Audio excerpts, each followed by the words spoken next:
Chapter 51. With her around, there's no surprise. Xiao looked up and down at the two and couldn't help but laugh. It was really quite amusing. Song Hansheng was hanging upside down along with Su Zhua, looking like two unfortunate brothers, which was truly hilarious. Ming Xian also couldn't help but poke Song Hansheng with his hand, mocking, "Ha! Look at you today, Song Hansheng." Yuqing's sect looked down on other talisman masters the most, and Ming Xian had often been subjected to personal attacks in the past. Now he was extremely pleased, and Xiao joined in the fun, so the two of them seemed like those twisted villains, laughing wildly at Song Hansheng and the others. Not only Song Hansheng, even Duan Hengdao felt a bit anxious upon hearing this. "Where's your identity token?" Shen Ziwei was here for serious business. He immediately searched through the two's mustard seeds bags, but found nothing after a long search. Obviously, after the first lesson of being eliminated, Song Hansheng had become much smarter and hidden his identity token in advance. Since there's no identity token, let's take their mustard seed bags. Xiao reached out and unceremoniously snatched the two's mustard seed bags, which were filled with plenty of talismans and spirit stones. When it came to money, Xiao was always particularly enthusiastic and full of motivation.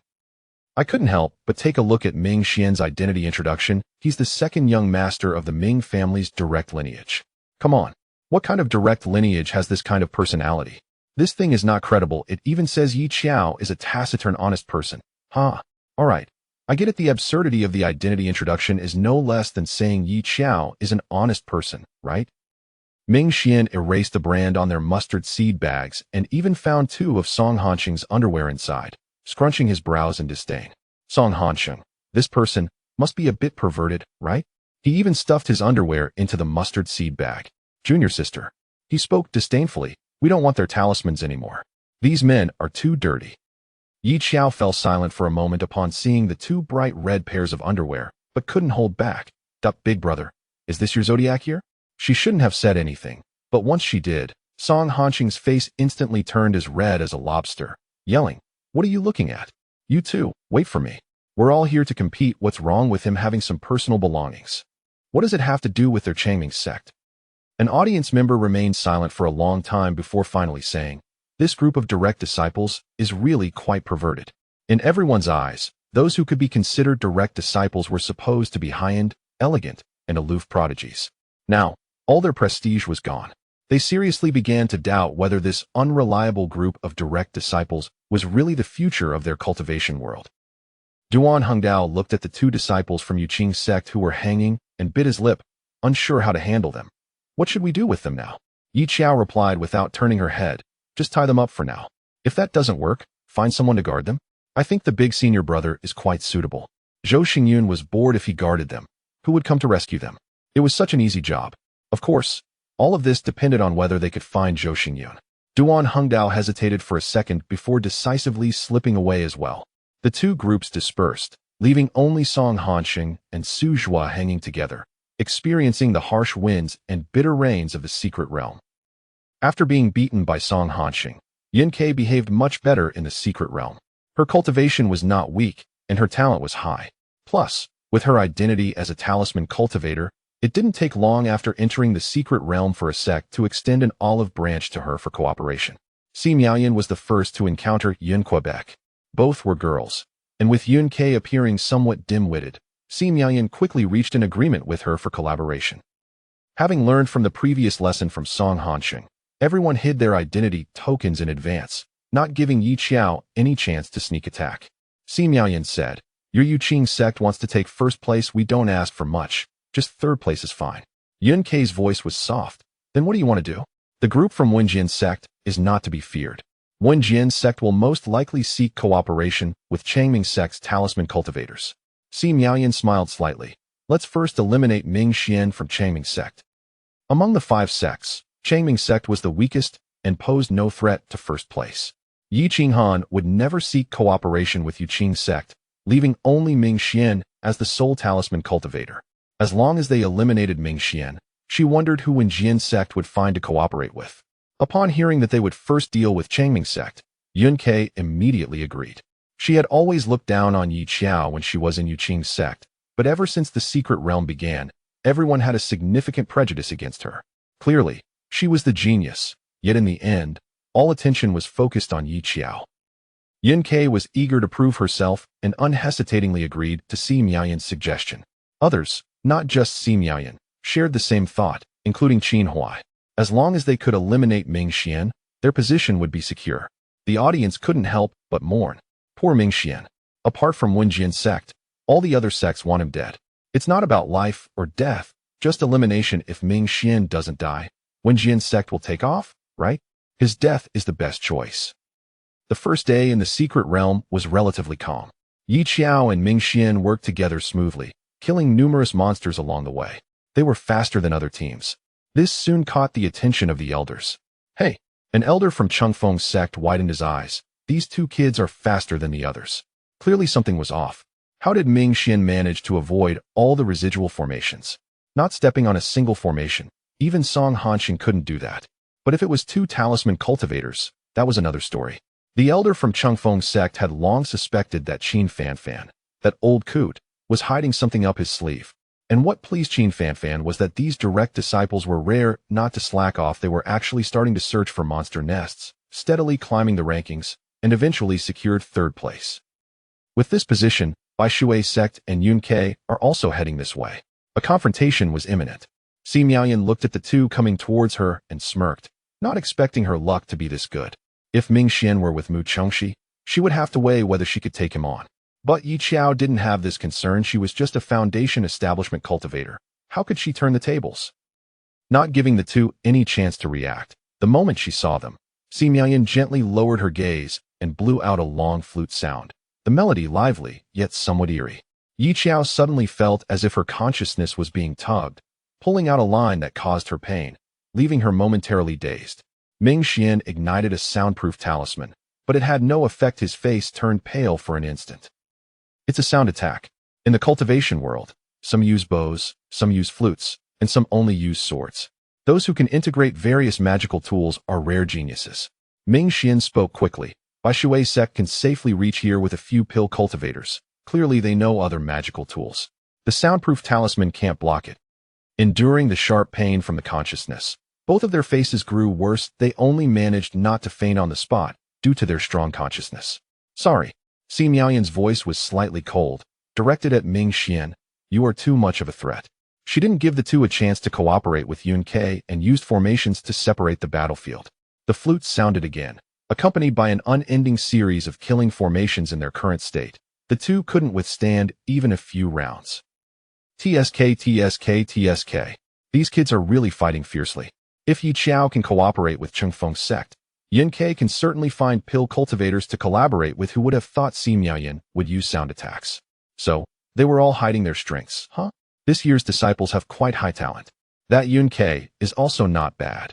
Qin Fanfan took several sips of water and slammed the table in anger. Shameless old man. He even hit a sound attack alchemist. The master of Bai Shui's sect glanced at him, disdainful. This is called strategy. All's fair in war. Qin Fanfan felt a bit suffocated with anger. He couldn't bear to watch the next scene and found an excuse to leave before things got messy.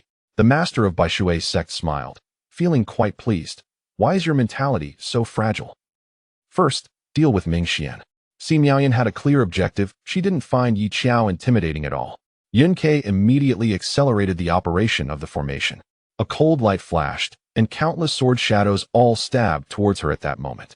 Yi Xiao's face was already pale from pain, and now she had to deal with the bothersome things in the formation, making her extremely irritable. Yi Xiao sneered. All right, you're forcing us. She rolled on the ground to dodge the incoming swords and expressionlessly took out a suona from her mustard seed bag. She had prepared thoroughly for collecting debts that day, but considering giving Yu Qing's sect some face, she hadn't played the suona, which was no longer an issue now that she needed it. Wiping the blood from her ear, she shouted in the direction of Ming Xian, second senior brother, where are your gong and drum? Take them out and hit them right at her. Seeing this, Ming Xian quickly rummaged through his mustard seed bag for the gong and drum. It wasn't that he was stingy, he just forgot to take them out after being too tired from playing them with the main group that day.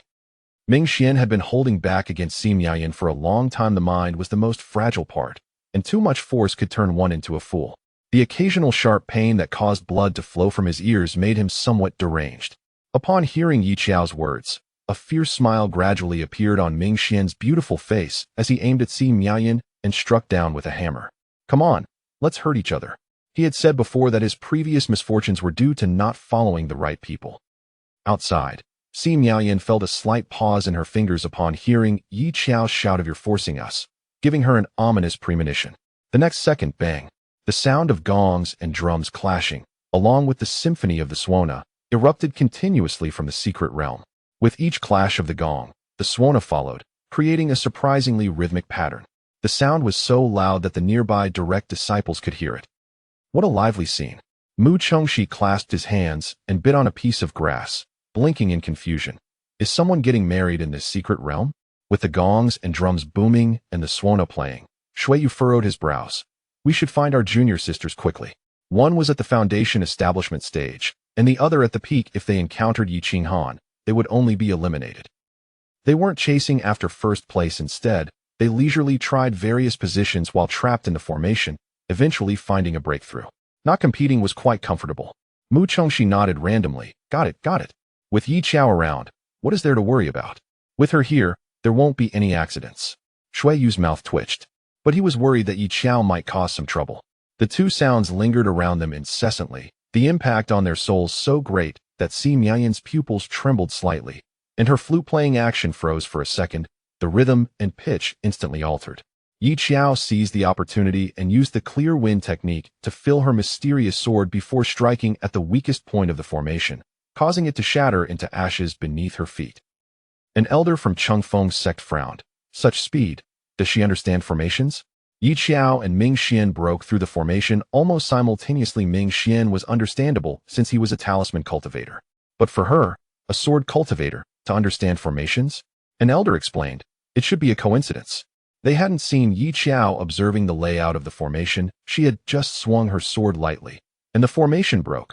Purely a case of a blind cat stumbling upon a dead rat.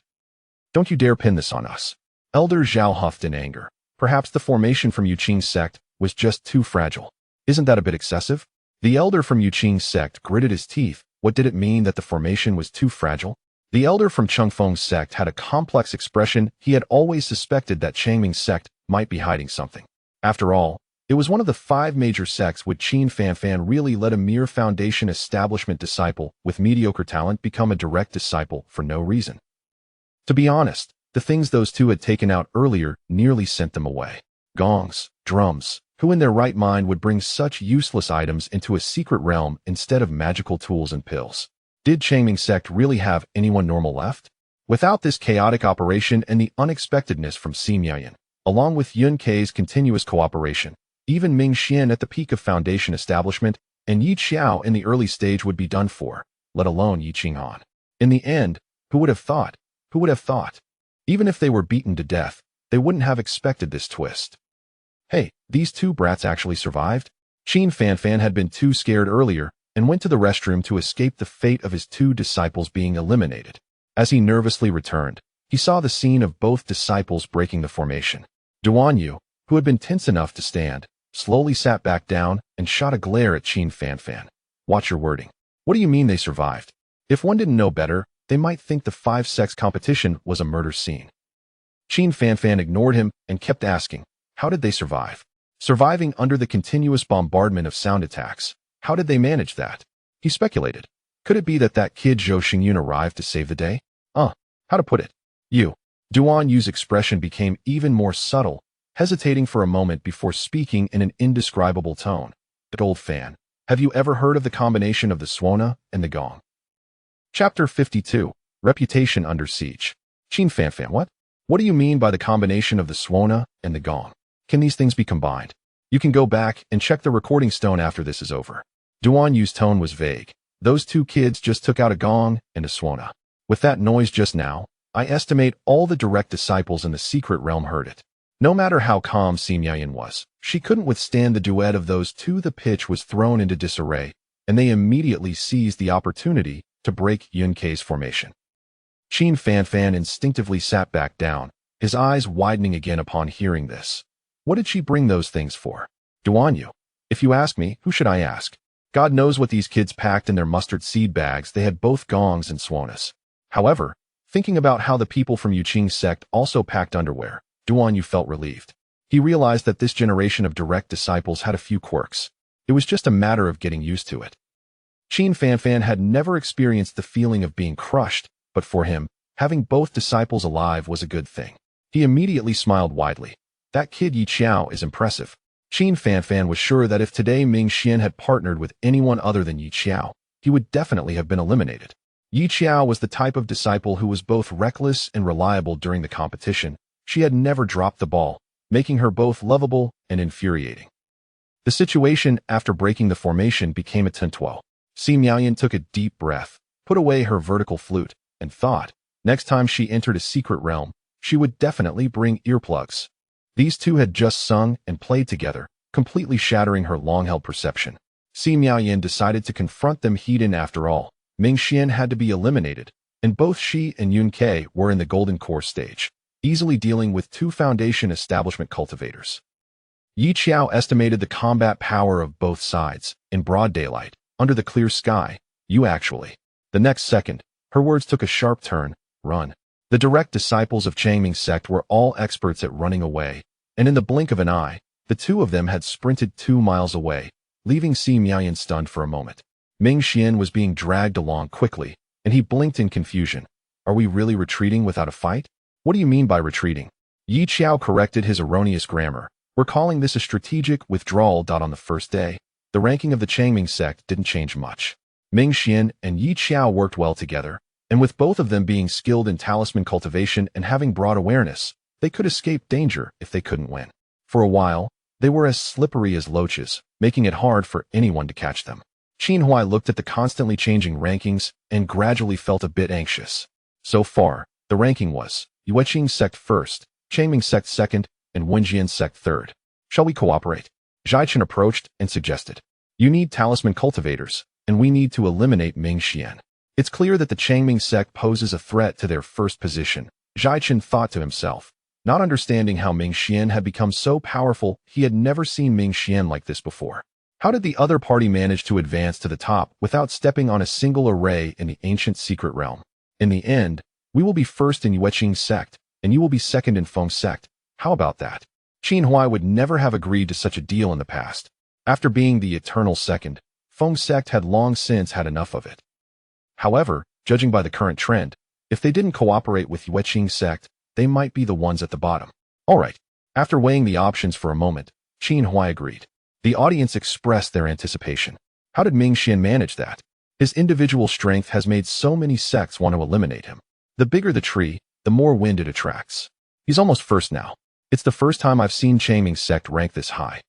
It seemed that ever since that little junior sister joined, the situation for the Changming sect had reversed, but it was only the first day, and it was too early to draw conclusions, so no one dared to be too confident. Yi Xiao and Ming Xian had drawn all the aggro, and in the secret realm, they were almost being chased around by everyone.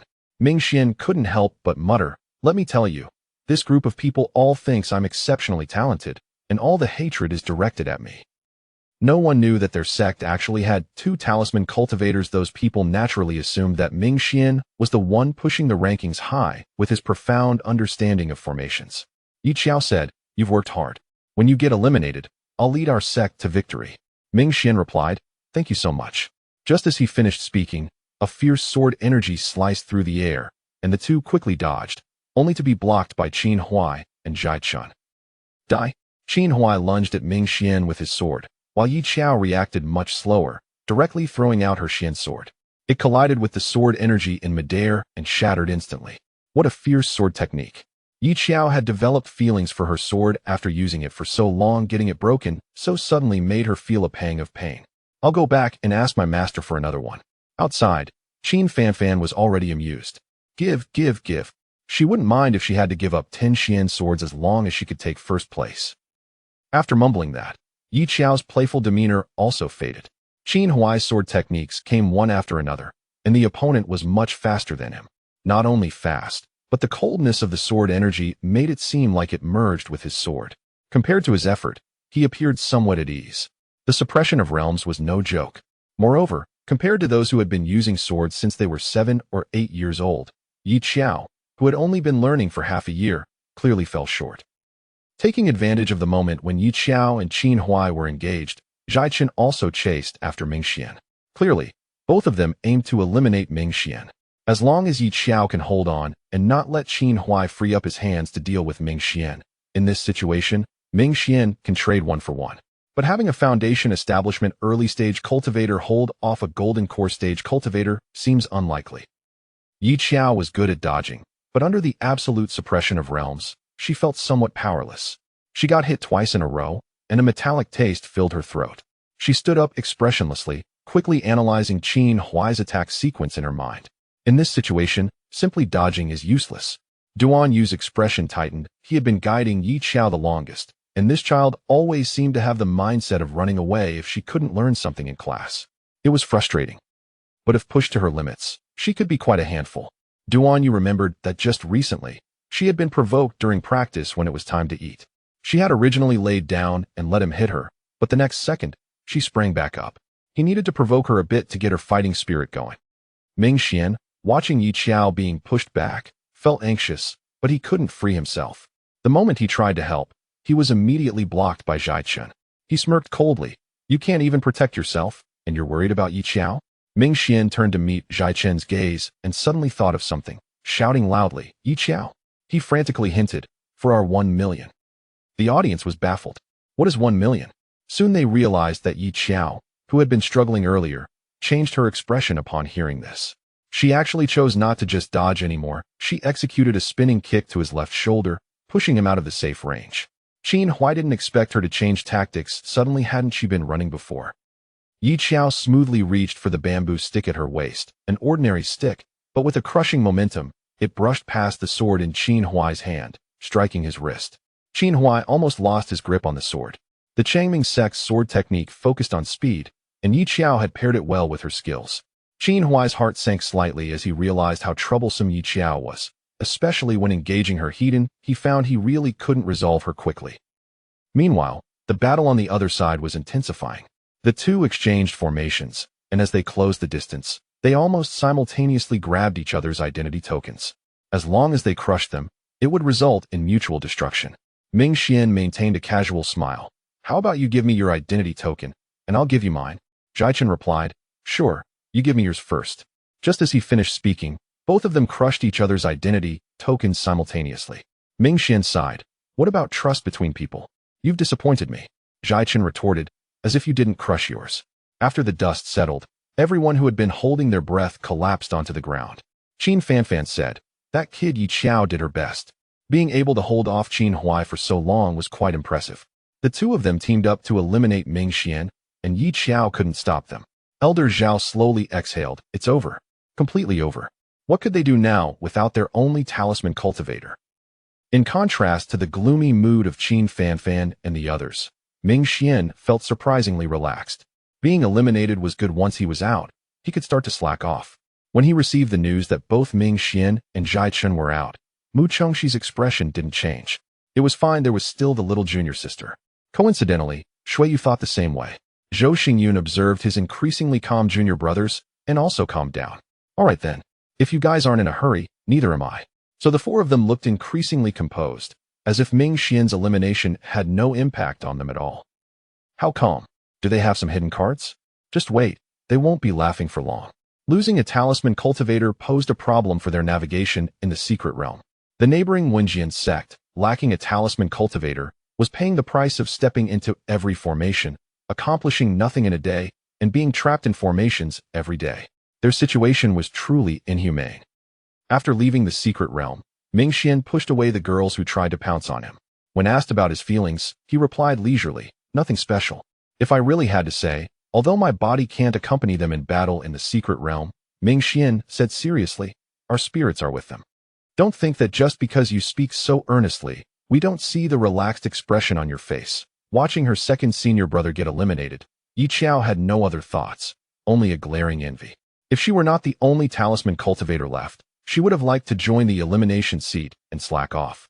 Yi Qinghan frowned when he saw the two names that had turned dark. 2 talisman cultivators were out on the first day. This group was quite the troublemakers. Unlike them, the Asking Sword sect was still trapped in the formation and unable to get out. We need to find a talisman cultivator to cooperate with, otherwise, we won't even maintain our position in the top 3, the junior sister said calmly while holding her sword. Yi Qinghan pressed his lips together, his voice cold. Ming Xian is out. If the Yueqing sect wanted to take first place, it was impossible to cooperate with them since the Asking Sword sect was also a threat to them. The junior sister's tone grew impatient. Those talisman cultivators must be blind, all flocking to the Yueqing sect. Are the resources from other sects not good enough? Yi Qinghan's mood also sank. But for some reason, a vague image of Yi Xiao tossing talismans in the great secret realm flashed through his mind. Perhaps he had overlooked someone. I underestimated you, Qin Huai slowly spoke. When he received the news of Zhai Chen's elimination, he realized he had been entangled by Yi Xiao for too long. Clearly, as a Foundation establishment cultivator, she should have been resolved quickly according to his plans. Indeed, Yi Xiao showed no surprise at the compliment, her expression calm. In this competition, one genius is my senior brother, and another is Yi Qinghan. And there's another underestimated genius, which is me. The elders outside rolled their eyes. Go ahead and boast. Even at this time, she still couldn't resist bragging they had underestimated Yi Xiao's audacity. Qin Huai's smile turned cold. It's not too late to say that after you escaped from me. Yi Xiao seemed to be cursed with bad luck, as if it wasn't enough for her to be chased and beaten by Qin Huai. At the same time, Duan Hengdao and Shun Ziwei rushed over. 1, 2, 3. She counted. There were 3 people in total. All 3 heirs of the Chengfeng sect had arrived. Yi Xiao, you 3 are ganging up on me, don't you think that's unethical? Qin Huai was incredulous. Do you need to talk about ethics with you? She was the most unethical one, wasn't she? As she spoke, Yi Xiao was hit repeatedly by wind blades. She steadied herself and reached into her mustard seed bag initially. She hadn't planned to use these items. She was afraid that if the situation got out of control, it would affect Ming Xian. But now that Ming Xian was gone, Yi Xiao naturally had no concerns. The mustard seed bag contained landmines and a cultivation version of a handgun, filled with all sorts of strange talismans. So, under everyone's gaze, Yi Xiao slowly pulled out a strangely shaped magic weapon. It was a magic weapon, right? Not only had the cultivators never seen it, but even the sect leader of Chengfeng's sect was baffled, looking at Qin Fanfan. What is this? Qin Fanfan. How would I know? He had always been laissez-faire about Yi Xiao, knowing little about her. Only that a few heirs liked to mess around with her, and often skipped classes to go down the mountain. As for what they were fiddling with privately, Qin Fanfan was genuinely confused. Yi Xiao revealed a mysterious smile, leisurely aiming the gun in her hand at the Chengfeng sect members. Let's see whose sword is faster, or my talisman launch speed. She aimed at the 3 and unleashed a barrage of fire, a full-scale, indiscriminate attack. Seeing this, Qin Huai's sword spun in his hand, deflecting the talisman she shot at him. So fast. Duan Hengdao was startled. Yi Xiao had loaded her talismans with crawling talismans, mushroom talismans, and all sorts of random things, just waiting to see who would be unlucky enough to get hit. After a barrage, Qin Huai was the first to get hit. He frowned, feeling no lethality, but the next second, he uncontrollably burst into laughter. Yi Xiao also laughed and took off running. Ha ha ha. Don't run. While Qin Huai laughed maniacally, he was also furious, determined to eliminate the variable that was Yi Xiao. It was easy to affect one's performance when a person couldn't stop laughing. His laughter was like a pervert forcing a fallen girl, making the onlookers uncomfortable. Can we not laugh? Can't stop. I say, is Ming Xian this damaging? He even gave his junior sister such talismans before coming. Get out of the way. Shun Ziwei, seeing this, urgently wanted to chase after them but was grabbed tightly by Duan Hengdao. The talisman he was hit with was somewhat similar to an illusion talisman. Whatever he saw would be perceived as his deepest desire. Duan Hengdao excitedly grabbed him, reaching out to tug at Shun Ziwei's pants. What a big spirit tool. This made Shun Ziwei's face twist to defend his dignity. He had to give up chasing Yi Xiao. If possible, he really wanted to slap this idiot twice. To hell with sect loyalty. I have no loyalty with you bunch of fools. This scene of the heirs losing their minds made other elders turn away. After this event, the entire cultivation world would probably know about the collective breakdown of the heirs. Qin Huai relentlessly pursued her, his thunderous sword strikes chopping down nearby dead trees, while Yi Xiao remained unscathed. She still had the leisure to check the battlefield. After confirming the water was murky enough, she swiftly ran away. Without Ming Xian to protect her, she was free as a bird. Although the talismans in Yi Xiao's hand were not lethal, they were quite annoying.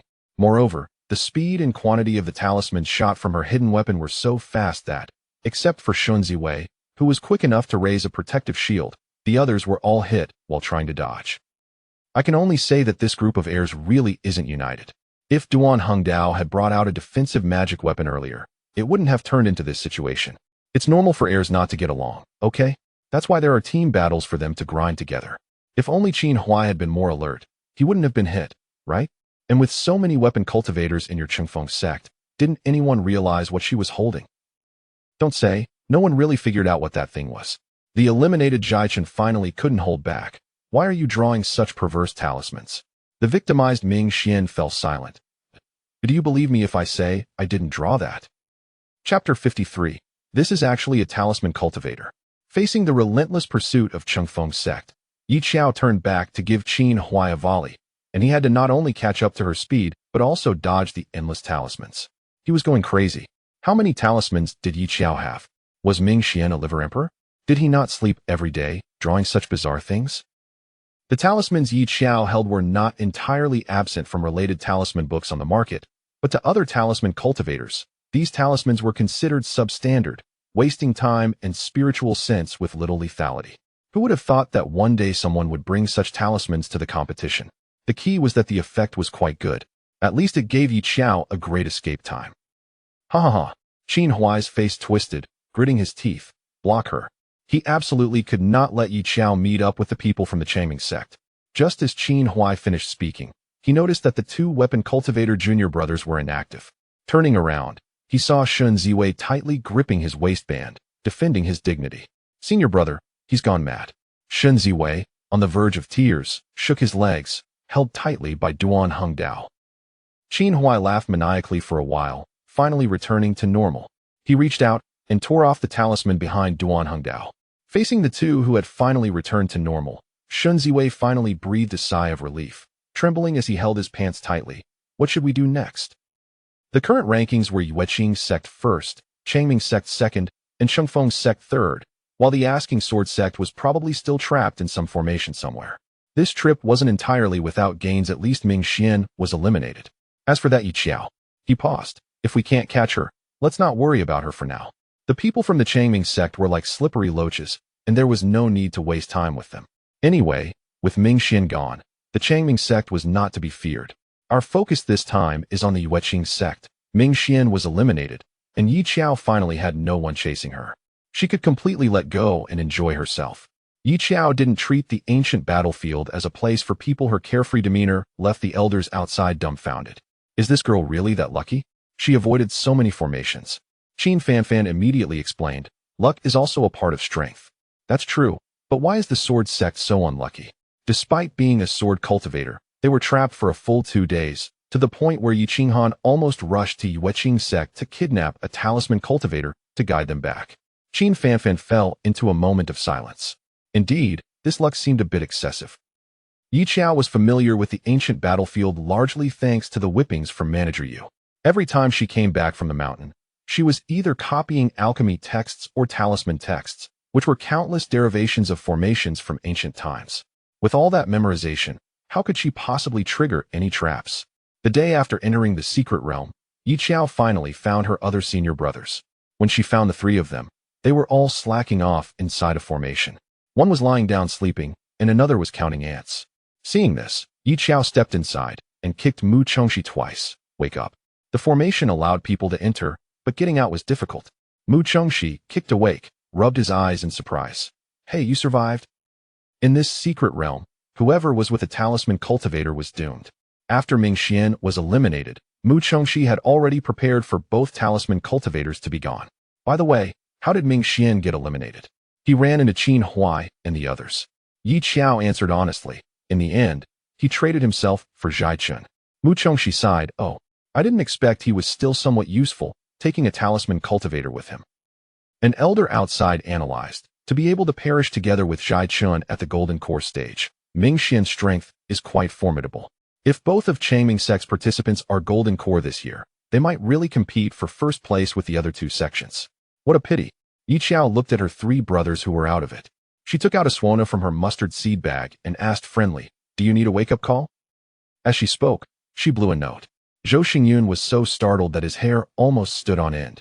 Shui Yu, who was digging in the dirt, jumped up. It's our own person, don't blow. Mu Chongxi even jumped up directly. Damn. Good. So it turns out the pervert who beats gongs and drums in the secret realm and plays the suona is you and Ming Xian. He thought, who was so problematic? It turned out to be Yi Xiao and Ming Xian. That made sense.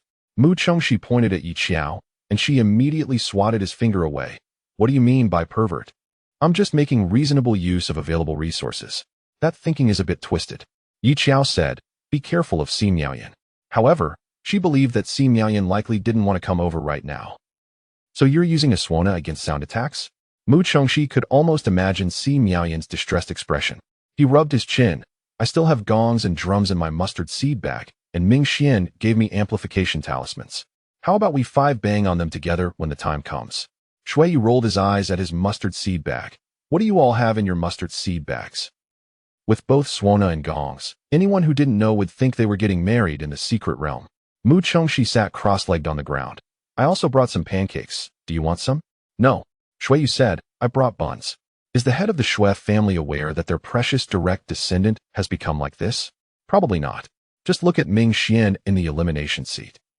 While the two unreliable senior brothers were talking, Yi Xiao took out a formation-breaking talisman from her mustard seed bag and stuck it onto the formation. The already weak formation completely shattered. Now, Changming's sect was in second place with some effort. First place was not out of reach. She had pulled all the hatred from the first half of the match onto Ming Xian. After Ming Xian's elimination, no sect would take Changming's sect seriously. They all confidently believed that eliminating Ming Xian was foolproof. Now, taking advantage of the fact that the other sect's few direct disciples hadn't reacted yet, Yi Xiao decided to take the initiative and kill a few more demonic beasts to get closer to first place. Ming Xian gave you all the formation-breaking talismans before entering the secret realm, and you've used them all up? Yi Xiao asked. Mu Chengxi pointed at Zhou Xingyun with a gloomy expression, asked the senior brother. His luck is too bad. He kept leading us into formations. This is the 30th formation we've triggered. We've run out of formation-breaking talismans. Seeing they couldn't get out, the three of them simply gave up. Let them be at the bottom. Yi Xiao couldn't help but twitch her mouth. In a game, Zhou Xingyun would definitely be the kind of player who was outrageously unlucky. Having rescued her 3 unfortunate senior brothers, the 4 of them studied the map together for half a day. Finally, Yi Xiao made a decisive decision. She would lead the way. Any troublesome demonic beasts they encountered along the way were killed by Yi Xiao and Mu Chengxi together. She still didn't have a suitable sword. The Xian sword she had been using was broken, so she could only use the bamboo shoot as a sword. Yi Xiao looked at the densely packed little snakes. Her scalp tingled for a moment. The fierce sword energy swept through, cutting the greenish snake in half. However, the severed vine snake became even more lively, slithering closer while flicking its tongue. Without hesitation, she ignited a flame control talisman and threw it down, trying to see if she could burn them all. But the snakes became more aggressive, leaping up to try and bite her, only to be mercilessly sent flying by Yi Xiao's sword. That's useless, Yi Xiao. Mu Chengxi stood on his sword, feeling a bit creeped out as he touched his arm. I heard that this kind of snake needs to be cut into smaller pieces for it to stop moving. Yi Xiao frowned upon hearing this and put away the bamboo shoot, taking out a demonic beast's corpse from her mustard seed bag. This was something she had killed on the way, as it could be exchanged for spirit stones with artifact cultivators, so she had packed it away. Yi Xiao tied the corpse to the bamboo shoot with a rope and then found a higher position to throw the demonic beast's corpse into the snake swarm. In an instant, the snake swarm gathered together, scrambling to feast on the demonic beast. The moment they clustered together, Yi Xiao used a confinement talisman to trap them all together and decisively said, attack. Mu Chengxi slashed down with 2 sword techniques, and the moment they touched the vine snake's body, they broke apart. Seeing that they were about to continue splitting, Yi Xiao followed closely, flying into the pile of demonic beasts, chopped them into smaller pieces, otherwise we won't be able to kill them all.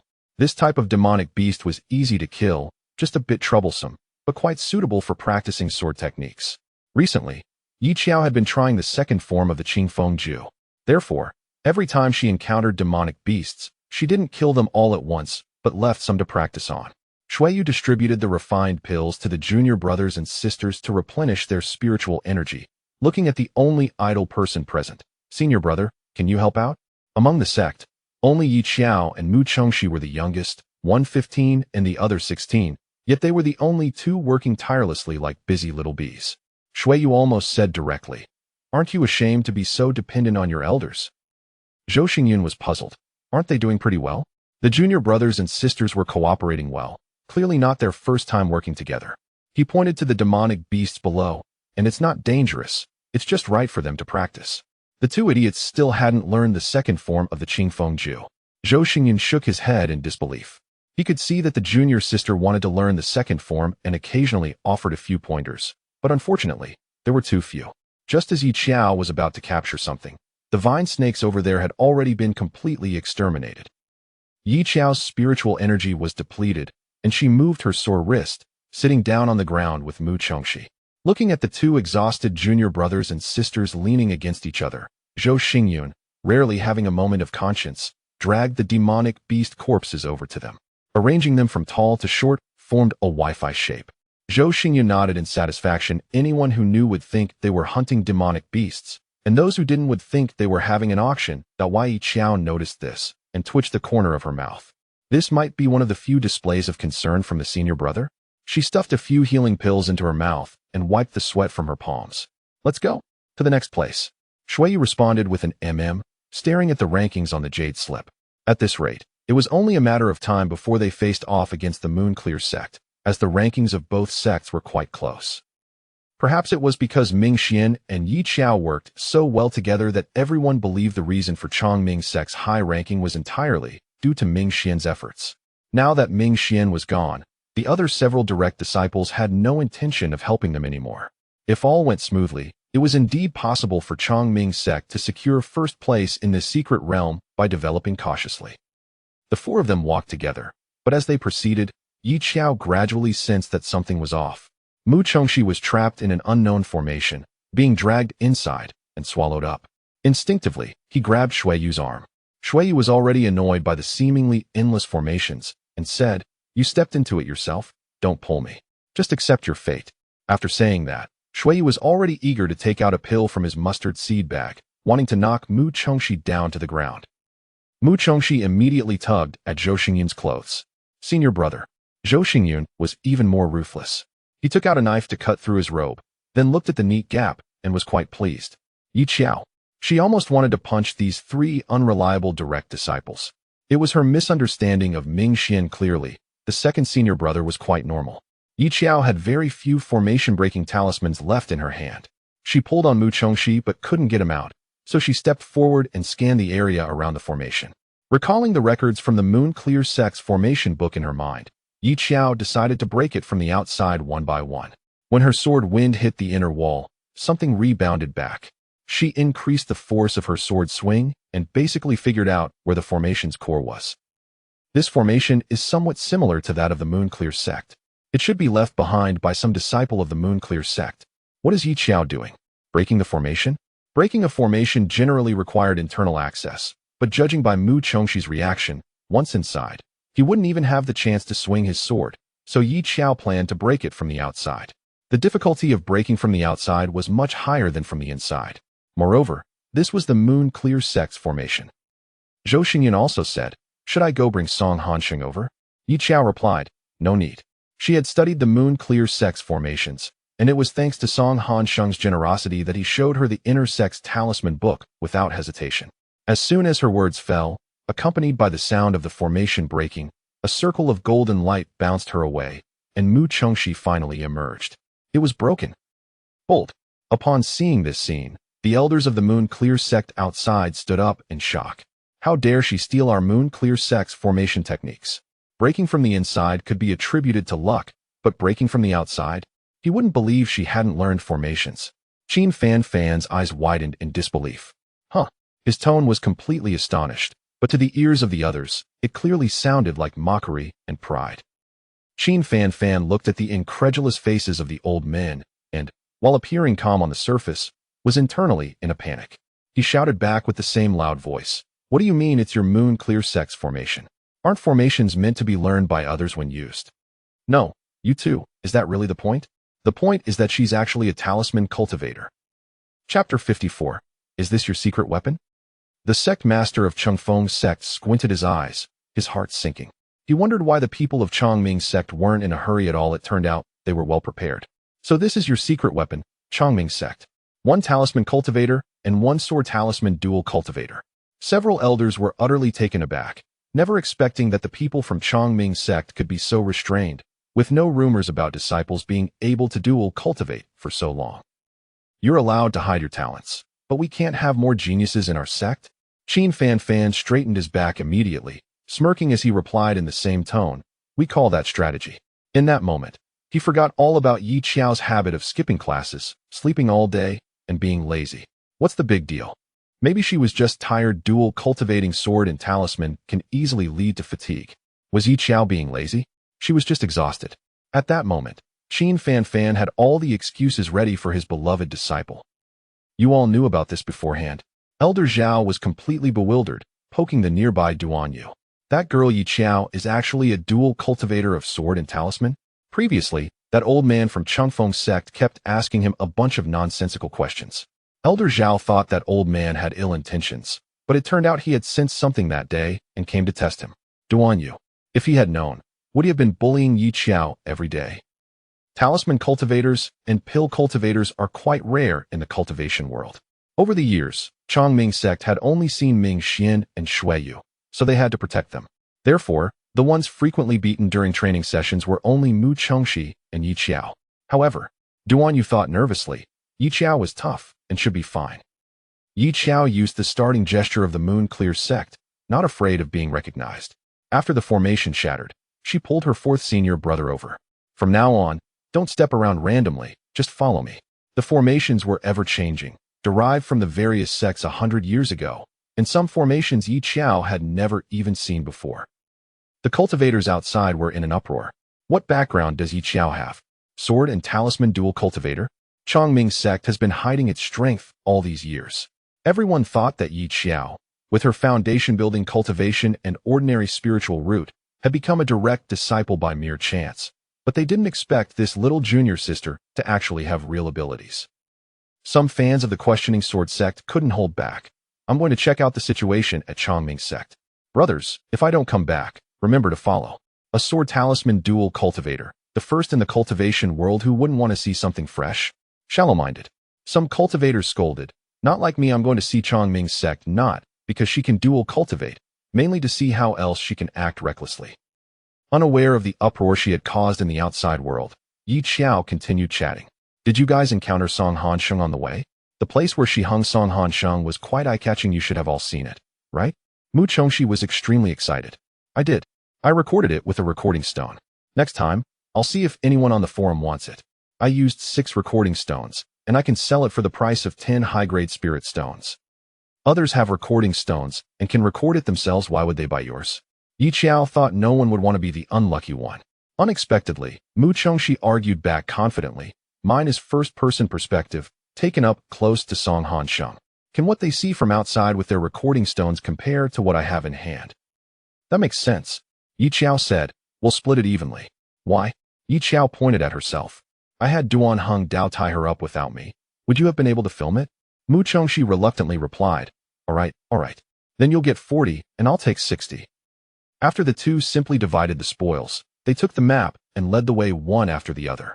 Zhou Xingyun, upon learning that Song Hansheng had been tied up by Yi Xiao in conjunction with Changfeng sect's direct disciples, paused for a moment, feeling that even if Yi Xiao were to collapse the secret realm now, he wouldn't be surprised at all, really. Bai Shui sect and Moon Clear sect have collaborated. Shuiyu came over to share the news he had received. Changfeng sect currently has no intention of collaborating with any sect. That left only the questioning sword sect. Currently, the questioning sword sect ranked 4th, possibly their lowest ranking since the start of the competition. Yi Xiao thought for a moment. Then let's collaborate with the questioning sword sect. I happen to have some talismans in my mustard seed bag that can be used to negotiate a partnership with them. Shuiyu rubbed his arm, sensing that she was about to stir up trouble again. After Yi Qinghan came out of the formation, he saw his 4th place ranking and his face turned as dark as a pot bottom. He once again realized the importance of talisman cultivation. When the Changming sect took the initiative to approach him for collaboration, he surprisingly did not refuse, but instead asked, what do you have that can convince us to cooperate? I have talismans given to me by my 2nd senior brother. You are in urgent need of array-breaking talismans, right? To prove she wasn't lying, Yi Xiao quickly took out the talismans she had drawn and waved them in front of Yi Qinghan. The two were a distance apart. Yi Qinghan squinted, suppressing his impulse to snatch them, and asked, "What do you want to do?" "Let's cooperate." She took a step closer to him. "You know the situation. Our Changming sect is second, so how about we deal with the Yueqing sect first? I have array-breaking talismans, and I can help you since you're trapped." If the Changming sect wanted to take first place, they would have to resolve the trouble posed by the Yueqing sect first. Yi Qinghan stared at her, seeing that Yi Xiao's gaze did not flinch and she appeared calm. After a moment of contemplation, the young man finally relented. "All right. We are second, you are first." Of course, this was a lie to her. They had always aimed for first place, but he needed to keep Yi Xiao steady for now, especially since she had the talismans given by Ming Xian. It wasn't wise to create conflict at this point. Once she had used up her talismans, Yi Qinghan would deal with them. Anyone can betray once they have served their purpose. Coincidentally, Yi Xiao was thinking the same. The two, each with their own schemes, exchanged a few words and reluctantly reached a consensus to deal with the Yueqing sect first. With her senior brother around, Yi Qinghan didn't dare to launch a sneak attack and walked ahead of the two groups. Chu Xingji was the least satisfied with the cooperation. He grumbled all the way, huffing when he saw Yi Xiao, and then huffing again upon seeing Mu Chengxi. Shuiyu remarked, "Are you a pig?" Chu Xingji. It was inevitable that there would be some friction between the two sections. Chu Xingji had always looked down on others, which nearly led to a fight halfway through their cooperation. Mu Chengxi placed his hand on the Chaoshi sword, saying, "I want to kill this pretentious one with a single strike." Shuiyu replied, "Calm down." Just then, Chu Xingji turned around, his tone nasty. "What are you two doing standing there? What are you two useless ones whispering about?" Shuiyu smiled. "All right, I'll go poison him." This time, it was Mu Chengxi who stopped him. "Calm down, Shuiyu." The scene was lively, and under Yi Xiao's persuasion, none of the sword cultivators who didn't understand talismans believed that she was leading them to avoid all the formations solely because of the talismans given by Ming Xian. Yi Qinghan couldn't help but mutter to himself. Ming Xian was dead, yet his power was still so formidable. Could it be that this was the difference between talisman cultivators from the 8 great families? Listening to Yi Xiao boast about how she had come this far unscathed thanks to her talismans, the key was that those people all believed her. Ming Xian was completely dumbfounded. "I thank you all for thinking so highly of me." Chapter 55. After all, we are not good people. The two groups hurried to the marked location on the map, arriving ahead of the Yueqing sect to kill the beasts here. Thanks to Yi Xiao, the group from the Jian sect managed to avoid triggering any formations. This further convinced Yi Qinghan of Ming Xian's strength. As they got closer to their destination, the sky gradually began to drizzle, and the corrosive raindrops felt scorching on their hands. Yi Xiao touched it. She had encountered this kind of rain before. She didn't expect to run into it again today. Yi Qinghan frowned. "Does anyone have a defensive magical tool?" "No." The junior sister from the Jian sect answered succinctly, "We're poor.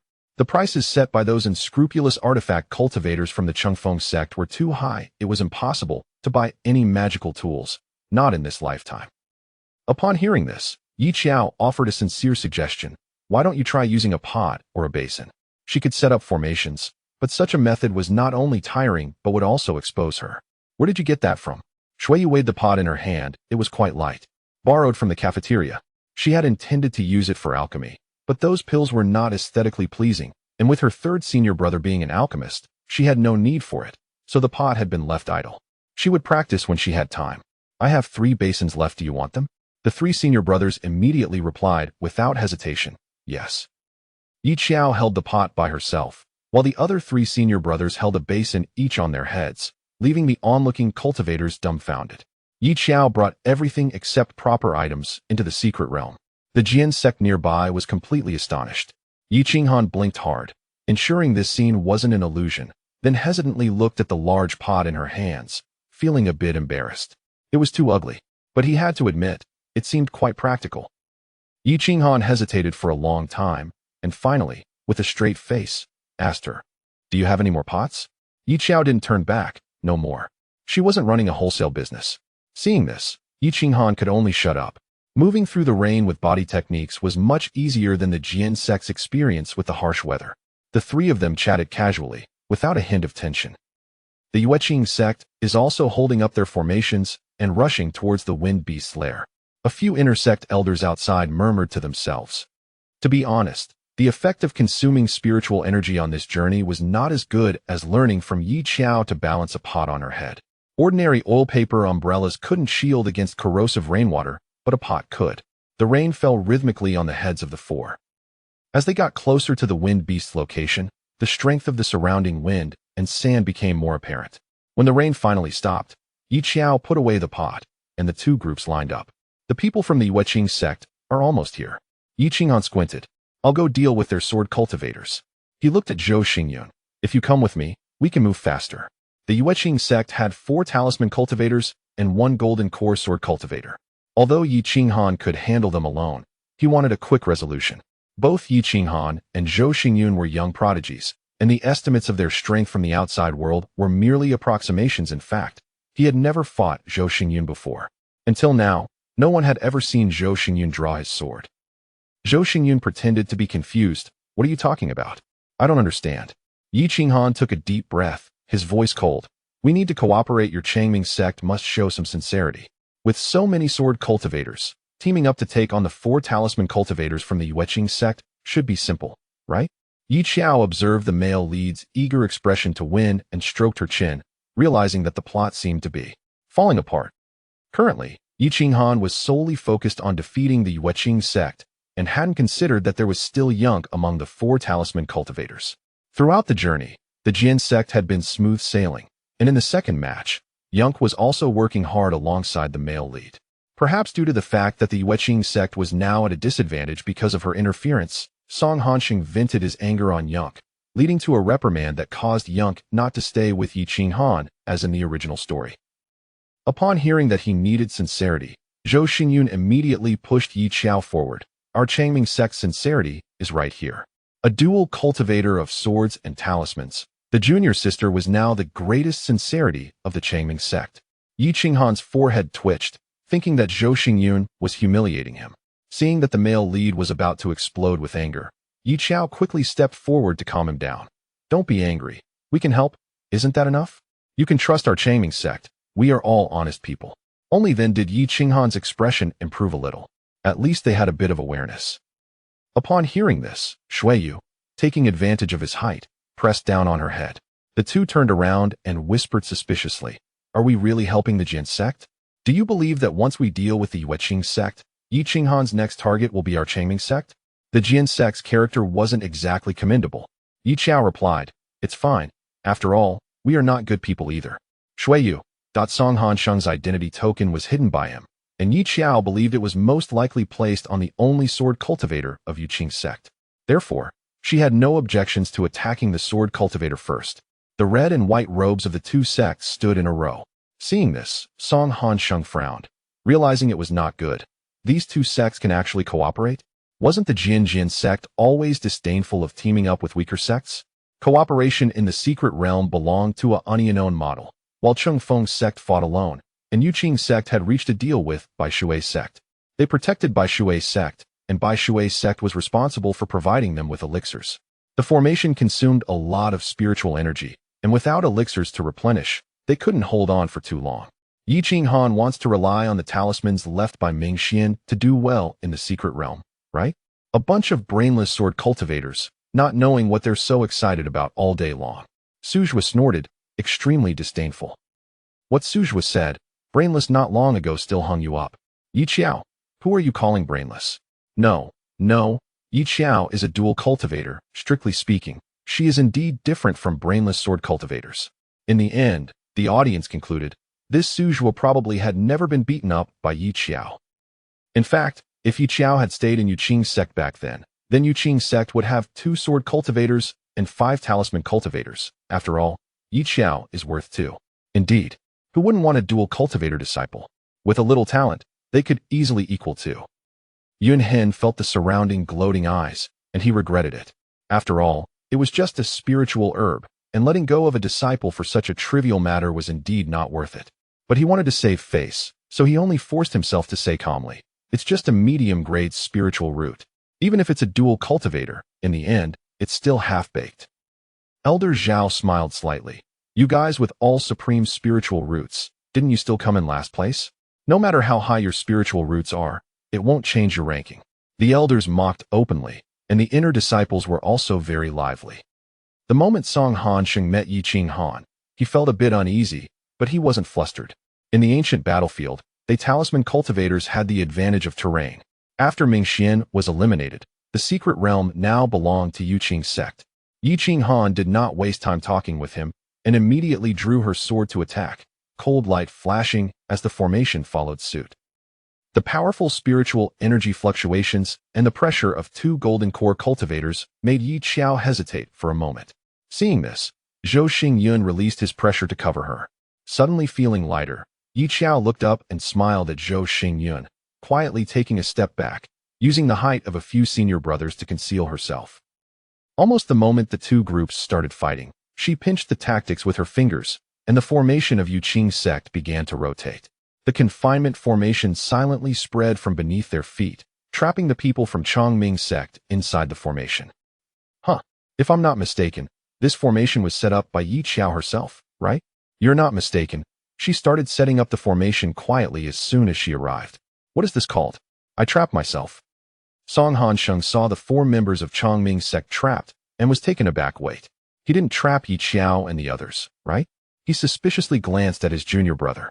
Could it be the confinement formation set by Su Zhua? Since the formation pattern was indeed from their Yuqing sect, neither Song Hansheng nor the other junior brothers and sisters suspected anything. They assumed the opponent had set up the formation in advance. The real culprit, Yi Xiao, stood in the formation, watching the two groups fight, and suddenly raised her voice. We can't get out. What should we do? Can someone help us? Shuiyu.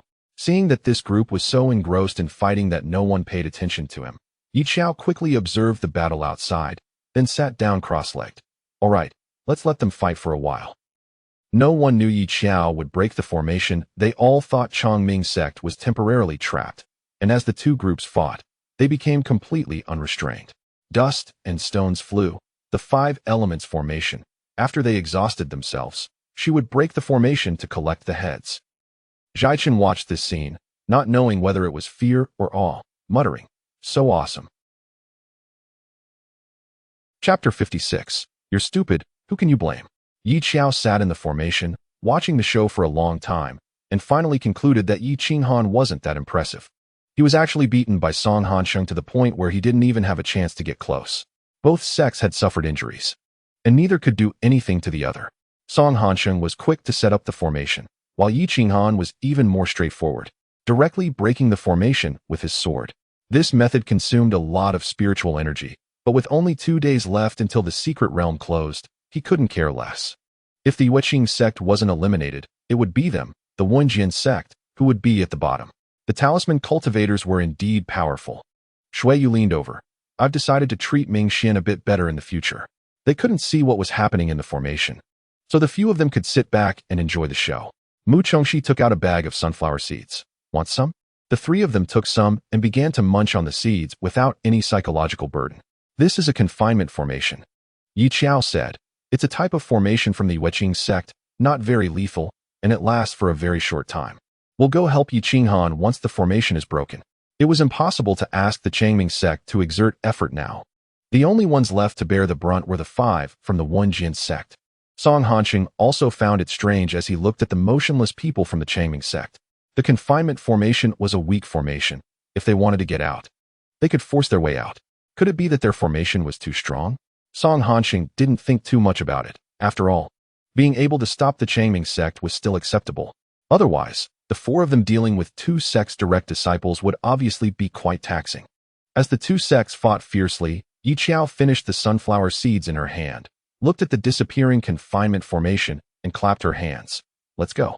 Regardless of what happened next, the Yuqing sect must be eliminated now.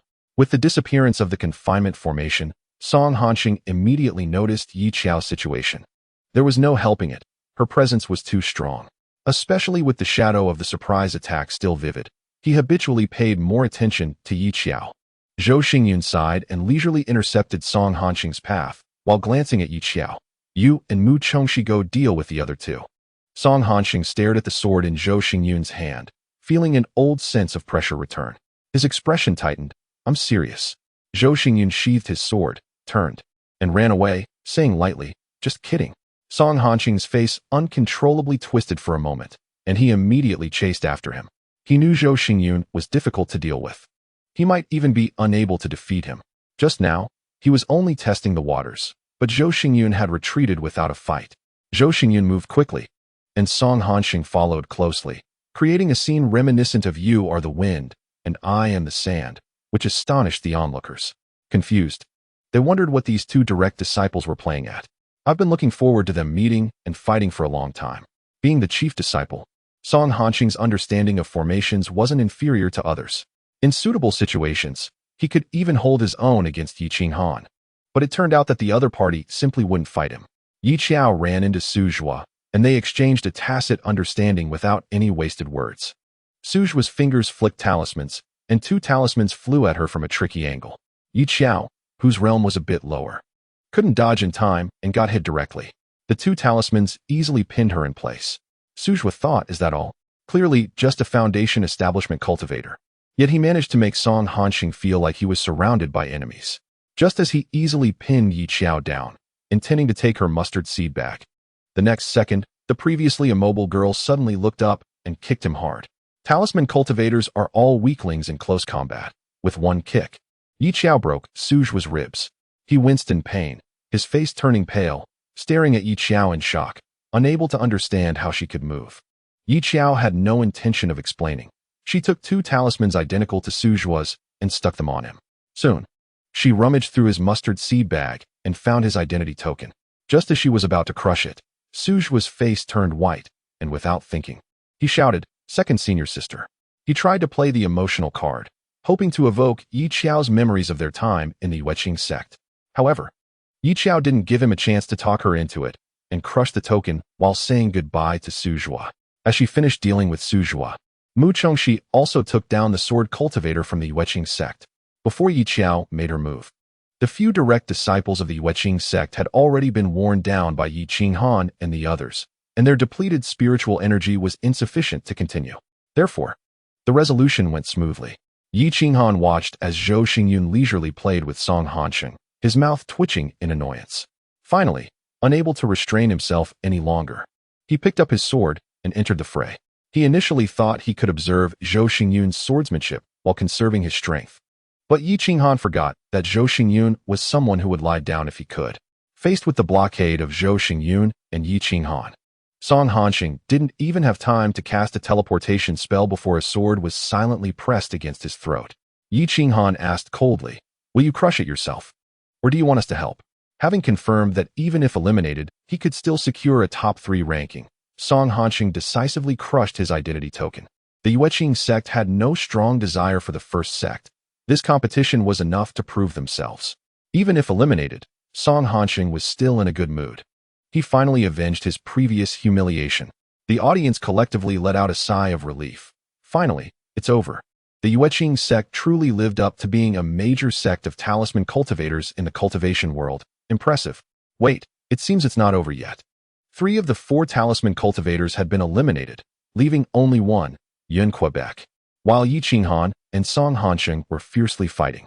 Yun Ke didn't want to offend either side and played dead the entire time, which made the other elders frown. With no spirit of cooperation, where did Yun Hen find such a disciple?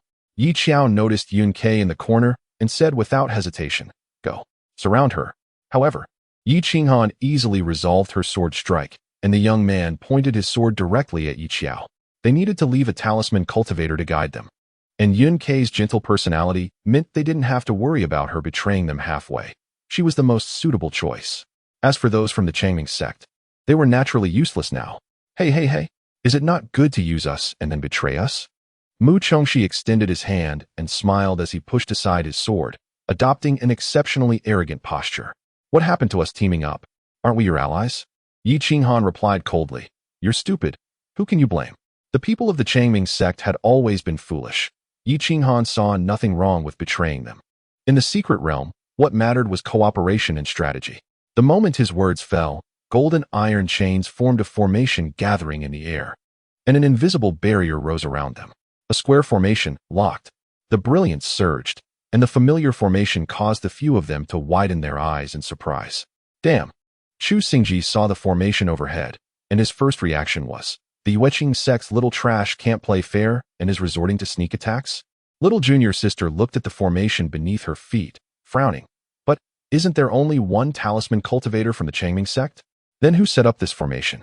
Could it be that Ming Xian could revive halfway? At that moment, Yi Qinghan suddenly realized he had overlooked something. He turned abruptly and saw Yi Xiao smiling sweetly in their direction, her palms slightly turning, her gestures indicating the common initiation pose for talisman cultivators setting up formations. She slowly enunciated, "You're stupid. Who can you blame?" Chapter 57. All eliminated talisman cultivators. This is actually a talisman cultivator? Yi Qinghan finally came to a profound realization. She understood why the people from the Changming sect were not anxious at all after Ming Xian left, and why she kept convincing herself along the way that Ming Xian's talismans were incredibly powerful, and how she could have the confidence to discuss cooperation with herself. It was because she was a talisman cultivator. As a qualified dragon Aotian, Yi Qinghan had always believed that as long as her strength was strong enough, any conspiracy or trickery was just a small play. Until now, Yi Qinghan fell silent.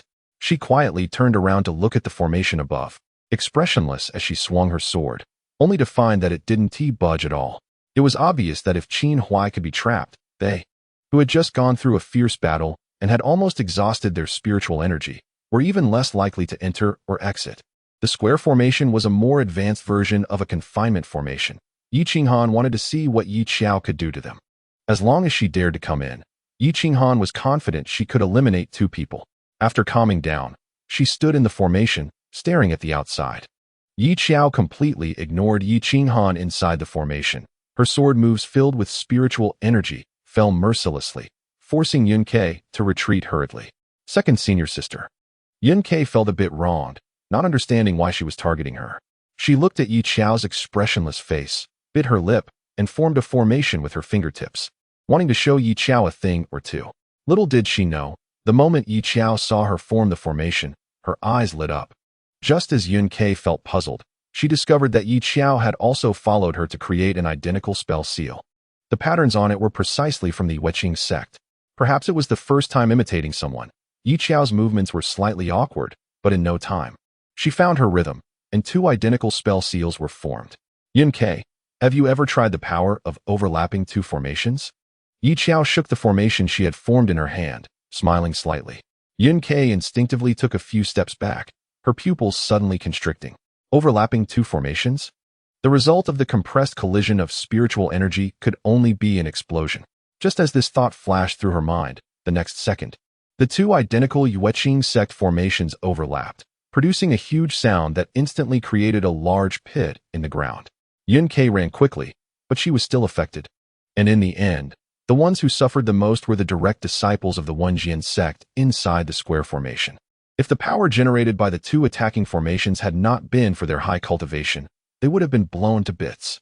Chu Xingji coughed a couple of times and lay on the ground for a while, unable to get up. He was furious. Seizing the moment while the few disciples of the Wenjian sect were still dazed from the explosion, Yi Xiao turned her head and shouted, "Come on, crush their identity tokens." A few senior brothers were very capable, and after pulling out their identity tokens from their mustard seed bags, with Wenjian sect's 5 members being eliminated in a row, the other direct disciples were shocked. The Yueqing sect had 4 eliminated, and the Wenjian sect had 5 eliminated. This was unprecedented. Qin Huai couldn't understand. How could the strongest Wenjian sect be completely wiped out in the second round today? What had happened in just 3 days that led to the collective elimination of the Wenjian sect? Si Miaoyan made a reasonable guess. Did the Yueqing sect and the Wenjian sect take each other out? Their alchemists didn't get involved in fighting and killing, so they were unclear about what had actually happened between the two sections. 2 formations can overlap? Wow. It was like a furnace exploding. 2 formations being compressed would definitely blow up. She was trying to use this method to blow up the direct disciples of the Wenjian sect. How bold. Let me take another look. I would call this the most outstanding group of direct disciples. Even Su Zhua and Song Hansheng, who had been eliminated, were shocked at this scene. Yi Xiao?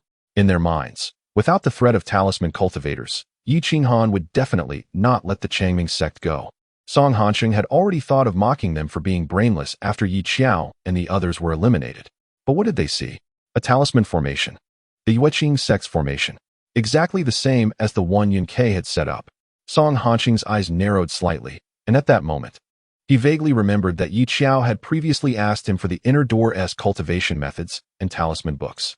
Could it be that she started learning back then? Yun Ke and a few elders thought perhaps she had secretly learned it while at the Yueqing sect. But Song Hanxing clearly remembered that when he first met her in the secret realm, Yi Xiao was still a novice. In just half a year, could she have learned the Yueqing sect's formation? His expression turned cold as he looked towards the direction of the Changming sect's people in the recording stone, preparing to discuss Yi Xiao's matter with his master after this secret realm ended. No one had ever looked down on the Changming sect. It was a weak sect, ranked at the bottom for 10,000 years. Although the other direct disciples had decent qualifications, it couldn't be helped that their newly recruited disciple was a foundation establishment cultivator, with her ability to dual cultivate sword and talisman, regardless of Yi Xiao's qualifications. They had to return to the sect to carefully discuss their future strategies. You actually stole our sect's formation. Yun Ke coughed, her beautiful eyes widening in disbelief. How did she learn it? Stealing teachings was indeed unethical, and Yi Xiao had a good reason. I was also an inner disciple of the Yueqing sect before. So what is wrong with learning a few formations? She would never admit that she had learned it from the talisman book on the way. Otherwise, that would be outright stealing. Yun Ke was momentarily speechless. She would rather die than believe that the Yi Xiao, whom she looked down upon, could learn the Yueqing sect's talismans in just over a decade. But the scene before her was indeed telling her that Yi Xiao's formation was clearly the Yueqing sect's formation. Yun Ke took 2 steps back, panicking and wanting to escape, but the next second, she was pinned by Mu Chengxi's sword at her neck. Hey. Do you want to do it yourself, or should I help you? He generally wouldn't rummage through a girl's mustard seed bag. Yun Ke's eyes suddenly turned red. Just as she was about to cry, Mu Chengxi, in pain, took a deep breath, yanked her mustard seed bag. So you want to be eliminated by me personally, huh? I'll grant your wish. After crushing it, he hurriedly ran to Yi Xiao's side, observing the large pit blown up by her. The explosion of 2 formations could not possibly create such a large pit. It was clearly pre-dug by someone. Mu Chengxi leaned over the edge of the pit and looked inside. I heard there's an unreliable rumor in the cultivation world that if you throw the name of someone you dislike into a hole, you can curse them? Is it true? Why don't we try throwing Master S name in? Qin Fanfan, Shuiyu, let's add Elder Xiao. Yin Hen, I have a grudge against him. Yi Xiao thought for a moment and spoke. Watching the people from the Changming sect, one after another, Zhao Lao's mouth twitched. A bunch of fools. After the 4 jumped in, the surroundings were all dirt walls, pitch black. Yi Xiao ignited a fire talisman and walked inside. Zhou Xingyun took the lead. He really didn't know what fear was and walked in cautiously. The deeper they went, the longer the path became. Just as Yi Xiao thought they would be walking for a while, a green light suddenly emerged ahead. Ghost? Mu Chengxi asked.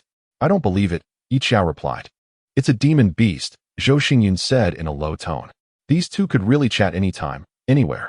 In such a ghostly place, there could still be demon beasts. Yi Xiao's eyes lit up. She could sense that the cultivation level wasn't high, only foundation establishment. As she saw Mu Chengxi ready to charge in with his sword, she hurriedly said, don't kill them all. Leave a few female demon beasts. This was quite good, originally. Their Changming sect was second and nearly caught up with the Yueqing sect in demon beasts, and now they didn't even have to search for them. Mu Chengxi paused. Leaving one alive he could understand, but what did leaving female ones mean? After Yi Xiao finished giving instructions, she looked at Shuiyu and asked, do you have any aphrodisiac pills? Since there are demon beasts, there must be more than just these few. She suddenly thought of a way to attract the demon beasts. Are you a pervert?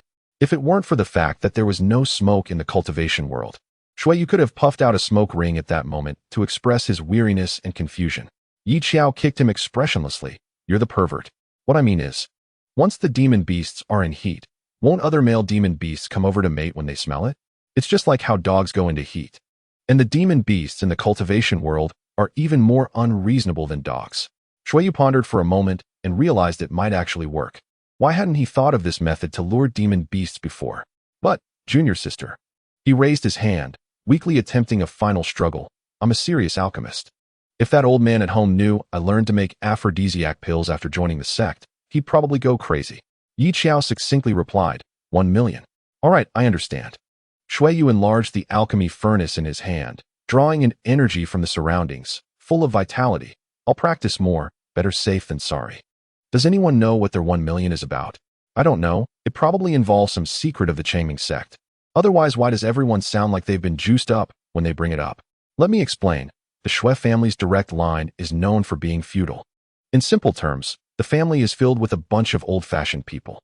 The head of the Shui family was already outside, cursing madly at this scene. Chapter 58. The scroll Xiao was refining pills, while the demon beast trapped in madness was bound by her demon-binding rope. To ensure everything went smoothly, Xiao had set up an array in advance. The aphrodisiac pills worked well, attracting many male demon beasts, and the array dissipated after 5 minutes. She lightly clicked her tongue and quickly used Duo Sun and Mu Chongxi to resolve these obstructing demon beasts all at once. During this time, Xiao also tried to see how to use the second form of the Qingfeng formula. Each time she reached the edge, she quickly lost track of what to do next. After the two of them finished off the demon beasts in this area, Shuiyu took out a jade slip and pondered for a moment. We still need 300 more demon beasts to surpass the Yueqing sect. If we go back the way we came to find the demon beasts and deal with them, our ranking will be more secure. Mu Chongxi said, but since we're here, let's take a look inside. His decision received unanimous agreement. As for Zhou Xingyan, his opinion didn't matter. The four continued to move inward. The surrounding walls were built from sedimentary brown stones, and Shuiyu gently tapped twice, realizing that this cave wasn't constructed by the 5 sects cultivators. Although he wasn't a weapon cultivator, he came from one of the 8 great families, and this material resembled stones from the demon realm. Zhou Xingyan said, "There's a door." The stone door slowly opened, revealing a closed room with stone walls on all 4 sides, surrounded by some incomprehensible inscriptions that looked like some sort of spell seal. From Shuiyu's experience, it was better not to touch such things lightly. However, Mu Chongxi and Xiao had already started exploring casually. Shuiyu stood stunned for a moment, thinking, "Don't touch that, it looks dangerous." However, Zhou Xingyan, who was usually indifferent to everything, also reached out to poke the uneven spell seals and commented, "So ugly. Shuiyu, give it up, Shuiyu, ha ha ha. It's not like they've been normal for just a day or two." I find following the perspective of the Changming sect's direct disciples during the competition really enjoyable. At least the atmosphere in the team is quite cheerful.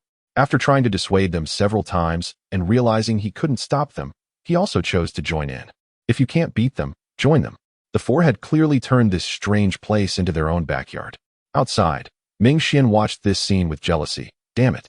He also wants to go in and play with Xiao. Song Hanxing sneered coldly, really courting death. 2 sects have already been eliminated, and the Changming sect's first place is secure, but where do they get the courage to run into such a strange place? I thought it was a pig squealing, oh. Turns out it's the great genius of the Yueqing sect. Upon hearing his mocking words, Ming Xian smiled brilliantly at Song Hanxing. You asked the Sword sect and Yueqing sect, all sitting together in the elimination seats, eating snacks, and still have the heart to care about us? Song Hanxing was momentarily speechless. Don't go too far. Chu Xingji's forehead twitched. Isn't anyone going to team up with me to beat him? This Ming Xian is too shameless. Zhaichen advised, it will deduct points, stay calm. Isn't Ming Xian supposed to have inner demons? He doesn't look like he has inner demons at all. Zhaichen felt that after staying with him for too long, he might develop inner demons himself. The Changming sect's way of speaking is truly consistent in its shamelessness. Inside, after Yi Qiao had explored for a while, she discovered a scroll floating in midair, half open, releasing a golden light with sparkling fragments. What is this? Zhou Xingyan said. It looks like a medium to maintain the opening of a secret realm. Major secret realms open once every 100 years, and there are some powerful spirit artifacts to support their operation and open the entrance to the secret realm. The spirit artifacts used to open the secret realm are all good things. Mu Chongxi asked, what happens if we take it? No one has tried it, Zhou Xingyan replied. Shuiyu said, let us try it later. While the four were chatting recklessly, a heavy, somewhat hoarse voice suddenly drifted over from behind. Little girl. Yi Qiao a ghost? Mu Chongxi and Shuiyu said in unison, I don't believe it. Yi Qiao shot a glance at the two. How dare they steal her line? Be serious.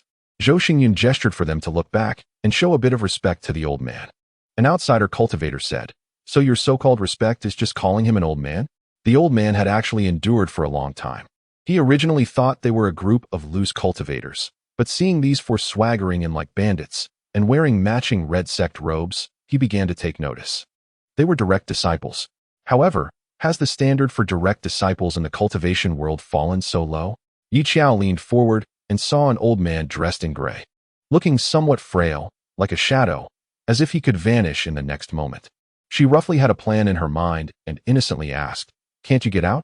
He felt a surge of joy. The little girl had a soft heart and was easy to deceive. The old man immediately put on a weary expression. "Yes, I've been trapped here for decades." He shed tears of joy, saying, "I never expected that I would finally wait for you." Xiao found his acting glaringly bad and chose to sneak behind Xiao, afraid that the old man would see her distorted expression, signaling her third senior brother to negotiate with him. Xiao narrowed his eyes, basically confirming this was a demon clan member, and calmly lowered his gaze. "What do you want us to do? Let me out." His voice carried a hint of urgency. "That little girl is a talisman cultivator, right? Just do as I say, and I will definitely reward you once I'm out." Xiao replied, "But I'm only at the early stage of foundation establishment." The old man paused for a moment. Foundation establishment? Has the threshold for direct disciples become so low now? Or is she the kind of genius whose talent is so high that the 5 sects make exceptions? Perhaps holding on to the hope that Xiao was a genius, the old man perked up, looking at the 4 of them, each appearing more innocent than the last, and smiled. "I'll teach you how to open this kind of formation. It's very simple." Xiao looked at him with a spirited expression, even demonstrating the formation's initiation gesture hand in hand. She observed him quietly for a moment, confirming that these formation techniques were unfamiliar to her. However, it didn't stop Xiao from quietly memorizing them. With so many cultivators watching outside, learning such obviously sinister things would inevitably lead to a reprimand. But whether she learned them privately or not, how would they know? The old man, seeing her study earnestly, became even more animated in his demonstrations. Since he had been trapped by that group of direct disciples for nearly 100 years, and no one had discovered this place, he was about to disperse even the last trace of his spirit.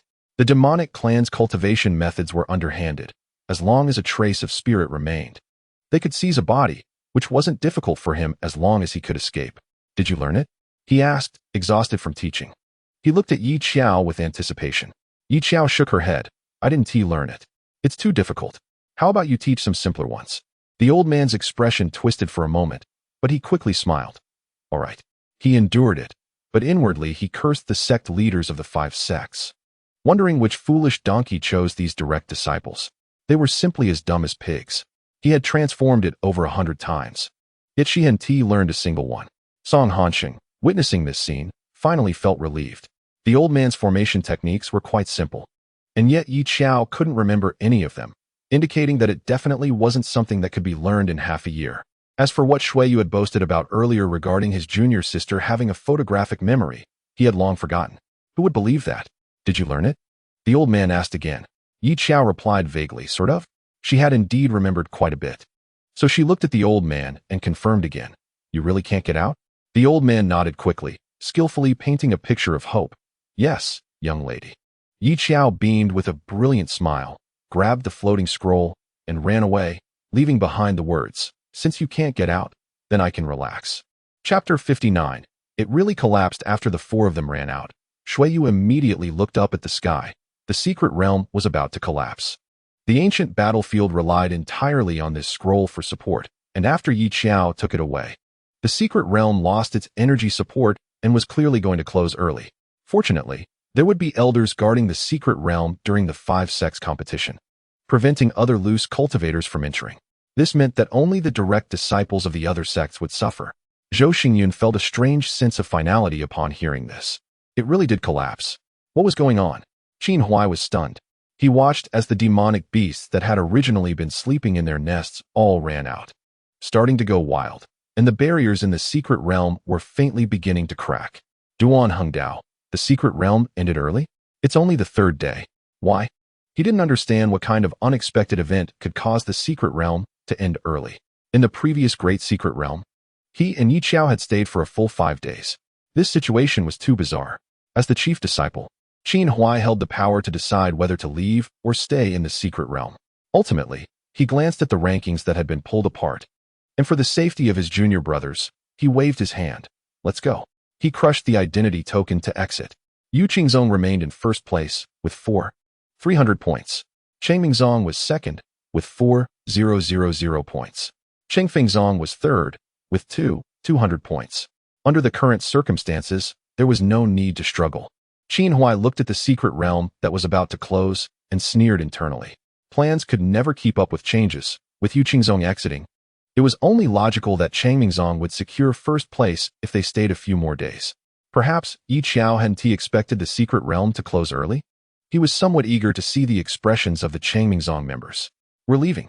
As Qingfengzong's 5 identity tokens were crushed, the Bai Shuizong's token shattered in response, clearly indicating that they had no intention of struggling anymore. In this case, it was most important to get out quickly. Yi Xiao looked at all the sect disciples whose names had dimmed. Now, only the 4 of them remained.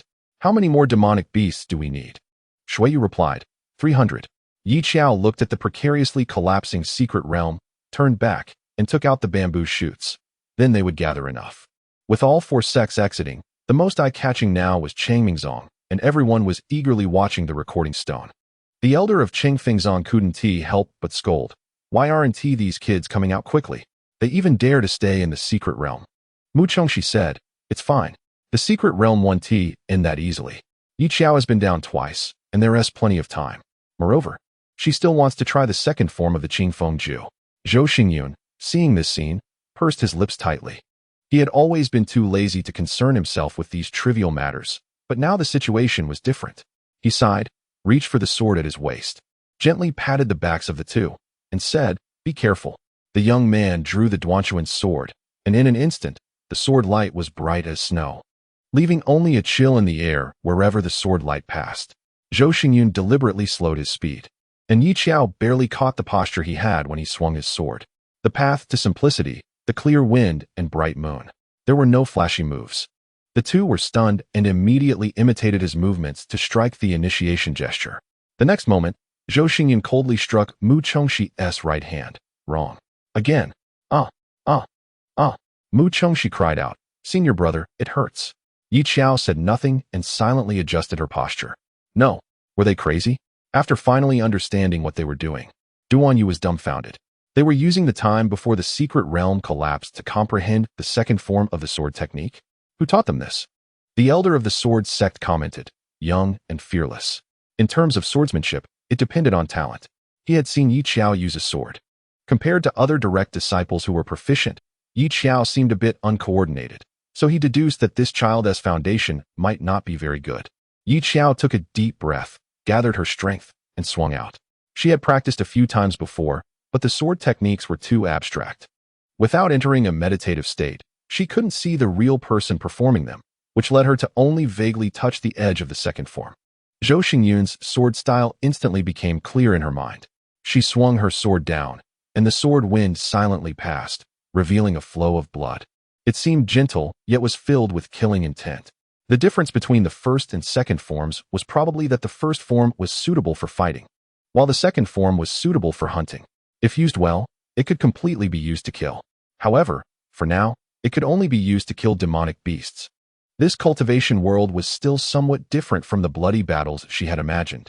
Direct disciples were treasures, and the future of the cultivation world depended on them. Fighting was one thing, but no one could afford to have accidents. After all, they were all geniuses cultivated with great effort by their respective sections. This had led to the naive and innocent personalities of these direct disciples. Simply put, they had never been through the harshness of society and were overly protected by these sect leaders and elders. The 3 moved quickly, and the second form of the Qingfeng Ju was somewhat similar to a group attack, making it even easier to deal with. Shuiyu looked at the rankings above and hurriedly said, that's enough. We need to hurry. Outside, it had fallen silent. The elders couldn't help but sigh, remarking that this year's Changmingzong truly never ceased to surprise people. Other direct disciples would have fled like dogs in such a situation. Yi Xiao, however, was bold enough to turn back and gather those 300. The secret realm wouldn't collapse so quickly. Such a large place wouldn't fall apart that easily. Now, the direct disciples were simply lacking courage. The elder of Bai Shuizong stroked his beard, honestly admitting that he had just taken a deep breath. It's been a long time since I've seen such a brave disciple. They actually learned sword techniques in the impending closure of the secret realm. And what's even more absurd is that they actually managed to learn them. The moment Yi Xiao and a few senior brothers were transmitted out, a crowd rushed up and surrounded her, all of them cultivators who had rushed in from outside, nearly scaring her into running away. Yi Xiao is out. Yi Xiao. Someone stepped forward and shook her hand excitedly. You are the one who cultivates both sword and talisman, right? It's a pleasure to meet you. I've heard so much about you, Xiao. Xiao felt almost buried by these people. Just as she was struggling to squeeze out of the crowd to stand alongside her senior brothers, a thunderous voice from the head seat of the sect echoed behind her, making all the disciples who had come out shudder. Who? Who caused the collapse of the secret realm? Chapter 60 Mountains and Rivers Xiao. The voice of the head of the questioning sword sect suddenly rang out behind her. Just as Xiao was about to slip away, Shuiyu lowered his head nonchalantly. Mu Chongxi and Zhou Xingyun were there too. He coldly called out to them, "You four come over here and pay for the damages." Xiao awkwardly said, "Please don't be angry, it's not a big deal. Did you cause the collapse of the secret realm?" How could he not be angry? If it weren't for Xiao, how could they have fallen to such a state in the questioning sword sect? They were last in the second round of the grand competition. This had never happened in 1,000 years. Qin Fanfan had no choice but to step in to defend them. That secret realm was going to close eventually. Paying for damages will only hurt our feelings. The head of the questioning sword sect raised his hand and coldly interrupted him. "Stop. There's no goodwill between me and your Changming sect. Do you know how dangerous it is for the secret realm to close early? Pay up." In the end, it was still Qin Fanfan who cleaned up the mess, tearfully handing over the money to the questioning sword sect, while on the other side, Xiao was already surrounded again. "When did you learn the formation?" Song Hanxing rushed up to question her. "I learned it a few months ago." Xiao looked at his anxious, flushed face and her tone became much more cheerful. "From now on, please call me a low-key genius. Thank you." And she poked him with a bamboo shoot in her hand, reminding, "Remember to be polite when speaking to the first place of the second round of the grand competition." Song Hanxing, Chu Xingji immediately started pointing and commenting on the scene. "Look, they are so proud of their Changming sect. I told you we could team up, but you insisted on going against us." Ming Xian and Xiao clapped in celebration and joined in the pointing and commenting. Chu Xingji, be careful about how you speak to the first place of the second round. Chu Xingji, all sects are heading home. Xiao also tucked away the seemingly valuable spiritual weapon in her arms and returned to the courtyard. She was researching it with Shuiyu, while the other senior brothers seemed uninterested. Xiao had never seen this thing before, but Shuiyu had some understanding. "I've seen it in books before. It seems to be called the Map of Mountains and Rivers." Shuiyu poked it. "You can check the spiritual weapon rankings. If I remember correctly, it should be ranked 3rd. When opened, the scroll reveals a scene that can trap the enemy in your past memories. It's a very useful illusion weapon." Shuiyu rested his chin on his hand. It said that the scenes inside can reach a level of realism that is indistinguishable from reality. Xiao became excited. "Then I'll try it out? If I get lost inside, just kick me. It would be a shame not to personally experience this spiritual weapon." Shuiyu gestured. "No problem." As he activated the spiritual weapon in his hand, Xiao felt a wave of dizziness, and soon she opened her eyes. What greeted her was a white desk lamp. She was sitting in front of a computer, burning the midnight oil to revise her design draft, her face pale, sporting dark circles, looking like someone oppressed by life and society for years. The moment Xiao saw this illusion, she jolted awake, realizing how terrifying it was. "What did you see?" Shuiyu raised an eyebrow in surprise. "You woke up the moment you entered? Is the 3rd-ranked spiritual weapon already so useless?" Xiao, still shaken, replied, "I saw the humble daily life of a corporate slave." Shuiyu blinked in confusion, unable to understand. However, this wasn't the first time he had failed to understand her. "Want to try again?" Xiao was eager to try. Maybe the scene wasn't crafted well. Who wants to see themselves being overworked and staying up late to revise design drafts? Shuiyu nodded in agreement. He activated the spiritual weapon again, and the next moment, Xiao opened her eyes to see herself being scolded by her boss in a dramatic scene.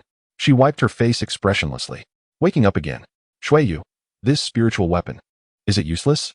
He shook the map of mountains and rivers in confusion. "What did you see? You couldn't enter the state twice." Xiao finally came to terms with reality.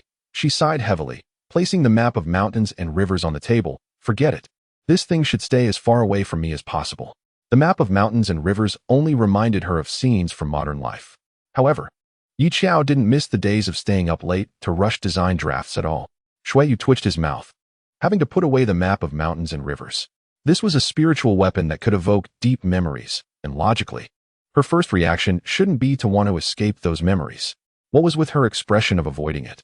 After testing the usefulness of the map of mountains and rivers, the courtyard became lively.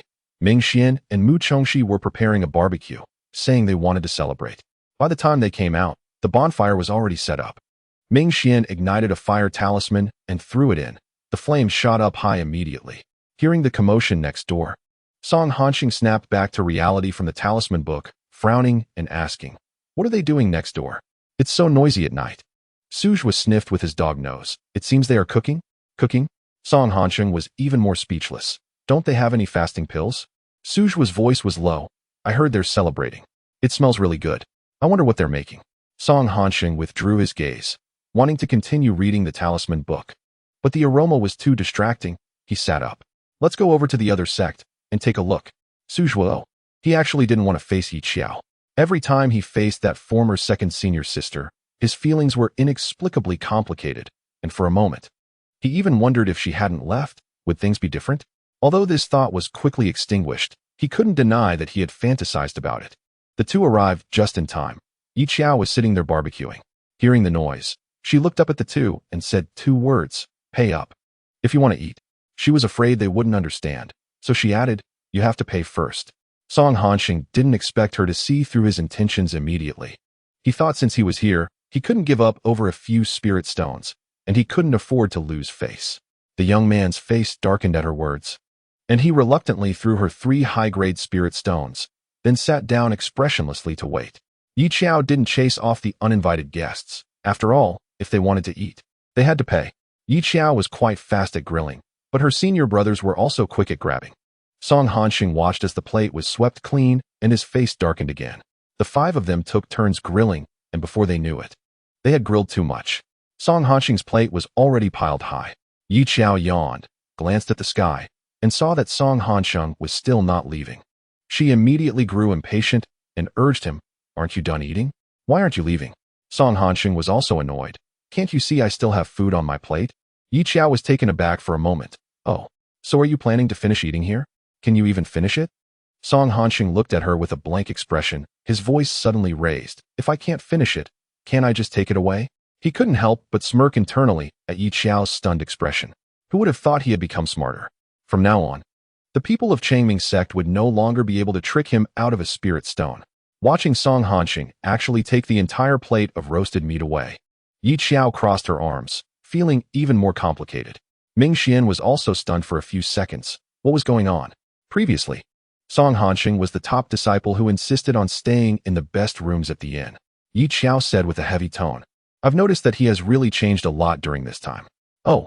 Shuiyu expressed his understanding. "He became kinder?" Xiao replied, "He has become a bit brainless." Chapter 61. Where's my Xiao? It was evident that losing over 100,000 high-grade spirit stones had a strong impact on Song Hanxing. Xiao had not asked Qinghan for the debt, because sword cultivators were generally poor. Song Hanxing could still manage to gather some money. But Qinghan probably couldn't even pay it back by selling his underwear. At that time, she could keep the IOU to blackmail Qinghan.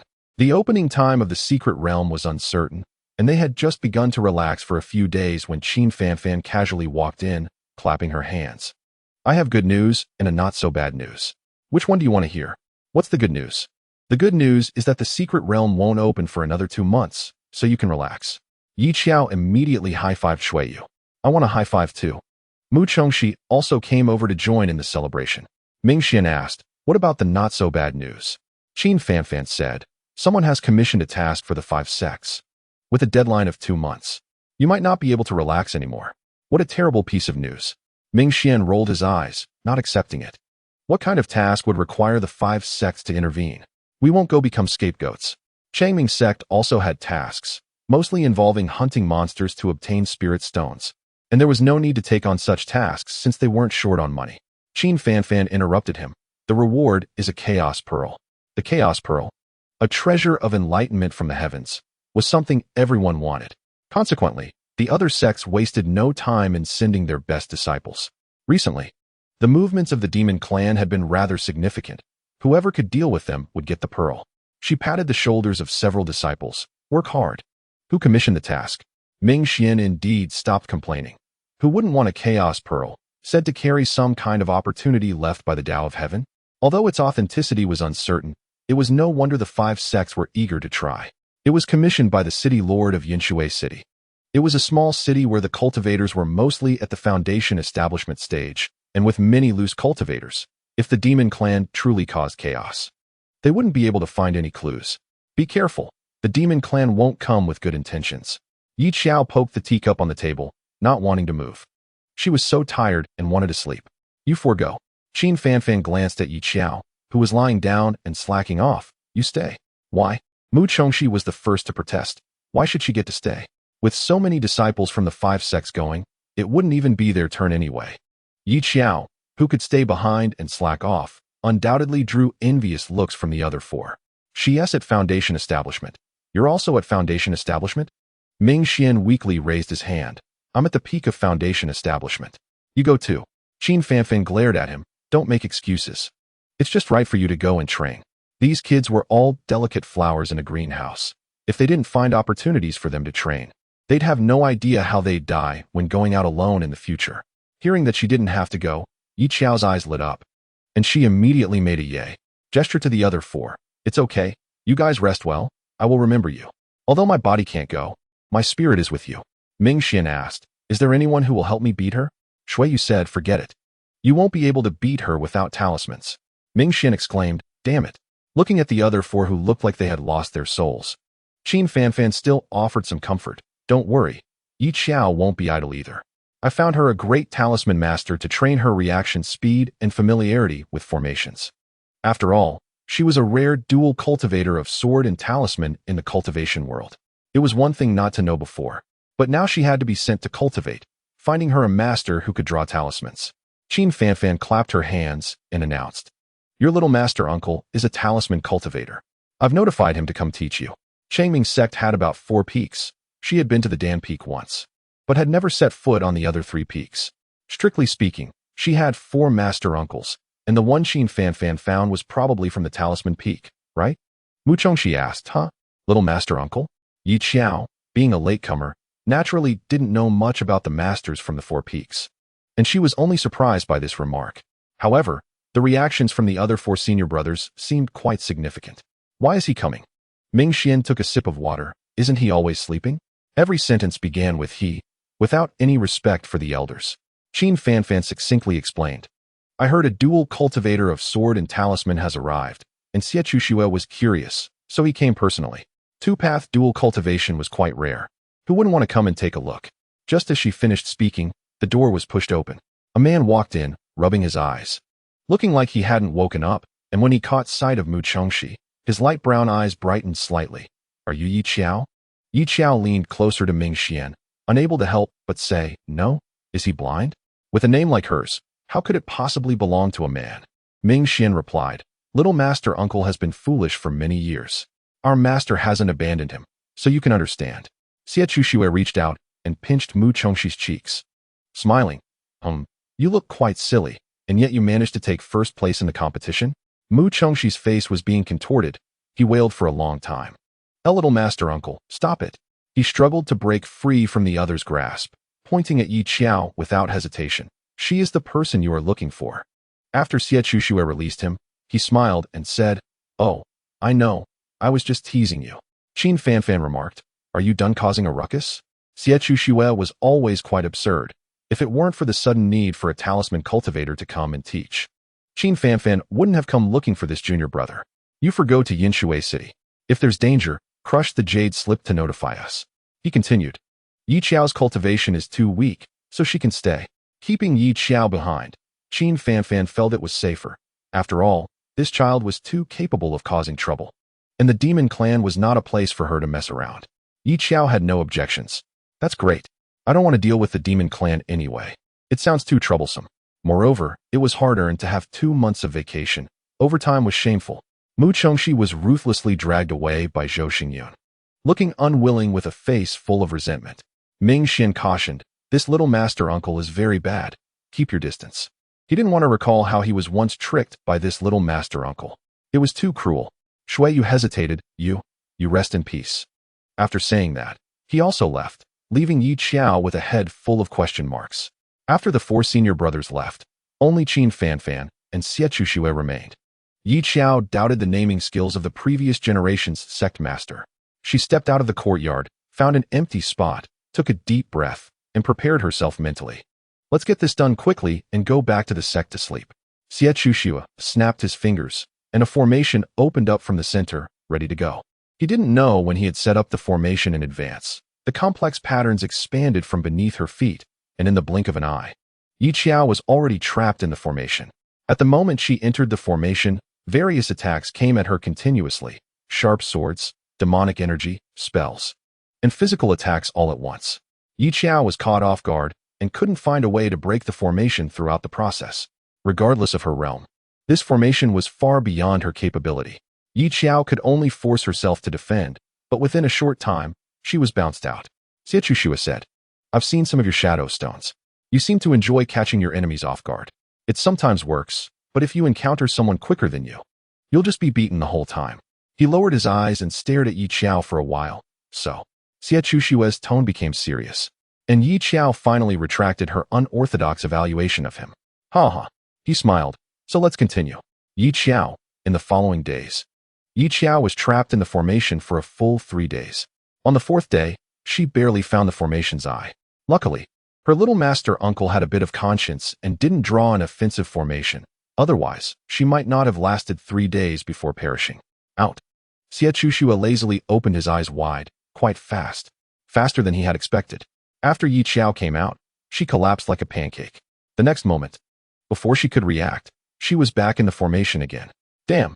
Xiao learned a lot from books and had accumulated some experience in secret realms. But she had never seen such a troublesome formation. It could drag a person to death. Initially, Xiao trained her reaction speed, and once she adapted to the speed, he began training her formation breaking speed. Illusion formations were one thing. More often than not, it was about being trapped. After the 7th day, her formation breaking speed gradually increased. But she was also exhausted. Occasionally, demonic beasts would jump out from the formation to scare her. Xiao reflexively used her bamboo stick to disperse them, only to tragically discover that the formation she had just found had shifted again the next second. Little Master Uncle. After Xiao emerged from the formation, her face was pale, head down. Was Mingxian also like this back then? Xiao nodded yes. The methods of talisman cultivators and sword cultivators are different. Although she wouldn't get hit, the endless formations were even more headache-inducing, and Xiao's eyes gradually lost their light. She lay on the ground like a salted fish without dreams. Seeing this, Xiao shook her vigorously, turning Xiao into a wobbly noodle. Then he seemed to see Xiao looking up, as if a little ghost was floating out of her mouth. No way. He blinked, confused, tilting his head. Is she that fragile? He remembered Mingxian and Shuiyu used to be quite resilient. Xiao had even tried to roast Mingxian and Shuiyu together when they were young, excited to develop a recipe for roasting little kids. Back then, the two were quite resilient. It seemed, perhaps, they hadn't been tormented to this extent. When Qin Fanfan arrived, she saw her junior brother holding her disciple by the collar, and Xiao looked like she was about to die. Qin Fanfan was furious and punched Xiao on the head. "What did you do to my disciple?" Xiao replied, "She's fine." Xiao, coming back to her senses in a daze, laughed. "Haha, I told you she's fine, right?" Xiao smiled and immediately released his grip on her collar. Xiao fell to the ground with a thud. Qin Fanfan. Xiao was completely jolted awake. At this point, her soul was still floating. "Little Master Uncle." Xiao's voice was weak. "Do you have a teleportation talisman? I want to find the senior brothers." She never wanted to deal with formations again in this lifetime. Xiao blinked. "No teleportation talismans. But you can try a teleportation array." He smiled. "Although the teleportation array takes a bit of time, it can teleport many people at once. Want to learn? I can teach you." As he spoke, Xiao formed seals with such speed that it dazzled the eyes. Xiao didn't have time to stop him, and the next moment, a faint golden formation appeared beneath her feet. "Look." He watched as Xiao disappeared without a trace in the formation, his eyes widening in astonishment. "My disciple is gone." Qin Fanfan watched her large disciple vanish like that, and immediately exploded with rage, punching Xiao into the wall, unable to pull him out. "Where's my Xiao? Dead. Looks like she was sent away by the teleportation array." Xiao let out a yelp, struggling to crawl out from the wall, then fully revived. Coming over as if nothing had happened, his voice cheerful. "I don't know where she was sent to. You know, the teleportation array's destination is never fixed." All they could do was wish Xiao good luck. Qin Fanfan, Chapter 62. A wise person knows when to yield. When they arrived in Yunshui City, all the disciples from the 5 sects encountered each other, but they all ignored one another. Those who came here were all high-level and capable direct disciples. Qin Huai tightened his grip on the sword at his waist, and, noticing Yi Xiao was absent, felt an inexplicable sense of relief. After all, with her low cultivation, the Changming sect wouldn't let her out. Everyone wanted the Chaos Pearl and had to rely on their own abilities to obtain it. The disciples from the various sects had no communication throughout, following the steward leading them into the city lord's mansion. Yi Qinghan was the first to ask, "Is there a demonic clan causing trouble in the city? Haven't he been caught?" No. The city lord of Yunshui City was a plump man. He sighed lightly, saying it was because he truly had no choice but to seek your help. The 5 sects were willing to give face, primarily for the sake of the Chaos Pearl. They knew the reasoning behind this, so without further thought, they promised, "As long as you eliminate the demonic clan in the city, we will naturally present the Chaos Pearl." Yi Qinghan nodded indifferently. Good. Clearly considering the Chaos Pearl as theirs. However, Shuiyu frowned slightly, feeling something was off. Meanwhile, Yi Xiao was spinning around, and when she opened her eyes, she found herself lying in an open space, which undoubtedly relieved her. At least it wasn't a grave. The teleportation array, like the teleportation talisman, was good for everything, except the location was not fixed. She brushed off the dust from her sleeves and stood up. Kendeji had been teleported in as well. Its bright red fur was too eye-catching, so Yi Xiao directly tucked it under her sleeve, letting it find a place to settle. Yi Xiao looked at the sky. Dusk had fallen, and she had no idea where she had been sent. To be safe, she first swallowed a breath-holding pill and stuck a concealment talisman on herself, finding a safe place to hide and observe her surroundings.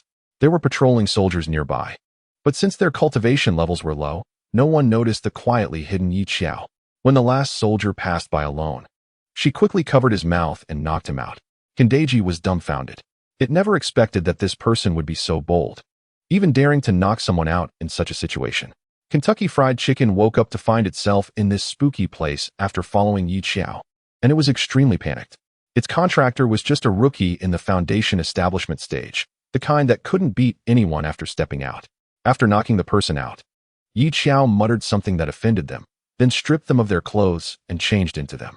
Not understanding the situation, but realizing her outfit was too eye-catching with no one else around, Yi Xiao had to take a risk and knock out the other person to change clothes. After changing, Yi Xiao didn't dare to move recklessly and found a hidden spot to quietly hide, starting to think about where that unreliable little master uncle had sent her. First, it was certain that this was not a place she was familiar with. After all, that group had just spoken a bunch of gibberish she couldn't understand. Yi Xiao paused for a moment and decisively chose to run away. This spooky place looked very dangerous, especially since she couldn't communicate. Staying here seemed unsafe. She was already contemplating how to escape when suddenly someone slapped her on the back, scolding her for being lazy. Thanks to Elder Duan's daily beatings, Yi Xiao managed to stay upright instead of collapsing. She looked up and met the impatient gaze of the other person, whose eyes then swept past her to a group of similarly dressed individuals, the highest cultivation level being in the Golden Course stage, with about 7 or 8 of them. After calming down and confirming that running away now would lead to a terrible fate, Yi Xiao immediately turned around and swiftly moved to the back of the group. Those who know how to adapt are wise. Judging by the previous person's level of blindness, this might be a small, unorganized unit, with everyone not knowing each other. So getting by should not be difficult. Yi Xiao's foundation establishment cultivation was not outstanding, but it wasn't too bad either. She was the kind that could hide unobtrusively at the back. The few people ignored Yi Xiao, the suspected lazy soldier, babbling away in a language she couldn't understand. She had a strong learning ability and had never lost in terms of memory. She quietly memorized the words that repeatedly appeared in their speech. As Yi Xiao followed behind the group, the more she observed, the more she felt these people seemed a bit like the legendary demon race. The corners of her mouth twitched. Was her luck really that bad? Sent to the demon race's base camp was worse than being sent to a grave to dance. At least there wouldn't be any danger. We'll go to Yunshui City tomorrow. I've heard everyone has arrived.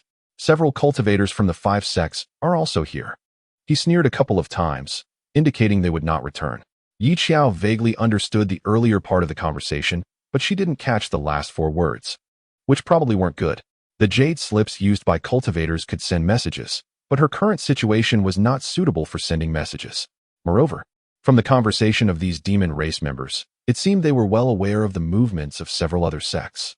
It was likely that Mu Chengxi and the others had been targeted as soon as they entered Yinshui City. Had the demon race's intelligence network developed to such an extent? While Yi Xiao was brainstorming, she suddenly thought of a possibility. Wait a minute. Those idiots from the 5 sects wouldn't be foolish enough to swagger into Yinshui City wearing sect robes, would they? It wasn't impossible. The few senior brothers hadn't changed clothes when they left, meaning they were a group of oblivious disciples strutting into the demon race's territory in plain sight, practically announcing their arrival to the world. Their every move was thoroughly understood by the other side. Yi Xiao silently adjusted her clothes. She felt that if she had to rely on these naive disciples in the future, the cultivation world might as well end sooner. Where should we look for the demon race? Mu Chengxi glanced around.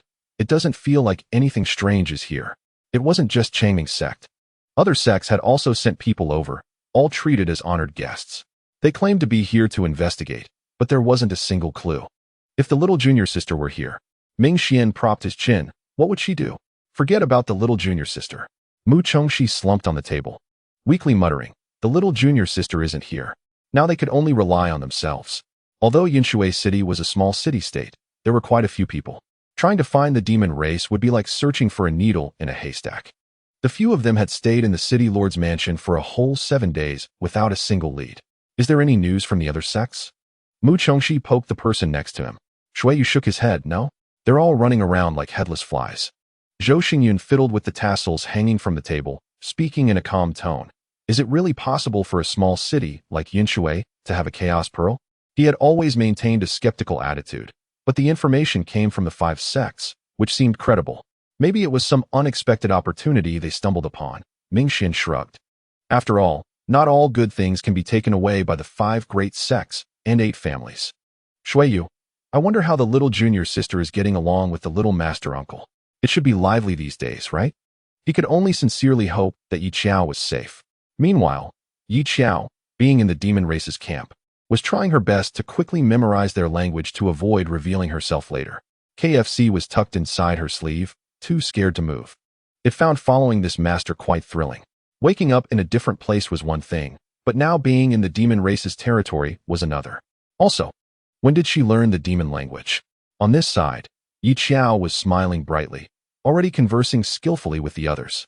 Although she didn't know anyone, she showed no signs of nervousness and appeared quite confident, making it seem like she was very familiar with these people. When will we arrive at Yinshui City? The other person glanced at Yi Xiao impatiently. In 2 days. Then shouldn't we hurry up? Why do you have so many questions? He sneered a couple of times. Thinking that those disciples had already arrived in Yinshui City, capturing them was only a matter of time. But just to be safe, the saintess from the demon realm would also come here, so they would wait for her arrival first. Yi Xiao, the saintess is coming too? Her tone carried just the right amount of surprise. After all, Qin Fanfan hadn't mentioned the existence of a saintess in the demon race.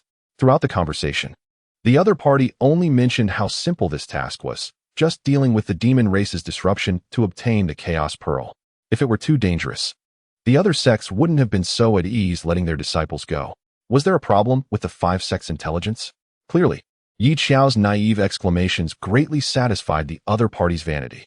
The demon soldier felt much better after hearing this. They just had to wait for their saintess to arrive.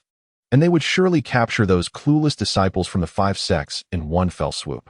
After saying that, the demon race started laughing heartily. Yi Xiao didn't know if this was how villains laughed or if it was a demon tradition, but she could only laugh along. After grasping the information she wanted, Yi Xiao took the opportunity to create a little distraction while they were on the move. Once she ensured no one would notice her unusual behavior, she felt relieved to reply to the jade slip Qin Fanfan had sent. Qin Fanfan was still frantically asking her where the teleportation array had sent her and if she was in any danger. Seeing this, Yi Xiao quickly typed out a message. You might not believe it, but I ended up in the demon race's base camp. Qin Fanfan. He calmly wiped his face, looking at Xie Chuxua, sitting on the ground, and kicked her. Where the hell did you send my disciple?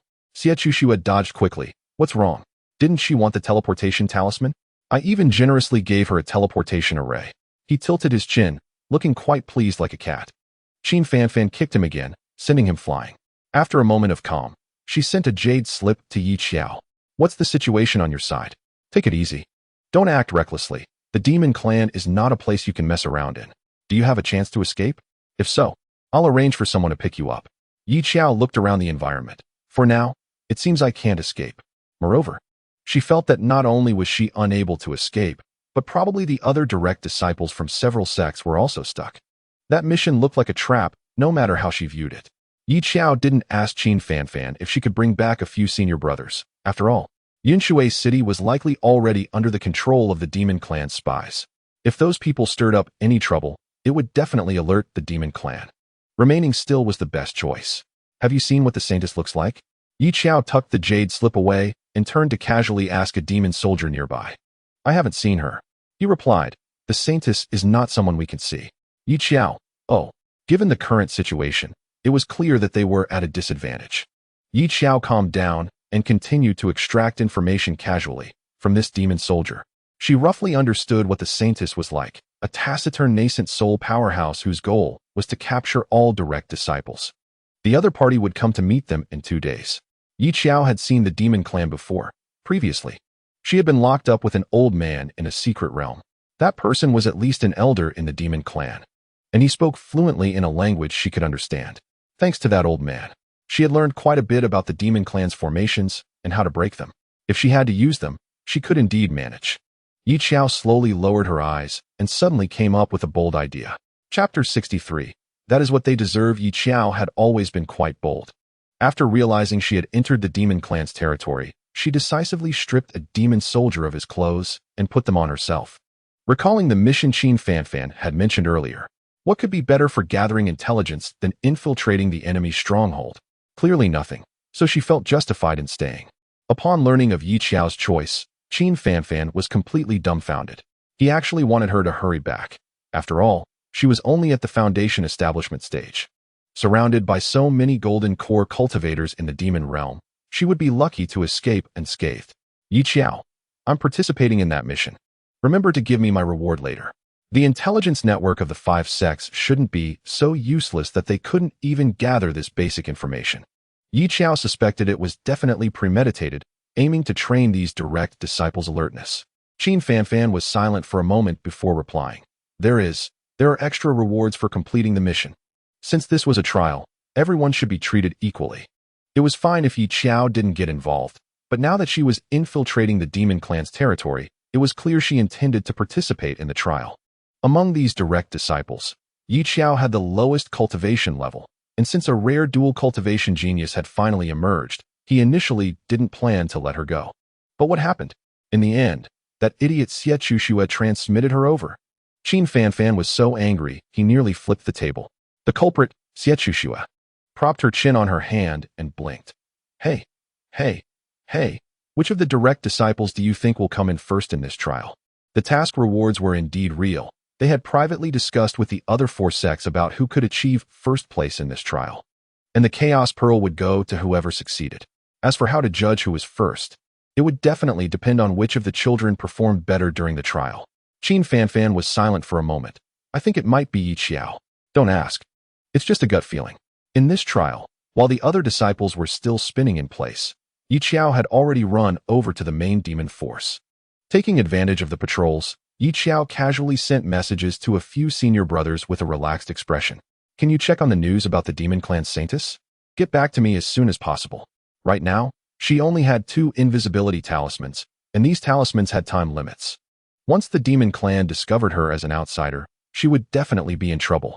Xiao had no choice but to wear the demon soldier's clothes she had stripped. If she couldn't beat them, she would join them. Xiao didn't see anything wrong with her actions. When Ming Xian received the message, he was taken aback. Saintess? The demon clan Saintess is coming too? No way. Wasn't it said that this mission was safe? He scratched his head in confusion, then saw his junior sister continue to send a message. There are about 7 or 8 golden core cultivators on the demon side. Be careful. This mission is quite dangerous. Ming Xian was curious. How do you know there are 7 or 8? Shouldn't Xiao be happily playing with the little master uncle? Xiao was worried that her little actions would attract attention, so she urged, I'm over in the demon clan. You all hurry to investigate the specific situation about the demon clan. The more detailed the better. Ming Xian almost stumbled to the ground. The demon clan? He didn't expect that while they were clueless, Xiao had actually run over to the demon clan. Ming Xian slightly suppressed the impulse to twitch his mouth. We've been looking for people outside the city to gather information, but we still can't find any useful clues. They had been inquiring everywhere for a long time and found not a single useful piece of information. Ming Xian wanted to give up entirely, letting those direct disciples play it out themselves.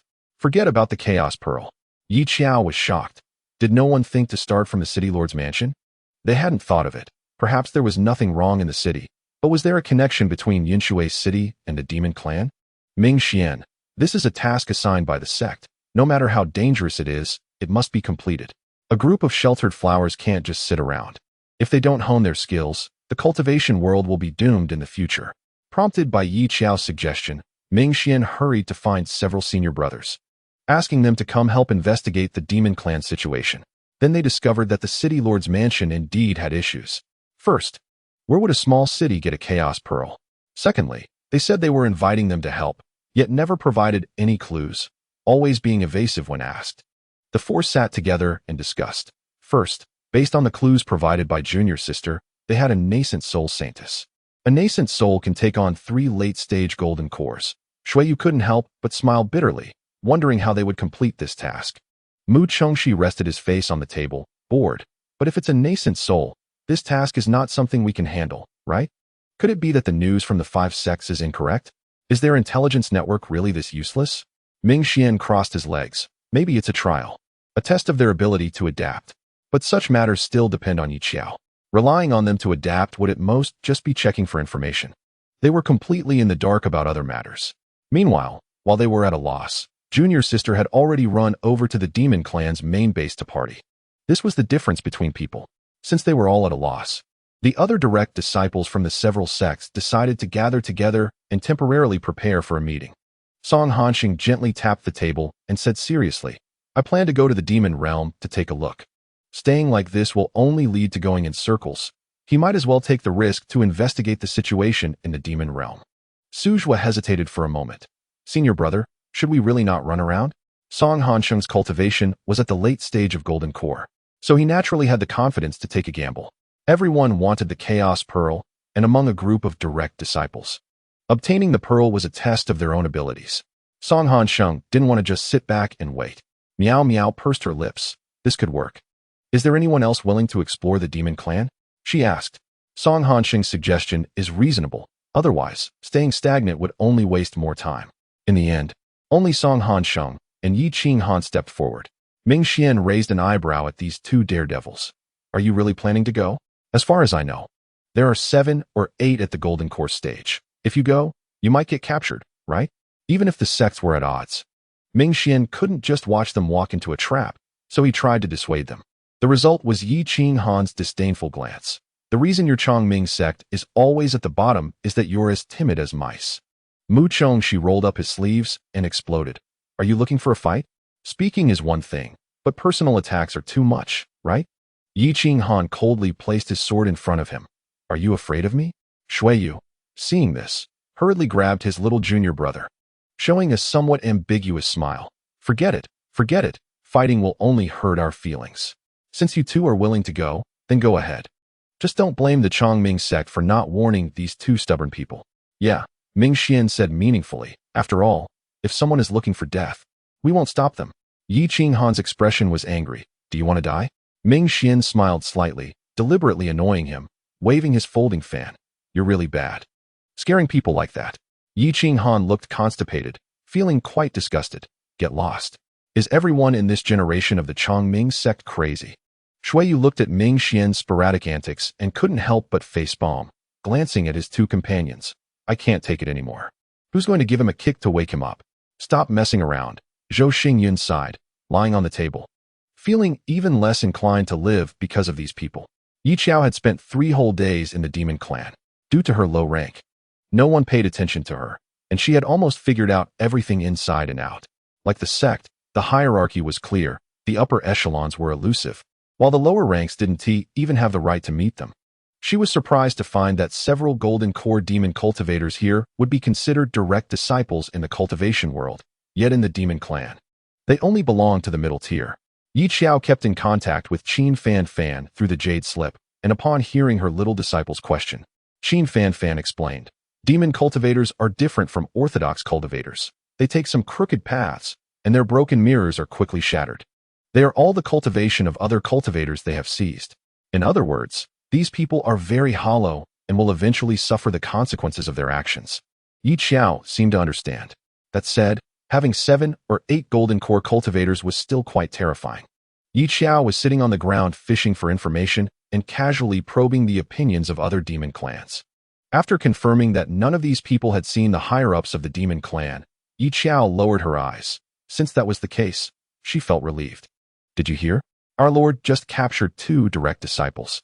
A few demons were chatting, and upon hearing the conversation, Yi Xiao's heart skipped a beat. But her expression remained unchanged as she casually joined the conversation. "Who did you capture? It's not my senior brothers, right? It seems to be from the Sword sect and the Moonclear sect." Upon hearing these 2 sects, Yi Xiao immediately calmed down. That's what they deserved. Chapter 64. Surprised? Unexpected? Exciting? Qin Fan Fan froze for a moment upon hearing the commotion in the jade slip, shocked that 2 disciples from the sect had been captured so quickly. "There's no hope." Xie Shui shook her head, holding her teacup. "If we rely on these disciples, this cultivation world should just be destroyed quickly." Qin Fan Fan rarely agreed and nodded. Yi Xiao waited until evening before slowly standing up. She looked at her outfit, then boldly found a demon she had observed for a long time and gently tapped him. "Hey, brother, do you have any clothes in other colors that you could lend me?" Her tone was extremely friendly. The demon blinked in confusion. "How did you know I have other colored clothes?" "Of course," Yi Xiao replied. She had been observing the demons here for 3 whole days, and she had basically noted all the news that could be caught. "I saw you take it out of your mustard seed bag." She wore an apologetic expression. "I thought your outfit looked nice and wanted to try one on." The demon's clothes were uniform, but the clothes in his mustard seed bag were of a different color. Perhaps to stand out, his black clothes looked particularly striking among the grays. He beamed with pride. "You're quite discerning. This is something I've carefully modified. I've worn the gray demon clothes for over 10 years. And I secretly wore it many times when no one was around." He never expected someone to notice his uniqueness. Yi Xiao cleverly coaxed him into giving her his black clothes, and while he was busy organizing his mustard seed bag, she directly launched a surprise attack and knocked him out. After changing into that outfit, she carefully tidied herself up. The previously ingratiating smile disappeared without a trace, and she walked away with her hands behind her back, looking indifferent. Qin Fan Fan, hearing the commotion, didn't dare to speak up. He felt that his disciple was about to make trouble again. Yi Xiao took a hidden cultivation pill, making it impossible for anyone to tell that she was only at the foundation establishment stage. The demon clothes were all the same, a uniform gray. And since the other demon soldiers had never seen the higher-ups, when they saw Yi Xiao stand out so much, they exchanged glances. They mistakenly thought Yi Xiao was a supervisor sent down from above. "Who are you?" A demon soldier rubbed his hands, cautiously asking. Yi Xiao smiled, walked up to them, snorted coldly, and said in a very unpleasant tone, "The saint has sent me to check on the 2 direct disciples you captured. What are you staring at? Do you want to die?" Her tone was impatient, and her gaze was cold. The demon soldier, having been kicked, didn't dare to retort and could only smile apologetically. Oh, so you're a lord sent from above. The 2 direct disciples are in the dungeon. I'll take you to see." The demon soldier secretly grumbled. How come he didn't know the saintess sent someone over? He cautiously asked. "I don't know what the saintess said. Which lord are you?" This probing question made Qin Fan Fan break out in cold sweat. However, Yi Xiao's smile grew even brighter. "Oh, you want to know who I am?" Having watched so many dramas over the years, she had figured out a principle. It didn't matter if her acting was awkward, just smile when meeting people. The weirder the smile, the more it highlighted her crazy aura, so that no one would suspect her. The girl maintained an unpredictable smile. Her black clothes seemed to blend into the night, making her appear especially unfathomable in the gloomy atmosphere. The demon soldier's heart skipped a beat. He suddenly remembered that the tempers of these lords were not great, especially when Yi Xiao was smiling so brightly. He was afraid that if he said anything more, the other party would twist off his head. No. I dare not." He quickly lowered his head. "We'll take you there right away." Yi Xiao deliberately covered her face with her hair, fearing that her awkward acting would cause her features to go haywire. As she walked by, she kicked anyone she found unpleasant directly. Her indifferent demeanor made the group of demon soldiers even more fearful, firmly believing that she was a lord sent from above. The demons in the dungeon didn't even have the courage to look at her, keeping their heads down the entire time, taking the opportunity to show off. Xiao certainly wouldn't hold back, walking in with her hands behind her back. She casually asked, "What are you planning to do with those 2 disciples you've captured? These cultivators are very loyal." The demon clan began to sneer. "Those direct disciples will definitely come to rescue them, and by then, we will be able to catch them all at once. Just a few direct disciples from the cultivation world." The demon clan laughed loudly. "Given some time, our demon clan will definitely unify the cultivation world." Xiao looked at the laughing demons and felt that if she didn't laugh, it would seem out of place. So, she also joined in the laughter. Ha! That laughter, reminiscent of the dark god of Guna, echoed back and forth, causing the 2 bound disciples to turn pale with fright. Song Hansheng and Yi Qinghan exchanged glances, feeling that they were likely to die here today. These demons were not normal people at all. After Xiao entered the dungeon, she saw 2 old acquaintances. She lightly clicked her tongue inwardly and lowered her voice to ask, "What about the disciples of the Sword sect and the Moonclear sect?" She thought to herself, who would dare to take such a risk and come here? If it were these 2, it would make sense. Yi Qinghan met her teasing gaze, his expression slightly tense, his eyes filled with coldness. 30 years in the east. 30 years in the west. One day, I will definitely flatten your demon realm. Xiao almost couldn't hold back her laughter. Truly the cultivation world's version of Long Aotian. Even in prison, he didn't forget to make threats. He didn't even consider whose territory it was now. How bold. One of the demon soldiers immediately kicked over. "How dare you be disrespectful to the Lord?" Yi Qinghan had never suffered such humiliation. He gritted his teeth, raising his voice sharply, his gaze icy. "You can kill or torture us as you wish. As righteous disciples, we will never bow down to you." Xiao clicked her tongue in admiration. Quite spirited. Song Hansheng weakly spoke up. Yi Qinghan is still quite the person who knows how to bend with the times. Song Hansheng was someone who could endure and adapt. Seeing Yi Qinghan making bold claims even at this moment, he couldn't help but remind him, "If you want to die, don't drag me down with you, okay?" Yi Qinghan insisted on bringing him down with him. Song Hansheng's face twisted for a moment. He still didn't want to die. Xiao had watched enough of their amusing expressions. She glanced at the few demons surrounding them and slapped her hand down. "What are you all standing around for? Get out." Her unpredictable demeanor made the demons hurry to flee. Once the demons had left, Xiao casually found a stool to sit on. "What are you all doing in our demon clan?" She kicked Yi Qinghan, not expecting that even at this time, there were still 2 who sought death. Yi Qinghan sneered. "Naturally, it's to one day flatten your little demon clan." Song Hansheng added, "You should say less." Didn't they see how twisted the demons' expressions were? Xiao couldn't help but smile, her expression nearly uncontrolled, and she said with great interest, "So, you came here without even understanding our demon clan situation? Are all the direct disciples this brave nowadays?" The way she referred to our demon clan made it seem as if she truly considered herself the boss here. And her skilled manner made Qin Fan think that this child had indeed restrained herself in the secret realm. This time, she directly began to show off on the demon clan's territory. Impressive. Yi Qinghan thought she was insulting him, so he looked at her coldly, not saying a word. Song Hansheng's expression also grew more anxious. He never expected to end up in the demon clan's territory, and this dangerous situation made his heart race uncomfortably. Yi Qinghan frowned, his lips pressed tighter. He didn't know why, but he felt that this voice sounded familiar. Yet he couldn't remember where he had heard it before. Xiao noticed the 2 of them were silent, watching her warily as if she were some kind of monster. And she grinned, laughing even more happily. As the saying goes, if you're not good, it's a sunny day. If you're well, then what? The expressions of these 2 were quite entertaining, clearly imagining her to be some kind of monstrous threat. Song Hansheng watched this high-ranking demon laughing like a madwoman, determined to continue swallowing his anger. This demon was insane. He decided not to provoke her for now. Yi Qinghan, although not afraid of her, felt that this demon was very abnormal. He couldn't discern her cultivation level, her hair half covering her eyes, and her wild laughter resembled that of a psychopath.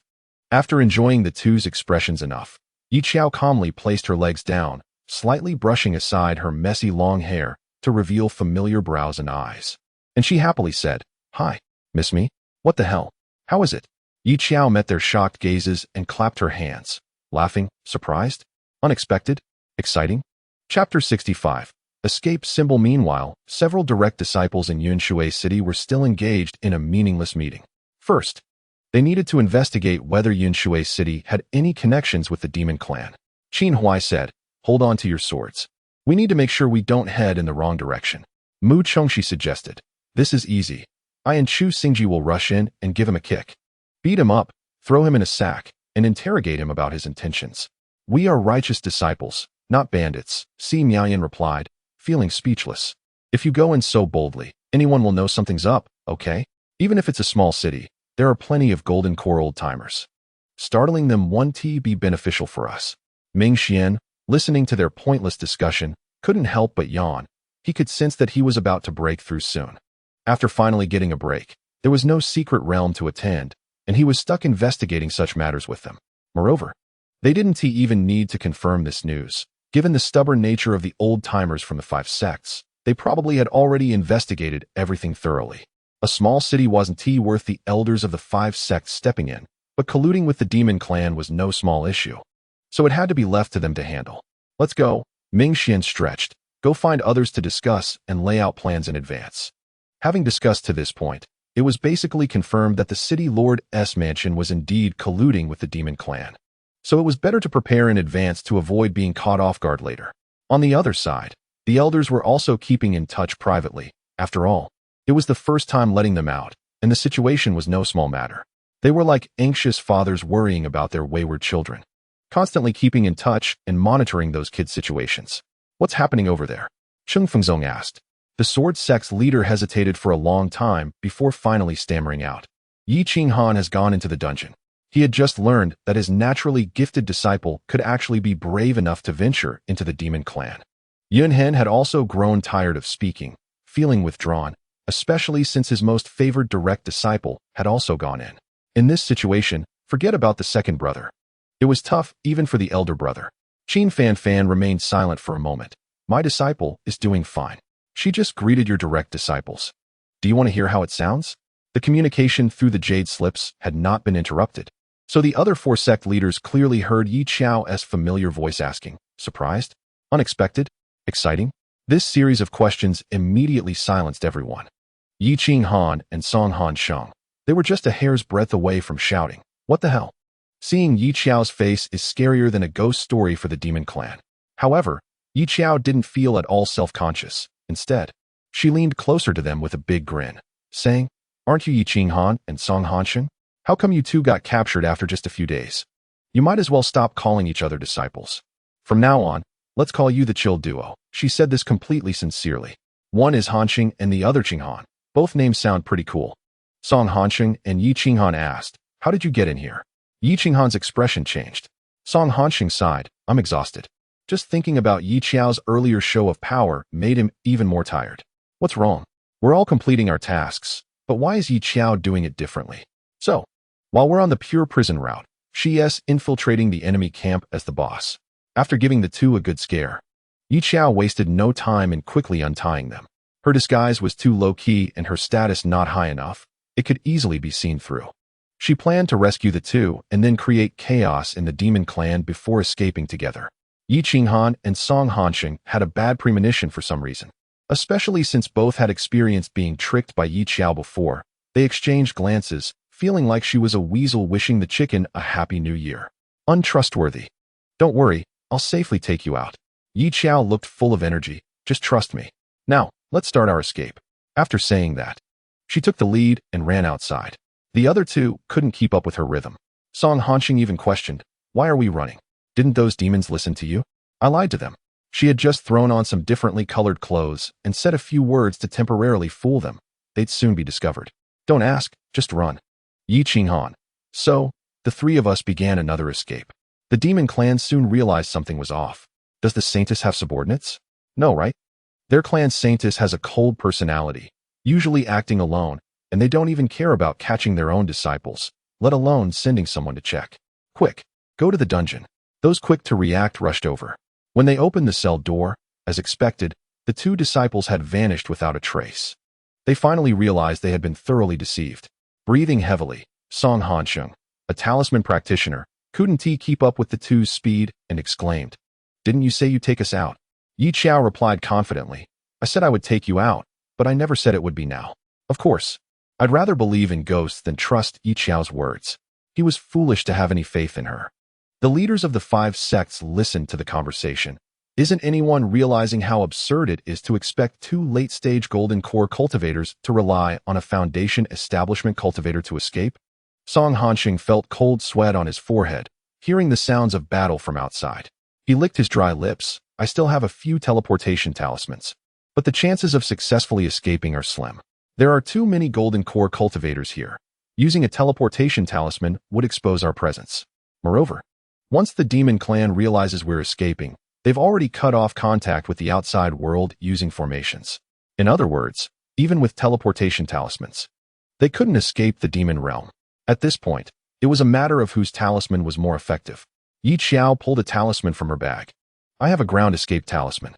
Teleportation talismans are useless. Your ground escape talisman won't help either." Song Hansheng rolled his eyes. No longer the timid one he was when first imprisoned. Yi Xiao raised an eyebrow. "Who said I wanted to escape?" She couldn't be bothered with the 2 of them. "You hide well. Don't wait for me to come back for you. Use a sound transmission talisman to contact me later." After saying that, Yi Xiao crushed the ground escape talisman and ran off in front of them. Yi Qinghan and Song Hansheng exchanged a glance, both seeing the disbelief in each other's eyes. How to evaluate Yi Xiao's absurdity?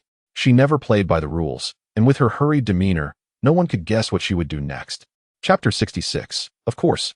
Kneel and give Yi Xiao a 6. As soon as she used the ground escape talisman, it was easy to expose her presence. And the demon clan quickly sensed the fluctuations of spiritual energy. "There's movement. It seems to be coming from the women's bathhouse. Go take a look." Yi Xiao emerged from the women's bathhouse, glanced around, then quickly stole some clothes and ran off. She had been observing this demon clan for quite some time and had familiarized herself with the terrain. Using a ground escape talisman, she successfully dug her way into the women's bathhouse and poked her head out. Taking advantage of the situation, she snatched an old outfit to express her apology. She also left behind a dozen high-quality spirit stones. "Sorry for the disturbance." Yi Xiao kept apologizing in her heart while silently chanting, "One, beautiful lady, forgive me." Meanwhile, chaos erupted on the demon's side. Song Hansheng also found a hiding spot, unlike Yi Qinghan, who was a sword cultivator with a carefree attitude towards life and death. Their talisman practitioners were more cautious. They preferred to hide at the back, tossing talismans, and it would be even better to quietly set up formations in a place where no one was paying attention. Seeing Yi Qinghan, this fool, wanting to rush out and fight to the death, Song Hansheng tightened his grip on his neck. "If you want to die, don't drag me with you." What was he thinking when he chose to come with Yi Qinghan? She was definitely more reliable than Yi Xiao. While searching for Yi Xiao outside, Song Hansheng was also having a hard time. Time felt like it was stretching, the air thickening as the demon soldiers' presence seemed to penetrate everywhere, as if they would break through the door any second. Song Hansheng panicked, his hands trembling slightly. Caught between the fear of the demons outside and the tension of being discovered, both emotions intertwined, making his heart race, and he held his breath silently. "I'm back." Yi Xiao startled the 2 when she came out using the ground escape talisman. Although they knew she was elusive, the 2, unprepared, couldn't help but shrink back a bit. When Yi Xiao popped her head out from the ground, she had already changed into a completely different outfit, originally a demon soldier uniform. Now she was dressed entirely in women's clothing. Yi Qinghan was taken aback, his tone cold. "Where did you get the clothes?" He really wanted to ask how Yi Xiao could always source materials from anywhere at any time. "I stole them from the women's bathhouse." Song Hansheng's eyes widened. "You're a pervert." "No, you are." Yi Xiao had not wasted her time in the demon realm. She rummaged through her bag and found 2 outfits she had taken from other demon soldiers while they were bathing a few days ago and tossed them to the 2. "Put these on and follow me in a bit." Song Hansheng was bewildered. "What do you want to do? Don't you want to go out? I'll take you." Yi Xiao didn't look back as she adjusted her clothes. "I've already investigated the saintess's whereabouts. I initially thought she would arrive in the next few days, but it turns out she has been avoiding coming because the food in the demon realm is too terrible." At first, Yi Xiao only had a thought but hadn't planned to take risks, but now she couldn't hesitate. "If I move quickly enough, I could catch them off guard." The demon clan plans to unite with the people of Yinshui City to catch the 5 clans' disciples in one fell swoop. At times like this, it's all about who is bolder. Song Hanxing remained silent and uttered a single word, 6. At this moment, what else could he say besides 6? Of course, it was to kneel and give Yi Xiao a 6.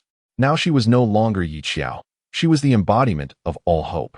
Song Hanxing was someone who could bend and stretch, and after confirming who was in charge, he decisively chose to follow Yi Xiao.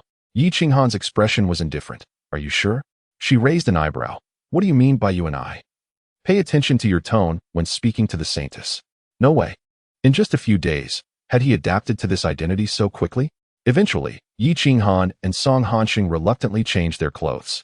At this moment, they could only trust Yi Xiao. Meanwhile, Yi Xiao shared the demon language she had learned with the two of them in advance, instructing them to follow her lead when asked questions by the demons. After the three changed their clothes, Yi Xiao deliberately found a veil to cover her face. Then she began to form a formation with hand gestures that were somewhat difficult to comprehend. Song Hanxing furrowed his brows. What was she doing? Yi Xiao's speed in setting up the formation was a bit slow. When the demons broke through the door, she hesitated for a moment, pulling her hand back and continuing her unfinished spell. The man leading the demons pushed the door open, expecting to see a few terrified disciples, but instead, he unexpectedly encountered two men dressed in their demon clan's clothes, with their cultivation levels impossible to discern. The remaining girl, veiled, tilted her head and looked at them with an especially vacant expression, which was somewhat eerie. Yi Xiao's acting skills were lacking, but it didn't matter. When a person's pupils are unfocused, their gaze is the most chilling. Coupled with the opaque room, the atmosphere of terror was well rendered. Who are you? The man leading them asked in a hoarse and unpleasant voice, the corners of his mouth twisting into a strange arc. If the answer given by the other party did not satisfy him, the next moment could lead to dire consequences. Clearly, after experiencing deception, they had become smarter. It was said that the two disciples they had captured yesterday were also at the late golden core stage.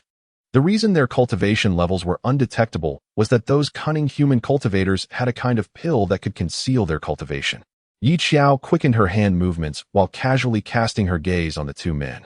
Yi Qinghan and Song Hanxing instantly understood her meaning. Their hearts trembled. To be honest, the two of them had only agreed to sneak into the demon clan to scout the situation. They didn't have the boldness of Yi Xiao to dare to enter the enemy's stronghold. Song Hanxing took a deep breath, expressionless as he put on the act of looking down on those loose cultivators in the secret realm. A disdainful cold smile crept onto his lips as he surveyed the surroundings. When he released his pressure as a late golden core cultivator, the previously cold-faced man stiffened for a moment, his expression softening considerably. Yi Qinghan also released his pressure. Since it was his first time colluding with others to deceive, his tone was somewhat stiff, asking, "You don't even recognize your saintess?" Yet, Yi Xiao was extremely satisfied with him. Yi Qinghan was the kind of person who carried an air of disdain for everyone, with a cold tone and succinct speech, perfectly embodying the essence of a tyrant. In an instant, their status had risen. Two late golden core cultivators could be treated as subordinates, and now, the early foundation establishment, Yi Xiao suddenly became the most unfathomable nascent soul saintess in the eyes of all the demons. Saintess? The man hesitated. When did you return? Calculating the time, it seemed that the saintess was indeed supposed to arrive in these few days. A demon muttered softly, "Boss. But I clearly remember that the two disciples we captured yesterday were also at the late golden core stage." He directly gave his subordinate a hard slap, disdainfully saying, "Fool, do you think those people are stupid? They ran away and would come back swaggering? Is that something normal people would do?" Eavesdropping, Qin Fanfan said, "We ran away." Hey, just kidding. Who would have thought she would come back again? Still bringing Song Hanxing and Yi Qinghan with her, after playing all the demon soldiers. She swaggered around and came back. Yi Xiao had figured out how to play the return ambush. The man collected his thoughts and looked at Yi Xiao. Are we to leave here? Head to Yinshui City? Yi Xiao observed how everyone was urging her to leave. And while she quietly assessed the formation she had set up, just as she was about to make a quick exit, her steps suddenly halted. Wait, how do we get out of the demon realm? As soon as this was said, the atmosphere froze for a moment. Saintess, the man narrowed his eyes, his expression becoming increasingly unpredictable. Have you forgotten how to leave? Yi Xiao's expression remained calm. Oh, I know, I was just kidding. The man's suspicion deepened, increasingly convinced that there was something off about her identity. Qin Fanfan's heart also hung in suspense. Meanwhile, Xiao blinked and began to loudly complain. She actually copied my words. Qin Fanfan slapped him down. Shut up. Song Hansheng furrowed his brows. He was not a mindless sword cultivator like Yi Qinghan and could sense that Yi Xiao was stalling for time. Otherwise, there was no reason to dilly-dally here. Moreover, compared to being exposed, Yi Xiao's actions seemed more like she was deliberately provoking suspicion. Just as he was pondering this, Yi Xiao stood with her back to the demon cultivators, and the next second, a gust of wind suddenly flew toward her. With a speed so fast that everyone didn't react in time, it was already in front of her. Song Hansheng was greatly alarmed, but he couldn't stop it. They were all cultivating spiritual energy, and once they made a move, they would be exposed. The gust of wind rushed toward her face, but Yi Xiao stood still. Soon, the demonic energy collided with an invisible barrier, dissipating in the air. What the heck? It was a false alarm. Song Hansheng was so frightened that he almost collapsed, thinking they were going to be discovered. Yi Xiao knew that the demon clan was full of schemers who liked to backstab, so she had prepared in advance. Besides those troublesome ancient formations, other formations had no restrictions on cultivation levels, only requiring prior setup. She had been stalling for half a day just so that when someone launched a sneak attack, the formation she set up could block this attack. Just one attack could solidify her identity as a demon. After all, the formation she learned from that old man in the secret realm was indeed a demon formation. Sure enough, at the moment the surrounding formation activated, except for the one talisman cultivator Song Hansheng who noticed it was a formation, the other demons, who knew nothing about it, naturally assumed that their saintess's cultivation was so profound that she could easily nullify the attack without moving. Truly worthy of their saintess. In the future, their demon clan would soon unify the cultivation world. It was just a matter of time. The man who had attempted to sneak attack indeed had a probing intention. As he breathed a sigh of relief, he quickly lowered his head to apologize, fearfully saying, "My apologies, saintess." Yi Qinghan, who almost thought he was doomed. Yi Xiao glanced around at the stunned demons, and after ensuring that they all believed her identity, she felt relieved and smiled. You know, the great demon lord once said that being beaten can make one younger. Such nonsensical remarks left the demons present momentarily stunned. Really? Saintess? Of course. Yi Xiao delivered a heavy punch right to the face of the demon who had just attempted to sneak attack her, saying, "For instance, right now, you look just like a grandson after I hit you." Chapter 67. I can do it too after punching the person who ambushed her. Yi Xiao walked out confidently with the demons behind her. Song Hansheng had been worried and had noticed Yi Xiao's movements long ago. He just didn't expect her to be setting up a formation. She knows formations? No. Song Hansheng remembered that she not only knew them in the secret realm, but also took the opportunity to undermine Yi Qinghan and the others. The question was, how did she know the demons' formations?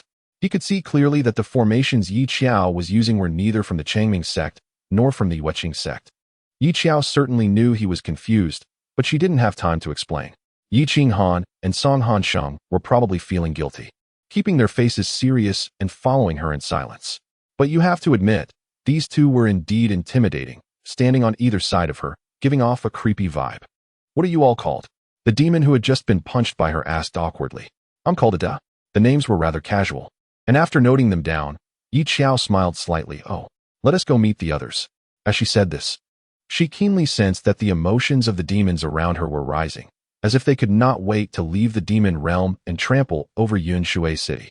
Yi Xiao didn't waste their enthusiasm and took the opportunity to give a few meaningless speeches. When I go out, I'll let those oblivious disciples know who the true masters of the cultivation world are.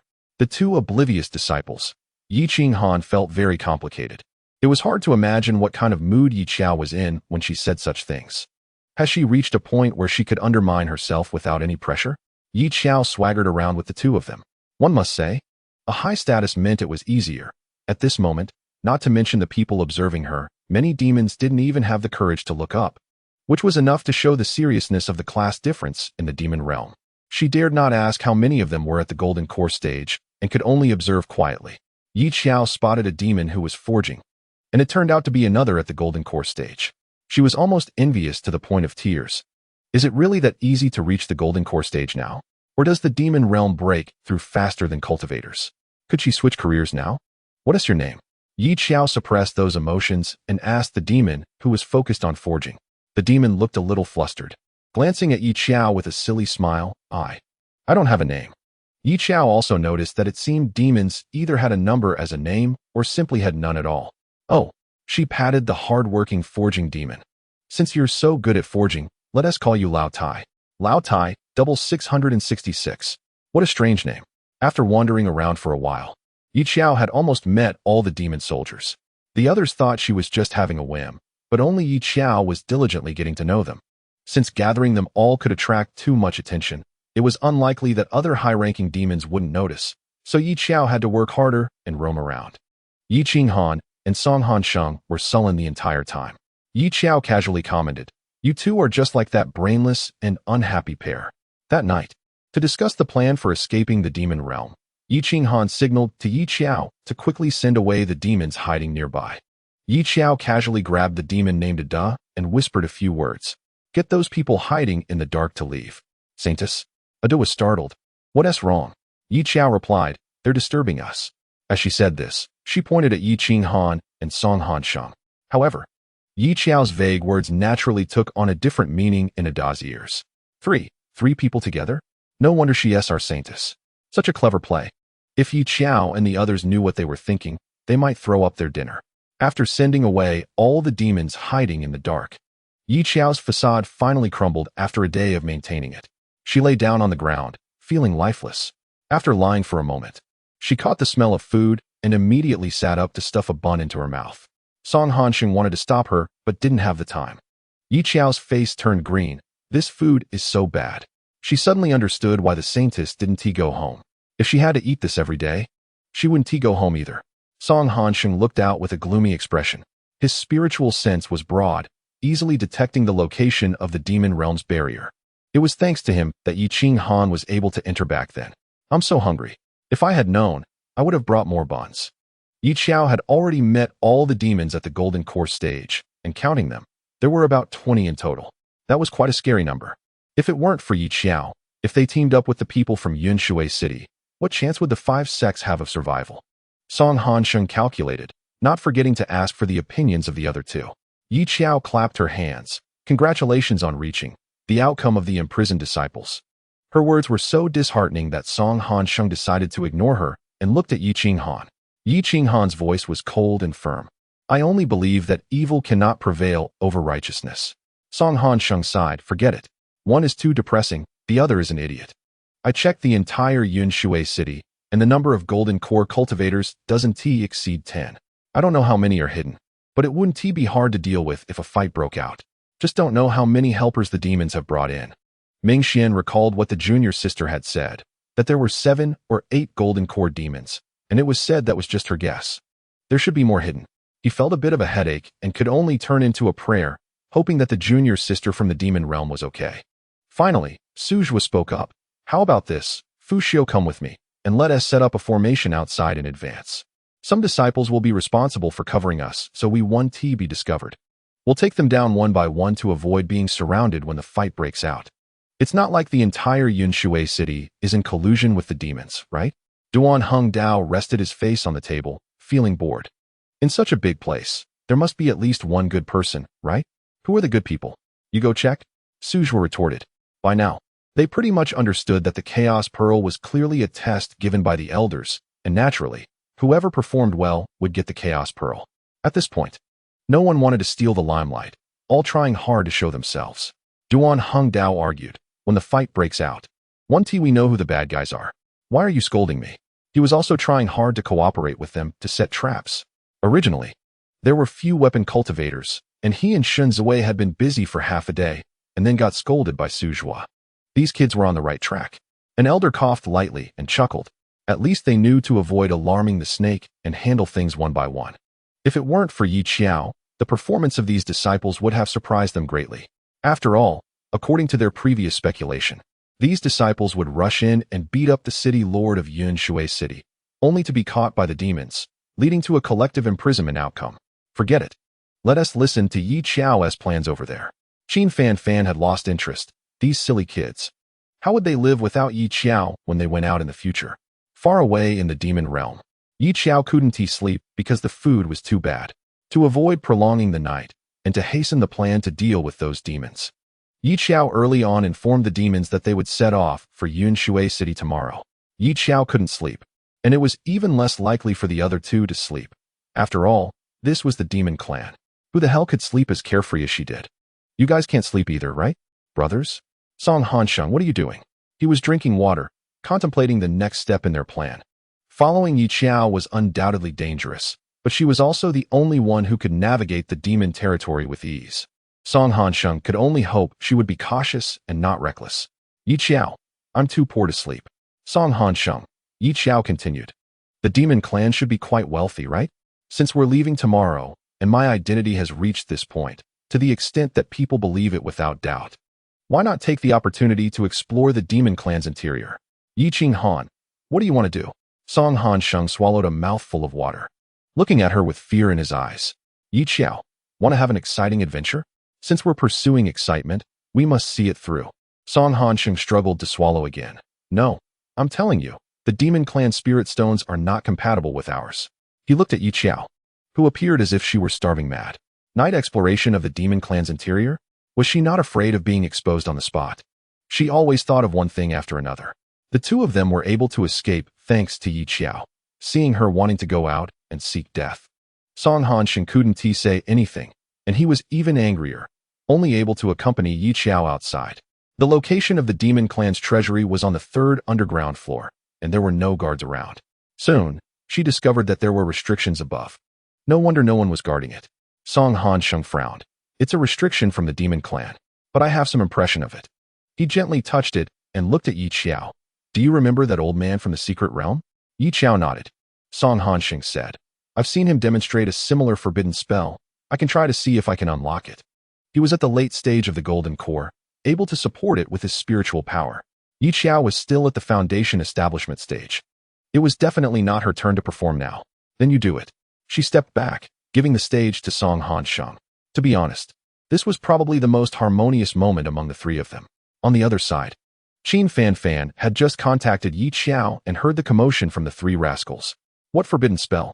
What adventure? What the hell are you guys doing? Song Hansheng awkwardly cleared his throat and replied honestly, I might need some time to deduce. That old man demonstrated too many formations. I really can't remember them all. Song Hansheng didn't think there was anything difficult to say. After all, look at how fast that old man was. And the demon clan's formations were a different system for him. Being able to vaguely remember was already impressive. Yi Xiao silently glanced at him upon hearing this. By your logic, I can do it too. She just lacked enough spiritual energy. But lacking spiritual energy can be supplemented with pills, the one Shui you gave her, plus the ones she refined before the competition. Although it might take time to unlock a restriction, it wouldn't take as long as waiting for Song Hansheng to deduce it. Song Hansheng. He was so angry that he took a deep breath. Do you need to talk all day long? This Yi Xiao couldn't go a day without verbally harming someone. She would feel uncomfortable, right? Yi Qing Han, holding his sword, also remained silent. Song Hansheng's face turned blue from anger. Yi Xiao shrugged and said frankly, No, I just feel that at your speed, even a gorilla could evolve into a human. Song Hansheng indeed had quite a high talent. After all, he wasn't being taught face-to-face by that old man like she was, but rather watching through a recording stone.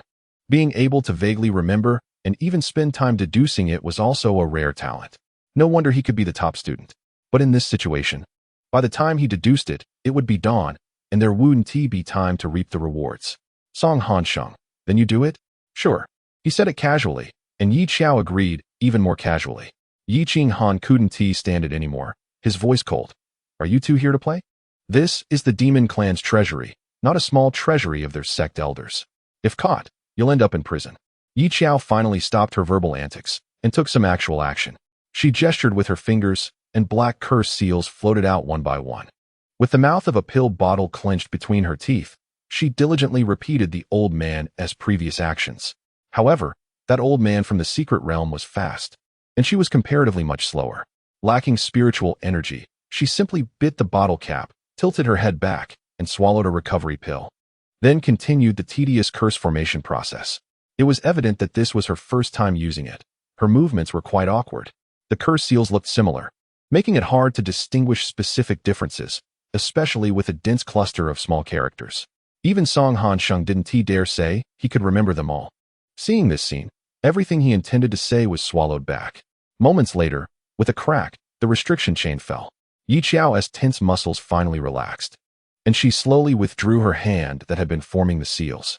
All her internal spiritual energy was depleted, and she was so exhausted that she plopped down on the ground, swallowing several pills.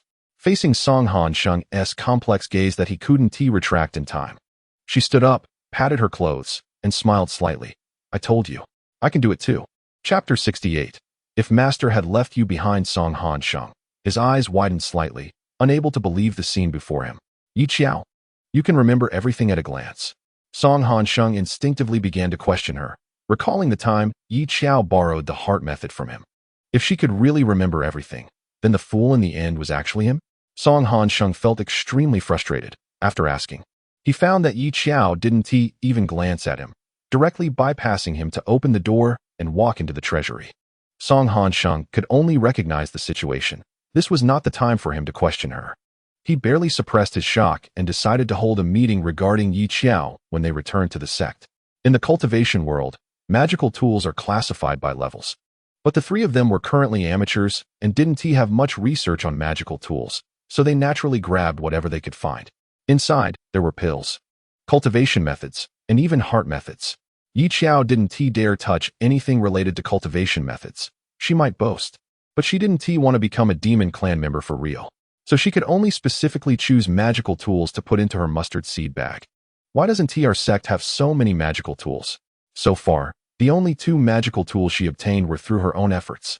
Oh, the wolf hair brush was given to her by her 2 senior brothers, Ming Xian and Mu Chongxi, each giving her one. In summary, whatever she wanted was unavailable. She relied entirely on her senior brothers to support her. There are no tool cultivators. Yi Qinghan could only answer her this way. It was the truth. And his tone was cold. You can go to Qingfeng's sect to buy some, but they're expensive. Good magical tools are expensive, and bad ones aren't worth buying. Thus, magical tools refined by tool cultivators are even more expensive. Yi Xiao decided to respect Duan Heng Dao more in the future. Even major sects have few magical tools. While the demon clan was unrestrained, they burned, killed, and looted, taking all kinds of magical tools and demonic artifacts without knowing how to appreciate them, leaving them scattered everywhere. A dazzling array. Yi Xiao glanced around, her eyes dazzled. A compass. Song Hansheng shook the magical tool he had chosen in his hand, used for arranging formations. Arranging formations requires prior setup. Having a compass would save a lot of time. After taking the compass, he also picked a defensive magical tool for self-protection. Yi Qinghan chose the most suitable sword. He didn't have a personal sword and planned to pick one after the sword cave opened. During fights, handheld swords were prone to breaking, and resources at the sword sect were also relatively scarce. Once a sword broke, it would take many days to get a new one. At this moment, it was crucial to gather as many swords as possible. Yi Xiao also discovered several interesting magical artifacts. Due to time constraints, she couldn't study them in detail and could only stuff the one she liked into her mustard seed bag. Song Hansheng couldn't help but twitch at the sight of her. After all, they were from the demon clan. Or were you the one from the demon clan? They were quite unrestrained in their acquisitions. Once the 3 of them had gathered enough, they didn't linger any longer. Yi Xiao formed a hand seal to reset the restrictions. During this time, she consumed quite a few medicinal pills. Yi Qinghan appeared indifferent on the surface, but felt a bit envious inside. Did the Changming sect actually have so many medicinal pills? She even treated them like candy. Song Hansheng watched her speed in forming the seals, a bit entranced. Although his memory couldn't be described as photographic, it wasn't bad either. He silently memorized the spell seals Yi Xiao created and suddenly felt inspired. Yi Xiao. As she turned her head in confusion, Song Hansheng asked, "If Master had kept you back then, would you have come to be my junior sister?" Yi Xiao paused, looked at him, and replied briefly no. Since the day she left the mountain, she had no intention of looking back. Moreover, that was just your assumption. Yi Xiao interrupted his speculation, saying that Yinhen would never keep a mid-grade spiritual root disciple practicing qi, and you wouldn't care about a junior sister with mediocre talent. Song Hansheng gradually fell silent. She was right. Until now, he had only truly placed Yi Xiao in his eyes. But isn't that how the cultivation world works? Only the truly special get remembered. You have a good memory, he said. If you wanted to show off, you wouldn't have remained nameless in the Yueqing sect for so many years, right? If you had revealed your talent earlier. Song Hansheng felt that the Yueqing sect wasn't the kind of place that would ignore a genius. Yi Xiao shrugged. No, no, no. You're just more reluctant about what you can't have. What? As she spoke, she even bragged a bit, suddenly realizing I'm more impressive than your genius junior sister? Regretting it? Song Hanqing's lips tightened, and his expression remained unchanged. I'm just curious. Curious if things would be different if Master had kept her. Yi Xiao, stop thinking about it. She lazily yawned and lifted her chin. I'm a disciple that you can never have in your lifetime. Song Hanqing, damn. The three of them returned almost fully loaded. Yi Xiao, having exhausted too much energy, simply collapsed and fell asleep. News came from Yunsui City that 2 Golden Core disciples had been captured, and the rest of their people were still outside, afraid to enter. After all, they were direct disciples of a major sect, albeit somewhat foolish. They still had some skills. The demon clan held a brief meeting and decided to speed up their plans to surround the city. The sudden decision to capture the direct disciples was also an order from above, said to be quite interested in this year's direct disciples competition. They released the news and waited for these people to take the bait. Unexpectedly, they displayed some intelligence and figured out it was a trap.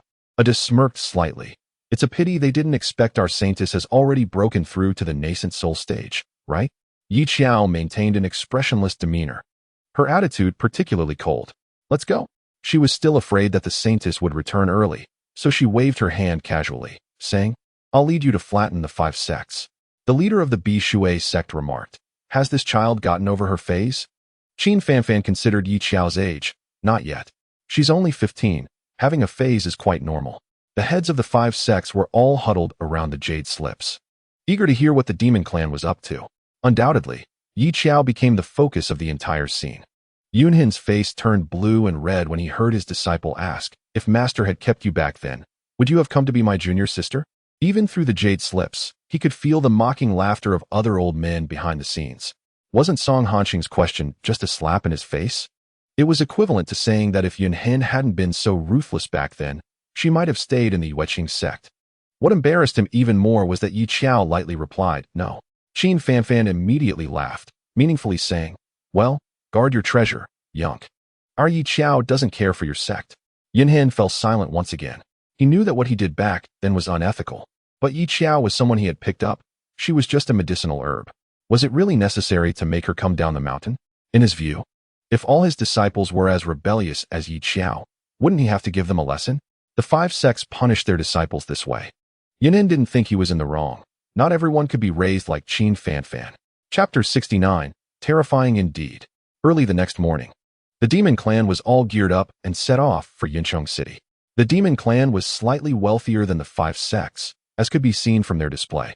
They were just short of having a sedan chair, making a grand entrance like a celestial maiden scattering flowers. We also have demon beasts, all tamed. If the Saintess is not satisfied, we have flying boats.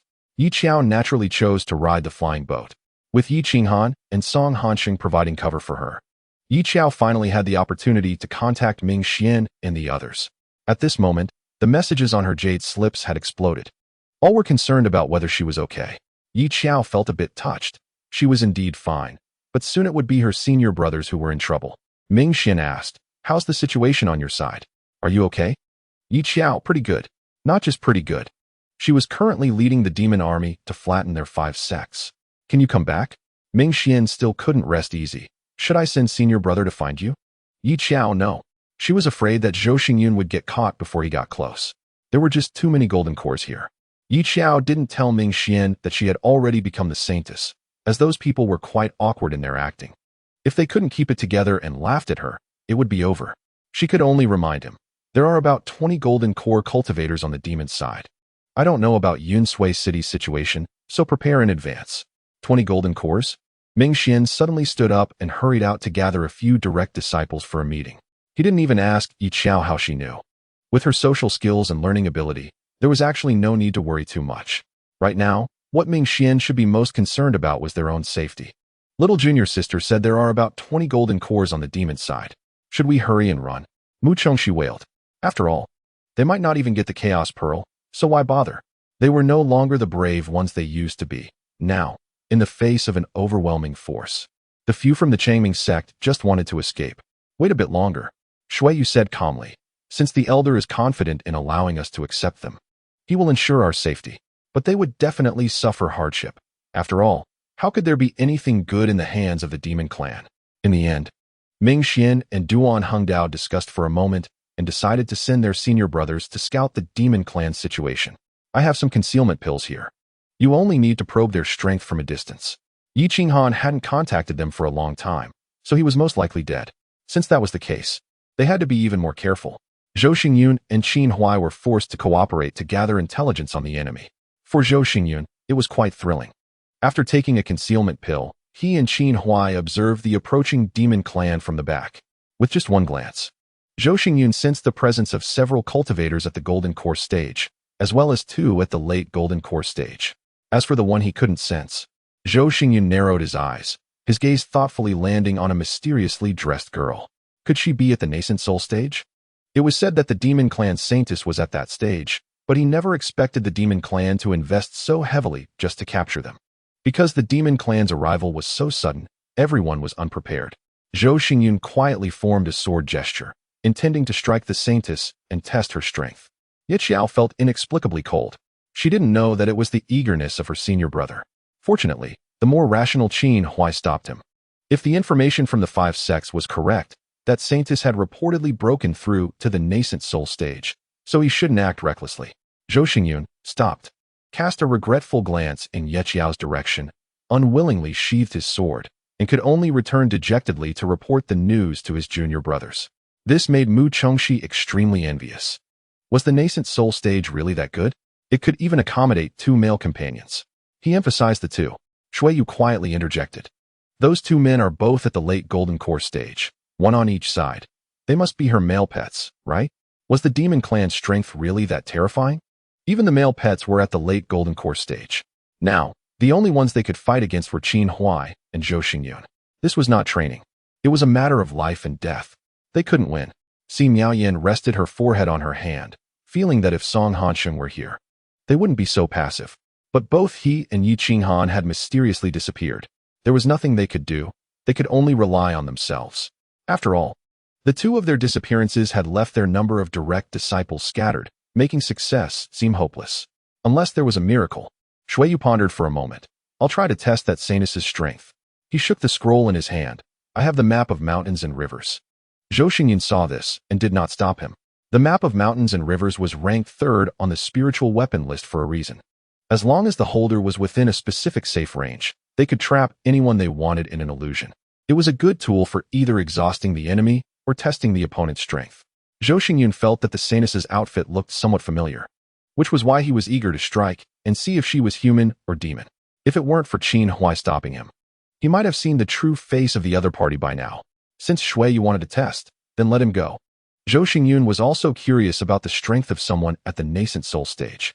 The young man's fingers opened the scroll, and surging spiritual power was unleashed. The scene before them unfolding like a painted scroll, gradually becoming more real. What a familiar sight. Ye Xiao took a deep breath upon seeing the familiar scene. Her expression fell. Here we go again. Have some sympathy for the working class, she thought.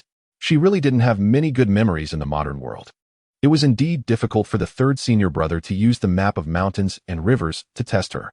In the illusion, Ye Xiao clapped her hands and kicked away the director who was scolding her for painting poorly, brazenly claiming the space as her own.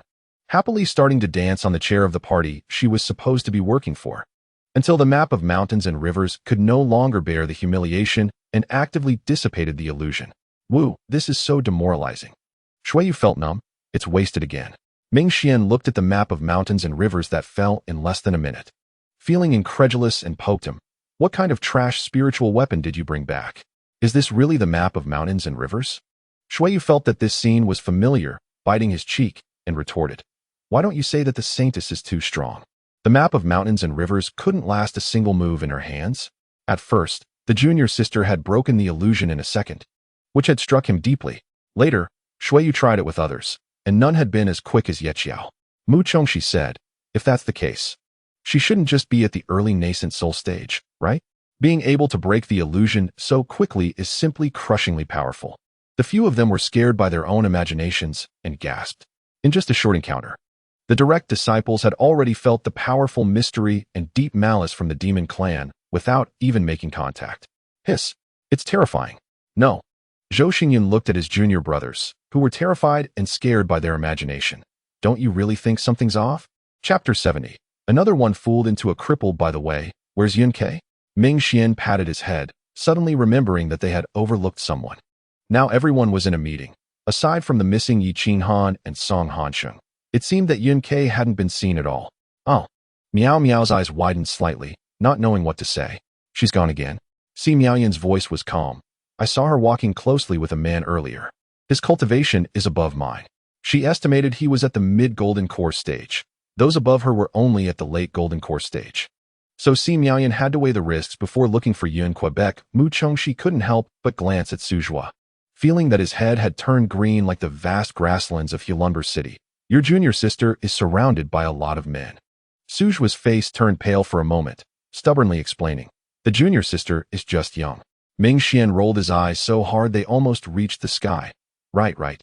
While we, a bunch of talisman cultivators, are working our butts off setting up formations, she runs off to enjoy the flowers and the moon.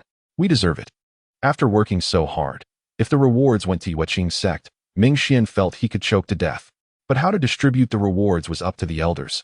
Ming Xian felt that the rewards for this task were likely to go to Yueqing's sect, and not to mention the missing Yun-Kei. The role of the talisman cultivators was indeed greater.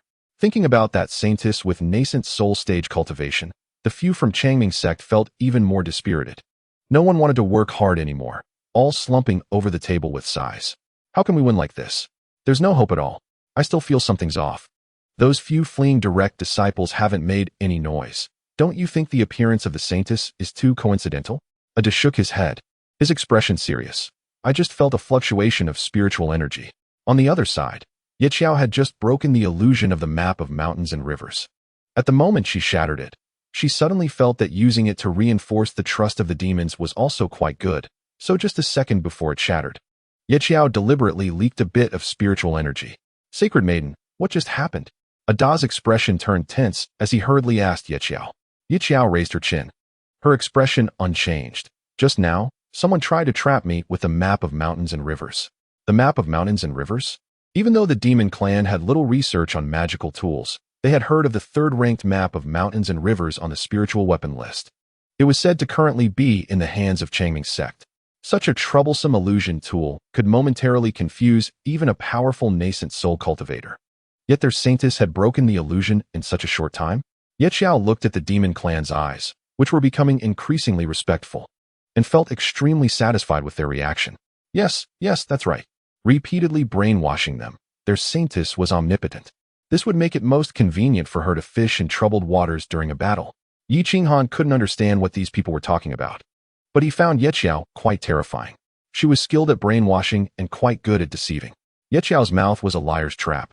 News from Yinshui City reported that a direct disciple of the Bishui sect had thrown themselves into a trap. After a pause, the demon clan continued to report that their city lord happened to want to meet you. Should we meet or not? Yi Qinghan instinctively shook his head at Xiao. The city lord had seen him and Song Hansheng before, although they were now wearing masks.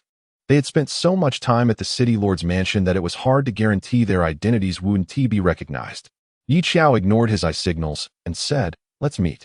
Why not? She waved to Song Hansheng, lowering her voice. Once you go in, set up the array.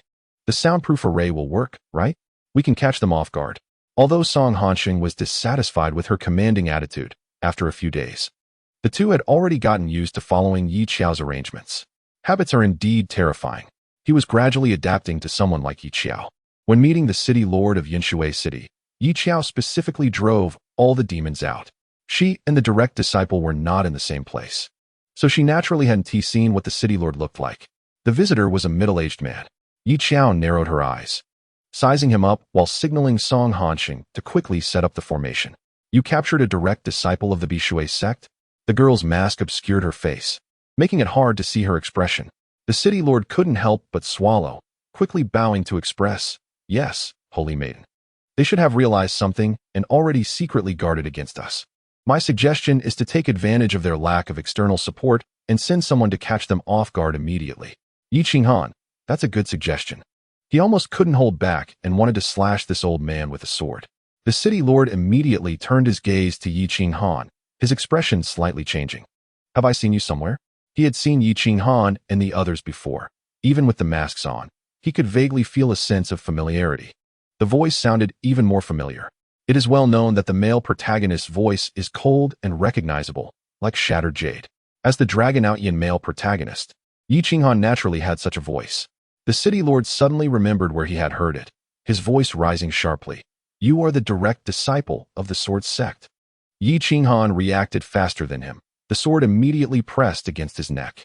The city lord's voice instantly sounded like a chicken with its neck pinched. Unable to say a word.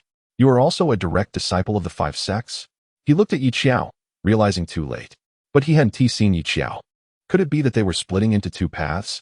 One side used those foolish direct disciples to confuse them, while the other side's direct disciples acted as spies for the demon clan. And she had even managed to become a holy maiden? Yi Xiao watched him with a self-satisfied expression as if she had found the truth. Not denying it, but maintaining a mysterious smile. Do you think the 5 sects are unaware of your plans? It's not too late to abandon the dark and turn to the light. What do you think? She revealed a gentle smile, as if she could embrace everyone, transforming into a savior of the world, gently guiding. I could infiltrate here naturally because the 5 sects provided enough information. So all your plans have been conducted right under our noses. It's still not too late to regret now. It's over. Another one who has been fooled. They knew nothing about the plans. It was precisely because they didn't know what was happening and couldn't go down themselves that they let those foolish kids come over. Of course, they had also considered the safety of these kids. They had secretly arranged for someone to protect them. But who would have thought that the variable of Yi Xiao would disrupt all their plans halfway? In the end, the elders unanimously decided to hold their positions and see how Yi Xiao wanted to play. He held his neck high.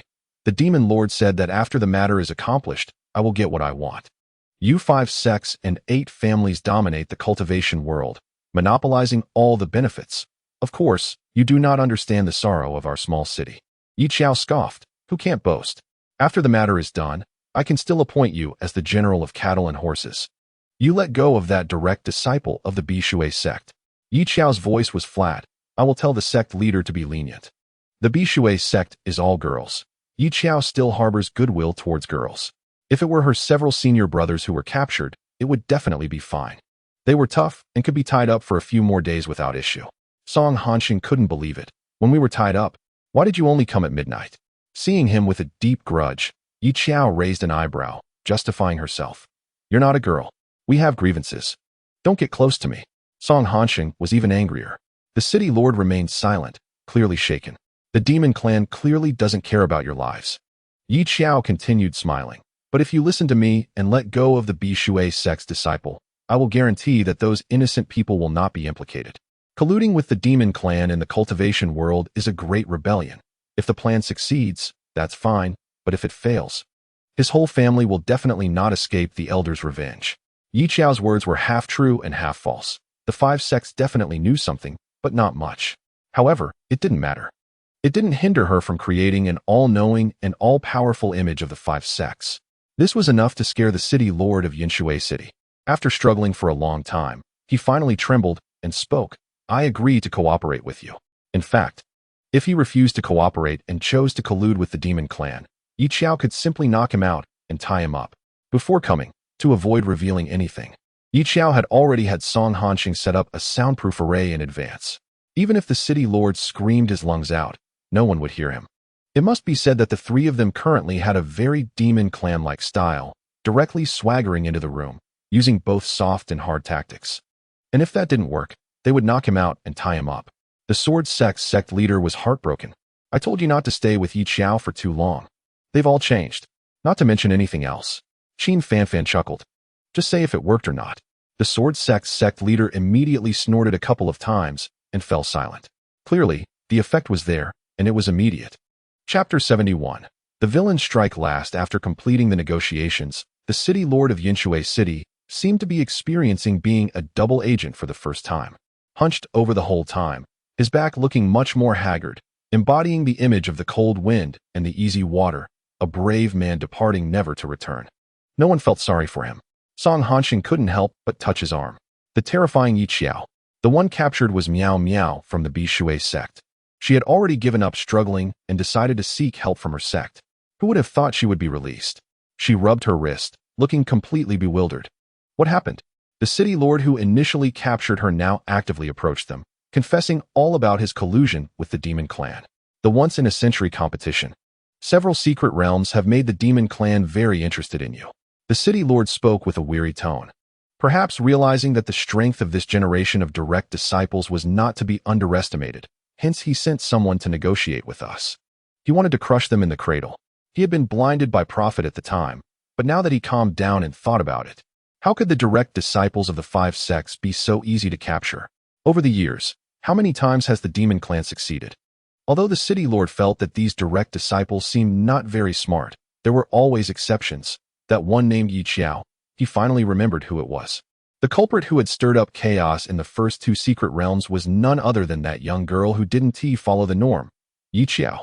Good. It really is you guys. Chu Xingji kicked over in anger, shouting, "You have been deceiving us, the kind and innocent all along." Si Miaoyan pursed her lips and quietly asked Miao Miao, "Has he lost his mind? Choosing to come to us at this time is unbelievable." The only ones who knew the truth, the sect leaders, replied, "No." He firmly believes that the demon clan has no hope left and has been persuaded by Xiao to turn back to the right path. Xiao, who successfully swayed a lord of Yinshui City, was extremely pleased. She deliberately gathered the demon clan in the middle of the night, shouted a couple of meaningless passionate slogans, and led them to attack those people. Midnight was great. It allowed her to play tricks. Not only was she looking forward to it, but the demon clan was even more excited. They could hardly wait to see the panic on their direct disciples' faces. The night was dark, with the moon shining faintly, and the grass on the ground swayed in the wind. As the demon clan approached, the prepared direct disciples were already on high alert. Suzhua, along with several talisman cultivators, had set up the formation in advance, and everyone was busy preparing for the arrival of the demon clan. They're coming. They're coming. Chu Xingji became nervous. Ming Xian threw away the talismans and activated the formation. Talismans were suitable for long-range attacks, and those demons didn't have many who understood formations. If a fight broke out, they would have little power to fight back. What frightened Ming Xian and the others the most was the legendary Holy Maiden. Xiao stared blankly at their chaotic battle, her eyes somewhat vacant, unconsciously noting down their moves. At that moment, the wind gently blew her veil. The night was like ink. The girl stood in the back, merely observing, her expression hollow, under the flickering lights of swords and blades. Her brows and eyes appeared somewhat eerie. Wow, that's terrifying. Although Shui couldn't see her clearly, the fleeting glimpse of her brows and eyes paired with her vacant expression truly matched the image of a perverse character from his novels. What does she look like? Ming Xian leaned closer. Shui replied, her face is as white as a ghost, and her head is particularly big. Her shadow is also enormous. Zhou Xingyun expressed doubt. Are you sure she's human? Why isn't she making a move? Si Miaoyan's expression tightened. Didn't she see her little brother was almost done for? Chu Xingji understood. I heard that the villains in novels usually only make their move at the end. So she wants to wait until we've worn ourselves out before taking action? The junior sister from the sword sect pursed her lips, swung her sword to knock a demon aside, and coldly said, what a vicious woman. Their senior brother's life and death were uncertain, and he had probably also fallen into that woman's clutches. While the direct disciples fought, they didn't forget to chatter among themselves. Xiao, although unaware of how they imagined her as some kind of monster, almost laughed at the expressions on their faces. Song Hansheng experienced the same treatment. He flicked the talisman at his fingertips, and the next second, he saw his sect's younger brothers unconsciously standing up straight, their nerves slightly tensed. He smiled and said, Hey, Yiqinghan, don't you think their panicked expressions are hilarious? For the first time, Song Hansheng felt the joy of being the oppressor. He suddenly understood why Xiao had chased a group of people in the secret realm back then. Yiqinghan couldn't comprehend, not really. He didn't understand why Song Hansheng had become like this. There were many demon clan members at the Golden Core stage, and all the direct disciples on their side were also at the Golden Core stage. In terms of cultivation, the demon clan was certainly not on par with those righteous little sheep who built their foundations step by step. In terms of numbers at the Golden Core stage, they were originally outnumbered, but who knew that the Lord of Yinshui City would turn against them halfway. Thus, the situation temporarily showed a one-sided trend. As the demon clan fell apart, the direct disciples caught their breath, ultimately not daring to exhaust all their spiritual energy, but focusing on Xiao and her 2 companions. They were at the nascent soul stage. The remaining two were no pushovers either. They were at the late Golden Core stage. At this moment, everyone except Zhou Xingyun had already concluded that the ultimate target was Yi Xiao. As for the late Golden Core Yi Qinghan and Song Hansheng, they were merely sidekicks. The group of Golden Core Demon Clan members was not taken seriously. Upon seeing Yi Xiao stand up and take a step closer, Su Zhuo reflexively stepped back. Meanwhile, the formation was completed, always on guard against the opponent's approach. The deep sense of pressure left everyone breathless. Was this the nascent soul stage? Not angry yet intimidating. Unbeknownst to them, the sect leaders who knew the truth were almost laughing themselves to death. As everyone's hearts were in their throats, those setting up the formation, those preparing talismans, and those wielding swords all readied themselves to face the impending storm when Yi Xiao broke into a smile. She smiled, and everyone panicked even more. She smiled up. How perverse. Was this the smile of a villain? She was coming, about to make a move. Be careful. Seeing Yi Xiao's slow movements, everyone held their breath, preparing to reveal their trump cards to withstand her attack.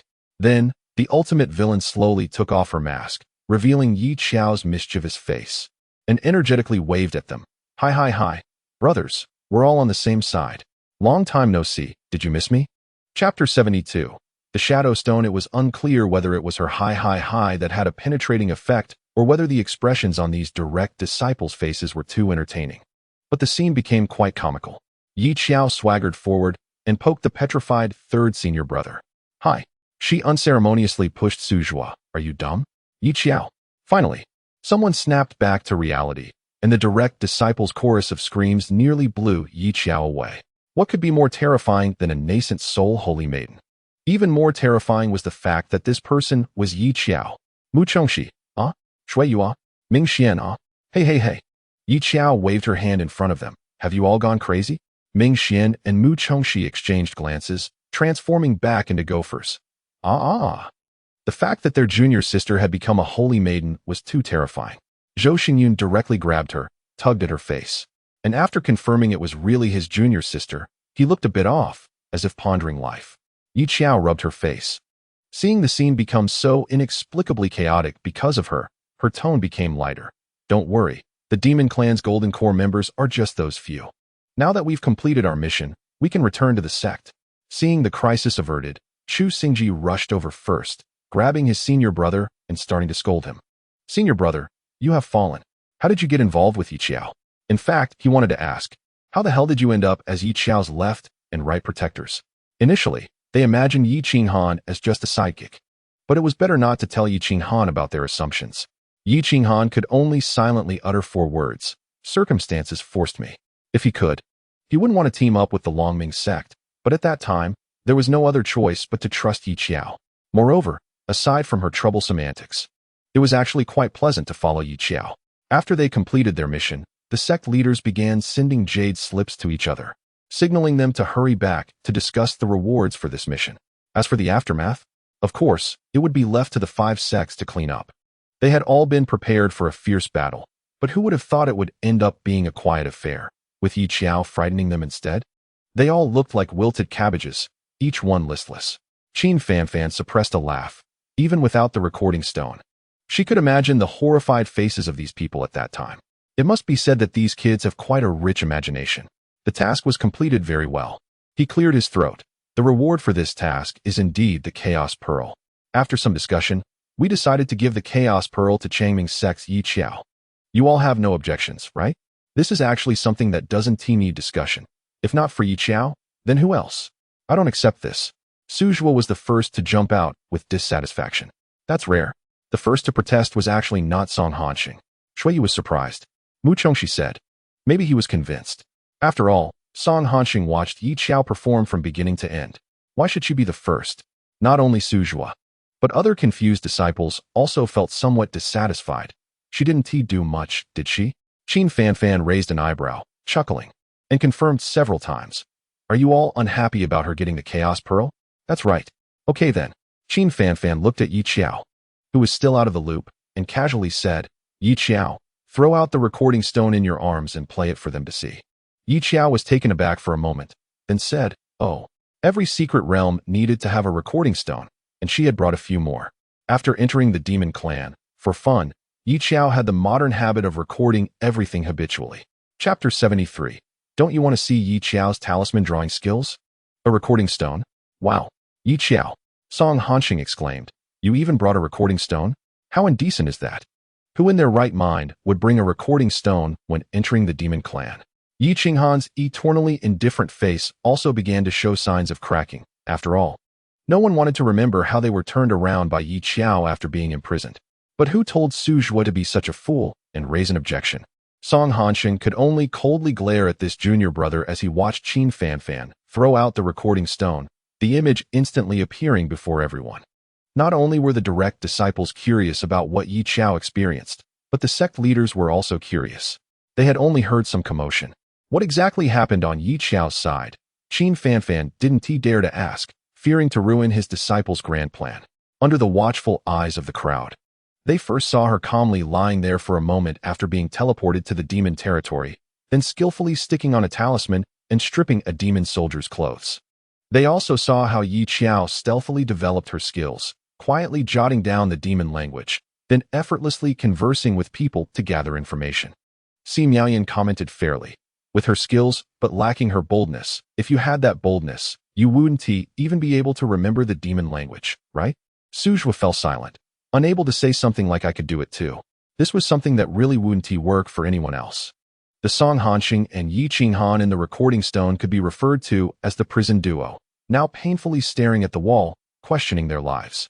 Upon seeing the two, Ming Xian suddenly realized, so they really ended up in jail. Congratulations, congratulations. I told you not to go. Ming Xian feigned innocence.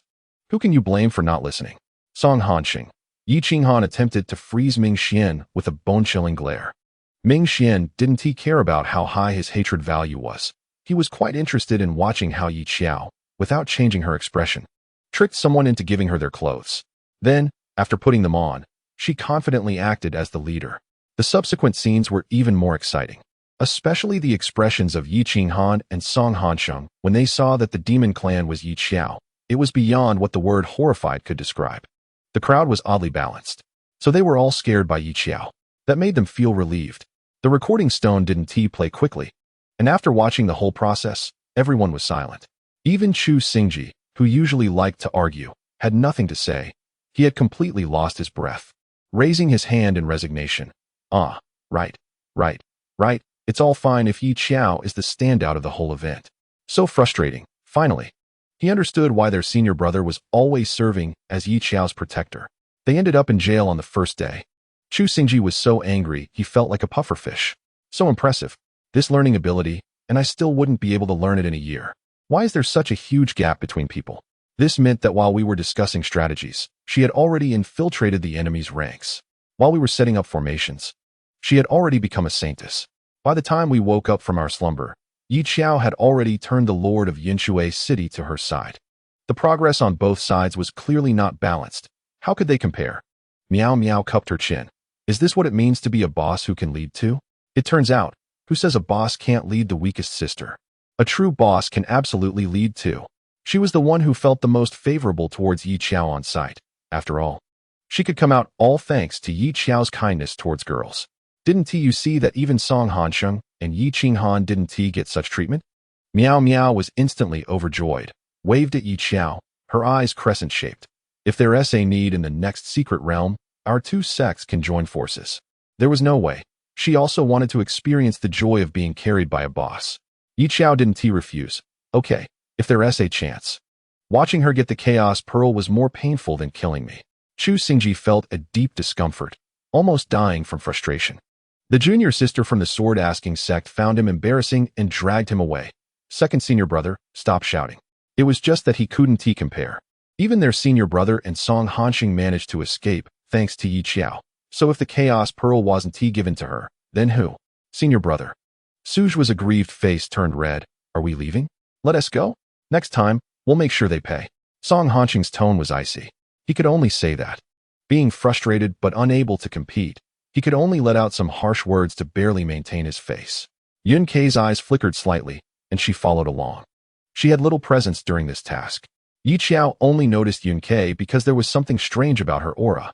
Zhou Xingyun slowly said, that junior sister from the Moonclear sect has a beastly aura. Yi Xiao Beast King? So fast. Yun K's speed in capturing men had already progressed to the level of a Beast King? Zhou Xingyun. It shouldn't be. Perhaps she has subdued a demonic beast. The beastly aura was too strong.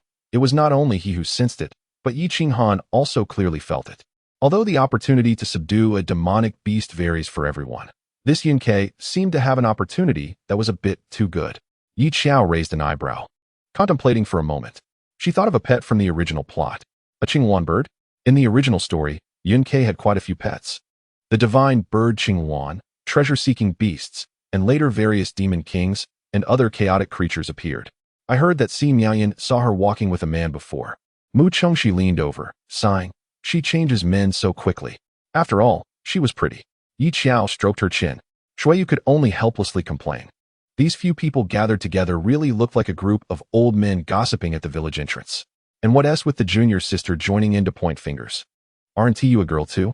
Yi Xiao had clearly taken a long time to think of herself as a boy, even crossing her arms, tapping her feet on the ground, in such a casual manner that anyone who looked at her would fall silent. Moreover, her clothes were monotonous. Aside from sect robes, they were either deep blue or grayish tones like cyan. Junior sister, Shuiyu was worried. You won't find a partner like this. Our sword cultivator's wife is the sword. Mu Chengxi shouted back loudly. In this life, entering the sword path means being single as fate. He said seriously, a sword will never betray you. Yi Xiao clapped for him, not expecting he would have such awareness. After the 5 sects returned home in a grand manner, the Chaos Pearl was specially sent over by Qin Fanfan. A group of people leaned over the table, gathered together to study the use of this pearl. How to use it? Yi Xiao placed it on the table and pondered. A treasure from the beginning of the world, about the size of a fist. She said, swallow it? Wouldn't that choke me? Mu Chengxi poked at it. Let us ask the elders later. Yi Xiao first put it away, saying, let me show you something fun. She had discovered several interesting magical tools in the demon clan's treasure house, such as these 7 black beads, which were magical tools that could be used for sneak attacks, and a butterfly-shaped magical tool that could be thrown on the opponent to serve as a modern listening device. Not only that, there were many more. Yi Xiao hadn't figured out their uses yet, but there are always more solutions than difficulties in the world. She believed that as long as she brainstormed, she could maximize the utility of these magical tools. Ming Xian twitched the corner of his mouth. Did you go to the demon clan to stock up? Yi Xiao tried to defend herself. Don't say that. I just took a little bit. Do you have any that can be used? Yi Xiao gestured for them to take the magical tools on the table, since she couldn't use them all by herself anyway. Ming Xian lazily leaned back and said, no, you keep it. This thing, it's better for Yi Xiao to keep it as she has more room to operate. He would never forget the time she used a demon-binding rope to throw it in midair as a ride. With so many magical tools, there would probably be some to play with in the next secret realm, since she couldn't figure out the use of the Chaos Pearl for the time being. Yi Xiao could only go around asking people about it. Qin Fanfan was also a bit confused. No one knew the use of this pearl. It was just impressive to take out. A pearl from the beginning of the world, just hearing about it made it suitable for rewards. Yi Xiao could only hold on to the last subtle hope and go find that unreliable little master uncle. Xie Chuxue was currently sleeping soundly, and when he heard her asking about the use of the Chaos Pearl, he opened his eyes, thought for a moment, and suggested, why don't you try swallowing it? Yi Xiao gulped. Wouldn't that kill me? Little master uncle. Xie Chuxue shrugged, reached out to grab the bamboo stick hanging at Yi Xiao's waist, easily took it down, tossed it in the air a couple of times, and smiled. Hey, is this your life sword? This is a sword? Yi Xiao was shocked. No, it's a stick. Xie Chuxue, isn't it a sword? He reached out to weigh it. Oh, it does look a bit strange. But it is indeed a sword. Yi Xiao, what sword? A good sword? Xie Chuxue face-bombed, saying it was the first time he had seen someone with a heart bigger than their own, and he once again sighed at how thoroughly Qin Fanfan raised her. Did they follow the principle? As long as the master takes the disciple, it's fine to be alive? This sword is called Not Seeing the Lord. He pointed to a small, inconspicuous black character carved on it, which was the name. As for why it looked like a stick, it was because you were too weak. Xie Chuxue spoke without politeness, saying that spiritual weapons needed to grow with their master and not be used to play around. Xie Chushue's only impression after looking at her recording stone was that she played quite well, making the other direct disciples dizzy. Yi Xiao imagined the scene and thought about how, when she fought one-on-one against others, holding a black stick and fighting those sword cultivators. Those direct disciples would probably think she was insulting them, right? But Xiao said in a low voice, I named it Bamboo Grab. Xie was baffled. Who taught you to name it like this? Does it sound nice? He chuckled. Spiritual swords all have spirits. If it gains intelligence, it will come after you to beat you. Xiao had never heard such a statement before. Swords can have temper? Of course. Your senior brother's sword is called Duanshen. He stroked his chin and generously shared gossip with her. It looks down on your senior brother's half-dead attitude. So your senior brother rarely uses it. Xiao, quite a personality. Now I understand why the senior brother doesn't like using swords. While the two were chatting, suddenly 2 loud thunderclaps sounded outside. Although they didn't strike down, the noise was quite frightening. It was a lightning tribulation. Xie seemed to realize something. Xiao looked curiously at the overcast sky. Is it a lightning tribulation for the Golden Core stage? Looking at the direction, it should be from their Changming sect. Aside from the second senior brother, there shouldn't be anyone else. Speaking of which, she had been in the cultivation world for so long and had never seen what a lightning tribulation looked like. There were relatively few Golden Core cultivators in the cultivation world. There were more in the Demon Clan, but they all followed evil paths. So their lightning tribulations naturally didn't have the grand momentum built step by step. The higher the talent, the bigger the lightning. Ming Xian's lightning tribulation didn't seem small. Xiao couldn't help but take half a step back, looking at the rumbling thunder outside, muttering, so scary. Luckily, my talent is average. Xie only smiled without speaking. Sometimes testing talent and spiritual roots, the testing stone might not be accurate, but the lightning tribulation was definitely accurate. The heavenly tribulation's lightning falls. The higher the talent, the bigger the lightning. He was actually looking forward to Xiao's Golden Core stage lightning tribulation. Xiao looked at the heavy dark clouds in the sky, shivered, suddenly thought of something, and ran out. I'll go see if I can draw some talismans to help. Lightning tribulations can be blocked, especially the lower the cultivation. The smaller the influence under the lightning tribulation. This was very appealing to someone like Xiao who had never seen the world. She was eager to run out to join in the fun. Ming Xian found an open space and was about to move away from the sect to avoid creating a big pit and making Elder Xiao pay for it. However, just as he sat down, he saw his little junior sister running over. Xiao found a relatively safe position, gathered energy on the spot, saying, second senior brother, I'll draw a Vajra talisman for you. Just a Vajra talisman. Xiao's speed in drawing talismans completely matched the speed of the heavenly thunder falling. She could throw the talismans from a distance to help Ming Xian block some of the residual thunder falling down. Ming Xian, ridiculous. It was the first time he saw someone daring to draw talismans beside a lightning tribulation. Mu Chongxi and Shui Yu looked towards the dark clouds in the sky upon hearing the noise, shivering. Is that Ming Xian's lightning tribulation? Such big clouds. Yes. Xie was unfazed. He remembered that Zhou Xingyun's lightning was even bigger than this. Compared to this, Xie was more curious about another point. Don't you want to see Xiao's talisman drawing skills? Xie knew that Xiao was a talisman cultivator, but not all talisman cultivators were the same. The faster one could draw talismans, and the higher the success rate, the more they could be called exceptionally talented. He excitedly picked up 2 of his nieces like little chicks and rushed towards the heavenly thunder. Let us go see how she draws. Chapter 74. Is this thunder ever going to end? Xiao was at a relatively safe distance from Ming Xian, gathering energy on the spot, casually observing the thunderclouds above. Suddenly, she had a whimsical thought. What if I gave it the finger? Just as she was thinking, a rolling thunder struck down without warning, causing Ming Xian, right in the center, to turn pale. How many strikes are there? Xie, holding 2 of his nieces, enthusiastically replied, I don't know. Xiao, then why the hell are you talking nonsense? The higher the talent, the more lightning. Xie shrugged and said, your senior brother was chased and struck for a whole day and night. I hope Ming Xian is okay. As he spoke, Xie transformed into a prayer figure, his hands clasped together, looking like he was participating in a hope project. Perhaps his strong sense of belief led the other 3 to start imitating him and pray for Ming Xian as well.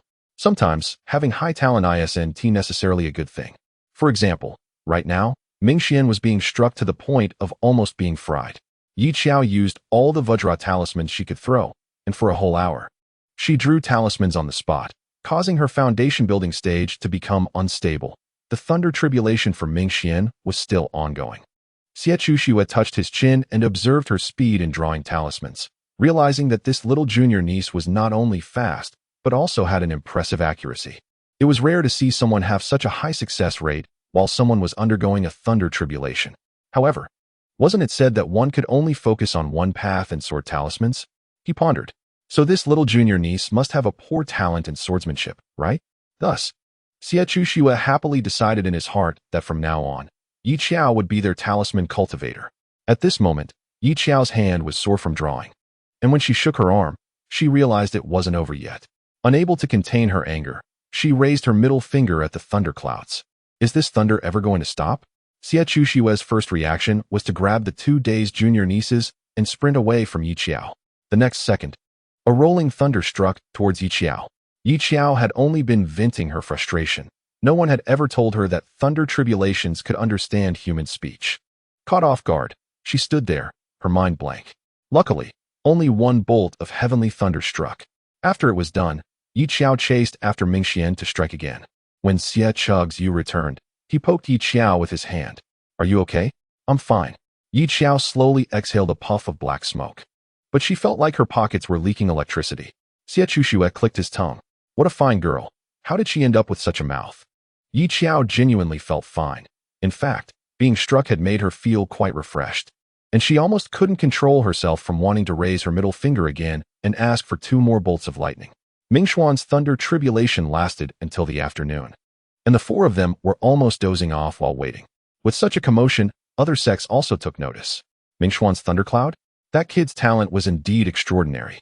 After all, he was a direct descendant of the Ming family, and this year, apart from Xiao, everyone else in the Changming sect was at the Golden Core stage.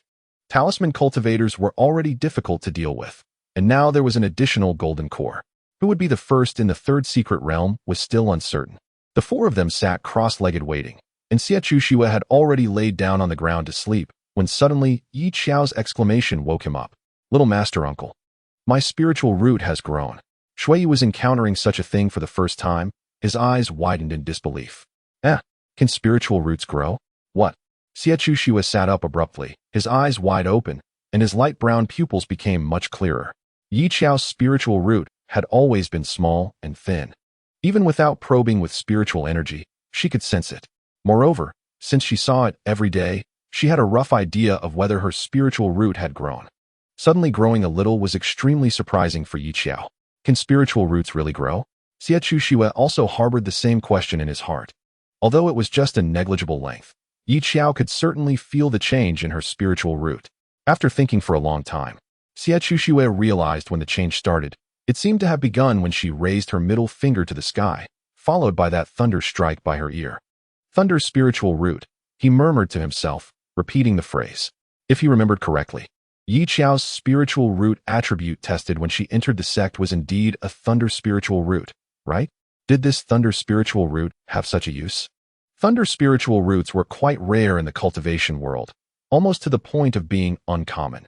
No one had ever developed the usefulness of such a spiritual root. Generally speaking, having low talent and spiritual roots already determined their future path, and no one would want to take in a disciple with mediocre spiritual roots, leading to all thunder spiritual roots being overlooked. Xiao was probably the only one with low talent who could enter the 5 sections. Can thunder spiritual roots also absorb heavenly thunder? Xiao felt a headache coming on, then suddenly slapped his hand. How about this? Next time someone undergoes a tribulation, you just stand next to them and see if you can get struck by some lightning. He was quite selfish, and didn't he care about whether it would affect the person undergoing the tribulation? His mind was only filled with the thought of his junior niece's spiritual root growing. Growing? How surprising. Shuiyu, he thought, and shouted. How about you undergo a thunder tribulation too, and let your junior sister get struck by lightning to try it out? Shuiyu could no longer suppress his desire to complain. Little master uncle, can you just undergo a thunder tribulation whenever you want? Hey, Mingxian said. Doesn't anyone care about my well-being? He had been struck by lightning and was spewing black smoke, but at this moment, no one was looking after him. Life was unbearable. However, at this moment, Mingxuan's thunder tribulation had also ended, and naturally, there wouldn't be a second golden core breakthrough for Xiao to try. Xiao ran to the library to look for books, preparing to see if there had been any records of thunder spiritual roots in previous generations. actively helping Yi Xiao search for information. Meanwhile, Yi Xiao took advantage of not having classes to sell the pills she had refined. She had been missing for over a month, and the pharmacy had been waiting so long that the flowers had wilted.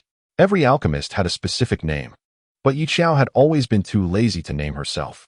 So the pharmacy she collaborated with kindly gave her a name, calling her Ugly Thing. Although the pills she refined were ugly, they were effective. Yi Xiao, thank you everyone.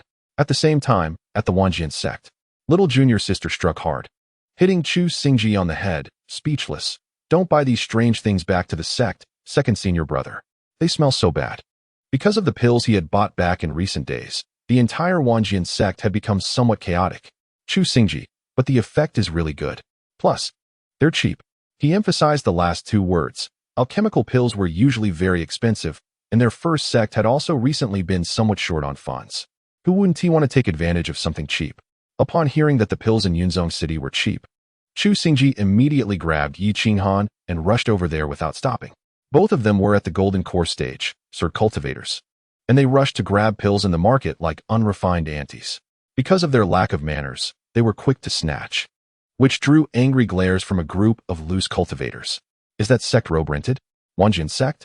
Bah, when did Wanjian sect produce such scum like you? Whose personal disciple is so ill-mannered? Yi Xiao. He defended himself. She's even more ill-mannered than me. In Chu Xingji's eyes, if the term lack of manners had a shape, it would definitely look like Yi Xiao. Yi Qinghan coldly hid behind the crowd. He couldn't afford to lose face. So he let Chu Xingji take the fall. On the way back to the sect, they were also besieged by several girls. Huh. Is that a personal disciple of Wanjian sect? One girl exclaimed in surprise. Are you from Wanjian sect? Chu Xingji found her question strange. Yeah. What is the matter? Did my heroic posture in the secret realm captivate you? Ah. Her eyes lit up, and she shyly said, Can you tell Yi Xiao that I've liked her for a long time? Chu Xingji. The first round was the Beast Forest, the second round was the Ancient Battlefield. So what is the third round? Yi Xiao counted on her fingers. The third round? Shuiyu thought for a moment. Fire Mountain. That place is quite dangerous. I need to practice more heart-calming pills. Yi Xiao thought to herself. Are we filming Journey to the West here? Do you have anything to eat? Yi Xiao looked at her senior brothers who were lazily lying around and sat down on the ground herself. Zhou Xingyun covered his face with a book and lazily replied. We have raw candy. Yi Xiao believed in the principle. The world kisses me with pain, and I slap it back. Clearly, her senior brother adhered to the belief. The world kisses me with pain, and I die in front of it. This behavior made people unable to disrespect them. But perhaps it was because they had been beaten too badly recently. Zhou Xingyun, feeling guilty, would occasionally carry some sweet food to feed the three junior brothers and sisters. After Yi Xiao rummaged through his sleeve and successfully found some rock candy, she tossed it to the other three senior brothers and lay down on the ground, exclaiming, Ah, why do we have to be tortured? We finally have a break. Elder Duan Yu probably realized that she wasn't very skilled in swordsmanship and had been dragging her to crazy makeup classes these days. Although his methods had become much gentler than before, it was still exhausting. Ming Xian was also having a tough time. He had just broken through to the Golden Core stage and was being dragged by Xiechu Xue for training. As for Shuiyu, he was the busiest, needing to prepare numerous pills for the next competition, and he was the only alchemist in the sect, so he was swamped with work. Currently, the most leisurely ones in the sect were the two sword cultivators, Mu Chengxi and Zhou Xingyun. Ming Xian stuffed a piece of rock candy into his mouth, puffing up his cheeks. This is too much. How can you treat us like this? We are talisman and alchemy cultivators. Precious talisman and alchemy cultivators in the cultivation world. Yet, the good treatment did not extend to the three of them. Instead, it was the two sword cultivators who were the most relaxed. Yi Xiao, with the candy in her mouth, took out the chaos pearl. In recent days, Xiechu Xue had been obsessed with researching why her spiritual root was growing. Before leaving, she had rarely given Yi Xiao reliable advice. First, contract the chaos pearl, and then see if she could use spiritual fire to refine it so that it could flow into her dantian. Third senior brother, can I borrow some fire? Yi Xiao had tried using talismans to burn it, but it didn't work at all. Hearing this, Shuiyu raised an eyebrow and brought his spiritual fire to touch the chaos pearl, but after a while, it remained completely unchanged. No good. If even top-grade fire spiritual roots can't refine it, what kind of fire would work? Just when Yi Xiao was at a loss, the Kent chicken in her sleeve suddenly crawled out, disdainfully glancing at the two before swaggering up to the chaos pearl. It spat out fire at the fist-sized pearl. Mu Chongxi was seeing this for the first time and realized that this thing could spit fire. He had always thought it was useless. Yi Xiao remarked. Such a small flame. The next moment, she discovered that the chaos pearl was enveloped in flames and began to melt, eventually transforming into a faint aura that slowly flowed into her dantian. Yi Xiao quickly changed her tune. Although small, it's quite useful. Wow. Ming Xian leaned over, astonished that the chaos pearl had actually melted a bit from its fire. Although it was only the size of a fingernail, it was still quite surprising. What kind of fire could burn such a pearl from the time of creation? Even the flames of top-grade spiritual roots couldn't do it. Yet it was burned by a chicken? I might know what it is. Ming Xian was suddenly excited. Let's go to the library. Zhou Xingyun was completely out of it. But Mu Chongxi grabbed him and ran toward the library. The five of them hurried along, not looking where they were going, almost knocking over several inner disciples. Are they crazy? These direct disciples. Understand, the next secret realm is about to open. I think I saw senior sister Yi Xiao. Yi Xiao was quite popular now. Everyone in and out of the Changming sect knew her. She was a direct disciple, dual cultivating in sword and talisman. Some even suspected she was faking being a pig to eat the tiger, that she had been inconspicuous in the outer sect just to amaze everyone during the great competition. On the way to the library, Yi Xiao also tried to test the power of the refined chaos pearl. The pearl transformed into primordial energy and flowed into her dantian. Shuiyu couldn't help but ask, what does it feel like? It's very warm. Yi Xiao activated the primordial energy gathered in her dantian and reached out to touch a withered tree. And then the others witnessed what it meant for a withered tree to bloom again. The creation pearl from the time of creation had a life-restoring effect. Just a little was enough to revive withered plants. No wonder the sect leaders used it as a reward. Ming Xian clicked his tongue. The five sects are relatively generous in this regard.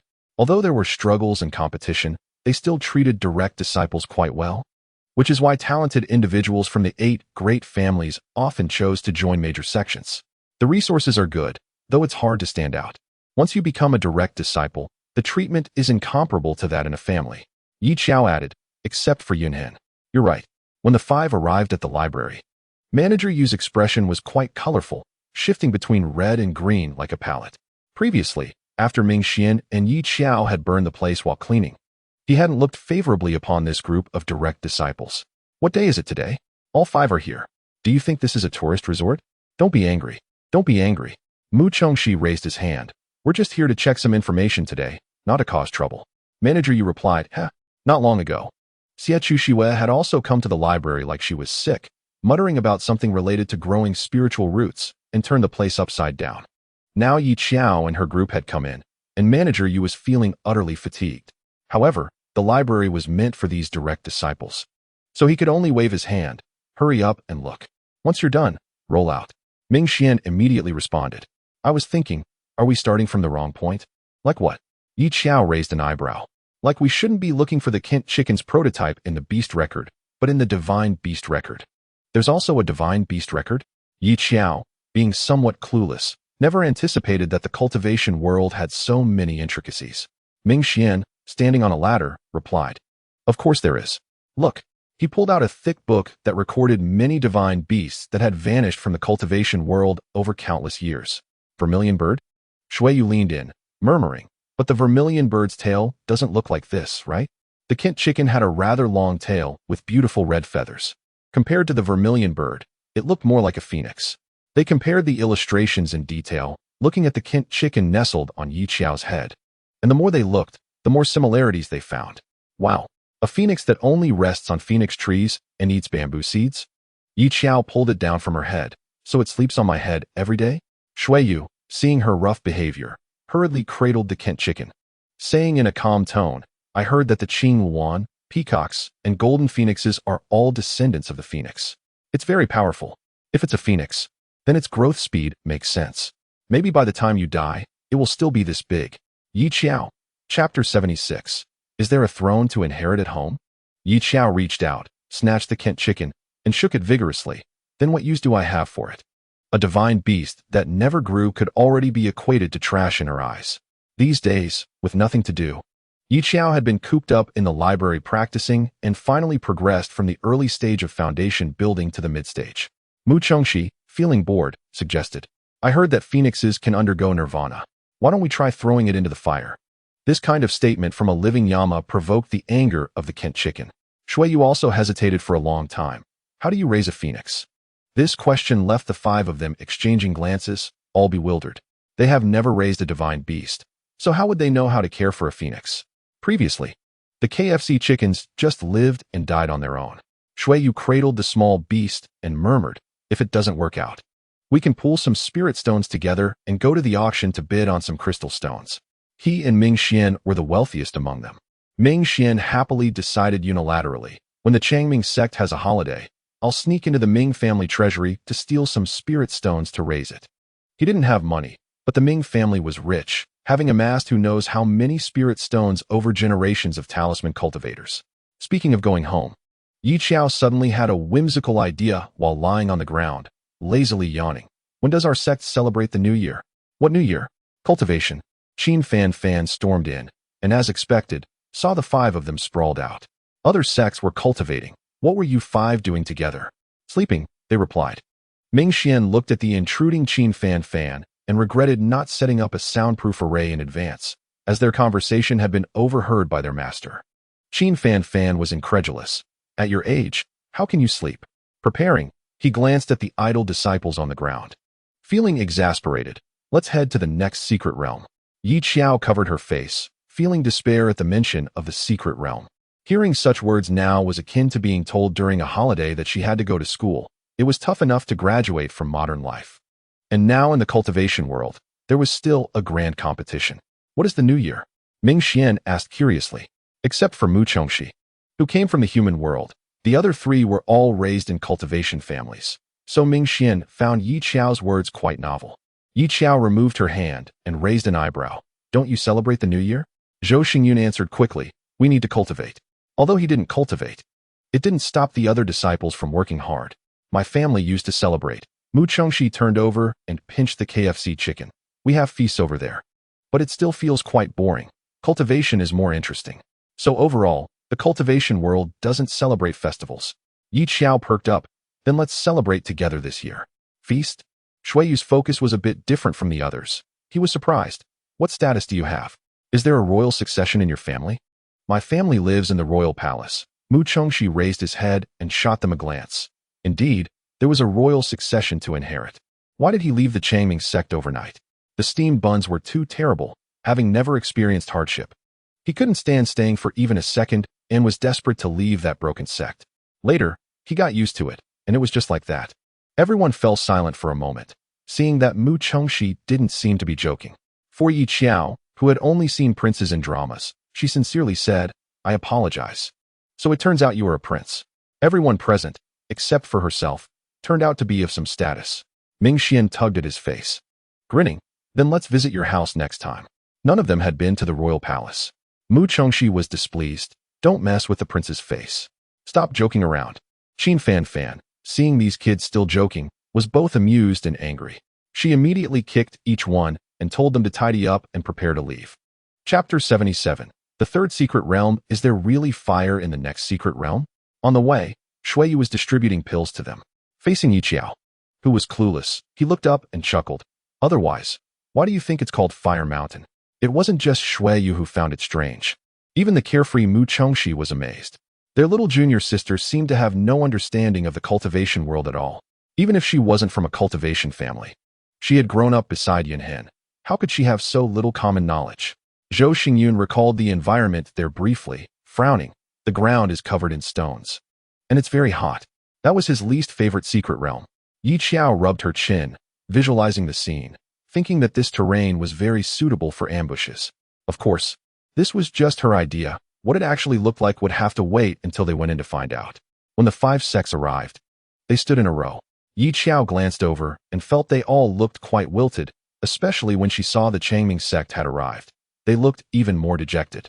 Xiao, ever since they learned that the second secret realm had collapsed because of her, if it weren't for the rules prohibiting it, they would have almost grabbed Xiao and forced her out of the secret realm. If they hadn't regarded the Changming sect lightly in the first round, they had fully learned their lesson in the second round. 2 talisman cultivators, and Ming Xian was already at the golden course stage. No one dared to say who would win this round. Xiao Xiao Xiao Xiao. Just one word, I'll say it once. Yi Qinghana ah. Brother Song Han Sheng, I want to give you a monkey. The cultivation world admires the strong, and it's not surprising to hear cheers from the audience. However, Yi Xiao didn't expect someone like Song Han Sheng could have fans. To be fair, each disciple from the 5 sects looked quite good, and Song Han Sheng had that cool demeanor, but his actions were truly unlikable. Surprised, Yi Xiao instinctively looked over at the noise. She found a muscular male cultivator in the audience shouting, Brother Han Sheng, I want to give you a monkey. It was too absurd, causing Yi Xiao's expression to freeze for a moment. Mu Chongxi followed her gaze, couldn't help but laugh. Ha ha. Seeing him laugh, Yi Xiao seriously reprimanded. How can you discriminate against male fans? Junior sister, it's not a matter of discrimination. Ming Xian patted Shui Yu's shoulder, laughing heartily. They had all been quite wilted, but now they were all laughing, attracting puzzled glances from other sect disciples, who didn't understand what they were laughing about. Forget it. Song Han Sheng remained expressionless. The Changming sect's odd behavior wasn't new. Moreover, he always felt these people were laughing at him, but there was no evidence. The 5 sects stood in a row and entered the secret realm one by one. Each person's position appeared randomly, sometimes in groups of 3, sometimes 2, and sometimes a disciple would be alone. In this situation, whichever sect could gather their people faster would be safer. After stepping into the secret realm, Song Han Sheng was placed in the best position this time, close to his senior brother and sister. They spent half a day easily finding 2 junior brothers and sisters. First, they would find the disciples from the Bai Shui sect and cooperate with them. They had plenty of pills, especially Qing Xi and Dan. There will be many illusions in the secret realm. They might not be willing to work with us, Suzhua said honestly. Did you not see that disciple named Miao Miao enthusiastically inviting Yi Qiao? He didn't understand. If Yi Qiao was truly that charming, then why didn't he feel it at all when he was at Yuqing's sect? Seeing how much Yi Qiao had changed, Suzhua felt a bit intimidated. Yun Ke, who had hardly participated in the conversation, softly spoke up, Senior brother, I have a treasure-hunting beast. I can go find some Qing Xian grass. This secret realm had many illusions, and one could easily get lost or be affected emotionally. Qing Xian Dan became a necessary item. However, this kind of pill was hard to find in the market, leading to their current shortage of Qing Xian Dan. Song Han Sheng coldly glanced at her, still somewhat disapproving of this troublesome junior sister. We don't have a pill cultivator. We can trade with Bai Shui's sect. Yun Ke, showing rare intelligence, added that they should need such spirit plants. Qing Xian grass was hard to come by. Previously, all their spirit plants had been snatched away by the Changming sect. Yun Ke was unwilling but had no other choice. Song Han Sheng found some truth in her words and looked at her with appreciation. Although a bit foolish, Yun Ke's luck was truly undeniable. Since childhood, Yun Ke had always been fortunate. Whatever she did, she would be favored.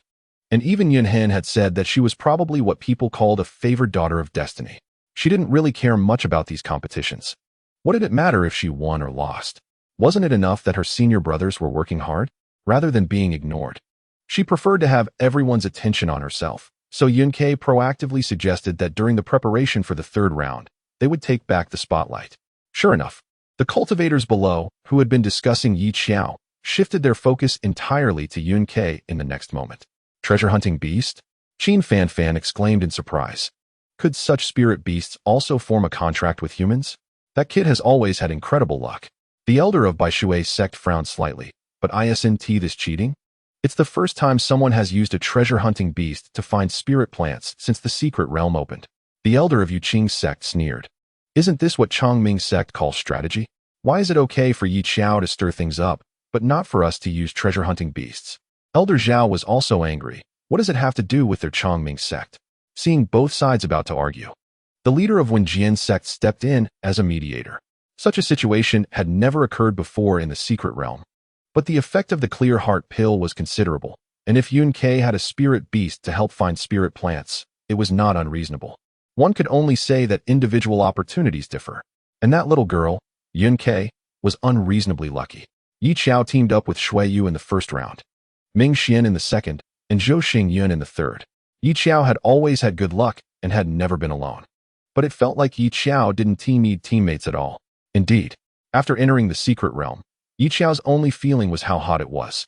In such an environment, it was easy to feel irritable. Yi Qiao tossed a clear heart pill to her senior brother, holding one in her mouth to calm herself down. Their Chongming sect was currently lacking everything, except for clear heart pills. With Xiao, a pill cultivator, they didn't need to humbly seek cooperation from Baishui's sect like other sections. The surrounding stones emitted a heat that made the ground feel hot to walk on. And Xiao didn't dare to stay in one place for too long, fearing that her shoes would burn a hole. Zhou Xingyan walked ahead, and Xiao instinctively closed her eyes and scanned the area with her spiritual sense, confirming it was safe before following. For some reason, since being transported to this place in the secret realm, Xiao had felt that something was following them as soon as she entered. Someone capable of dual cultivating talismans and pills might not have a spiritual sense as sensitive as Xiao's. But since she hadn't discovered anything after scanning, Xiao could only suppress her doubts for now.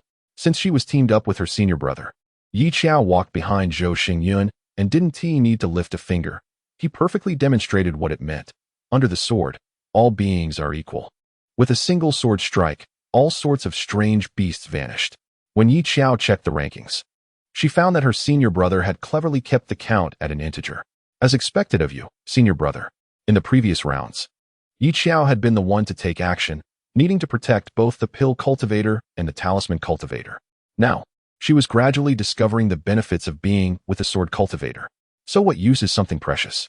At critical moments, one must rely on the sword cultivator. Xiao's gaze instinctively focused on Zhou Xingyun's sword. She could sense that compared to her own struggles, Zhou Xingyun wielded his sword with ease. Senior brother. She hesitated for a moment. Can I touch your sword? She still vividly remembered how reluctant her fourth senior brother had been when she made this request. As if it were his wife being touched by other men. Zhou Xingyun only glanced at her and said, sure. Then he tossed it to her. Tossed it to her?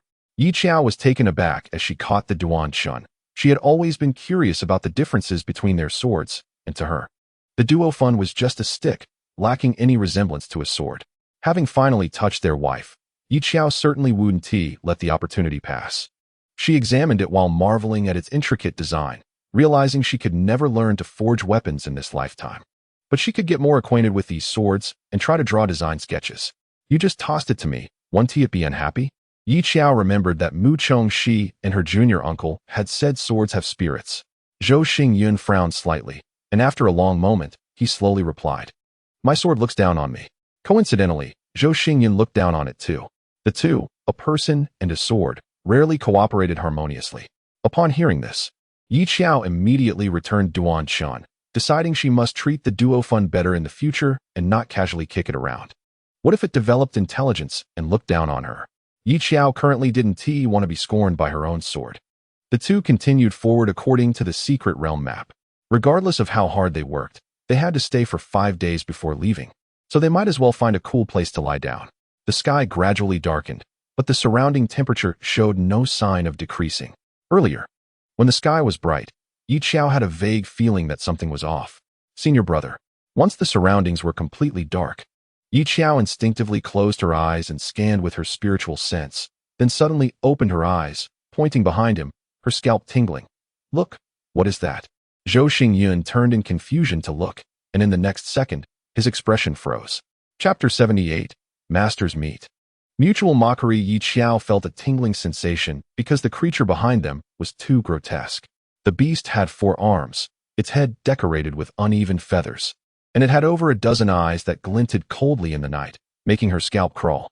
She unconsciously held her breath, goosebumps rising all over her body. Zhou Xingyun frowned at the feathers atop its head, pursing his lips, his voice indifferent. Yuaning stage. Damn. Xiao had always felt something was watching them. But since she was only at the foundation establishment stage, it was too much to expect her to sense the Yuaning stage. No wonder. With so many eyes watching her, it was a miracle she hadn't sensed anything. The higher the cultivation level of a beast, the stranger its appearance. Xiao had thought the strange appearances of snake-like and rodent-like spirit beasts were odd enough, but she didn't expect a Yuaning stage beast to look so inhuman. Xiao grabbed her senior brother, who was standing still and seemingly in a daze, and shouted, "Run." The higher a beast's cultivation, the higher its intelligence.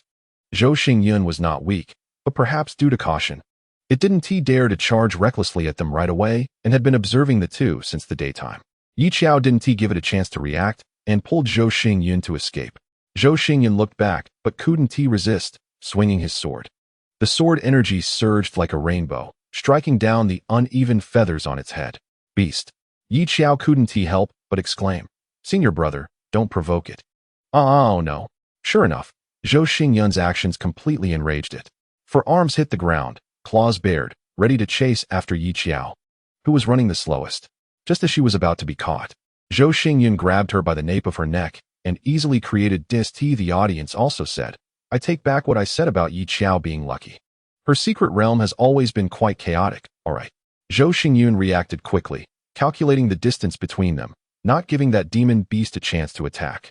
When it was about to catch up, he pulled Xiao aside, and she occasionally threw a talisman at it. She may not have much, but she has plenty of talismans. Although she can't defeat it, she can buy time. With this back-and-forth cooperation, there really weren't any major issues for the time being. The first day was quite lively.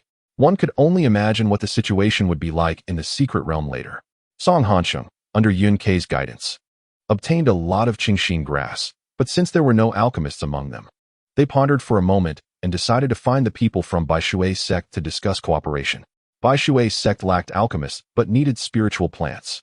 After reaching a cooperation agreement, the two sects managed to work together, albeit with some reluctance. One ranked first and the other second. Treasure-hunting beasts are indeed useful. The elder of Yuqing's sect was very satisfied with this ranking, as in the end, the sect competition was an annual bragging session for the elders and sect leaders. However, the elder of Baishui's sect was not so optimistic. It was only the first day. Elder Xiao wanted to facepalm. It was precisely because it was only the first day that he felt exhausted. Daring to provoke a Yuanying stage demon beast on the first day, how would they survive the subsequent days? Ming Xian and Mu Chengxi teamed up, and after Ming Xian used his divine sense to scan the area to confirm safety, he prepared to search for Shui Yu's whereabouts with his fourth junior brother. Shui Yu was the key in this round. Moreover, both the junior sister and the senior brother were like slippery loaches. Even if he was alone, they could still survive well. Ming Xian's divine sense was strong, and with the assistance of talismans, Mu Chengxi wielded his sword to clear the path, quickly dealing with the demon beasts. However, their luck wasn't great, as they encountered two direct disciples from the Wenjian sect on the very first day, Chu Xingji and his junior sister Zhu Yu. What a coincidence! Ming Xian tightened the talisman in his hand, always on guard against the two. Chu Xingji sneered, "Ming Xian, don't think that just because you've broken through to Golden Core, I'll respect you." He had looked down on Ming Xian since the beginning of the competition. It was he who had mocked Ming Xian the hardest back then. The animosity between the two had always been deep-rooted. They hadn't quarreled in Yunshui City purely because they had to cooperate to complete a task. But now it was already the third round of the competition. When masters meet, they mock each other to show respect. Oh dear. However, Ming Xian was no longer the self-deprecating person he used to be when mocked. The young man raised his chin, revealing a mischievous smile reminiscent of Xiao's. "Are you so concerned about my sudden breakthrough to Golden Core? What? Are you secretly in love with me?" This hurtful remark successfully changed Chu Xingji's expression to one of disgust, and he placed his hand on the sword at his waist, ready to strike. Chapter 79. Choose me for alchemy. I'm super sweet. Zhu Yu was speechless at these nonsensical people.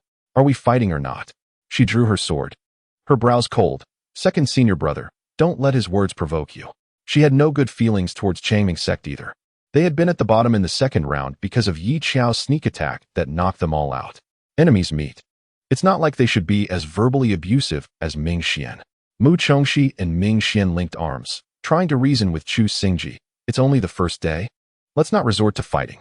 We can negotiate. Zhu Yu, in the early Golden Core stage, and Chu Xingji, in the mid-Golden Core stage, if they fought one-on-one, it would indeed be hard to say who would win. Moreover, the situation in the secret realm was unpredictable. Who knew who they would encounter next? Fighting would only harm both sides. Chu Xingji was already enraged. How could he negotiate with them?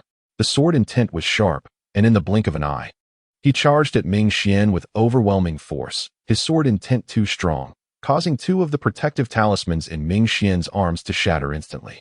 Forced back a half step. Ming Xian's expression also darkened. Chu Xingji sneered, "Just this much. You, a mid-Golden Core, are fighting against an early Golden Core, and you still have the audacity to mock." Mu Chengxi refused to back down. With a flick of his wrist, he clashed with Chu Xingji's sword energy. The two powerful sword energies collided, causing the ground to tremble slightly. Chu Xingji, Ming Xian's eyes narrowed, stepping forward. You forced us. Fourth junior brother, I'll count to 3. He frantically blinked at Mu Chongxi. 1. Zhu Yu instinctively tightened her grip on her sword, alert, thinking they were about to unleash some major trick. 3. The next moment, Ming Xian's words took a sudden turn. He activated a speed talisman and pulled Mu Chongxi to run. Wait, didn't you say to count to 3? What about 2? Realizing they had been played, the two exchanged glances, their temples throbbing with anger. Even Zhu Yu had never felt such a strong urge to kill someone. Ming Xian had learned this trick from his junior sister before. Regardless of whether they understood him or not, he would say a couple of words to scare them. And then, without looking back, he would run. The route they took to escape coincided with Xiao and the others, leading both groups to collide. Junior sister. Mu Chongxi's eyes lit up upon seeing familiar faces. Senior brother. Spotting 2 familiar teammates, Mu Chongxi, who was initially ready to flee, immediately gained the courage to turn back and fight. Charge. He drew his sword and prepared for all 4 of them to gang up on the Wenjian sect. However, just as Xiao and he made eye contact, she grabbed him and started running in the opposite direction. Ming Xian was also puzzled. What is going on? He wanted to teach those 2 from Wenjian sect a lesson. Xiao didn't look back. There's a Yuanying stage demon beast behind us. Ming Xian instinctively replied. What a coincidence. There's a Chu Xingji behind us, and his junior sister too. Xiao also sighed. How nice. Just when we didn't know what to do about that Yuanying stage demon beast, isn't this a helper coming? She suddenly stopped, her fingertips dancing with talismans, forming chains to trap the demon beast for a second, and in the next moment, the talismans turned to dust. The demon beast raised its hand and roared, letting out a piercing sound. The Yuanying stage pressure was released, and the weakest, Xiao, nearly collapsed to her knees. Moreover, the sound of this demon beast could also cause mental attacks. Xiao felt her consciousness throbbing painfully, and covering her ears had no effect. Ming Xian set up a soundproof formation, blocking most of the noise. Let's cooperate for now. Chu Xingji, on guard against the demon beast that could pounce at any moment, wielded his sword and angrily said, Get lost. Who wants to cooperate with you? You brought this demon beast here. It was clear to anyone with eyes that this demon beast was chasing Xiao and Zhou Xingyun. Chu Xingji didn't want to get involved, especially with such a colossal Yuanying stage creature. Let's go. He pulled his junior sister and was about to leave this troublesome place. Just as they stepped forward, ready to distance themselves from the Changming sect people, he looked down and found that a confinement talisman had been stuck to him without him noticing, trapping both of them in place. Ming Xian pinched a talisman, revealing a smile that was neither a smile nor a frown. Where do you think you're going? Weren't you just chasing us like a dog, acting all friendly? Chu Xingji, does Ming Xian never get beaten for his mouth? Sometimes I wouldn't be surprised if the Changming sect members got ambushed and beaten outside. They really know how to stir up trouble. I originally thought Zhou Xingyun was a normal person. Can a normal person really cut off the hair of a Yuanying stage demon beast with a single sword? Xiao spoke quickly. If you don't help us, we'll just keep chasing you. Come on, let's perish together. Xiao didn't mind recreating the scene from the first secret realm. Chu Xingji's face darkened for a moment, clearly recalling that their senior brother had been chased and had to flee in the first battle. He stared at Xiao for a moment, desperately suppressing the killing intent, and said coldly, If we cooperate, after we deal with this monster, the bones and inner dan of the beast belong to us. The bones and inner dan of a nascent soul stage beast are treasures everywhere. Ming Xian curled his lip and said, No. Can't you see the situation clearly? We have no need to negotiate with you right now. There are 4 of us, and you only have 2. Besides, if we get unhappy, we could just chase after you. Ming Xian calmly wiped the dust from his hands onto Mu Chongxi, saying, What status do you have, and what status do we have? Mu Chongxi exploded. Why are you rubbing dirt on me while talking? The monster was also assessing the combat power of both sides. Nascent soul stage beasts have intelligence. It wouldn't recklessly engage if it couldn't win. With 6 people, 5 of them at the golden core stage, it hesitated for a moment, knowing to pick the soft persimmon to squeeze, and decisively charged at Xiao. Xiao had long been prepared, without Ming Xian's cover. She swiftly turned her feet and left the spot, throwing several explosive talismans, which erupted with intense noise. They caused no harm. Upon realizing that her attack talismans were no more effective than tickling a nascent soul beast, she stopped being overconfident and took out a mist talisman, which spread out a large area of fog the moment it ignited. Let's move. This type of talisman was most suitable for obstructing vision. Chu Xingji had no choice but to cooperate. He shot Yi Xiao a fierce glare and drew his sword. The youth's sword intent almost instantly made her understand what it meant to break myriad laws with a single sword. Compared to the swift sword techniques of the Changming sect, their sword intent was much more piercing and imposing, causing the ground to tremble slightly upon striking the beast's tough hide. Yi Xiao's talismans felt like mere tickles, but Chu Xingji's sword truly inflicted damage. The beast was enraged in an instant, charging wildly at them. With many eyes, it could respond to any attack aimed at it. To defeat it, one person had to draw most of the firepower. I'll draw the fire. You guys attack from the side. Yi Xiao spoke quickly. She had acceleration talismans and the mist talisman for cover.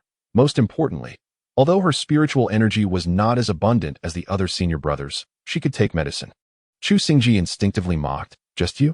It wasn't that he looked down on Yi Xiao, but how could she dare to draw fire when she was only at the foundation establishment stage, after raising the enmity to the highest level? If her spiritual energy was exhausted midway, and she was targeted by a nascent soul beast, Zhou Xingyun wouldn't be sure he could save her. Zhou Xingyun also said, I can go. He had long been displeased with that beast's many eyes. Yi Xiao gave him a gesture. No problem. She infused her sword energy into the first move of the Qingfeng decision, swinging it steadily. Fearing her attack might not be strong enough, Yi Xiao took the opportunity to throw a few bombs as well. One bomb exploded with the power of Golden Core Stage spiritual energy. After a few detonations, the damage was finally sufficient. The beast fixed its gaze solely on Yi Xiao and began to pound at her. Yi Xiao dodged its pursuit with 2 jumps, occasionally turning back to stab it with a sword. When another attack shattered the diamond talisman, she tasted blood in her throat. The boundary suppression was undoubtedly strenuous, especially as Yi Xiao had to actively get close to it to attract its attention. It was very dangerous. Any slight mistake, and she wouldn't see the sun tomorrow. The onlookers outside were sweating bullets. Yi Xiao was only at mid-foundation establishment. Didn't she lack enough spiritual energy? Too reckless. Zhou Xingyun should have gone. Where did Yi Xiao get her courage? Was she crazy for wanting to show off? Elder Xiao couldn't help but frown, but in his memory, Yi Xiao would never actively seek death. If she didn't have confidence, she would have run away long ago in this situation. Soon, they understood where Yi Xiao's confidence came from. As her spiritual energy neared exhaustion, she pulled out a recovery pill and stuffed it into her mouth in one go.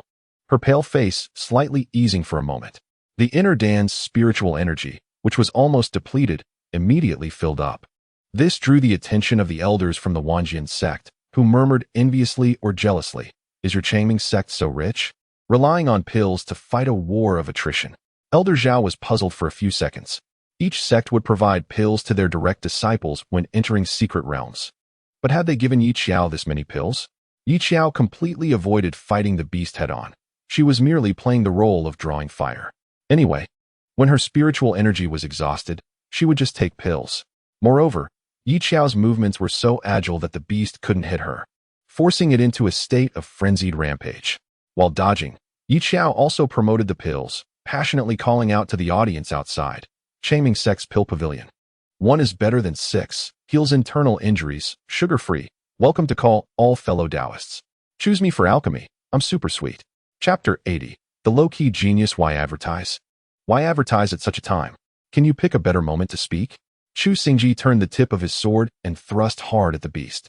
But the blade, which usually could cut through iron, felt like it hit a steel wall, unable to harm it at all. Yi Xiao felt she had chosen the right moment. When else would she promote her products if not now? Wait until she left the secret realm? The scene of 5 golden core stage cultivators working together to slay a nascent soul stage beast was rare, so the attention of the onlookers was indeed drawn to them, with Yi Xiao being the most notable among them. The Changming sect's pills? Oh, they have alchemists too. The Changming sect also has alchemists, but among the 5 sects, the pills from the Bihue sect are the most famous. Hearing Yi Xiao's chatter, they didn't immediately react. The nascent soul beast had thick skin, apart from Zhou Xingyun, who could inflict damage. Chu Xingji and Mu Chongxi had to rely on sword techniques. The sword techniques of the Wanjian sect were divided into 10 types. Stopping killing with killing. The sword shadows were snow white as they split and stabbed down together. Mu Chongxi was unwilling to be outdone, and with a swift clear wind strike, the seemingly gentle sword technique severed one of the beast's arms at the fastest speed. I'm faster than you, he shouted. Chu Xingji replied, could you do it without me? The two were comparing themselves, one in front of the other. Chu Xingji was strong. If it came to a fight, he and Mu Chongxi, who had a natural sword bone, would be evenly matched. This is a fan of the Wanjian sect. He's been at the mid-golden core stage for a long time. And Mu Chongxi seems to be only 16. Our kid is still young. This is a fan of the Changming sect. I actually want to see them fight. But it can't happen right now. Indeed, it couldn't happen. Because after they finished off that nascent soul stage monster, they had already wasted a good part of the day. The sky was slightly breaking dawn, and the two sects exchanged glances, deciding to temporarily cease hostilities. The bones of the beast were split evenly between Chu Xingji and the Changming sect, but the inner Dan was taken by the Changming sect. Chu Xingji opened his mouth to say something, but was finally stopped by his junior sister Zhu Yu, who silently shook her head. There are more of them than us. It's better to be prudent at this time. Chu Xingji could only reluctantly keep quiet for now. The four members of the Changming sect sat back to back, exhausted and stuffing a clear heart pill into their mouths simultaneously. Only after calming down for a moment did they have the energy to chat about something else. Where did you get so many pills? Mu Chongxi poked her, as they had all seen it earlier. Xiao could hold on for so long purely by taking medicine. I made them myself. Xiao had already understood the principle of self-sufficiency through hard work. Oh, Mu Chongxi responded casually. Wait, a minute later. Huh. The three people who reacted suddenly raised their voices and turned to look at her in unison. Their commotion was so loud that Chu Xingji turned his head in dissatisfaction. Are you sick? It's the middle of the night, making such a fuss. Ha ha. Mingxian chuckled awkwardly at the strange looks from the two disciples of the sword sect. Our junior sister has gone crazy. I'll go talk to her. After saying that, he pressed down on her neck and skillfully pulled her into the meeting. He lowered his voice seriously. What are you talking about? Xiao replied. Do you remember that particularly disgusting thing? Mu Chongxi responded. I remember. It's still fresh in my mind. For Elder Xiao to actually say the words boiled shit shows how unpleasant it was. I practiced it. Xiao blinked and hinted wildly at them. From now on, please refer to me as the low-key genius. Thank you. Chapter 81. Asking is the quality sect, low-key genius. Genius Mu Chongxi silently swallowed his complaints, feeling an urge to spit blood, and couldn't help but recall his evaluation of Xiao. Unremarkable, medium-grade spiritual root. Xiao looked at Mu Chongxi, who seemed struck by lightning, and turned to Mingxian. If you need anything, you can find me. After pondering for a moment, she added, I'll try to make their taste a bit more normal. Originally, her pills were already socially unacceptable, but what could she do without a pill furnace? You should wait until Shuiyu comes to talk about your alchemy skills, Mingxian said, his lips twitching. He had already calmed down when he learned that Xiao could draw talismans. But honestly, Mingxian patted her head, pondering. You actually didn't turn into a fool? That's what surprises me the most. Spiritual roots, divine sense, and talent are closely related. Not to mention anything else. Just take Shuiyu for example. With a top-grade spiritual root and mid-stage golden core, the other party had no discomfort while refining pills, and among alchemists, artifact refiners, and talisman makers, the divine sense of the latter three is the strongest. Sword cultivators are clearly a big step behind. With divine sense, one can probe the surrounding movements and even attack the opponent's sea of consciousness. The one with stronger divine sense can even turn someone into an idiot without them realizing it. Zhou Xingyun's beautiful eyes blinked slightly, unable to hide her curiosity. So what level is your divine sense at? Mu Chongxi raised his hand, extremely enthusiastic. Why don't we let Mingxian and junior sister attack each other a bit to test it out? You are both talisman makers, whose divine sense is stronger. Wouldn't that be easy to find out? Attack each other? The loser becomes an idiot kind of deal? In the end, Mu Chongxi received a punch from both the junior sister and the senior brother. He pouted, already feeling hot, and without hesitation reached out to grab Xiao's mustard bag. Since you can refine pills too, do you have any pills that can cool people down? No. Xiao swatted his hand away. Don't touch randomly. She had done her homework beforehand and knew that they needed clear heart pills here. And she had prepared some other pills, like recovery pills. What kind of pills can cool people down? She didn't even have the most basic spiritual plants. Where would she get those pills? Zhou Xingyun purely stood by and said nothing, looking at the two hot-headed disciples, feigning concern. There are still 4 days left. Just hold on. The audience touched their noses, feeling deeply in agreement. Young people are too hot-headed. Yinkei looked quite comfortable. With a top-grade water spiritual root, of course. She felt good here. The fire spiritual roots, however, were in a dire situation, originally hot, and now each one transformed into a hot dog. Yi Xiao had a thunder spiritual root, and Zhou Xingyun had a wind spiritual root. Both were fine, but in the end, it was still the 3 fire spiritual root disciples who were suffering. Who can count how many disciples have fire spiritual roots? Quite a few. It looked like 7 or 8. Unfortunately, Changming sect accounted for 3 of them. Mingxian, Shuiyu, and Mu Chongxi were all fire spiritual roots. This Changming sect must be lacking in fire elements. In the Fire Mountain secret realm, Yi Xiao casually tossed the KFC chicken out, letting it go find food. Fire-type crystals generally emerge in extremely hot areas of secret realms, and now the KFC chicken was in the mid-stage of foundation establishment. The cultivation level between the contract beast and the contractor is a 1-to-1 model. If the KFC chicken had a slightly higher cultivation level, Yi Xiao wouldn't need to cultivate herself to bring it up. But the result was that the KFC chicken was weak, so it could only rely on Yi Xiao. After being released, the KFC chicken swaggered around, and finally went off happily to look for food. Yi Xiao saw this and didn't stop it. "Let's go," Mingxian said uneasily. "We should go take a look." With so many demon beasts in the secret realm, it was hard for their sect to have a divine beast. If it got swallowed by other demon beasts, who would they cry to? Yun Ke had a treasure-hunting beast and picked up quite a few spiritual plants and fruits that replenished spiritual energy along the way. A green phoenix stood on her shoulder, its feathers particularly beautiful, and she also held a yellow treasure-hunting beast in her arms. This made the other direct disciples look back several times. It was the first time they had seen someone contract 2 beasts. The key was that both of these beasts had extraordinary origins. One was a spirit beast, while the other resembled the legendary Qinghuan bird.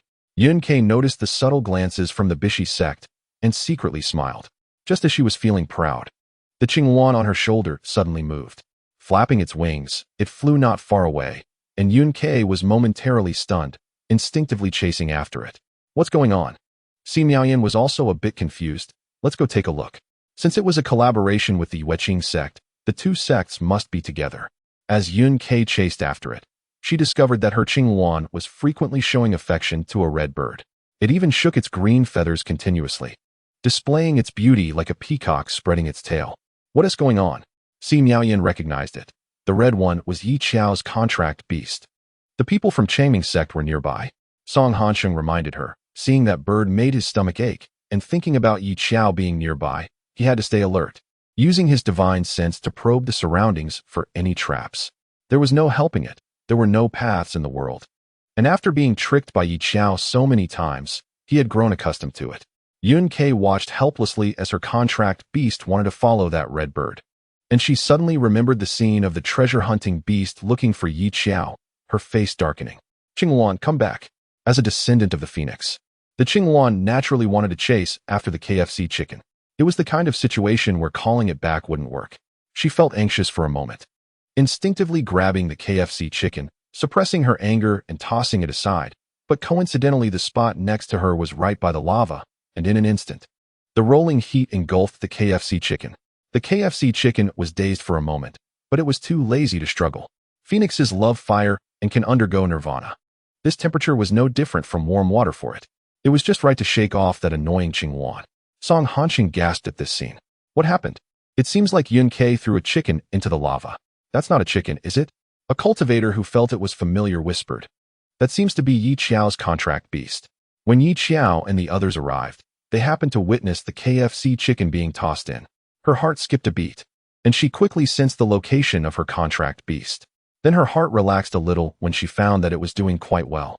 Phoenixes are fire-type, and fire-type crystals generally exist in extremely hot areas. Even if Yun Ke hadn't thrown it down, the KFC chicken would have gone to forage for food by itself. But was she doing it on purpose? Mu Chongxi frowned. Why throw it in the lava? If the KFC chicken were just an ordinary demon beast, it wouldn't know how it died. Once a contract beast dies, it causes significant harm to the contractor as well. Either Yunk is doing it on purpose, or she is just a complete idiot. Yi Xiao thinks the possibility of Yunk being an idiot is greater. "You threw my junior sister's contracted beast down?" Ming Xian's face darkened, feeling frustrated. He had sensed that something was off about Yunk before. He didn't expect her to be so brainless as to harm a contracted beast. Yunk's face turned pale, and she forced herself to calm down as she looked at Yi Xiao, trying to play the emotional card, Second senior sister, I'm sorry. I didn't think it would fall. And it should be fine, right? If something had happened, Xiao wouldn't still be standing there unharmed. Mu Chongxi couldn't hold back any longer and slashed forward with his sword, determined to kill this idiot today. No one expected Mu Chongxi to act first. Yunk was caught off guard, and the protective heart mirror in her arms shattered in an instant. She had quite a few good items, including many obtained through various opportunities, in addition to the ones Yunhen had given her. Take the protective heart mirror, for example. It could withstand a full-strength attack from someone at the Golden Core stage. And now it was shattered. Even Yunk felt heartbroken. Xiao used Qing Foam to approach Yunk, grabbed her collar, and punched her squarely in the face. Yunk's pupils constricted. Her throat surged with a metallic taste, and her face went numb. It was clear that her opponent hadn't held back at all. She looked up, biting her lip hard. Xiao, not calling you second senior sister now. Xiao laughed. She felt nauseated by Yunk calling her second senior sister. So you can talk properly after all. Xiao didn't understand, truly didn't understand. She tried to talk to Yunk nicely, but the other party wouldn't listen, insisting on taking a punch before she would change her tone. What are you doing? A gust of sword wind followed, intercepted by Zhou Xingyun. Two domineering sword energies collided, producing intense light before finally dissipating. Yi Qinghan, who had rushed over upon hearing the commotion, saw so many people bullying Yunk alone, and his voice turned cold. You guys from Changming sect are going too far, aren't you? The competition isn't an excuse for you to gang up on others. Yunk took a step back, feeling somewhat wronged. I didn't do it on purpose. It was just an accident. That contracted beast didn't have any issues, right? She felt that Changming sect was specifically targeting her. Well, it can't be helped. Mu Chongxi coldly chuckled twice, holding his sword. This is just how our Changming sect is. Don't ask. Just know we are a sect of quality. You go. Zhou Xingyun glanced at Xiao and succinctly said, I'll handle this. Seeing Yi Qinghan getting blocked, Xiao immediately turned to find Yunk. She had wanted to beat Yunk for a long time. Talisman sealing Yunk's path. Her sword intent twisted like a spirit snake approaching her, aiming for her face. Yunk kneeled and kicked towards Xiao's abdomen, creating distance between them. Yunk's reaction speed wasn't slow, but she couldn't withstand the continuous sword techniques from Xiao. With one strike, Yunk's mustard seed bag artifact shattered significantly, and even her diamond talismans were almost depleted. Seeing this, Xiao retracted her sword intent, too lazy to use her sword, and directly started to beat her. It was the first time to see a Golden Core stage being suppressed and beaten by a Foundation establishment stage. How does your Yueqing sect teach its disciples? The master of the Sword Inquiry sect couldn't sit still any longer. What kind of power could turn a top-tier water spiritual root genius into a waste? Yinhen also felt that Yunk's performance was making him anxious, but he still tried to argue. Our talisman cultivators don't fight like sword cultivators. Qin Fanfan observed for a long time, frowning. How did this child condense her core? Did the heavenly thunder strike? As soon as he mentioned this, everyone realized something was off. Logically, no matter how poor the talent, there would be a symbolic strike of thunder after condensing the core. The five sects were always observing each other, but they had sent people to watch for so long and hadn't seen Yueqing sect encounter a tribulation cloud, right? She wouldn't be using elixirs to force it, would she? The elders discussed among themselves, clearly looking down on this method. That Xiao broke her mirror so quickly. Why don't you doubt her? Yunhen's brows furrowed. No matter which sect it was, using drugs to break through was a disgrace. An elder from Bishui sect took the initiative to defend Xiao, saying slowly, Sword and talisman dual cultivation, what's there to question about breaking through quickly? Sword cultivators explore in battles, while talisman cultivators gain insights while drawing talismans. And the benefit of dual cultivation lies in the fact that as long as Xiao grasps one of the two paths, she can break through. The cultivation world is quite lenient towards geniuses. Even Xiao's awful personality has elders who appreciate her. And it's even a bit regrettable that she didn't join their sect back then. How fast can she draw talismans? The elder from Yueqing sect was infuriated and laughed. Not only him, everyone was questioning. Xiao's speed in arranging formations was fast, but that's different from drawing talismans. Qin Fanfan also hadn't seen how good Xiao was at drawing talismans, but that didn't stop him from boasting. She's faster than you guys, and that's enough. When Chu Xingji and Zhu Yu arrived, they saw their senior brother fighting with the senior brother from Changming sect. Zhu Yu's eyes widened slightly, confused by the situation. Senior brother? Why are you fighting with Changming sect? She didn't understand. Are you going to get involved too? Mu Chongxi pointed his sword at Chu Xingji. The two had the same cultivation level, but had never fought. The sword techniques of the Sword Inquiry sect were fiercer than theirs, but Changming's sect relied on speed to win. Fighting was not out of the question. Chu Xingji raised his hand and took a step back. Are you kidding? What does this have to do with me? During a war between nations. You don't kill the envoy, right? Isn't that too much? Are you chasing after Yunk? Xiao asked. How did she offend you? Ming Xian succinctly replied. She threw my junior sister's contracted beast into the magma. Zhu Yu gasped slightly, taking a step back and decisively pulling her second senior brother away. Then said sincerely, that junior sister from Yueqing's sect is quite good at getting herself into trouble. Really, even now, they in Sword Inquiry sect don't really dare to go to war with Changming's sect, and yet Young came up and offended them. Zhu Yu felt deep sympathy for Song Hanxing. Having such a junior sister must be tough on him. Song Hanxing also sighed, truly unable to understand where this Yunk got her talent for causing trouble. Yi Xiao also caused trouble, but she could handle it. Su Zhuo weakly defended. The junior sister didn't know that was Yi Xiao's contracted beast. It's normal to throw it away. Song Hanxing had nothing to say. In the end, he still took action. He couldn't just watch Yunk being eliminated, could he? Ming Xian blocked Su Zhuo. Mu Chongxi faced off against Song Hanxing. As for Yi Xiao, of course, she was seeking revenge and settling scores with Yunk. Yunk was completely suppressed and beaten by Yi Xiao, tears streaming down her face, growing more anxious. Pitifully pleading, Senior Brother Yi. Who is your senior brother Yi? Seeing the gazes of the Changming sect people all turned to her, Chu Xingji scolded without thinking. Don't try to get close to our Sword Inquiry sect. Otherwise, even if I don't have to pee today, I will wake you up. Yunk's face burned with pain, and a hint of hatred flickered in her eyes. Chapter 82. Internal Conflict? Yunk had never hated a person so much.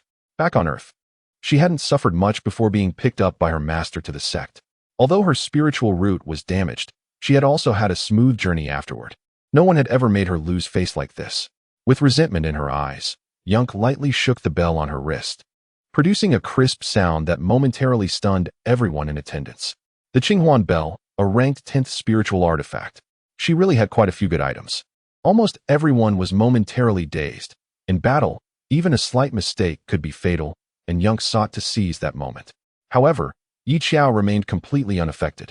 She shook her head in disbelief several times. Don't waste your effort. The clear joy bell can interfere with the sea of consciousness. Yet Yi Xiao didn't even furrow her brow. Yun Kei gritted her teeth and swiftly left her position. Yi Xiao couldn't capture the speed of someone in the Golden Core stage, but her divine sense was broad enough to cover a certain range completely. The moment Yun Kei's aura appeared, Yi Xiao aimed a kick at her abdomen, swift and ruthless, landing without mercy and knocking Yun Kei to the ground. The scorching ground immediately emitted a plume of hot steam, which was undoubtedly painful for Yun Kei, who had a water spirit root. The heat on her back made her want to jump off the ground. However, Yi Xiao mercilessly stepped on her, leaving Yun Kei unable to move, her vision darkening, and a pain as if her internal organs were shifting, causing her to scream, losing some of her rationality. Yi Xiao. This looked very much like a helpless rage. Yi Xiao tore off the bell hanging from her wrist, her expression unchanged, and crushed it with her own hands. The protagonist really had quite a few good things. With the destruction of her life-bound magical artifact and the backlash, Yun Kei spat out a mouthful of blood. The third secret realm could be considered the first time the sword-asking sect, the Moonclear sect, and the Everbright sect tested each other's strength. Clearly, Yun Kei's performance disappointed the elders who had previously high hopes for her. If it were to say there was a gap between talisman cultivators and sword cultivators, Song Hanxing was also a talisman cultivator, and it was not seen where he was lacking. When Qin Fanfan heard that Yun Hen had picked up a top-tier spirit root disciple, he nearly turned into a lemon out of jealousy. Now he felt balanced. The top-tier spirit root was still being pressed down by his disciple. The cultivators outside were well-informed and quickly recognized that this was a spirit tool ranked on the spirit tool list. It was a pity that the clear joy bell was destroyed. The person wasn't capable, but there were quite a few good things. Clumsy and playful. Su Zhuo's cultivation was one realm higher than Ming Xian's, but Ming Xian came from a prominent family and had far more talismans at his disposal. Combined with the heart technique of the Everbright sect, the two could even fight to a standstill. You guys are going too far. Seeing his little junior sister being beaten, Su Zhuo was extremely angry inside, but with Ming Xian entangled, he couldn't spare a hand and could only watch helplessly. Ming Xian chuckled. Who's going too far? Wasn't it you who struck first? With so many people watching, whoever struck first is in the wrong. Su Zhuo gritted his teeth. Thinking of Yun Kei's earlier actions, he couldn't muster the face to say she was just a child. Seeing that Su Zhuo couldn't speak, Ming Xian specifically paid attention to Mu Chongxi's situation. Noticing that Su Zhuo didn't notice his actions, Ming Xian quickly threw a sound transmission talisman over, reminding his fourth junior brother about the direction of the formation and where to break it. Song Hanxing set up the formation quickly, and Mu Chongxi, being an impatient person, after being trapped inside, unleashed a barrage of sword techniques, but the formation didn't budge. Hearing Ming Xian's guidance, he focused and struck at the weakest point of the formation. Su Zhuo was frequently looking in Yun Kei's direction, and for a moment he didn't pay attention to Ming Xian, allowing him to toss the sound transmission talisman inside. Seeing his carefully arranged formation being broken, Song Hanxing's face darkened. Useless. Can't even keep an eye on someone. Su Zhuo's face slightly darkened at being scolded this way. After all, they were all prodigies. Who was more noble than whom? Song Hanxing's words were sharp, and Su Zhuo's face turned cold. You can only bully those whose realms are lower than yours. Song Hanxing's brows and eyes were cold. Unaffected, if you can't even keep an eye on someone in the early golden core stage, what use are you? Su Zhuo was furious. When Ming Xian was at the peak of foundation establishment, he could even replace Zhai Chun. What's wrong with me being on par with him? Why don't you say it's your own problem? Not even able to deal with a Mu Chongxi. Still needing to set up formations. I find it embarrassing. Oh dear. Mu Chongxi and Ming Xian leaned their heads together, whispering. Are they having an internal conflict? Right now, they only wanted to beat Yun Kei. But Yun Kei was too charming, and there were too many protectors. Finally seeing the two protectors of Yun Kei arguing, the onlooker Ming Xian couldn't help but shout. Stop arguing, just fight already. Chapter 83. I admit you are famous. The battle between Zhou Xingyun and Yi Qinghan was not something others could interfere with. It was their first true confrontation. Yi Qinghan felt a slight heaviness in his heart, staring at Zhou Xingyun's position. In a flash, two different sword energies collided, creating a violent friction sound, with overwhelming pressure enveloping the area, testing each other with dozens of moves in just a minute. After engaging with him, Yi Qinghan sharply sensed something was off. Your sword seems a bit uncontrollable? Yi Qinghan had heard of Zhou Xingyun's sword, a spirit sword that was said to have gained sentience. In terms of weapons, Yi Qinghan's ordinary Xian sword fell short by a large margin. Zhou Xingyun replied, it's a bit rebellious. The Duanqing sword is a family heirloom of the Zhou clan. Each chosen sword master is the future head of their family. Duanqing is unwilling to cooperate with him. But aside from Zhou Xingyun, no one else can draw it. It can only be wielded by Zhou Xingyun. The fact that Duanqing is unwilling to acknowledge him? The elders of the sword-asking sect were stunned. No wonder. The synergy between the person and the sword is lacking. Fan, how long has this situation lasted? The question chimed Fan. How would I know? In fact, his understanding of each of these disciples was limited to one who slacked off all day. One who was a bit cheeky, one who liked alchemy and poisoning people, one who played outside every day, and another who took hanging out as a hobby. He was completely in the dark about their strengths and weaknesses. After the two temporarily separated, Zhu Yu finally had the courage to approach and attempted to mediate. Wait a minute. I'll go hold a meeting for him. After speaking, Zhu Yu smiled friendly at a few from the Everbright sect and quickly dragged Yi Qinghan away. The two found a quiet place, and Zhu Yu glanced in Yun Kei's direction, speaking blandly. Yi Xiao's contract beast was discarded by Yun Kei. It's normal for the Everbright sect to be angry. This is not a group beating. She explained seriously, this is just revenge. Yi Qinghan frowned. He didn't understand the background and only saw Yi Xiao leading a group to beat Yun Quebec. A hint of hesitation appeared on the boy's expressionless face, still saying, Yun Kei is a girl. Is it appropriate to be surrounded and beaten by a group? Zhu Yu couldn't help it, shouting, but Yi Xiao is also a girl. You can't ignore her gender just because she acts carefree every day. Zhu Yu was afraid Yi Qinghan would remain foolishly standing there as a protector, so he opened the jade slip and brought it to the senior brother's face, reminding him, look, our sword-asking sect is now ranked 4th. Yi Qinghan placed great importance on the honor of the sect, and upon seeing the ranking in the jade slip, his brows tightly furrowed. Yes, senior brother. Chu Xingji also joined in, earnestly stating, Yun Kei is just getting beaten up. But if we keep losing, the title of the #1 sect this year might really change hands. Let's hurry. The three from the sword-asking sect quickly retreated. Without the hindrance of Yi Qinghan, this place would completely belong to the ever-bright sect. Mu Chongxi became energized. Quickly, crush her identity token. Invite her to the elimination seat for tea. The two who were arguing also came back to their senses. Song Hansheng didn't want to get involved in this matter. But he had relied on Yun Ke to find the clear heart grass earlier, so he could only reluctantly suppress his anger. I'll have her apologize to you. Ming Xian pulled out Yun Ke's mustard seed bag, rummaged through it, and indeed found the identity token. He shook his head, his tone insincere. Our dear KFC has been missing ever since. What good does her apology do? How much do you think your junior sister is worth? Mu Chongxi countered. Song Hansheng was at a loss for words. They may be wealthy in Yueqing's sect, but that doesn't mean they can withstand the repeated extortion from Changming's sect. You haven't lost anything, Su Zhuo said. In the end, it was their junior sister who suffered the most. Mu Chongxi, our spirit has been hurt. Song Hansheng wished he could shoot daggers at Yun Ke, the troublemaker. He took a deep breath and said coldly, you let her press it. A promissory note is something that has a clear debtor, and Song Hansheng wouldn't become the scapegoat. Under everyone's pressure, tears streamed down Yun Ke's face. She was so furious at these people and could already imagine the scene of being pointed at by other cultivators after making such a huge embarrassment. Ultimately, whoever is eliminated first in the secret realm feels the humiliation alone on the elimination seat. Just as she was about to press her handprint, Mu Chongxi suddenly pulled back the promissory note. Wait a minute. We've changed our minds. You should just be eliminated.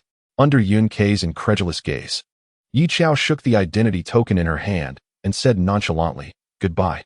Even Yun Ke, no matter how foolish, realized that the people from Changming's sect were just toying with her. Her eyes and ears felt like they were bleeding, and the humiliation and grievance weighed heavily on her, causing her to spit out blood in anger. Accompanied by the shattering of her identity token, the teleportation array sent Yun Ke away. Song Hansheng felt nothing but relief. He had tried to stop it, but he couldn't, so he couldn't blame himself. Song Hansheng glanced at Su Zhuo. Let's go. After their argument, Su Zhuo felt a little lost when he saw his beloved junior sister was gone. Song Hansheng sneered. So reluctant to part, why don't you go down and accompany her? Su Zhuo certainly couldn't accompany Yun Ke in being eliminated. Otherwise, those who liked Yueqing's sect would drown him in spit, saying he didn't take the competition seriously. The people from Bishui's sect did not get involved in this matter. They had witnessed the whole process and were not surprised at all by Yun Ke's elimination. You say, why did Yun Ke provoke Yi Xiao? Miao Miao crossed her arms and sighed. With Yun Ke gone, the treasure-hunting beast naturally left with her. Meaning Yueqing's sect no longer had the ability to lead them in searching for spiritual plants, and Si Miaoyan decisively said, then let's end our cooperation here. The flimsy alliance between the two sects was completely shattered. How about we go find Yi Xiao and form an alliance with them?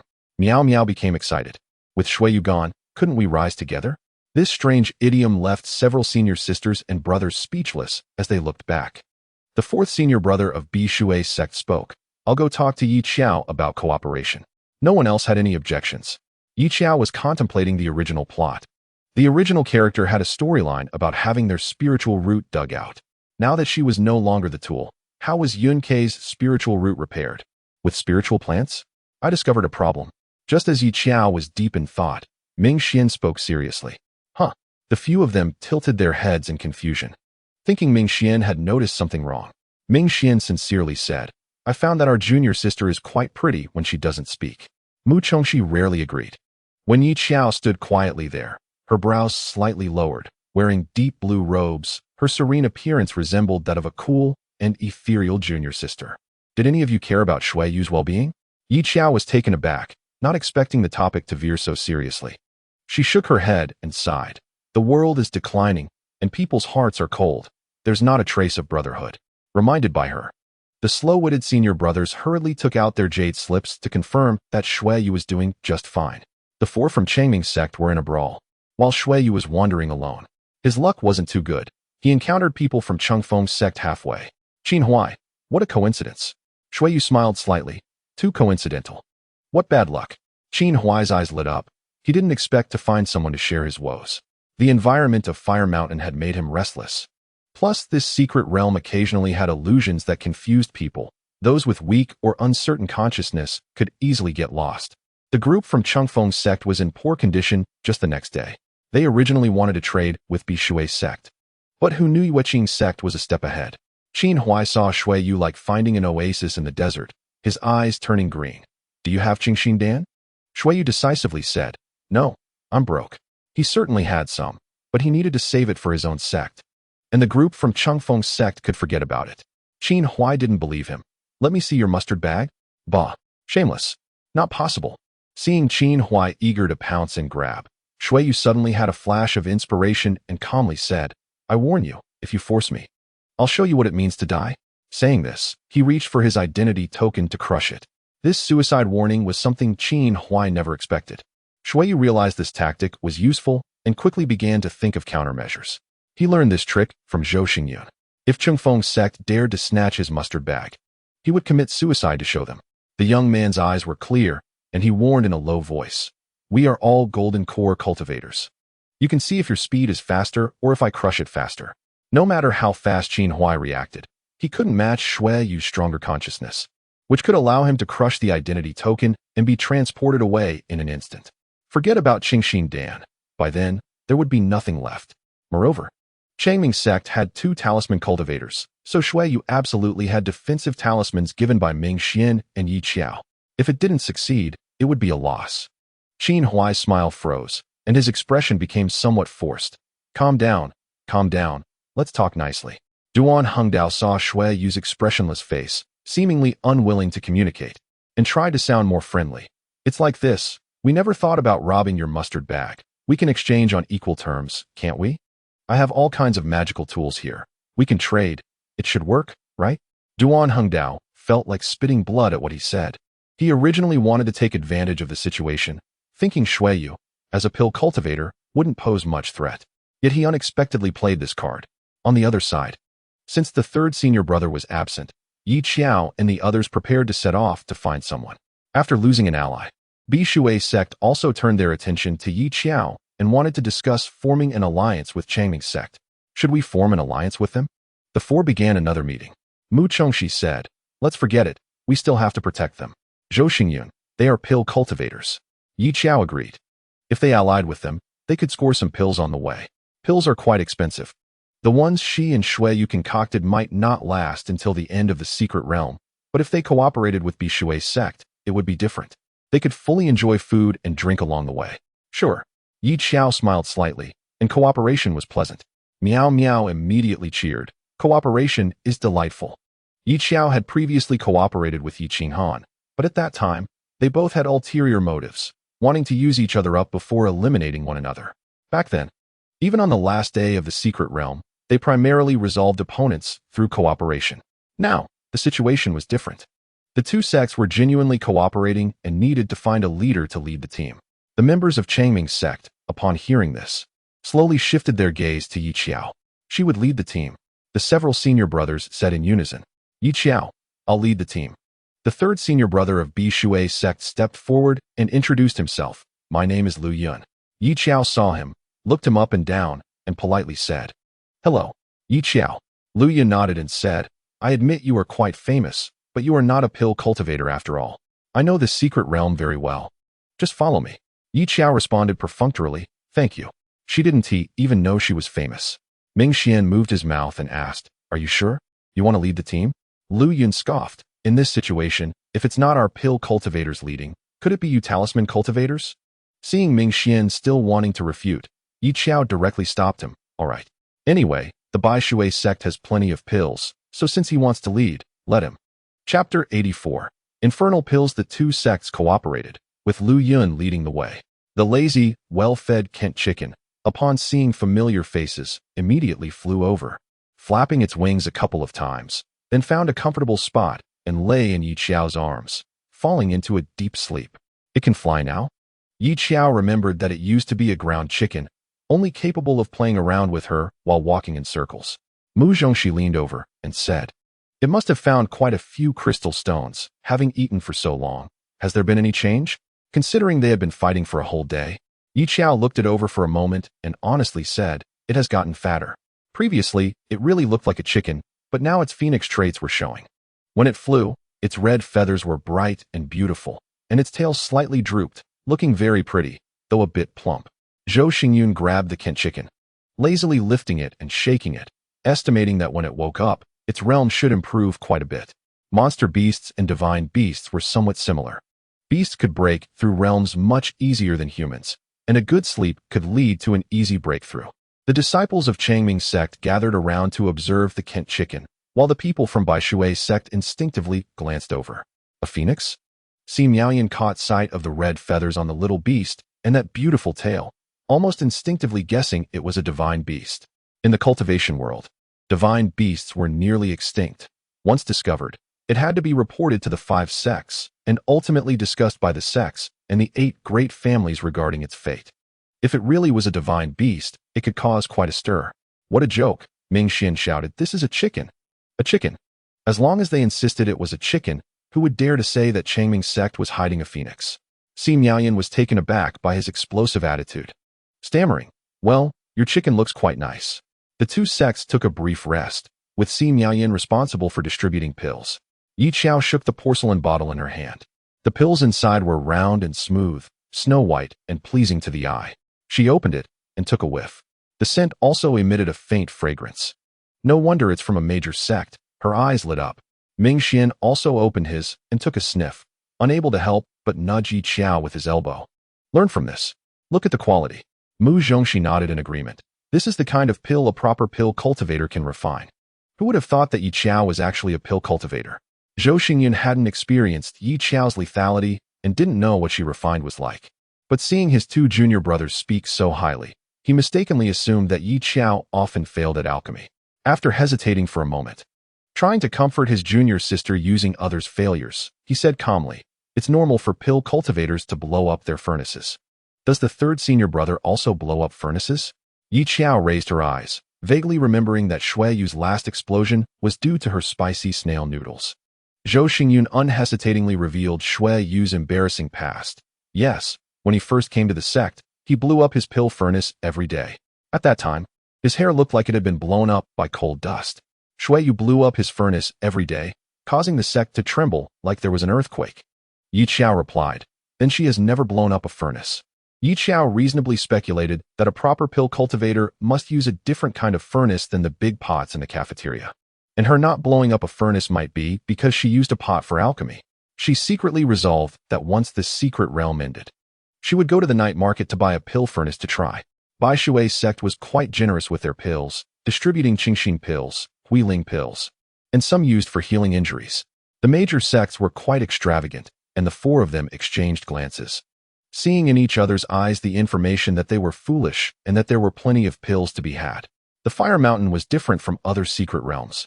The monster beasts here often appeared in groups. They had low intelligence but high cultivation. Luyan didn't bother with any strategies or methods, directly commanding them to go and fight. Xiao hesitated several times, thinking that we could use some other means. In her view, a group of low-intelligence monster beasts could be dealt with easily with a little trickery, rather than letting them challenge a group of low-intelligence monsters one-on-one as Luyan commanded. It was a waste of time and energy. Luyan glanced at her, thinking Xiao was provoking him, and replied without lifting his head, mind your own business. I know what I'm doing. The sect competition was not just about the sect's honor.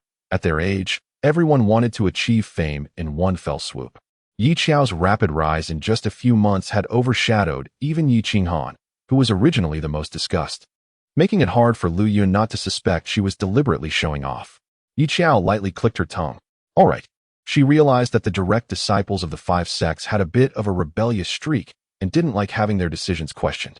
Mu Zhongxi followed behind, hands clasped behind his head, casually saying, but at this efficiency, by the time the monkeys evolve into humans, we'll still be lingering at the bottom.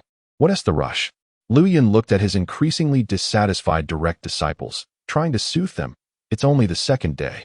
We have pills, and you have strength. 1st and 2nd place will eventually be ours.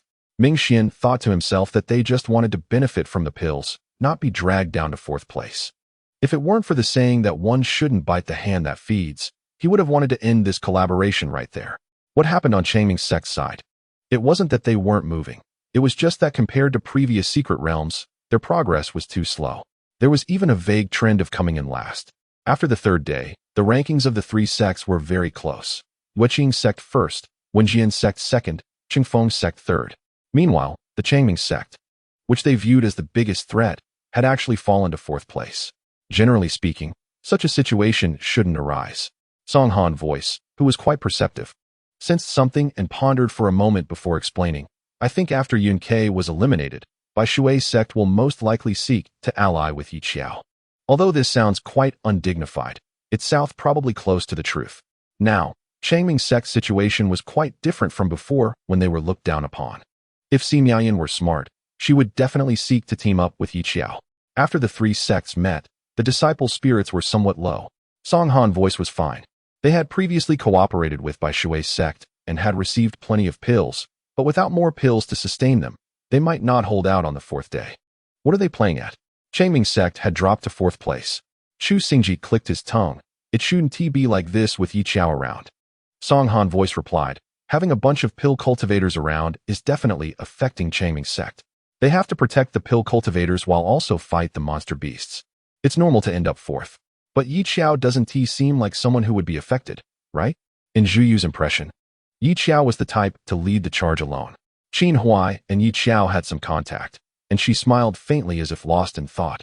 Of course, she didn't care about anything by herself. The so-called principle of simplicity states that without desires, one is strong. Xiao could enjoy herself wildly alone. But the team was different. She always had to consider the big picture. Qin Huai speculated that the problem might lie with the BUS sect. After all, cooperation between the 2 sects required a leader, and they were both direct disciples. Currently, they might be in a phase where no one was willing to submit, and there might be some internal conflicts. While they had to search for demon beasts according to the map, they also had to endure the heat in the secret realm. The key issue was that Lu Yun was leading the team. He was just leading a group of people to wander aimlessly, not considering other ways to deal with the demon beasts, and resorting to fighting immediately. Xiao stated, if we continue like this, we will lose sooner or later. It was already the 3rd day, and she still wanted to win. If she won, her 1 million would be secured, and she could finally escape poverty and become wealthy. Xiao asked, if it really doesn't work, let me lead the team? You, a foundation establishment cultivator? Lu Yun's expression gradually showed some impatience. How dare you lead the team? Miao Miao tugged at him, 3rd senior brother. Lu Yun hadn't been on a mission with them before, so he hadn't seen how Xiao could turn the situation around by herself. Miao Miao reminded him, Xiao is very capable. During their conversation, they unknowingly got closer to their destination, where a group of black dots was crawling near the scorching rocks. As they approached, they realized that those black dots were actually a densely packed group of demon beasts, a scene that could make those with a fear of clusters feel intense discomfort. Not only were there many, but each one was about the size of a palm. Fire ants, active near extremely hot areas, like to come out in swarms. Ming Xian's expression tightened, and he became secretly alert. They were very sensitive to smells and could identify people's positions by scent. Let us spread out and not get surrounded by them. One fire ant would be manageable, as it had low cultivation, but a swarm of them would be disastrous. How do you know that? Mu Chongxi was a bit confused. Ming Xian laughed at him. It wouldn't hurt to read more books in the library. Suyu knew more about the secret realm than he did. Before entering the secret realm, Suyu had been flipping through books to prepare, and he had inadvertently memorized some of it. You've been in the library so long, but I haven't seen you read any books. Mu Chongxi, feeling a bit displeased at being called out, retorted, the library was burned down by you guys. Ming Xian snorted, you, who skip class all day, have no right to talk to me. Mu Chongxi shot back, it's not like you weren't part of the last group that got locked in a forbidden area. The two exchanged barbs for a while, revealing old grievances, leaving the onlookers stunned. Good heavens, you burned down the library, got locked in a forbidden area, and cleaned the library. Is this how you guys from the Changming sect usually operate? No wonder the atmosphere in this sect was so good. It was all about the camaraderie formed from being locked in a forbidden area together, making the onlookers teary-eyed. Si Miaoyan felt a bit scalp-numbing as she watched the fire ants gradually surround them. Hearing the Changming sect members still flirting, she couldn't help it anymore and instinctively looked to Xiao for help. So what should we do now? Since fire ants thrived in extremely hot areas, it meant they weren't afraid of fire. With so many demon beasts, how were they supposed to deal with them? It was essentially a disaster. Ask your junior brother. Zhou Xingyun said without looking up, his tone flat. We, mere foundation establishment cultivators, don't dare to speak. They all clearly heard Lu Yun's words. Seizing the opportunity, Lu Yun said. He pursed his lips and, To save some face, spoke up. Ming Xian and Yi Xiao will set up the formation first. Look for any pills in the mustard seed bags that can disrupt the fire ant's sense of smell. The sword cultivators will go out and deal with them. As they searched through the mustard seed bags for pills that could disrupt the smell, no one found anything. Just as all the fire ants surrounded them, the formation barrier was gradually filled with black, and Ming Xian felt some toothache. They will eat through the formation. Hurry up, or it will break soon. In the face of this situation, everyone appeared a bit flustered and turned their gaze towards Yi Xiao. Yi Xiao, who was called upon in an emergency, thought, "Now you remember me?" She lowered her head to rummage through her mustard seed bag and, as quickly as possible, pulled out all the ghostly pills she had refined and distributed them. "You 5, each hold one. Don't spit it out." The pills were of snail powder and durian. Whichever had a strong smell she provided. A strange odor wafted out, and for a moment, everyone's expressions became quite interesting. They could guarantee that this smell, let alone the fire ants with sensitive noses, could be detected within 100 miles. Those who knew thought they were discussing strategies, while those who didn't might think a group of direct disciples was gathered together eating something disgusting. Si Miaoyan sniffed the durian-flavored pill in her hand. Her face turned pale, and she weakly asked, "Can we hold this?" Yi Xiao thought for a moment, "That's fine." She hadn't considered so much when she distributed them. The mixed, foul odors made it even stranger. The outer fire ants became even more agitated upon smelling the scent, and Lu Yun's face twisted from the stench. "What are you doing? We asked you to come up with a solution, not to provoke these fire ants." Yi Xiao glared back. "Aren't I coming up with a solution?" After seeing that everyone was holding a snail powder durian pill, she took out 5 talismans from her mustard seed bag and asked the alchemists, "You all have alchemical furnaces, right?" "Yes," Miao Miao answered quickly.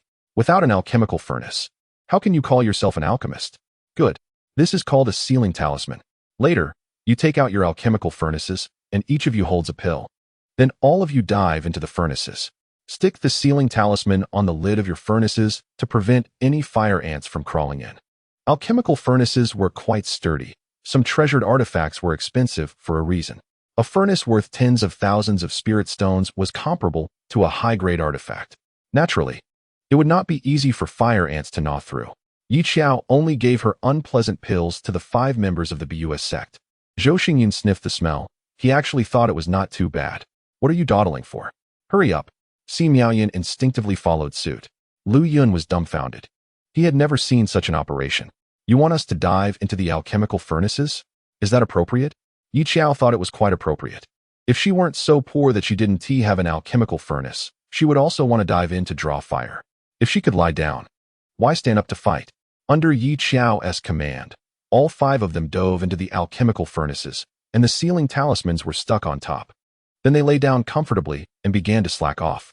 The remaining matters were left to the 4 members of the Changming sect. After all, the alchemists only needed to lie in the alchemical furnaces and attract fire, while the fire ants outside were certainly left to others to deal with. Ming Xian, Mu Chongxi, Yi Xiao, and Zhou Xingyan looked on enviously, nearly grinding their back teeth to dust. They also wanted to dive in, because they were lying in the alchemical furnaces. The few of them were almost fainting from the smell of snail powder and durian. Yi Xiao lit the talismans, focused on using the clear wind technique to deal with the fire ants, and asked in passing, "How does it smell?" Si Miaoyan replied, after smelling it for a while, "It's actually quite pleasant." Miao Miao added, "It shouldn't taste bad." The spiritual energy was very rich, and aside from the strange appearance and smell, she was quite eager to try it. Ming Xian exclaimed, "Do you know what you're talking about? Saying a pill that looks this ugly is delicious. Have you all gone mad?" In the end, through the joint efforts of the 4, a significant portion of the fire ants was eliminated. Lu Yun crawled out of the Dan furnace slowly. After hearing what the junior sister said, he mustered up the courage to take a bite. Feeling the rich spiritual energy, the young man nodded in agreement. The taste is indeed quite good. As long as the effect is good, for a Dan cultivator, that is a good elixir. The taste is quite nice. After being praised, Yi Xiao proudly stuffed a recovery pill into her mouth, of course. People from my hometown really like to eat it. Just then, Shen Ziwei, who happened to pass by, couldn't help but shiver upon smelling the terrible stench. After hearing the conversation between the 2 sect members, he was even more surprised. Wow, how stimulating. The Bishui sect and the Chongming sect actually teamed up to eat shit. Chapter 85. Meeting Shun Ziwei swallowed hard. Witnessing such a stimulating scene, he was afraid of being targeted and beaten up by the two sects, so he turned and ran to inform the senior brother. At this time, the three sects gathered together to discuss how to spend the next 2 days. They had no Dan cultivators, and their elixirs were running out. If they dragged it out any longer, they wouldn't be able to hold on and would have to crush their identity tokens to exit early. Shun Ziwei rushed over. Speaking rapidly, "Senior brother, just now Miaoyan said that the two sects are eating shit together. I'm not joking. How despicable. They didn't even bring me along." After cursing Duan Hongdao, he was met with the attention of everyone present. Qin Huai's forehead twitched. "Have you gone mad too? The people from the Chongming sect are crazy, but how could even Duan Hongdao be like this? Can abnormality be contagious?" Duan Hongdao shrank his neck and raised his hand. "Sorry, I misspoke. You all continue." Actually, it was also the fault of these few chief disciples. They had been dragging him along to criticize Yi Xiao's immorality for the past few days. If Duan Hongdao didn't say anything, it would seem out of place. So he had to follow the trend and criticize a couple of times. This time, he just blurted it out. Qin Huai retracted his brain-dead look. His focus wasn't on whether the two sects were eating shit, but rather, after pondering for a moment, he pointed at the map location. So, the Bishui sect and the Chongming sect have collaborated, just as Song Hanxin guessed. Sure enough, it's a collaboration, with Shun Ziwei's accurate information. What they needed to think about now was how to discuss cooperation with the Bishui sect. Now, the rankings of the three sects were basically stable, and to continue surviving in the secret realm, they still had to rely on the elixirs provided by the Dan cultivators. Duan Hongdao. "So should we go discuss cooperation with the Bishui sect?" "Huh." Qin Huai sneered, thinking of Shui Yu's suicide warning and couldn't help but grit his teeth. "What cooperation?" "Shun Ziwei, provide the location and we'll go directly to snatch their mustard seed bags. There's nothing to discuss." Ever since Qin Huai dealt with those from the Chongming sect, he had realized, to hell with cooperation and win-win. If they have the ability, why should they reason with a bunch of Dan cultivators? They could easily snatch their mustard seed bags and leave. This bandit-like behavior was approved by Song Hanxin. His goal was also very clear, just to intercept the mustard seed bags. After snatching, they would run. At that time, they would split the elixirs inside. He said, "We'll cover for you." The rune cultivators just needed to find a suitable position to stand and provide cover. The weak Dan cultivators from the Bishui sect wouldn't be able to react at all. Yi Qinghan nodded. "Okay." All three votes agreed. They've turned bad. They've changed, no longer the innocent and kind people they used to be. The scene of the three sects allying was quite rare. Yi Xiao was now directly opposing the whole world. Some bored cultivators on the forum almost listed all the disciples that Yi Xiao had harmed, among which the three sects chiefs were the worst off. Thus, they were enthusiastically called Victims 3. Some people, enjoying the drama, said, "The three victims have reached a cooperation for the first time. Fellow Taoists, where's morality? Where's the bottom line? Where's the applause? It's over. It's over. The Bishui sect is doomed." I want to laugh when I see the chiefs of these three sections. From a distance, it looked like a gathering of heroes, but up close, it was a meeting of the three. Chapter 86. Refining elixirs, using a pot. Is that okay? Someone is coming. Miaoyan noticed the movement and reminded them in advance. There are quite a few people. Be careful. With Dan cultivators leading the way, there was no need for others to waste their spiritual sense to scout. Upon hearing Miaoyan's words, the members of the Chongming sect instinctively protected the Dan cultivators behind them, each one tensing up. Now it was already the third day, and it was only a matter of time before the sects encountered each other. However, her warning was still a step too late. As Ming Xian stepped on the ground, golden rune patterns spread rapidly from beneath his feet, causing his brow to twitch. A formation. The young man quickly turned and shouted to the people behind, "Stand apart. There's an ambush." Ming Xian's warning was quick, and the others swiftly moved aside, but he himself wasn't so lucky. He had only a few array-breaking talismans left, and with Song Hanxin's array skills being superior to his, even if he managed to break through, it would take time. Trapped in the formation, Ming Xian could only watch the situation outside with wide eyes. Yi Xiao was the quickest to run, without a hint of hesitation, swiftly grabbing Miao Miao beside her to retreat. The Chongming sect was currently ranked 4th, posing no threat. Yi Xiao didn't think a few sword cultivators and rune cultivators were worth the three sects teaming up to ambush.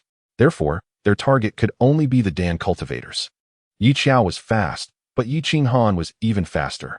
His landing point was intercepted early, and the opponent launched a merciless kick with all his strength. While Yi Xiao dodged, a hint of ambiguity crossed Yi Qinghan's eyes as he suddenly pulled back, his fingertips hooking onto the mustard seed bag at Miao Miao's waist, effortlessly snatching it away. "Ah!" Miao Miao exclaimed in surprise, caught off guard. Yi Xiao was indeed deceived by his feint, raising her eyebrows in surprise, not expecting these disciples to have grown. They finally no longer had the previous attitude of treating life and death lightly over a disagreement. The three sects had reached a cooperation, all aiming to focus fire on snatching mustard seed bags. Duan Hengdao shot out a few inconspicuous beads from his fingertips, which instantly knocked off the mustard seed bags hanging at the waists of those escaping. Si Miaoyan reached out to grab them, but Chu Xingji stealthily attacked from behind, rushing over with a fierce sword move, snatching the mustard seed bag into his hands. Si Miaoyan had placed all her elixirs and Dan furnace into the mustard seed bag. Realizing the intentions of these people, her face changed dramatically. This was the first time she had seen such an operation that didn't involve discussing cooperation or eliminating opponents, but rather directly snatching mustard seed bags. "You guys," she slightly gritted her teeth, "this is too much. It's just a matter of strategy," Chu Xingji said proudly, casually turning to leave in front of them. "Snatching identity tokens is such a waste of time. There's no need to get entangled with those people. Moreover, their current conditions weren't good. They might not even be able to outlast these people." But snatching mustard seed bags was much easier. The three sects acted together to snatch, and soon it was successfully in hand. Yi Qinghan, Yi Xiao saw that almost all the mustard seed bags of the Dan cultivators had been snatched away. Her eyes flickered as she suddenly called out to Yi Qinghan, who was about to leave. Yi Qinghan paused, his expression cold. "What?" Yi Xiao boldly walked forward, reaching out to friendly pat his shoulder twice with force. "Not doing anything. Just wanted to call you a couple of times." Yi Qinghan furrowed his brows at Yi Xiao's indiscreet action. "Step aside." Seeing Yi Qinghan raise his hand to make an attack, Yi Xiao smiled and decisively dodged, but couldn't help but mutter, Hey, hey. When experts meet, they just greet each other. I calculated with my fingers, with your bad temper. You will definitely be greened in the future." In the original plot, there were so many peach blossoms around Yun Ke. Yi Qinghan must have been able to ride a horse on the grassland above his head. "If you don't speak, no one will take you for a mute." Yi Qinghan's expression turned cold. He just felt that this person was inexplicable. Did he suddenly pat his shoulder, just to say hello? They weren't even familiar with each other. After the three sects finished their business, they retreated. This vigorous momentum had the style of Yi Xiao from years ago, and the cultivators couldn't help but sigh. They had all learned to be bad. How could they continue like this? They were completely out of pills, and there was really nothing left. To be precise, it was Bai Shui's sect that was in trouble. They were so miserable. Chongming's sect was nearly the same, ranking fourth. TSK. The only good news was that their identity tokens were still on them, so they wouldn't face elimination just because their mustard bags were gone. Si Miaoyan came back to her senses, her lips pressed tight. "All our pills are in there, and now they've all been taken by them." Everyone's expression was bad, and Yi Xiao continued to calmly ask, "Then what about the pill furnace?" Miao Miao lowered her eyes, weakly replied, "It's also in the mustard bag." "Then it's over." Ming Xian spread his hands. If they had a pill furnace, they could still refine pills on site. But without the furnace, what could they do? Yi Xiao also had no pills left in her mustard bag, let alone spiritual plants, and for a moment the atmosphere turned a bit gloomy. For the next 2 days, let Yi Xiao lead the team.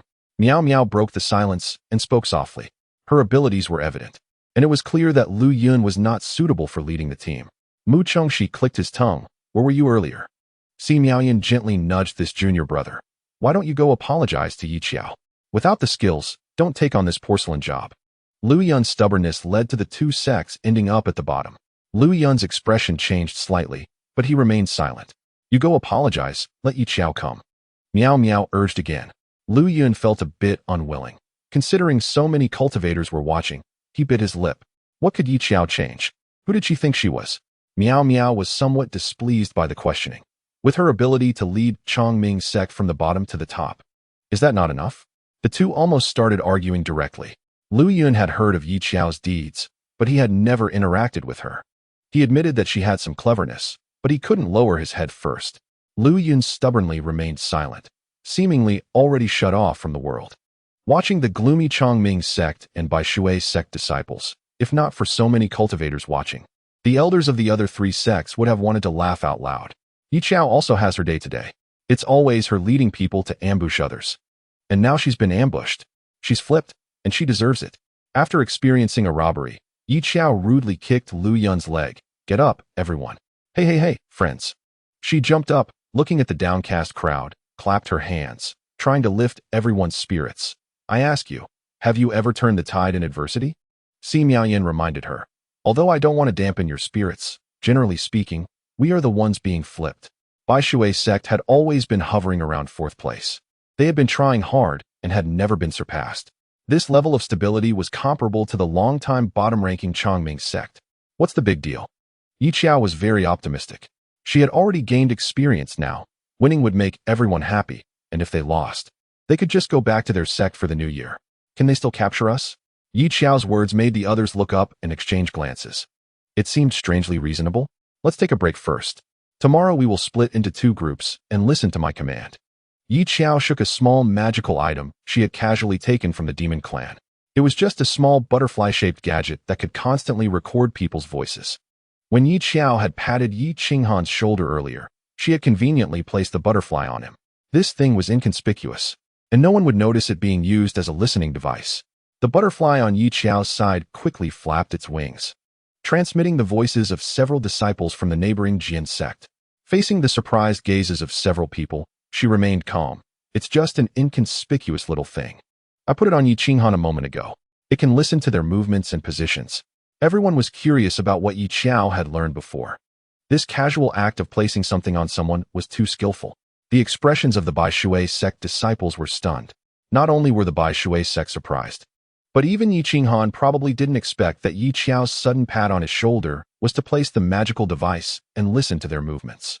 On the other side, after wandering alone for 3 days, Shuiyu almost burst into tears when he found the main group, Junior Sister. Hearing the noise, several people turned to look. It was Shuiyu, who had been missing for 3 days. In an instant, everyone's eyes lit up, as if they had seen an oasis in the desert, or a dog had seen a bone. The group surged forward, warmly surrounding Shuiyu.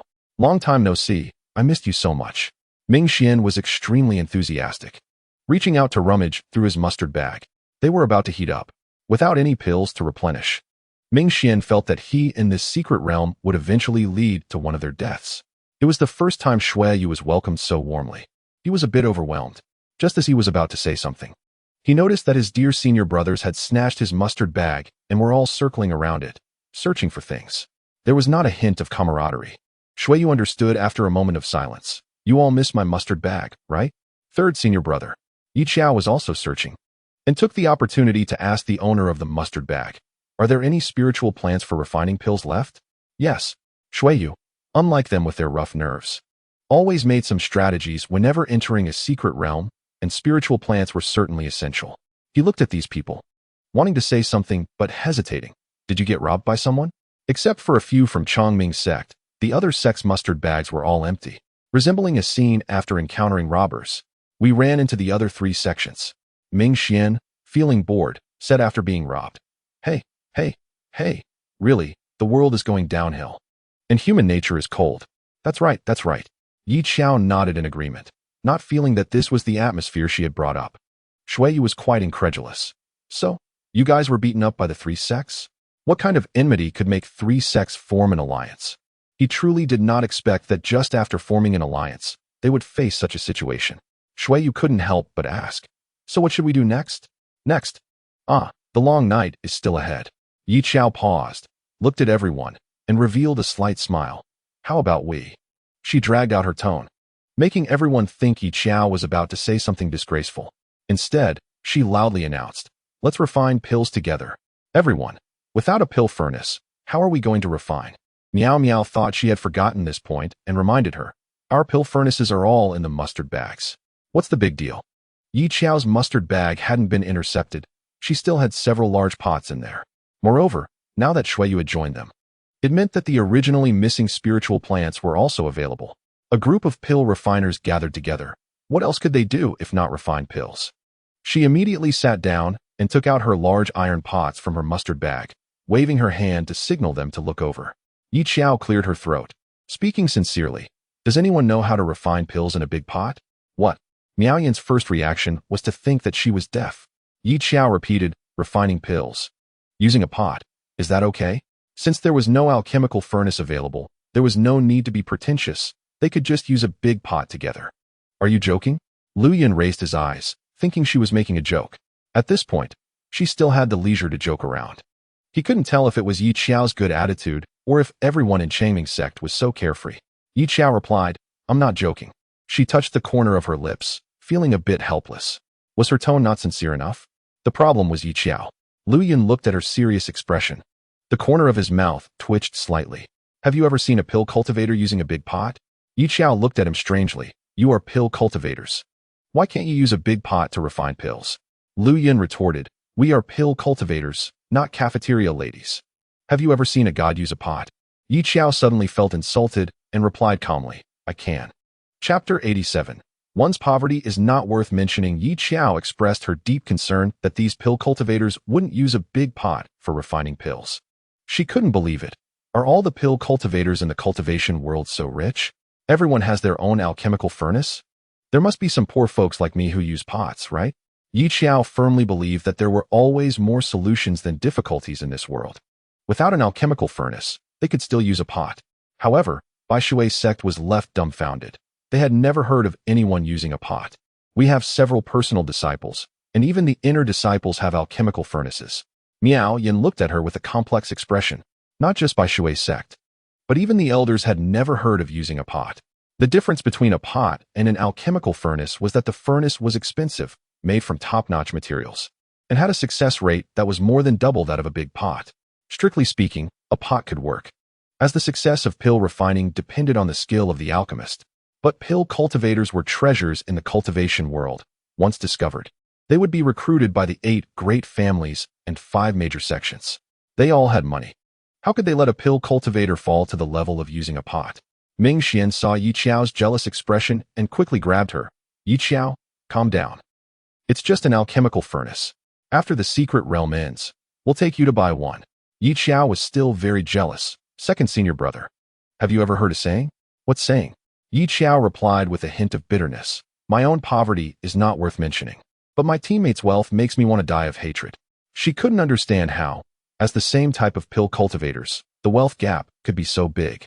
Ming Xian, at this point, Lu Yan looked at the pot in Yi Xiao's hands, belatedly realizing, can you refine pills? Or are you using a pot to refine pills? Why can't you use a pot for refining pills? Yi Xiao shot him a glance and scoffed. If a person can't do it, don't blame the road for being uneven. Lu Yan lightly snorted and handed the pot to her. Then you try. It just so happened that no one present had seen anyone refine pills using a pot. Shuiyu was almost petrified. 3 cultivators? Mu Chengxi poked him, smirking. Now you finally understand how I felt when I saw Yi Xiao learn the Qingfeng technique so quickly, right? Stop arguing. Shuiyu said. Let's see how Junior Sister's pill refining skills are. Not only had he never seen Yi Xiao's pill refining skills, but no one had. Can she succeed using a pot? Yi Xiao was refining the Qingxin pill, selecting from over a dozen herbs. Since there were no fragrant herbs to adjust the scent, she ultimately chose to make a plain and unadorned pill. Screening, controlling the fire, a series of processes went smoothly. Moreover, up to this point, she had not shown any signs of discomfort. Everyone instinctively held their breath. It is known that the greatest taboo for pill cultivators during refinement is interference. It can easily lead to an explosion. Oh no, for Yi Xiao, it would be a pot explosion. Can she do it? Qin Fanfan couldn't help but stand up. Extremely nervous.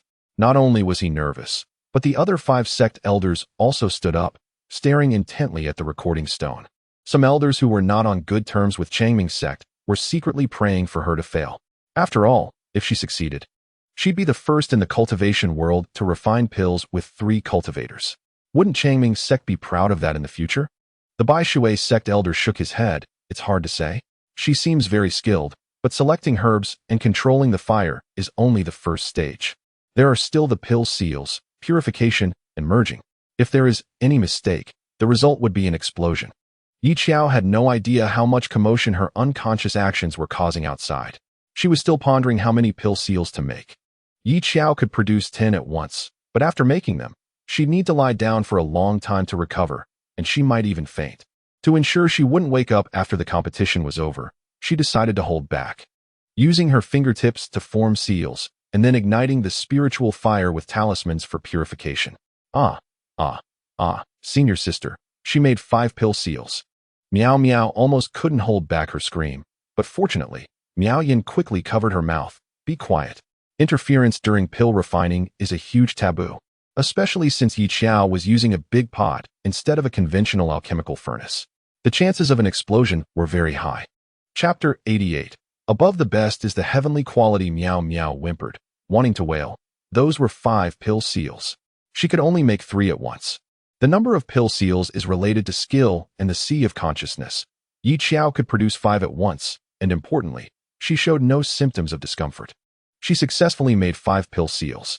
Lu Yun's brows furrowed, his voice lowered. That clearly isn't her first time refining pills. Miao Yan's mood was a bit complex as she comforted herself. You're all still young. But Xiao isn't that young either. Miao Miao covered her face. They had always stayed in the sect, and as direct disciples, they had mostly heard praise and admiration. This was the first time they felt a blow. Truly understanding the meaning of her starting point is my end point. How many pill seals could Miao Yan produce? The best in by Shui's sect was Miao Yan, who was said to have received blessings from the Tao of Heaven, though its authenticity was unknown. If true, she would certainly be a rare genius. The elder of Bai Shui's sect had a complex tone, staring intently in Xiao's direction, absent-mindedly replying, 8. If forced, she could probably produce 10. What does this indicate? It indicates that our Xiao is also a genius. Qin Fanfan immediately felt relieved and boldly spoke. She made 5. The elder of Bai Shui's sect remained non-committal. Indeed, seeing Xiao's speed in forming pill seals was clearly not her first time. If she succeeded, the cultivation world would surely be stirred up. Once the pill seals were made, the next step was purification. She had practiced this more than once. Purification and merging were steps Xiao could remember even with her eyes closed. Outside, everyone was tense, while Xiao remained the calmest. But the appearance of the pills made from the pot didn't look good. As the pot trembled, everyone's hearts were in their throats. As long as it didn't explode, it would be considered a success. Did she succeed? Did she succeed? Ming Xian anxiously grabbed Shuiyu, frantically asking. Shuiyu let out a sigh of relief. It should be successful. Really? Ming Xian's eyes widened. You scared me to death. Mu Chongxi nodded frantically in agreement. Shuiyu replied, so you can be nervous. But why did you grab me? Ming Xian and Mu Chongxi simultaneously released their hold, apologizing. Sorry, we were too nervous. How could they not be nervous? Even Shuiyu's heart was about to leap out. He snapped back to reality, thinking that as long as it didn't explode, it would be a success. Xiao was probably the only one present who felt no tension at all. She tentatively lifted the lid of the alchemy furnace, and as expected, the pills inside were all lumpy and uneven. She wiped the sweat from her forehead, purely from the heat. In a calm tone, she glanced at the people from the Bai Shui sect and said, remember to pay. Don't think you can eat for free. Oh right, Xiao reminded them. Just convert the market price of Qingxin grass into spirit stones and give it to us. Thank you. Was she being polite? The real question was, would they pay? Even someone as composed as Si Miaoyan was starting to feel restless.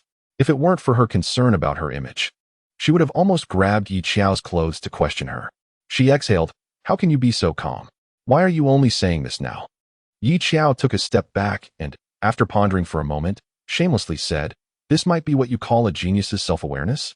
No one dared to mock her for bragging this time because outside the arena, the sounds of cultivators wailing filled the air.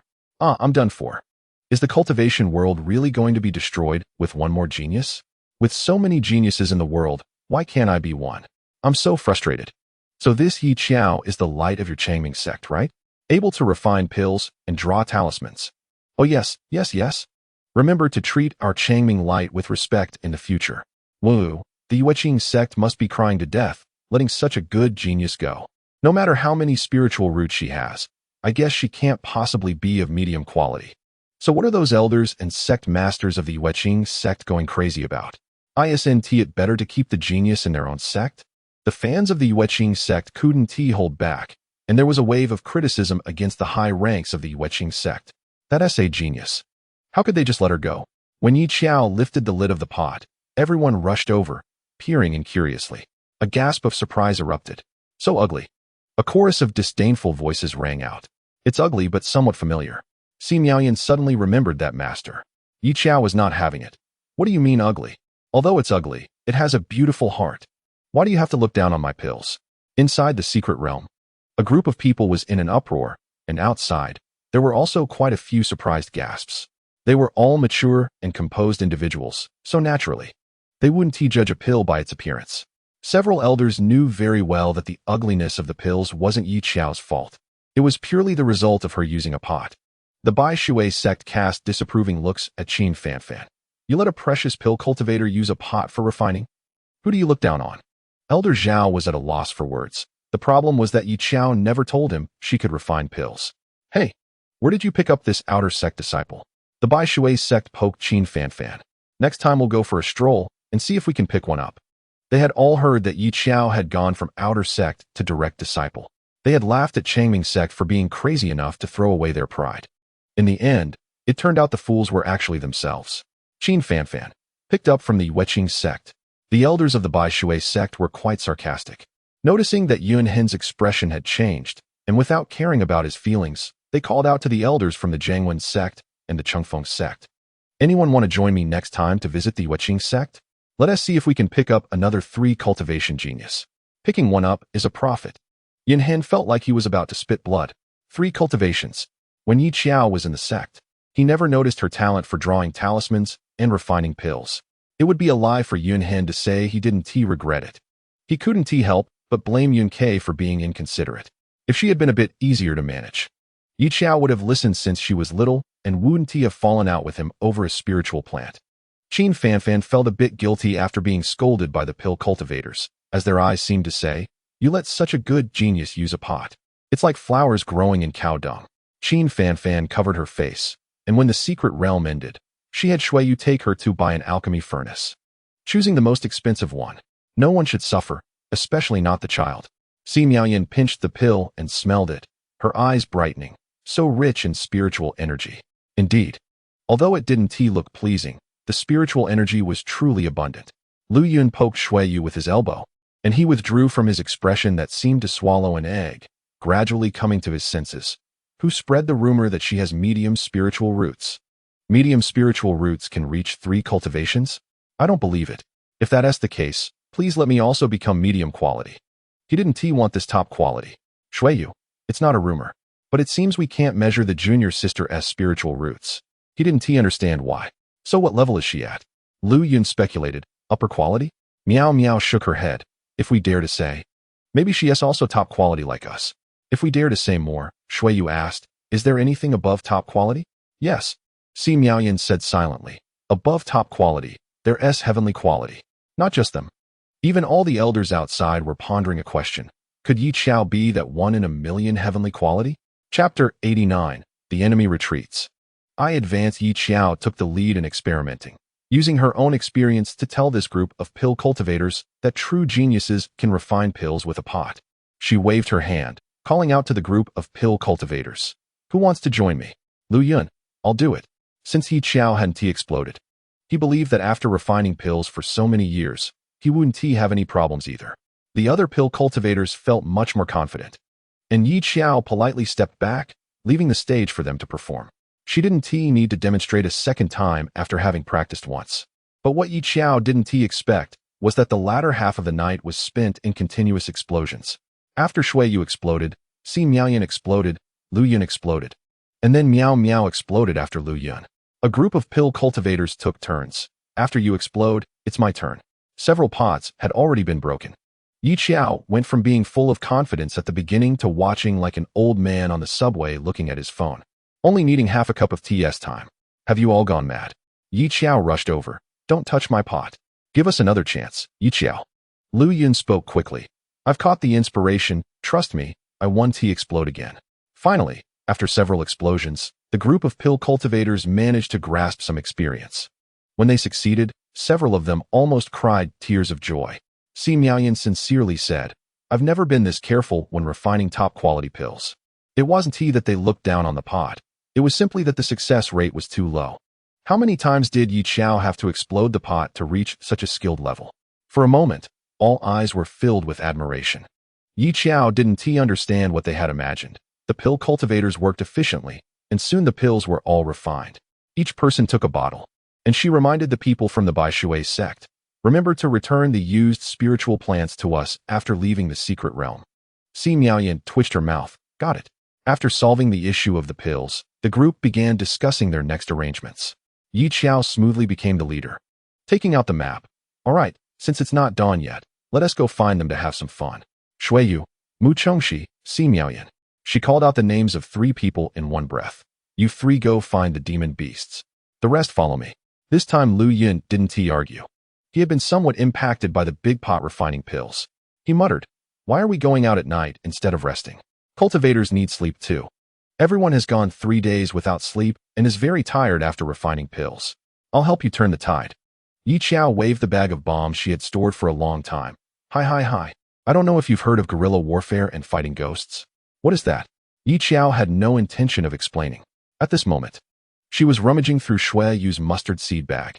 Senior brother, do you still have any poisonous spirit plants? Yes. Seeing Yi Xiao struggling to search, Shuiyu simply dumped all the spirit plants out. Some are poisonous, some are not, but many spirit plants are mutually restraining. You can take whatever poison you need to concoct. As soon as Shuiyu spoke, he sounded like an old poison dealer. Lu Yin couldn't help but click his tongue. You too. Are you really alchemists who save lives? Don't slander me. Yi Xiao declared sternly. I'm a sword cultivator. Fine. Lu Yin had no rebuttal.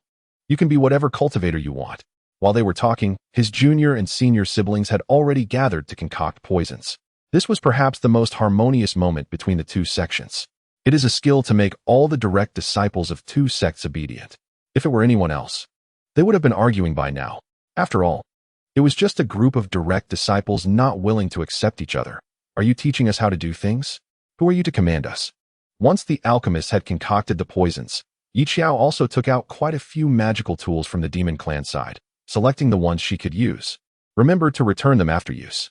The members of Bai Shui's sect all responded in unison. Now Yi Xiao was like the big brother of the team. Clearly, they did not dare to refute or ask her anything, fearing to upset the big brother. Miao Miao said, I can use a bow and arrow. Alchemists generally lacked self-defense abilities, so Bai Shui's sect trained them to use other weapons. Si Miao Yin could play the flute, and Miao Miao could use a bow and arrow with decent accuracy. You take the bow and arrow, apply the poison to the arrows, and shoot when you see someone. Yi Xiao called this a combination of magic and physical attacks. Miao Miao was stunned, grasping the bow and arrow. Okay. We will work hard. What is next? Lu Yin really didn't expect such a use. He listened with some fascination and couldn't help but urge her. The current situation is that we are in the dark, and they are in the light. Yi Xiao explained while fiddling with the butterfly in her hand. I placed a magical tool on them earlier. This meant that Yi Qinghan's group's movements were completely under their control.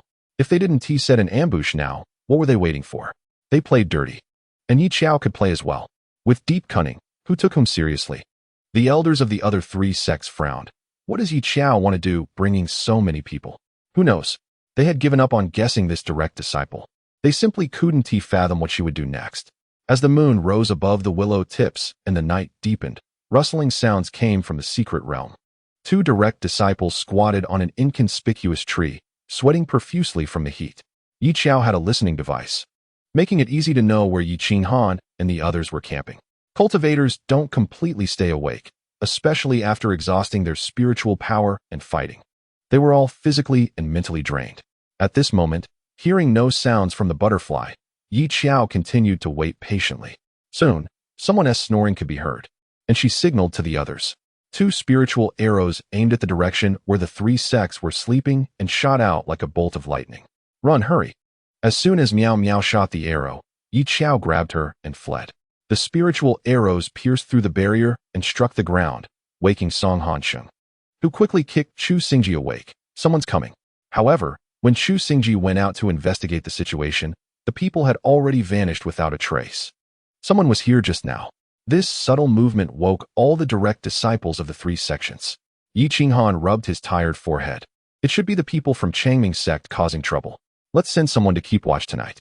They were all a bit listless. No one had rested for the past 3 days, all busy hunting demon beasts, and on top of that, they had no elixirs, making their mental states poor. They had planned to rest well at night, but who knew someone would come in the middle of the night? Chu Xingji, you go. Yi Qinghan still had some brotherly affection. I'll take over in the second half of the night. So, next, Chu Xingji endured for an hour. He was hot and overwhelmed. And at the slightest rustle, he would rush to check, only to find nothing. Yi Xiao led a group of alchemists to bang drums near them for a long time.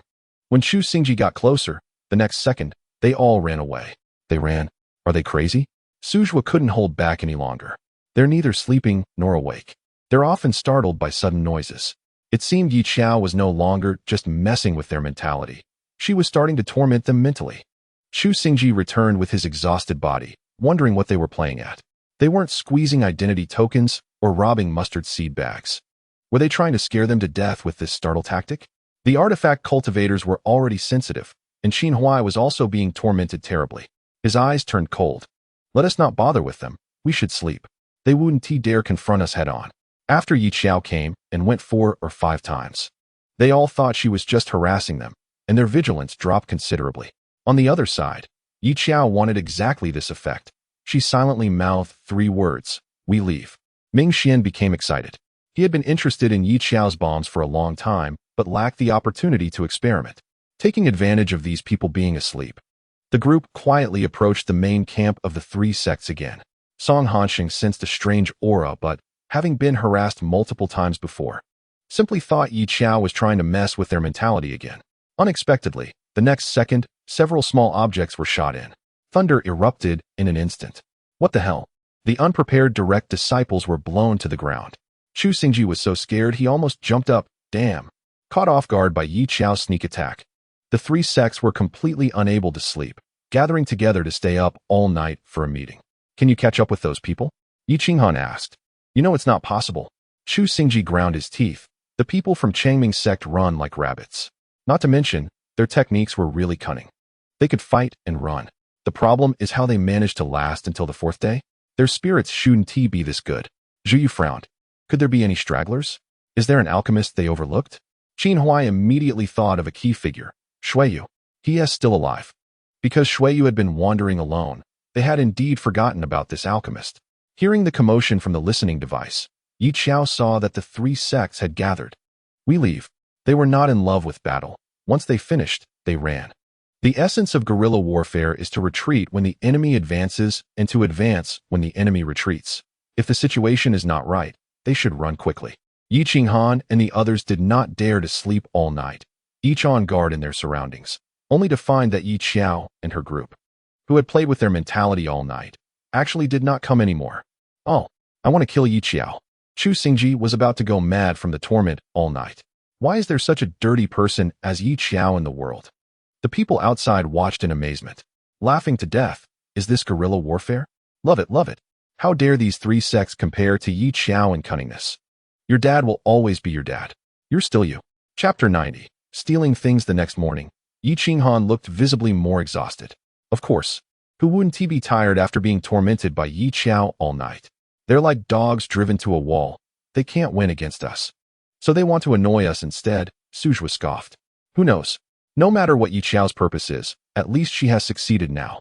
Because the 3 sects were indeed exhausted, feeling dizzy and on the verge of collapsing from fatigue, they decided not to hunt demon beasts tomorrow. Yi Qinghan made a gesture, rest in place, and it's not too late to go out on the 5th day. Anyway, their rankings were already secure. And if they didn't rest, their spiritual consciousness would collapse. In a sense, Yi Xiao's goal was also achieved. Using this underhanded method to hold back the other 3 sects for a day. During this day, they could kill quite a few demon beasts. The cultivators were witnessing someone leading a group of alchemists turning the tide for the first time, especially given the significant number of demon beasts they were up against. There were 2 days left until the end of the secret realm.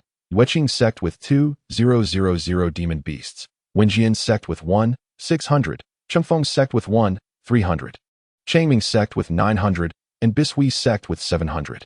In this situation, overtaking the scores depended on whether Yi Xiao could hold back the other 3 sections. Yi Xiao was also pondering this issue. Holding back 3 sects with a group of alchemists seemed unrealistic. However, if they could retrieve the alchemical bags, their chances would increase. At this moment, the 2 sects were gathered on a rock for a meeting. Let's go. Yi Xiao heard the sound from the listening device, thought for a moment, and issued the second order. Sense the location of your alchemy furnace. We're going to sneak into the enemy's base tonight. Wait a minute. We won't call it stealing. Mu Chengxi corrected her sternly. We'll call it returning things to their rightful owner. A complete return. Shuiyu raised an eyebrow in surprise. When did you become so cultured? Mu Chengxi exploded. I read the 4 books and 5 classics when I was young. I am a prince. The two began to argue again, and Ming Xian sealed their mouths with a talisman, then looked up, frowning slightly. Stealing alchemical bags? I think after the night raid. They'll be wary of us tonight, right? When are we going to steal? Zhou Xingyun, who had been indifferent until now, suddenly opened his eyes, shaking off his lazy demeanor. He blinked and asked in a flat tone, "Can I join you?"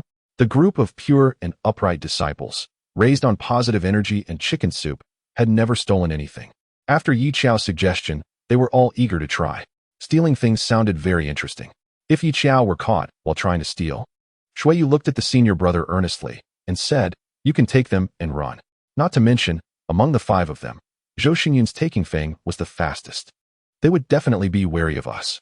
Yi Qiao took an apple from her alchemical bag and started munching on it. So during the day, we need to put on a show first, then steal at night. We are currently at the bottom of the rankings, so in the guesses of those 3 sects, we should be in a desperate situation, trying to annoy them even if we can't win. In a bit, I will stage another sneak attack. And when Chu Xingji chases after us, we will pretend to be defeated, get injured, and flee in embarrassment. Wait, Ming Xian interrupted her. Yi Qiao raised an eyebrow, thinking he had some objections. Ming Xian asked, "Why do you have an apple? Why don't you share it with us? Aren't we your favorite brothers?" As he spoke, he reached to grab Yi Qiao's alchemical bag. Yi Qiao couldn't be bothered with him and took it herself. After a pause, she glanced at Ming Xian. "If you eat my apple, then you have to come with me to act." Ming Xian, bewildered while biting into the apple, replied, "Huh? Shouldn't you find Shuiyu for acting?" He still remembered Shuiyu's incredible acting in the small secret realm. Yi Qiao grabbed him and headed outside. "Stop struggling. It's you." This was her well-thought-out decision. The other 3 senior brothers were not suitable for sneak attacks, and only Ming Xian, the cheeky talisman cultivator, was the most appropriate. Under pressure, Ming Xian could only quickly finish the apple and then, along with Yi Qiao, each took a talisman and hid in the trees to ambush.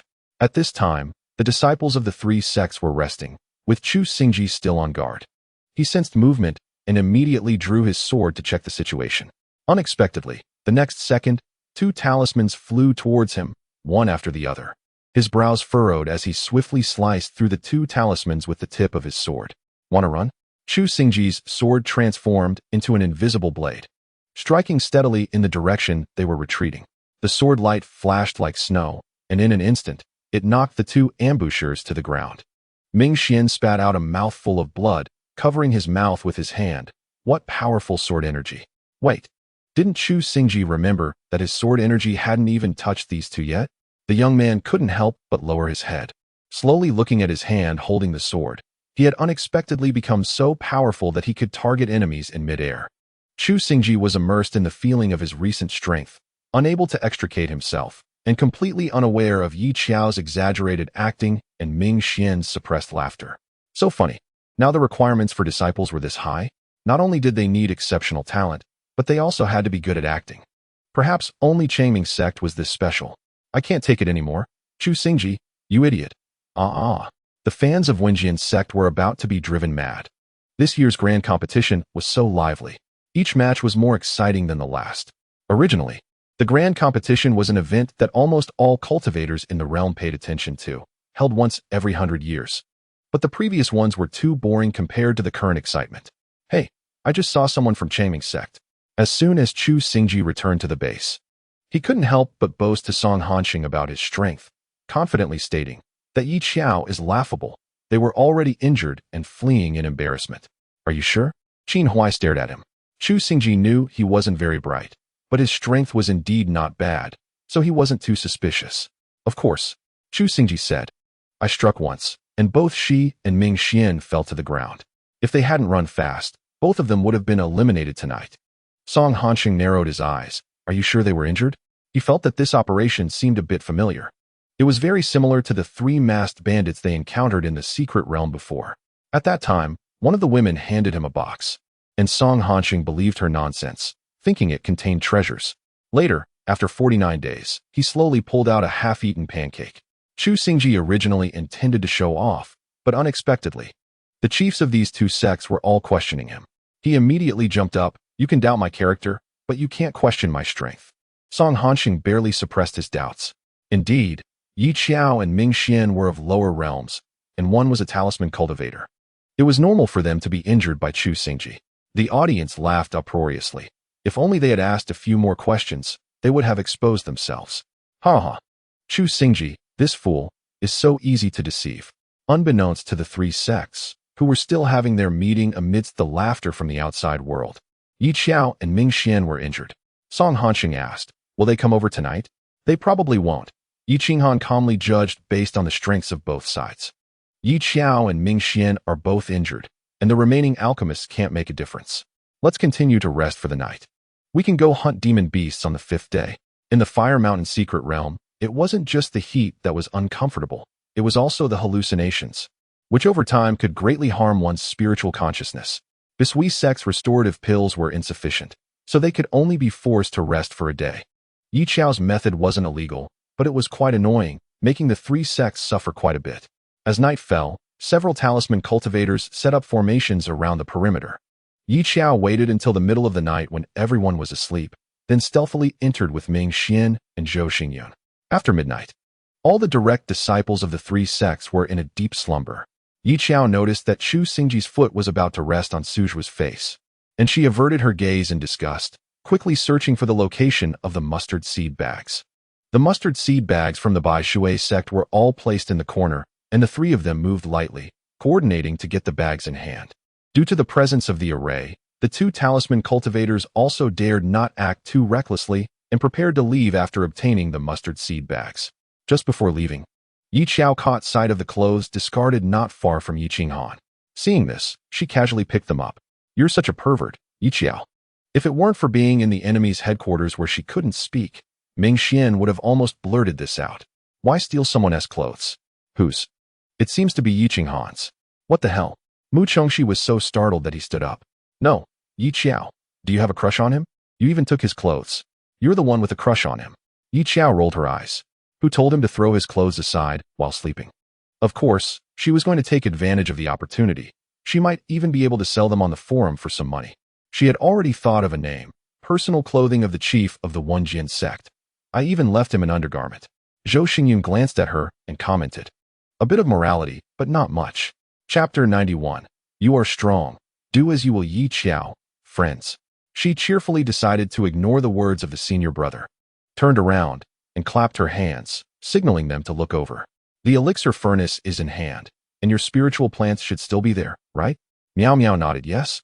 They are still here. It's just that the refined elixirs are all gone. They must have taken them to eat. But at least we got the mustard seed bags back. Shuiyu looked at the many alchemists present, and, without needing Yi Xiao to speak up, blinked and quietly reminded. Since there are spiritual plants, why don't you all practice some aphrodisiac pills together tonight? Aphrodisiac pills. Si Miaoyan's eyelids twitched slightly, suspecting she had misheard. What is that? As the name suggests, don't you understand? Seeing all the alchemists looking over, Shuiyu, who had thickened his skin, explained with his gentlest tone, it's the kind of elixir that can make beasts go into heat and go crazy. We don't have time. Without some special means, we'll be at the bottom. From initially feeling uneasy to now being nonchalant, he just needed Yi Xiao. Okay, understood. Si Miaoyan said, tomorrow morning. We'll split into 2 teams.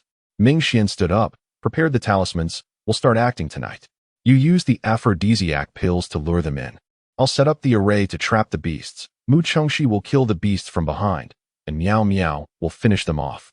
The rest will follow Yi Xiao and listen to her commands. Right now, the number of beasts from the 5 sects wasn't too large. As long as they cooperated well, the situation in the secret realm was inherently changeable, and reversing the rankings in 2 days wasn't impossible. Trust me. Yi Xiao spoke calmly. Right now, when we gather, we're a pile of dung, but when we disperse, we're scattered stars. If we gather together, we can buy time until the secret realm ends, while others look for beasts, seizing the opportunity to reverse the rankings. Yi Xiao looked at the sky. Tomorrow we'll go and delay their 3 sections. Any method to delay is fine, as long as we can drag it until the secret realm ends. Victory will belong to us. After discussing the strategies in an orderly manner, It was time for the teaching session. All alchemists, take out your elixir furnaces for me to see. Upon hearing this, the 5 alchemists exchanged glances and took out their elixir furnaces. The palm-sized elixir furnaces suddenly enlarged, becoming heavy and massive, clearly very solid. Xiao surveyed them and was quite satisfied. Not bad. You all look spirited. When someone approaches you tomorrow, just throw your elixir furnaces. Lu Yun instinctively asked, how do we throw them? At who? Xiao pointed at the elixir furnace, succinctly saying, smash whoever. Use this. Miaoyan trembled, looking at her elixir furnace. Smash people? No way. Are all the alchemists from Changming's sect this wild? Look at Xiao. Seeing them all wavering, Xiao immediately began to give examples. He was the one who smashed Chu Xingji out of the competition. If he can do it, you all can too. Miaoyan could only imagine the scene of a group of alchemists swinging elixir furnaces around to smash them on people's heads, and it felt a bit suffocating. Xiao demonstrated for them, enlarging the elixir furnace and smashing it down, kicking up a cloud of dust, causing the ground to tremble slightly. In the end, he gently summarized, under the elixir furnace, all beings are equal. I believe you all can do it too. Miaoyan and the others stood in awe. Okay, we understand. We will strive to match the alchemists of Changming's sect. The direct disciples of Changming's sect were truly all talents. This is hilarious. They really know how to brainwash people. A pyramid scheme. A group of direct disciples led astray. My child is rebellious. It breaks my heart. After the 3 sects woke up from their sleep, they found that the rankings on the jade slips had been constantly refreshing throughout the night, and the Changming sect and Bai Shui sect had actually caught up in rankings. Damn, how did Changming sect and Bai Shui sect jump to 3rd and 4th? It's only been one night. Where did they find the beasts? Unclear. Song Hanxing shook his head, but that Yiqiao's antics are too many. There's only one day left until the secret realm ends. We can't continue like this. They had to go out to find the beasts and stabilize their rankings. Qin Huai was also troubled by the constantly increasing numbers. What was going on with Changming's sect? Weren't they lacking elixirs? How did they become so fierce overnight, as if unaffected by the secret realm at all? I feel something is off. Song Hanxing always felt that Yiqiao wouldn't just sit and wait. He was afraid there would be an ambush on the way. Stop dawdling. Chu Xingji said, Changming sect is almost closing in on 2nd place. If we keep sitting idle, we'll miss our chance. Forget it. He gritted his teeth. Let us go? Song Hanxing didn't believe it. Xiao was able to ambush him before because of the traps set by Duan Hongdao and those 2 weapon cultivators. But now they had no weapon cultivators. Could they really take on so many of them? She led a group of alchemists. Could Changming sect really turn things around?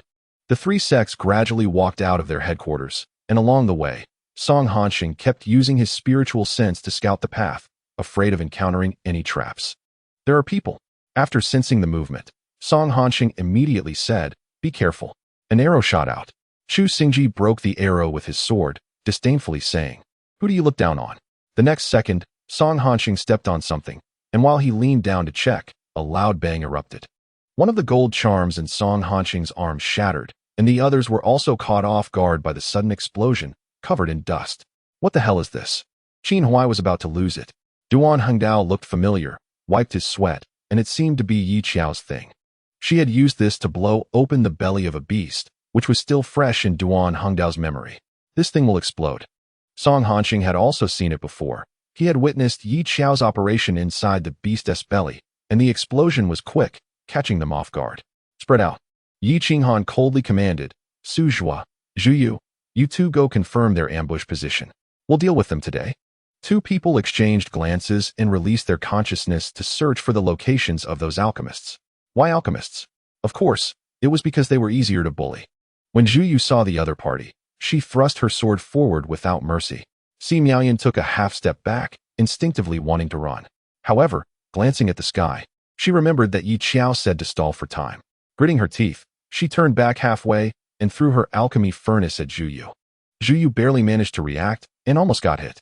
Not only Miaoyan, but the other alchemists also began to imitate her. Anyone who tried to get close was pushed back by that large alchemy furnace. Damn it! What the hell did these alchemists learn from Yiqiao? Yiqiao, squatting in a tree, saw this scene and unhesitatingly threw down 2 mist talismans. In an instant, a large area of mist spread out, enveloping the entire secret realm in swirling smoke. She loved to fish in troubled waters. The murkier the water, the easier it was to cause trouble. What was that cloud of smoke? Where did she even get that stuff? Duan Hengdao wanted to cry, but now was not the time for idle chatter. He hurriedly opened his magical artifact and enveloped his sect within it. The talismans of the talisman masters could barely hold off the attack. But the poor sword cultivators were left confused in the thick fog, unable to distinguish friend from foe, while also facing arrows, talismans, and bombs that occasionally flew out. At first, they could maintain their composure and systematically shoot down those flying objects, but as time went on, it became increasingly chaotic. In the end, Xiao, that wicked thing, even stopped using arrows and led a group of alchemists to directly throw stones at them. Damn, Chu Xingji thought, is she crazy?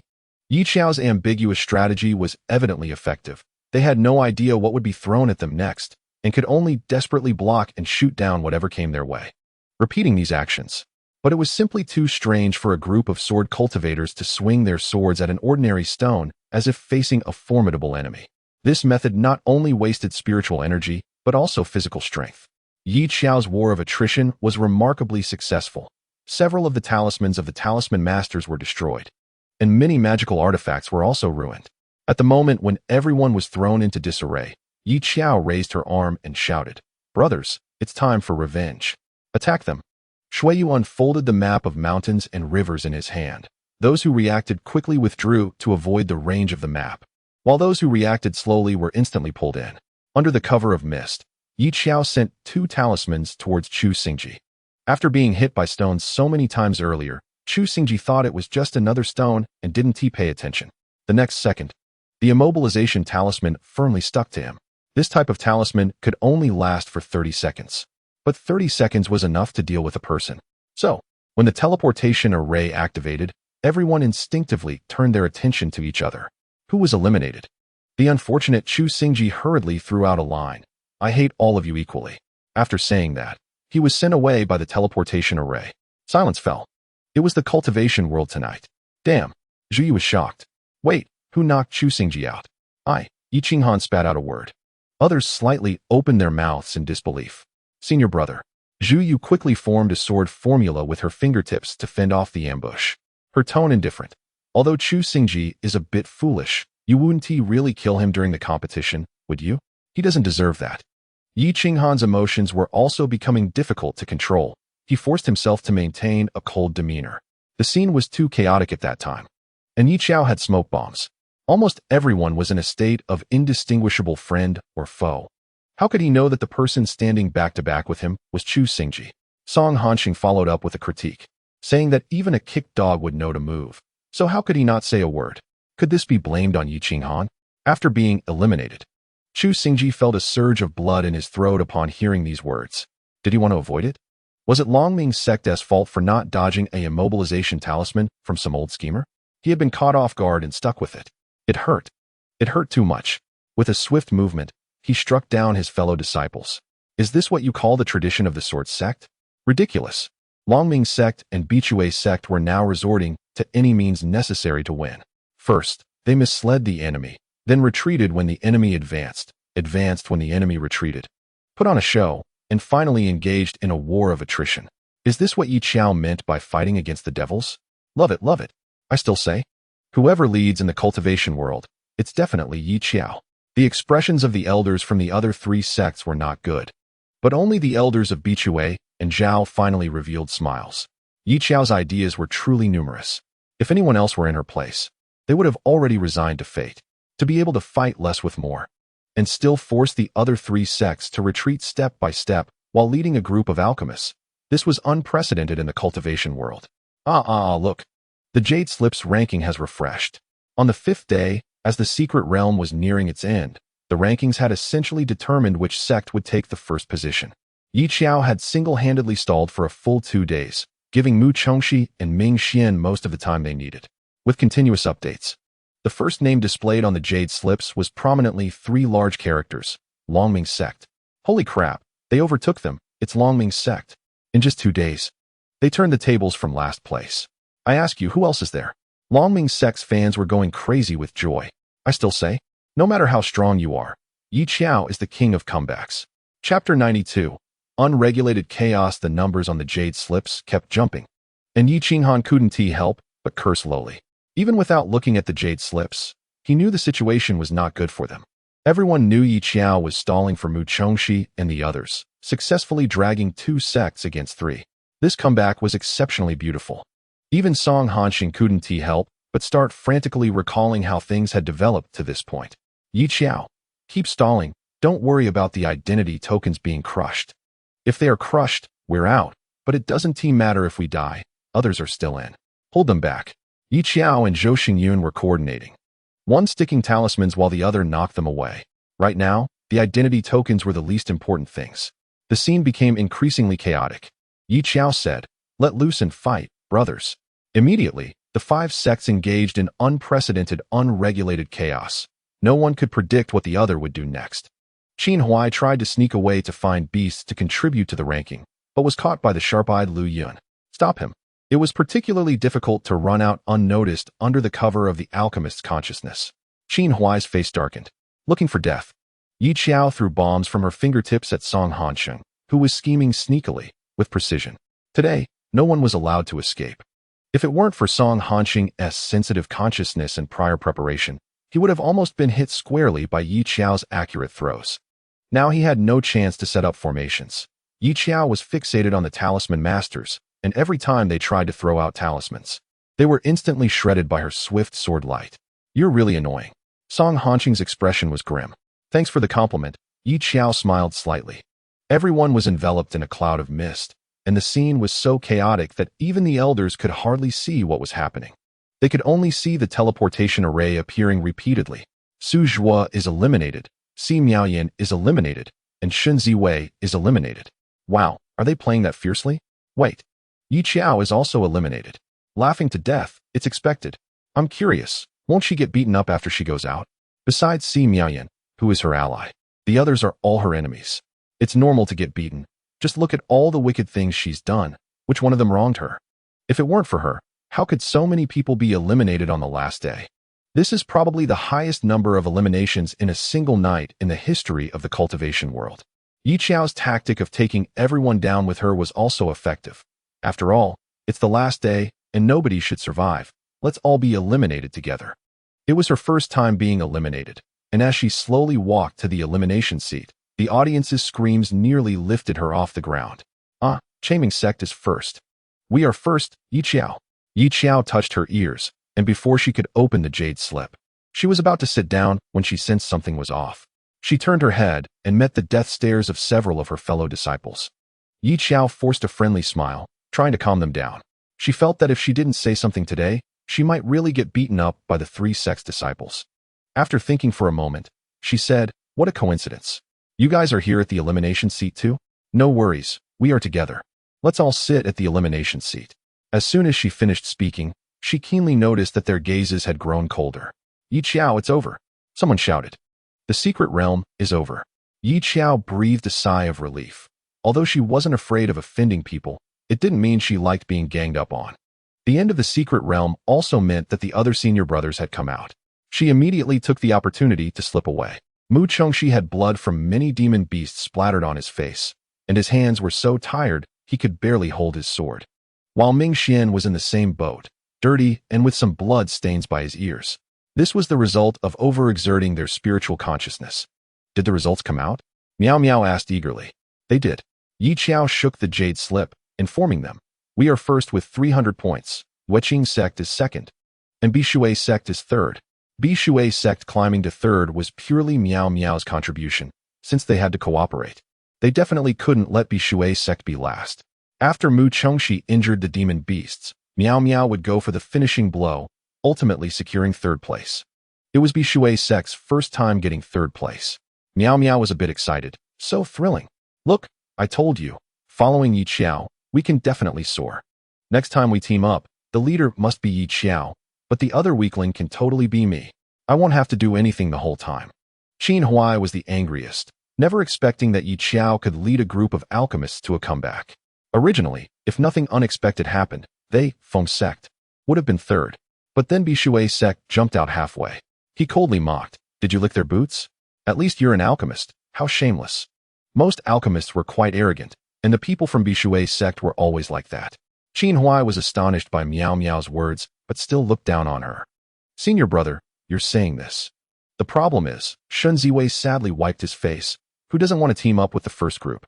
Following Yi Xiao, even Bishui's sect can turn things around. Why can't such good fortune fall on us? Shun Ziwei was so envious. Qin Huai couldn't help but glare at this junior brother for undermining him. What a loser.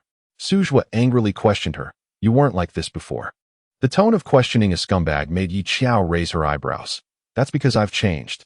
Song Hanqing looked at Yi Xiao coldly, despicable and shameless. We're righteous disciples.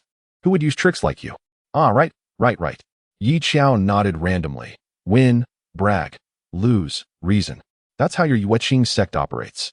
You all better stay away from my junior sister. Ming Xian forcefully pushed his way in, raising his chin. Yueqing sect is the dumbest dog. Chapter 93. Overnight fame. When Mu Chengxi came out and saw so many fellow disciples surrounding Yi Xiao, he glanced down at the Jade Slip ranking, and sure enough, their sect was first. He immediately shouted, Make way, the first is here, everyone step aside. Mu Chengxi charged through, walking with a gust of wind, scaring the other sect's disciples to quickly dodge. He successfully plunged into the crowd, rescuing Yi Xiao and Ming Xian. When can we beat them up? Chu Xingji gritted his teeth in frustration, unable to bear it. They couldn't compete in strategy, but surely they wouldn't lose in a fight, right? Yi Qinghan remained silent for a moment, glancing at Yi Xiao with a flat tone. You can wait for the individual competition. However, by then, not only the fellow disciples, but also small sects and loose cultivators would participate. Finally, 10 would be selected to enter the sword cave to choose swords. The fellow disciples of the Asking Sword sect didn't have their life swords and were all waiting to enter the sword cave to choose when it opened. But the top 5 spots were definitely theirs. The rest would compete for the other 5 spots. In the individual sword cultivation competition, all sword cultivators would participate. And when the time came, grievances could be avenged. After a chaotic scene, getting angry was useless. Others could only comfort themselves madly. Thinking they could still win back in the individual competition, no rush. What unspeakable things did you do while we were fighting the demon beasts? As soon as Mu Chengxi came out, he saw Yi Xiao surrounded by a group of fellow disciples. He rushed in, frightened that if he was even a second late, Yi Xiao would be beaten. Yi Xiao, I didn't do anything. They are too narrow-minded. For a small matter, they want to question me. TSK. Zhou Xingyun, who witnessed Yi Xiao's series of actions. After the third secret realm ended, it was customary to take a break. But after experiencing Yi Xiao's tactical devastation in the previous round, the elders regretted it. They decided to let the fellow disciples learn. Learn fiercely. What's the use of strength if they were still turned upside down by Yi Xiao leading a group of alchemists? Exam time. Cultural lessons are very important. After a few days, when they recovered, they all had to come and study, undergoing cultural assessments. The fellow disciples, who were completely unaware of their future fate, were still reviewing the last secret realm situation. Even Yi Qinghan couldn't figure out how they lost, so he could only watch the recording stone repeatedly, trying to find out where it went wrong. Noticing Yi Xiao approaching him and placing an inconspicuous butterfly on him, Yi Qinghan's expression instantly turned cold.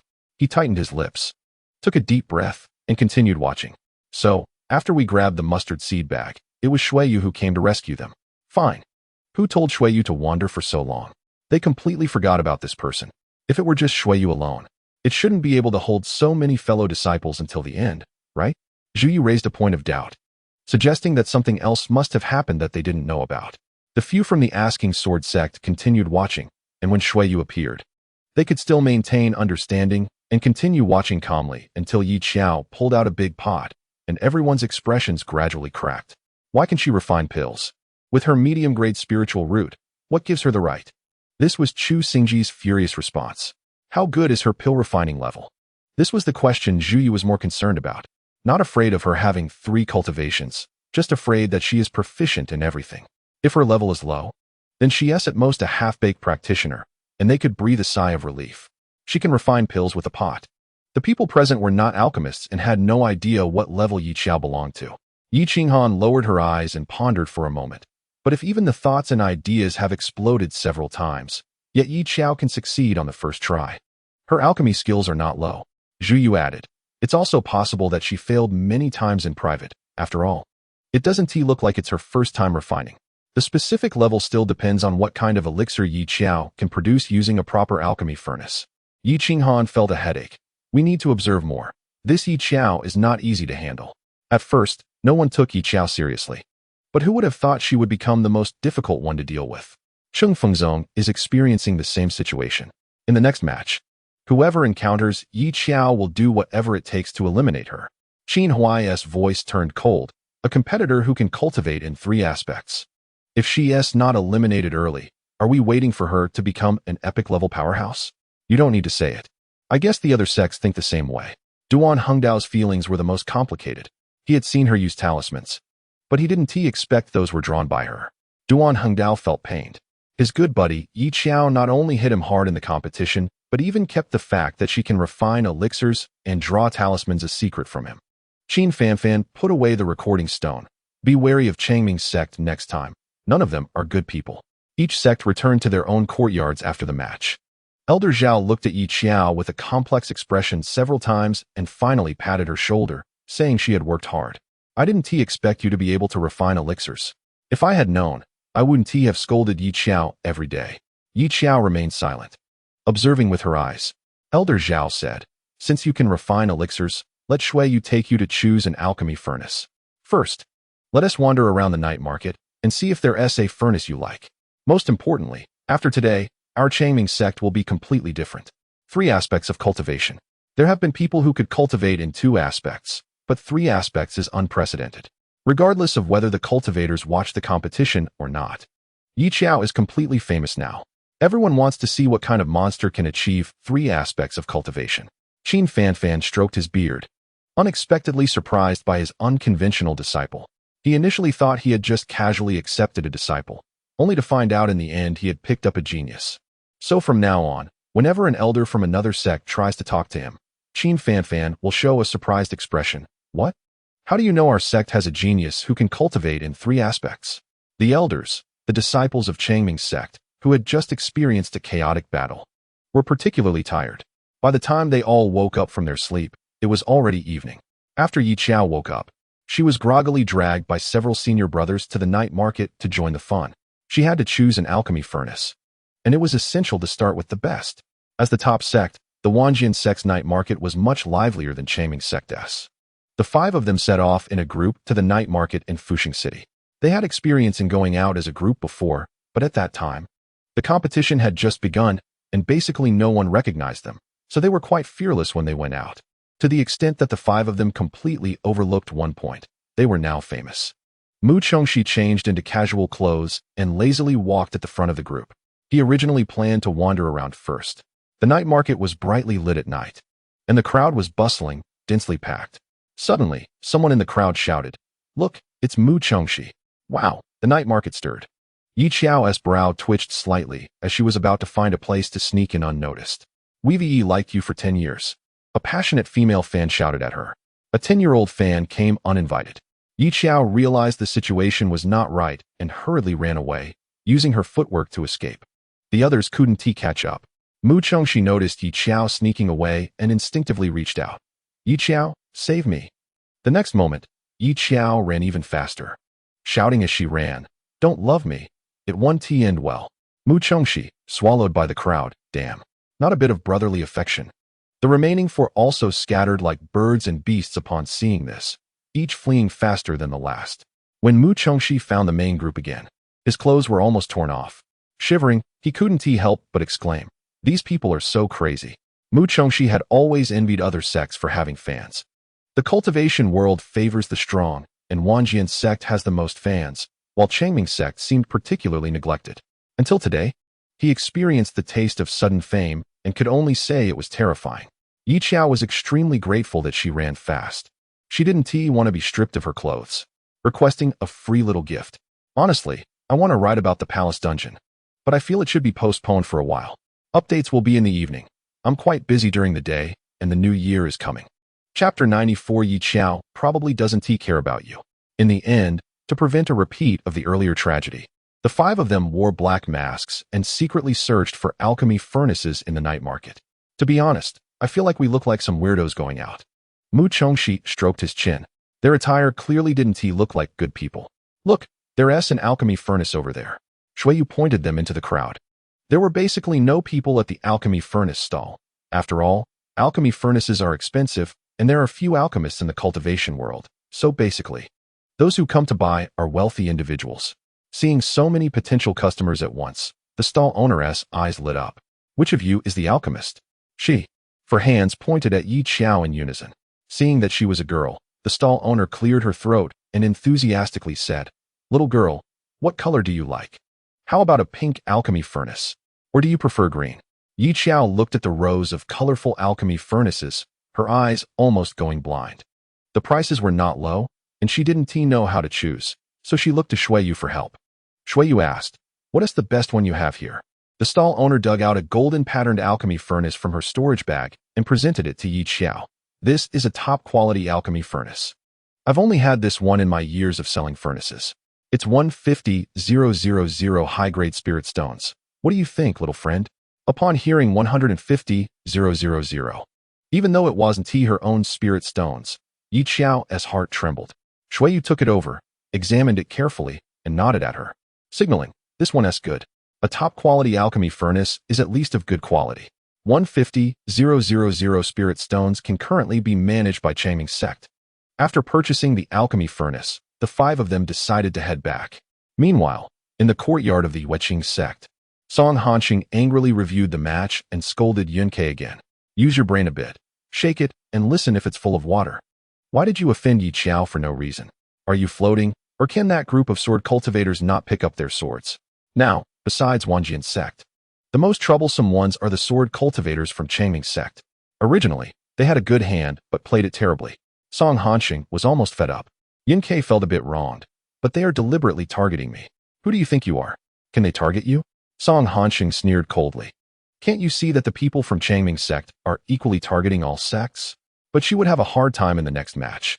As Song Hanxing spoke, she chuckled with Schadenfreude. Who told that Xiao to expose something like that, revealing her talent for 3 aspects of cultivation?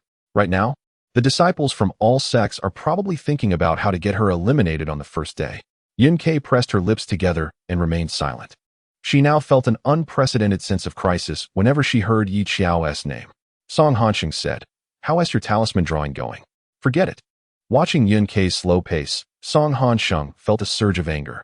The speed of drawing talismans represented a talisman practitioner's talent, and Yunkei was taking breaks after every stroke. It was hard to believe she was a top-grade spiritual root. "Come back to the Song family with me." He coldly stared at Yunkei. "Find a technique suitable for you. Don't embarrass our Weching sect in the personal competition." At this moment, Song Hanxing still naively thought that Yunkei's slow drawing was due to not finding the right technique. Yunkei pressed her lips together and softly replied, "I will work hard to defeat Xiao." Song Hanxing thought to himself, "Xiao probably wouldn't care about you at all." Meanwhile, the Wanjian sect was still reviewing the events late at night. After seeing Xiao put on a show and conveniently take some clothes, several direct disciples were greatly shocked.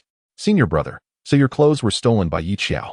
Zhu propped his chin, looking serious. "I didn't expect her to love you so deeply."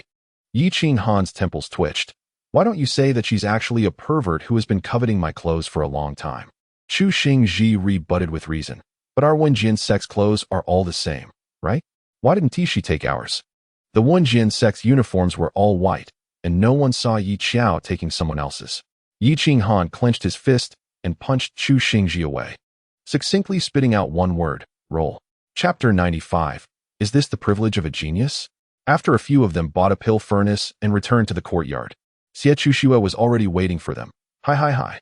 Long time no see." The genius of the 3 practices. He reached out and cheerfully ruffled Xiao's hair, finding it extremely amusing to see her speechless with her dead fish eyes. "Little master uncle, why are you here?" Xiao felt a toothache upon seeing him and hurriedly rescued his junior sister from Xie grasp, forcing a smile while wondering why Xie had come to Fuxing City. "This is the courtyard for the direct disciples competition. What is Xie doing here?"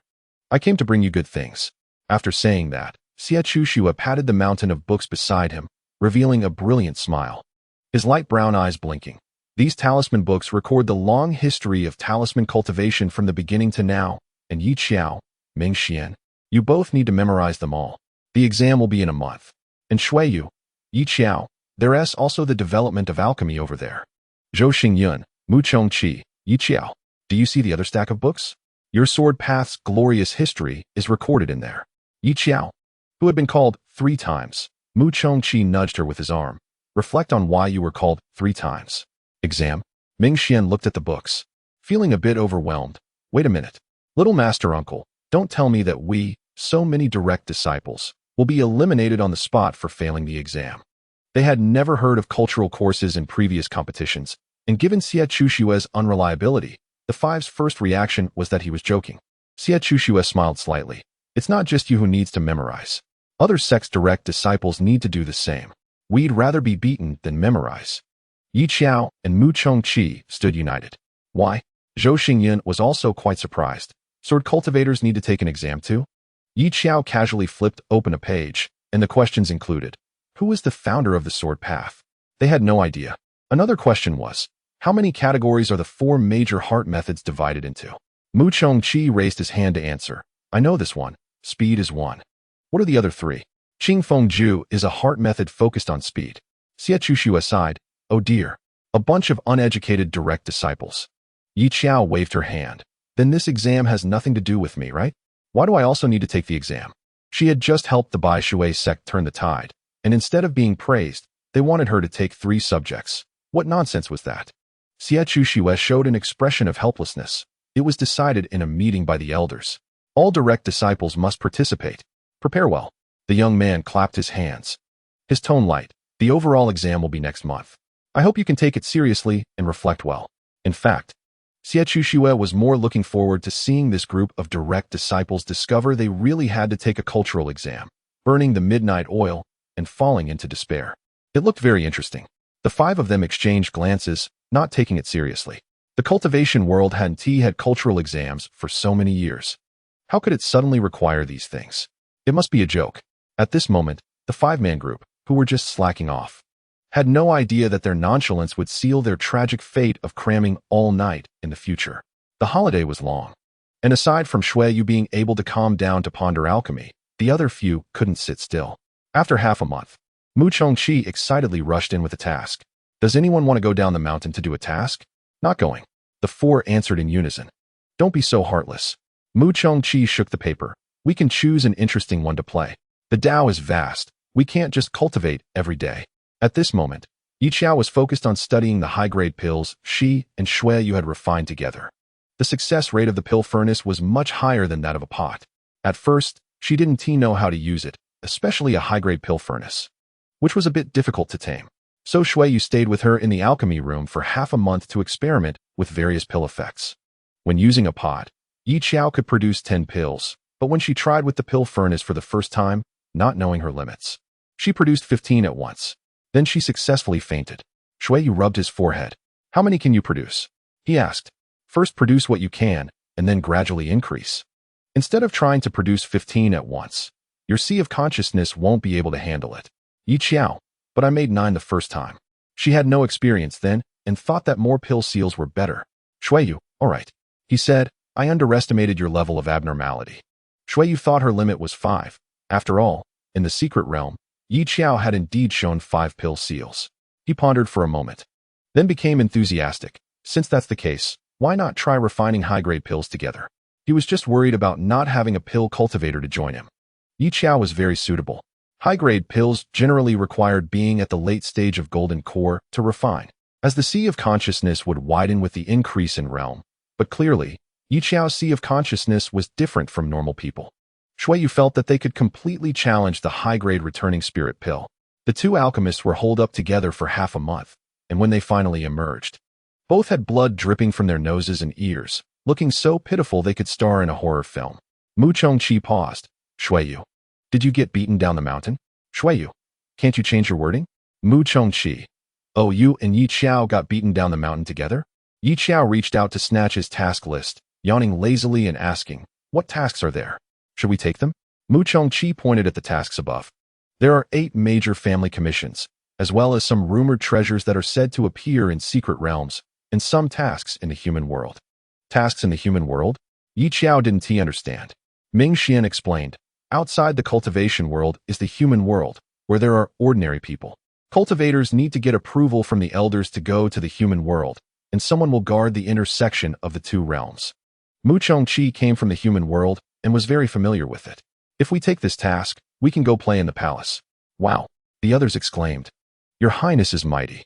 Xiao immediately approached eagerly. Stop joking around. Xiao signaled for them to look over and said softly, what do you all think about the task from the 8 great families? The 8 great families. Ming Xian elongated his tone. The problem is, what could that bunch of idiots possibly want? Exactly, idiots. If Ming Xian had to sum it up in one sentence, it would be that there wasn't a single normal person among them. Back in the day, as soon as he was tested for his spiritual root, he couldn't wait to run away. Disdain aside, in Ming Xian's impression, the cultivation world was largely dominated by the 8 great families and the 5 major sects. It was quite rare for them to seek help from others. There was a bounty of 100,000 high-grade spirit stones. It was a reward posted by the Song family, and it was said that the Song family paused for a moment before Mu Chongxi maliciously spat out 2 words towards Ming Xian, haunted. Then, Ming Xian's face instantly turned pale. This bounty task seemed to have been posted last year. Xiao calmly wiped the blood from his ear caused by overexerting his spiritual consciousness and recalled, but at that time, we were all busy preparing for the great competition. So we didn't have time to take on these tasks, and it just got shelved. Upon hearing about the ghosts, Ming Xian immediately exploded. I'm not going. You all go. Xiao grabbed him. There are no ghosts in this world. Wake up a bit. Zhou Xingyun added, but there are ghost cultivators. Ming Xian's face turned white again, shouting loudly, I am not going. Xiao immediately covered his senior brother's mouth, trying to comfort Ming Xian. Don't be afraid. The Song family is at least the Song Hanqing's family. Nothing will happen. Ming Xian was the type who talked a big game, but was unwilling to go. Don't look at how back when Xiao and the others encountered a demon clan in the secret realm. He was outside enviously saying he wanted to go out and play. But in reality, if he really stepped into that dim environment, Ming Xian would be the first to blow up. He was most afraid of ghosts. Upon hearing it was the Song family, Xiao was slightly lost in thought for a moment. She probably knew where the plot had developed to. In this plot, the female protagonist would receive a legacy from a senior sword cultivator. Although she didn't know why the heavenly Dao would forcibly give a chance of sword cultivation to Yun Ke, who was a talisman cultivator, after this plot. Yun Ke became a dual cultivation genius in the personal competition, instantly becoming the center of attention. Finally, after several people coaxed him, the ghost-fearing Ming Xian reluctantly agreed. But he insisted on holding a bucket of fried chicken, claiming that the chicken could ward off evil spirits. Xiao replied, all right, if you think this can comfort yourself, then go ahead. Hearing that this group of direct disciples was about to take on a multi-person task, the elder at the task hall glanced at the few direct disciples and rarely said anything, reminding them, be careful, protect Xiao. If necessary, let her run first. This is a task involving 3 cultivations. If anything happens, no one can take responsibility. Ming Xian leaned over and whispered to Xiao, 3 cultivations are different, huh? Look at the attitude of these elders. Mu Chongxi also pondered, is this the privilege of geniuses? In the past, when they took on tasks, the elders at the task hall never said anything. Xiao couldn't help but remind them. In short, everyone should keep a low profile on this trip, especially you. Junior sister, you're currently getting a lot of attention from the outside world. Cultivators from outside were curious about who this 3 cultivation genius was and where she came from. Naturally, the old folks from the 8 great families wanted to see for themselves. Don't worry, Mu Chongxi said. Xiao assured, got it. From today on, I will be the most low-key person in the team. Chapter 96. I'm just afraid Xiao will pull some tricks again. The elder at the task hall reported the task they took on. And when Qin Fanfan and the others received it, they exchanged glances. That kind of place could be dangerous. Elder Xiao couldn't help but express some concern. Moreover, Xiao has just built her foundation. There are many geniuses in the cultivation world who meet untimely ends halfway through. If possible, it's best to let them all stay in the sect and not go anywhere, but sheltered flowers are destined not to last long. Duan Yu stroked his stubbly chin. It's a good opportunity to practice. After all, they will face more than just monster beasts in the future. Qin Fanfan said, I'm still a bit anxious.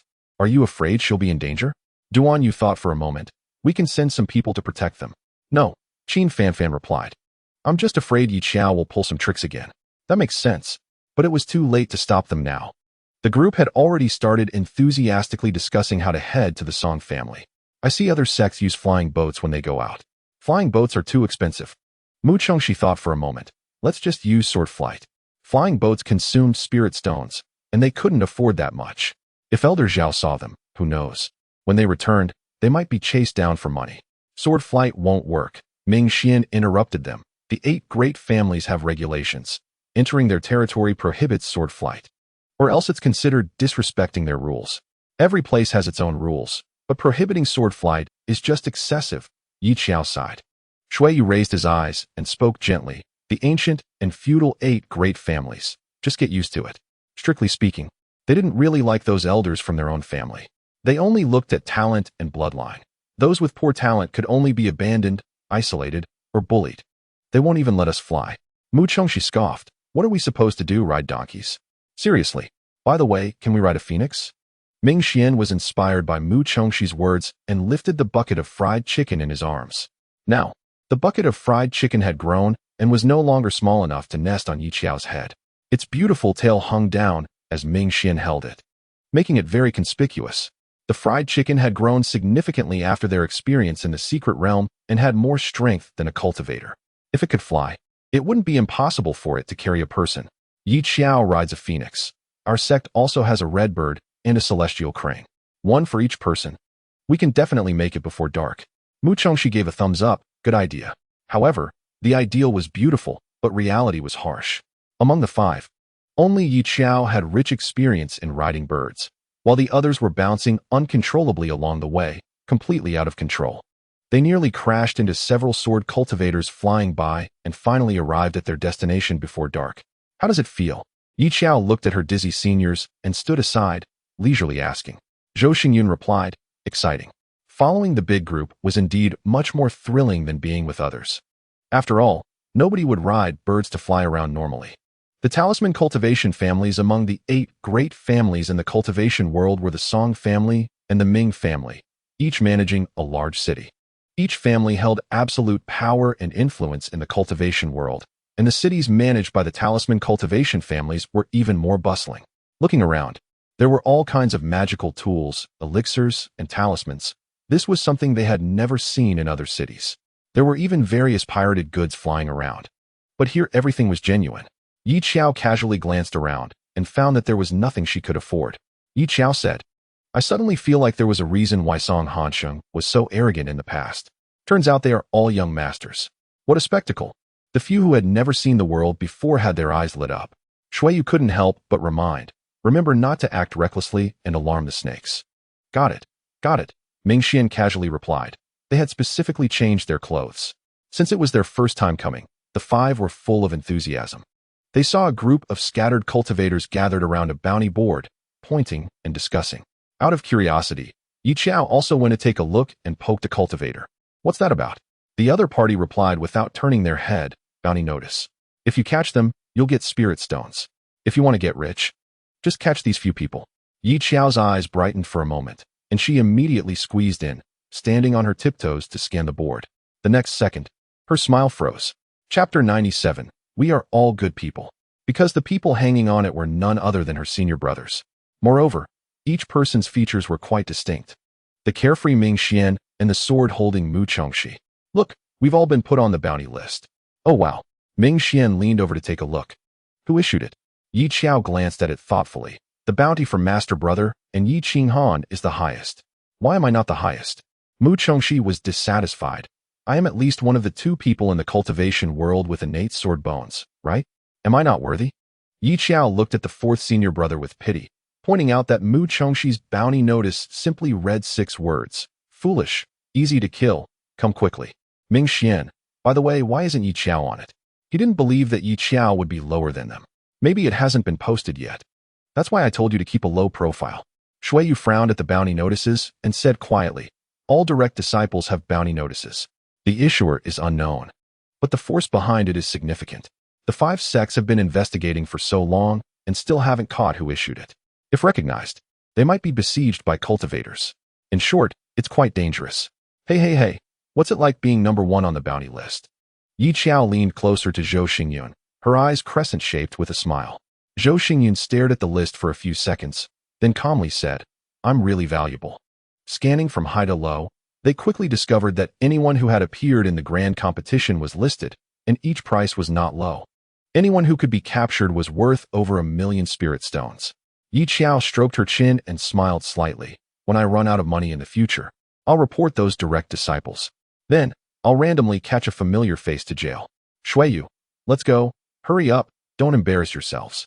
He couldn't stand it anymore and dragged them away one by one, not realizing that the surrounding loose cultivators were looking at them as if they were watching lunatics. Delusional, aren't they? Who do they think they are? Direct disciples? And calling familiar faces. TSK, TSK, TSK. This day and age, the morals are declining. After a few loose cultivators criticized these shameless people, they dispersed, with only a few remaining, looking at Xiao's figure thoughtfully.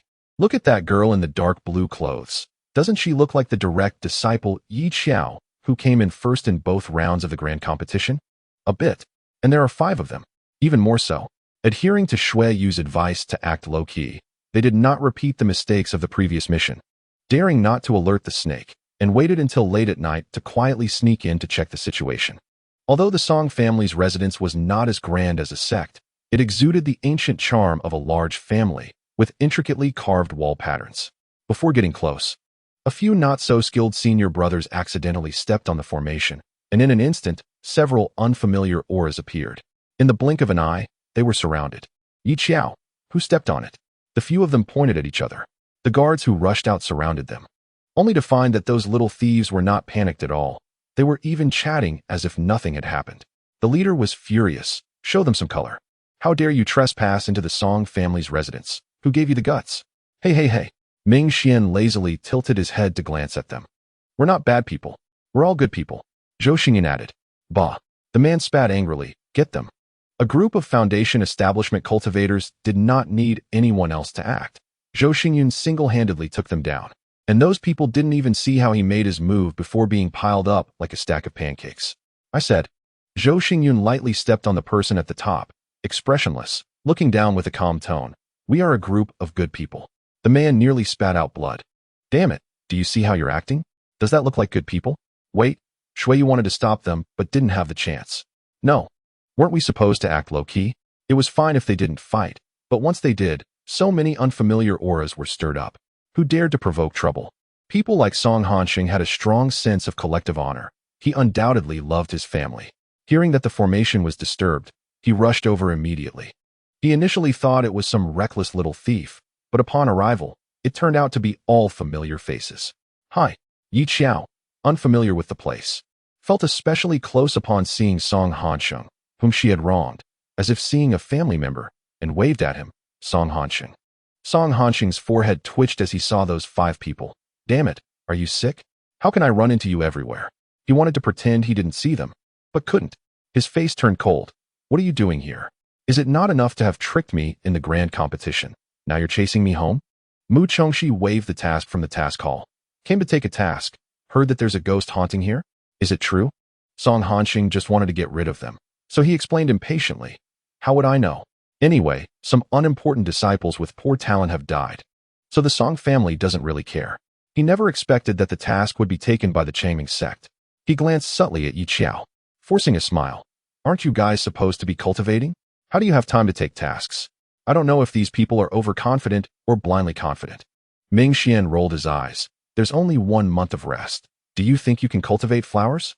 By the way, Song Hanxing, your family is quite large. The Song family residence was unusually large, like a maze where one could easily get lost. The carved beams and painted pillars were rich in spiritual energy.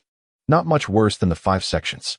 Seeing these people wandering around, Song Hanxing's expression was slightly out of control. This is not a tourist spot for you guys. Xiao, Ming Xian, Zhou Xingyan, what are you doing?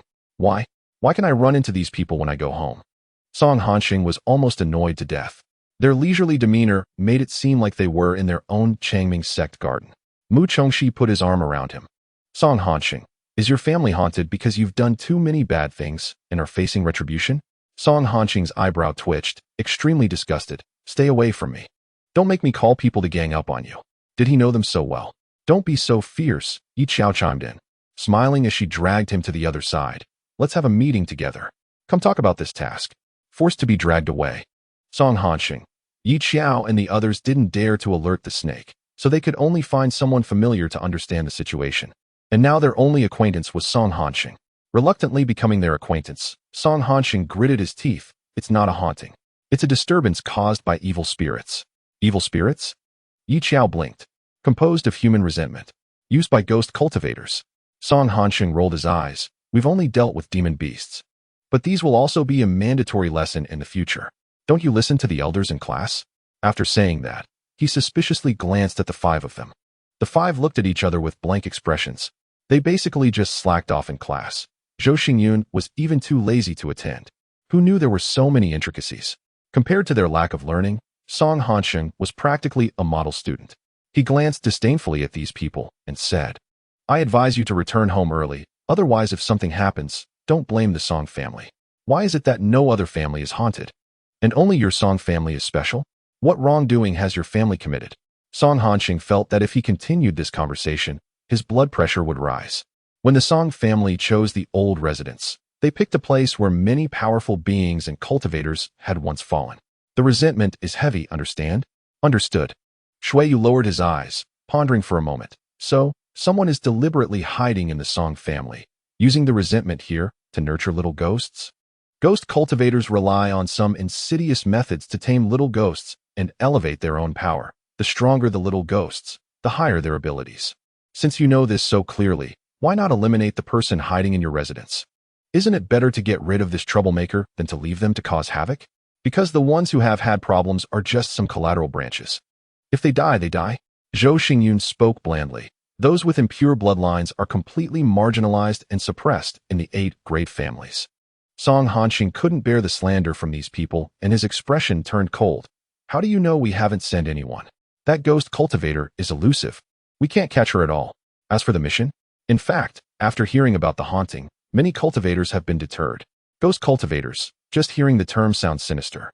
No one has seen what a ghost looks like, and not everyone is that bold. Shuiyu looked at these people, who were chattering away and couldn't help but interrupt. Pointing to the pitch-black night and the howling cold wind outside. Do you really have to chat here? They were purely caught up in their conversation and completely disregarded the occasion. Wait. Ming Xian jumped up, raising his voice. Where's Yi Xiao? Yi Xiao had been standing with them just a moment ago. Now she had disappeared right under their noses, and everyone's expressions changed in unison. Didn't anyone feel that something was off? They were all talisman cultivators, and with 2 in the late golden core stage, it shouldn't be possible to disappear without a trace. Right? Meanwhile, Yi Xiao realized something was wrong, but it was already too late. The surrounding environment turned upside down, and the ground beneath her feet was pitch black. As if she had been pulled into a special realm. Yi Xiao's breath hitched slightly, and she suddenly felt a chill on her arm. As something she couldn't identify gripped her tightly. She suppressed the shivers and looked back calmly. The next second, when she saw what it was, she almost screamed. A childish voice rang in her ears immediately after. Mother. Yi Xiao. Chapter 98. Have you heard of Yi Xiao? What the hell? Don't shout randomly. Yi Xiao felt a bit broken inside, especially upon realizing it was a child clinging to her arm, causing goosebumps to rise all over her body. Where did this child come from? Mother, the child said pitifully, wrapping around Yi Xiao's arm. Don't you want little Qi anymore? Yi Xiao was a bit bewildered. She couldn't understand what was happening. It felt like the ground had changed beneath her feet, as if something had extended from below, forcibly pulling her into a pitch-black space. What made Yi Xiao feel even worse was that she had no recollection of when this child had appeared. Unable to grasp the situation, Yi Xiao could only say dismissively, You want it. The boy was about 5 or 6 years old, with a pale complexion, and looked quite scary up close. His eyes suddenly lit up. Then can you give me something to eat? I'm so hungry, mother. Yi Xiao thought to herself, You have quite the appetite, others eat. And you want to eat your own mother. Then I declare you are now an orphan.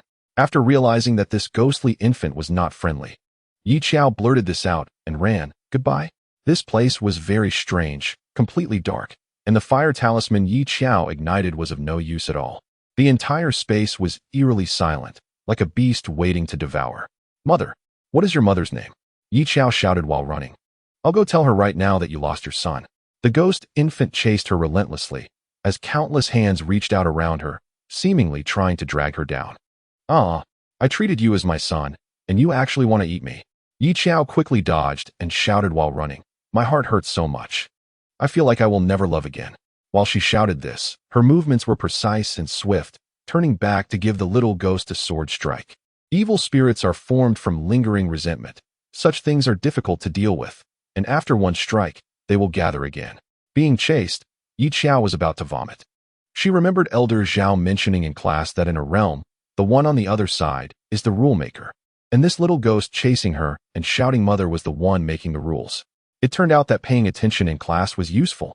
Xiao promised herself that next time she returned to the sect, she would no longer slack off. She suddenly stopped, turned around sharply, and displayed her signature smile. Little Chi, mother is here. Sure enough, the child stopped. What does a 5 or 6-year-old child represent? It means easy to deceive. Even if he is a ghost. Little Chi, mommy was just joking with you. I know you're hungry. How about this? Let's play a game first, okay? Xiao revealed her signature smile, thinking they could eat afterward. Okay. The ghost infant thought for a moment and agreed, as in his understanding. Other children had their mothers with them while growing up and playing games, so he gladly accepted Xiao's suggestion. Let's play hide and seek. Xiao briefly explained the game rules to the little ghost, and specifically reminded him, you can't peek. You have to close your eyes and not sense where mommy is. Little Chi doesn't want to be a bad child who breaks the rules, right? He was indeed deceived and seriously closed his eyes. At the moment the ghost infant closed his senses, Xiao did not hesitate to swing her sword at a spot in the realm. A sword filled with spiritual power instantly caused a slight ripple in the external space. Zhou Xingyun noticed the disturbance, and his expression changed. And he and Mu Chengxi simultaneously swung their swords at the spot where Xiao had struck. With the collision of powerful sword energy, a small crack in the realm was broken open. Xiao seized the opportunity and ran away without looking back. She feared that if she waited any longer, she would become a mother without pain and inadvertently become the ghost infant's dinner. Did you see that ghost cultivator? Song Hanxing frowned when he saw Xiao disappear right before his eyes. But given the caution of that ghost cultivator, such a mistake shouldn't happen. The ghost cultivator didn't see her. Xiao said, still feeling apprehensive, but her son did see her. To be honest, it was quite scary. Was the place that pulled you in a realm? Xiao. It's definitely a realm, no doubt about it. Only those above the nascent soul stage can comprehend the realm. And being pulled into a realm is like being a lamb to the slaughter. Song Hanxing's expression was complex. It was also the first time he had seen someone survive being pulled into a realm. So what exactly was that thing? Mu Chengxi only caught a vague shadow the moment Xiao emerged. Xiao. It was a child, but looked like the legendary little ghost. The moment I went in, it grabbed me and shouted mother, scaring me to death. That's troublesome. Zhou Xingyun's expression was neutral, a ghost infant with its own realm. Its master must be at least at the nascent soul stage. Song Hanxing frowned. Why would it fixate on you? Do you seem like the kind of person with maternal instincts? It was unbelievable that someone like Xiao, who lacked virtue, would have a little ghost willing to seek her out. Xiao slowly looked at him. If you have that much time, why not check if there is a child named Little Chi, and see if you can find the mastermind behind this? The Song family has dragged this out for so long without any clues, mainly because everyone who has been drawn into the field is dead. The only person alive is the one who is worthy of providing clues. Ming Xian, who had been scared out of his wits, perked up at this topic. He looked up and solemnly said to Song Hanxing, so it's not easy to stay alive in your family either. I used to think the Ming family was full of fools, but now it seems we're actually a bunch of good people. Song Hanxing replied. Who is it that gets scolded every time they come home because they can't break through to the golden core stage? The Song family is a mess. And the Ming family isn't that much better. The two direct descendants of the talisman cultivation families started their usual mutual harm. Stop arguing, stop arguing. Shuiyu came out to mediate. He looked at Song Hanxing, his tone gentle as he began to morally bind them. Song Hanxing, we are all friends, right? Friends should help each other, right? We'll leave the arrangements for our stay at the Song family to you. Xiao chimed in. Remember to serve more meat. Mu Chengxi said, I want roast chicken. Zhou Xingyun politely added, less salt, thank you. Song Hanxing's eyes widened in disbelief, and he let out a huff. Huh. You all are even ordering dishes? He couldn't drive these people away. But not keeping them under his watch made him worry that the Changming sect would blow up his house. He ultimately gritted his teeth and chose to bow to this evil force, angrily going to find someone to arrange their accommodations. By the way, after arranging their stay, Song Hanxing suddenly thought of something, stopped the housekeeper, and said fiercely, no matter what requests they make, Just give them pickled vegetables and steamed buns for the next few days. Let us see if I can starve this bunch. The housekeeper nodded, understood. The only known clue so far is the ghost baby, Xiao. It sounds simple to start from this child, but in reality, it is a long way off. Xiao asked Song Hanxing for a list of the Song family's guards and servants. Song Hanxing wanted to wrap this up quickly. He still trusted Xiao a bit since he had witnessed too much during the grand competition. Seeing her ask for the list, he gave it to her. Then Xiao took advantage of this to ask him for several sets of guard uniforms. Song Hanxing felt her operation of changing clothes was extremely familiar. And couldn't he help but ask, "What are you planning to do this time?" "To help you catch the mastermind behind the scenes," Xiao replied, meeting Song Hanxing's cold gaze.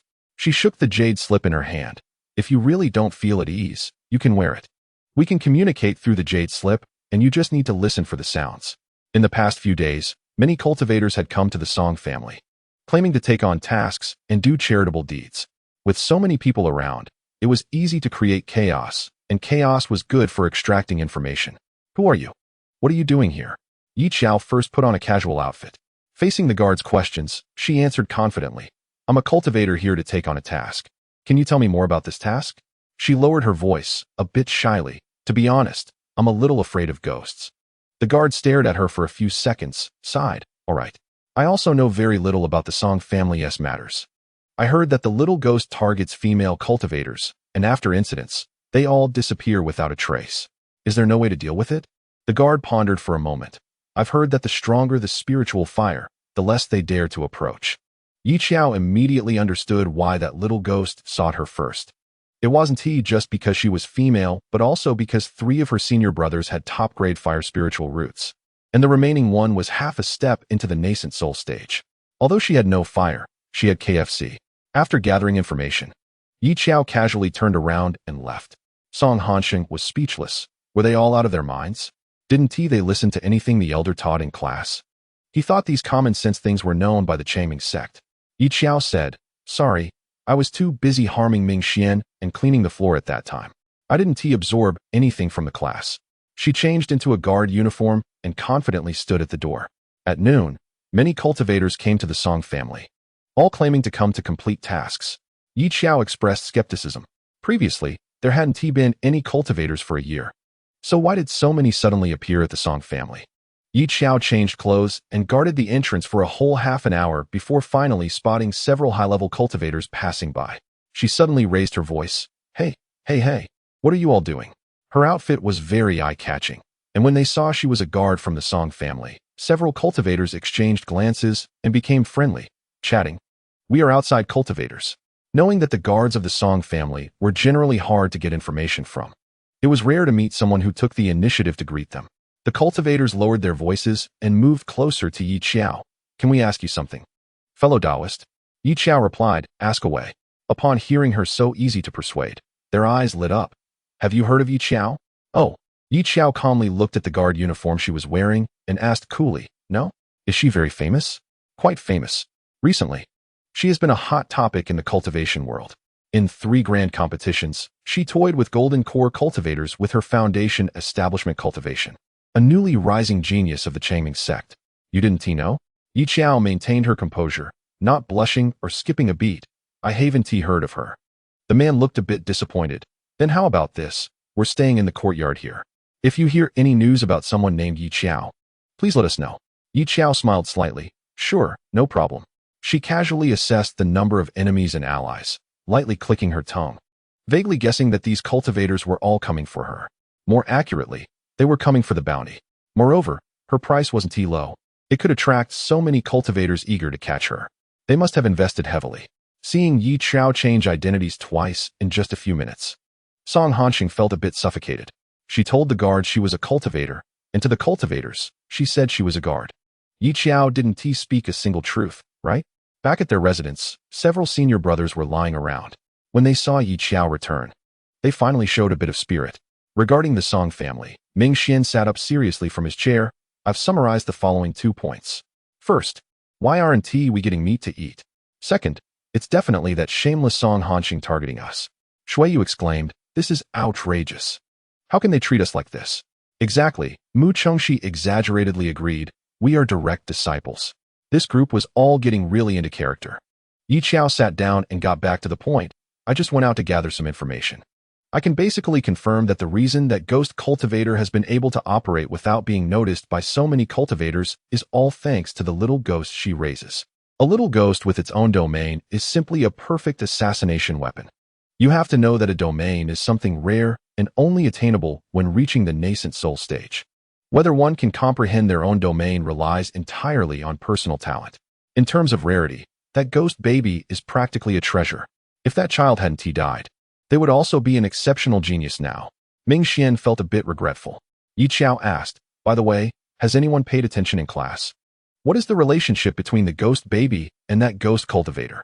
After a few seconds of silence, Xiao spoke up. It's a relationship of restraint and being restrained. The stronger one takes the initiative, meaning between the two, the ghost baby is the master. After he finished speaking, Xiao couldn't help but touch her arm, feeling goosebumps rise. Let me ask, Xiao thought for a moment. What if I severely offended it? Ming Xian was taken aback. What did you do? He was also quite confused about how Xiao managed to come out of the domain. Generally speaking, ghost infants randomly pick people to pull into their domains, and such low-intelligence evil spirits usually don't hold grudges, right? Xiao looked at the puzzled faces of her senior brothers, thought for a moment, and recounted her experience of being pulled into the domain. I gave it 2 swords. And then it chased after me saying it wanted to eat me. She shrugged innocently. Then I started to trick it, saying we would play a game called hide and seek. While it closed its eyes, I broke through its domain right in front of it and ran away. The 4 of them, Ming Xian, when I have money in the future, I will definitely buy you the best grave. Chapter 99, A Gamble It's Okay. Perhaps feeling that Ming Xian's words were too harsh, Xiao kicked him away and analyzed, since you could last so long in its domain. It shows that the little ghost's attack power isn't very strong. Xiao nodded. If the attack power was strong, she would have been done for long ago. There would be no chance to run while tricking it. So, the person raising the little ghost must be the one responsible for the attacks. Ming Xian tilted his head casually, making a reasonable guess. You were pulled in because that ghost infant sought you out, and its mother didn't know. Otherwise, Xiao couldn't have escaped so easily. Mu Chongxi was puzzled. Why would it seek you out? What maternal aura does our junior sister give off? He couldn't see that Xiao had such qualities. Based on the information she gathered over the past few days, Xiao concluded that it was just randomly pulling a female cultivator, trying to find someone to be its mother. It generally wouldn't pay attention to males. And those who were pulled into the domain had never experienced such a bizarre situation, especially when they clearly understood that this child was problematic. A normal person's first reaction would definitely be to run away or counterattack with a sword. The consequence of angering this ghost infant was that anyone pulled into the domain had never made it out alive. As the only survivor, Xiao felt no sense of honor, but rather a bit creeped out. I find Xiao, you are really impressive. Mu Chongxi gave her a thumbs up, greatly admiring her. It's one thing to mess around in the secret realm, but to come here and offend a ghost infant is something else. Sometimes, people like Xiao who could still bounce back after causing trouble had a different kind of skill. Zhou Xingyun spoke from the known clues. The other party is a female cultivator, and her cultivation level is estimated to be at the nascent soul stage or even higher. There are no more clues. Let me tell you some news. Xiao gestured for them to look over. I have been wanted, and that group is at the Song family. Moreover, it was likely that something would happen tonight. The ones who love her the most aren't necessarily family. They could very well be enemies. The 5 of them were still together in one courtyard, and anyone could easily find out the specific location by asking someone from the residence. My suggestion is to split up. After all, there were indeed quite a few of them, all at the golden core stage. So one could imagine how high the bounty was. Ming Xian surveyed the courtyard, rubbing his chin. Then before we leave, let's send them a gift. The 2 senior brothers exchanged glances and simultaneously formed seals with their fingers. The complex formations overlapped, and their hand gestures were so fast that the 3 outsiders felt somewhat dizzy. The moment the formation was completed, a dark golden light flashed, hidden in the darkness. Seeing the other senior brothers curious, Xiao explained, a blasting formation. It randomly blows up people, targeting those with fate. But she didn't know who this fated person would be. Let's go. Gathering 5 people together was too conspicuous. It was safer to form pairs. Xiao and Ming Xian, Mu Chongxi and Xiao, with one sword cultivator leading one. The strongest Zhou Xingyun naturally ended up alone again. Yi Xiao deeply felt that the life of a master was lonely as snow. If it weren't for her insufficient strength, she would also want to experience this feeling. Anything you want to say? Shuiyu. Nothing to say. Let's all go our separate ways and escape. Zhou Xingyun looked at Ming Xianyu. He paused, swallowing his words. Zhou Xingyun had no suggestions. If he had one, he sincerely thought it was best not to team up with Yi Xiao. Being with her wasn't necessarily the safest option, but it was definitely the most thrilling. Unfortunately, at this moment, Ming Xian had yet to realize his senior brother's hesitations. Just half an hour after they separated, Yi Xiao and Ming Xian were quickly located by those cultivators. Yi Xiao's eyebrows were calm as she looked at so many people surrounding them. The two quickly exchanged glances. With a swift movement, she was about to slip away. Don't let her run. And Ming Xian, if they could catch them, they would have caught them already. They had been lying in wait at the Song family for several days, and having watched the competition's recording stone back and forth more than 10 times. They naturally knew what Yi Xiao was best at.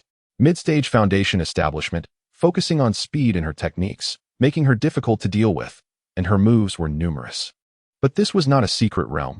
It wasn't a place where she could let loose.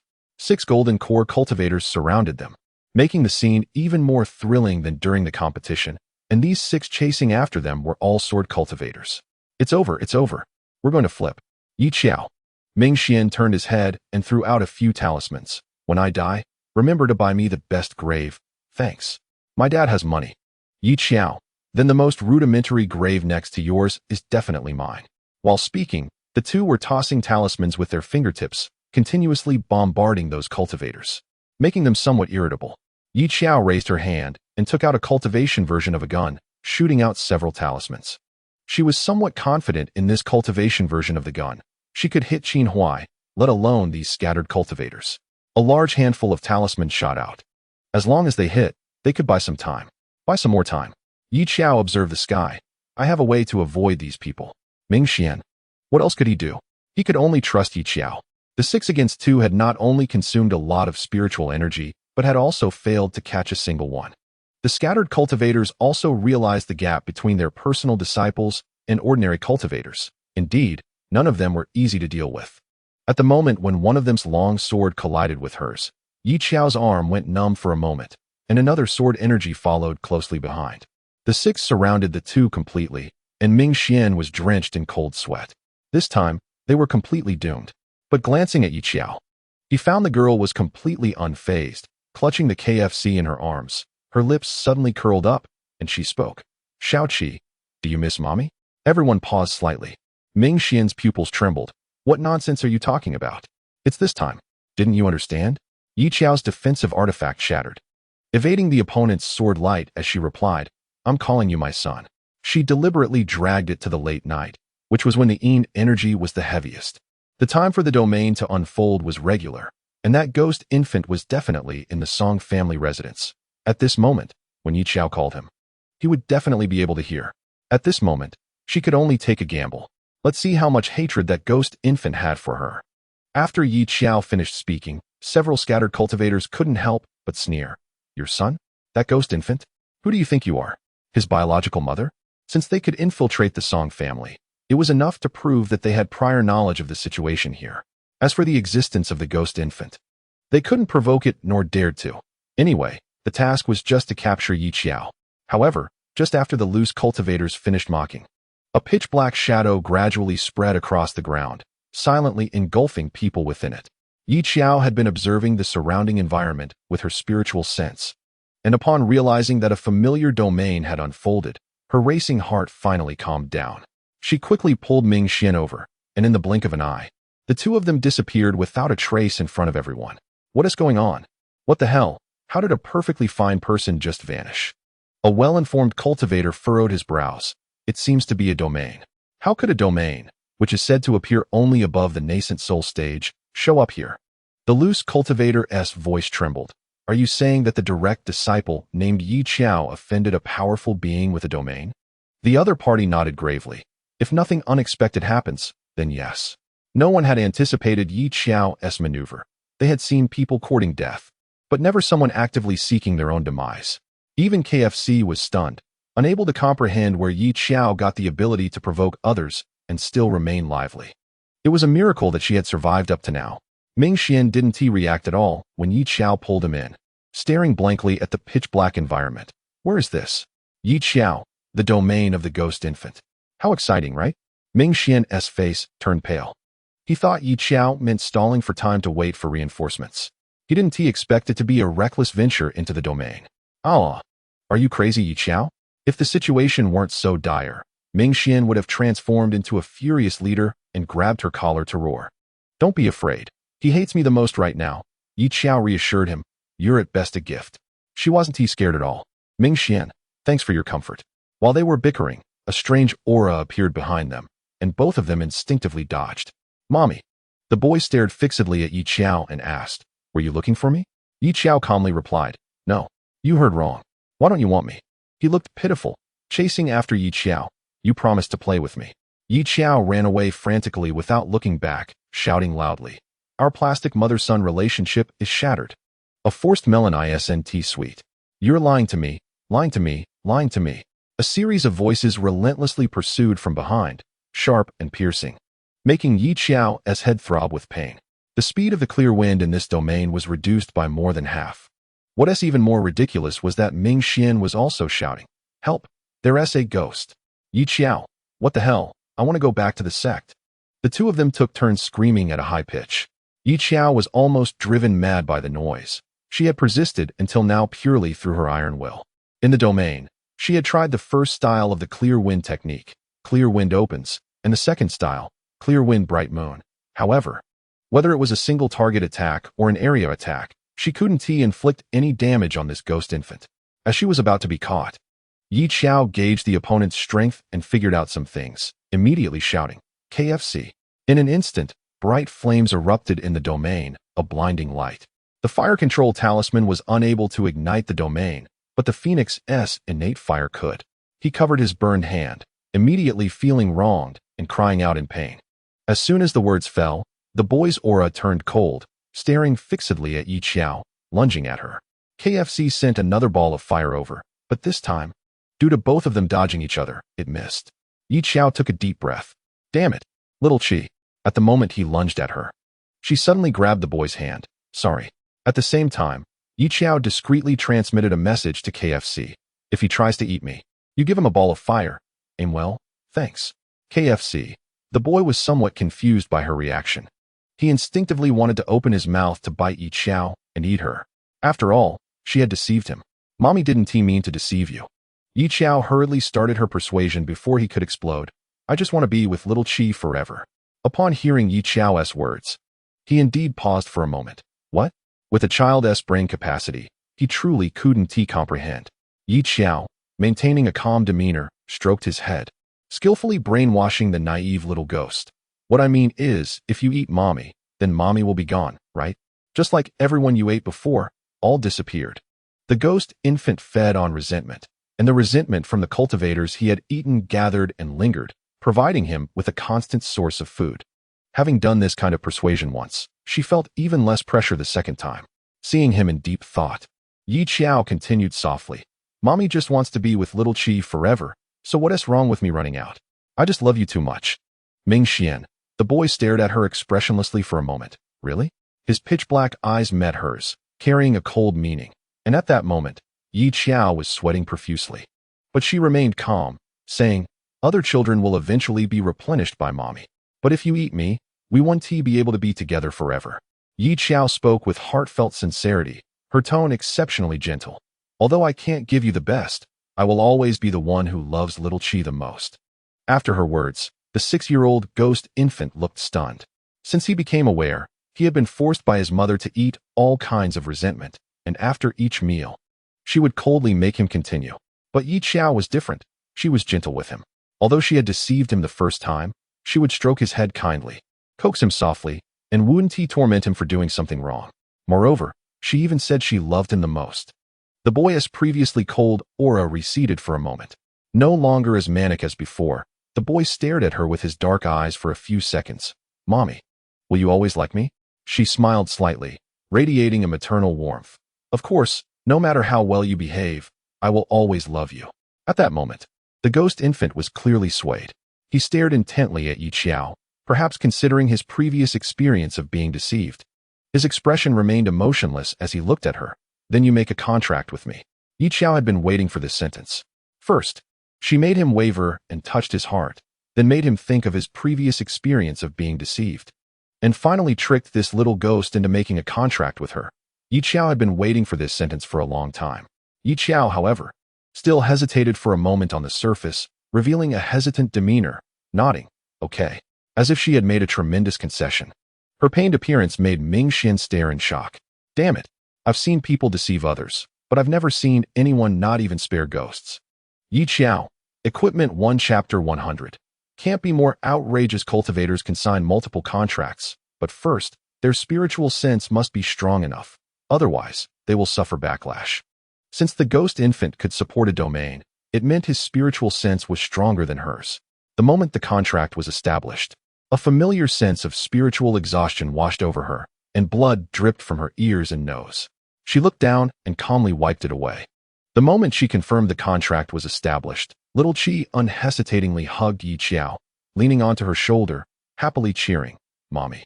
The scene was exceptionally heartwarming, and Ming Xian felt like his eyes were about to go blind. Ridiculous.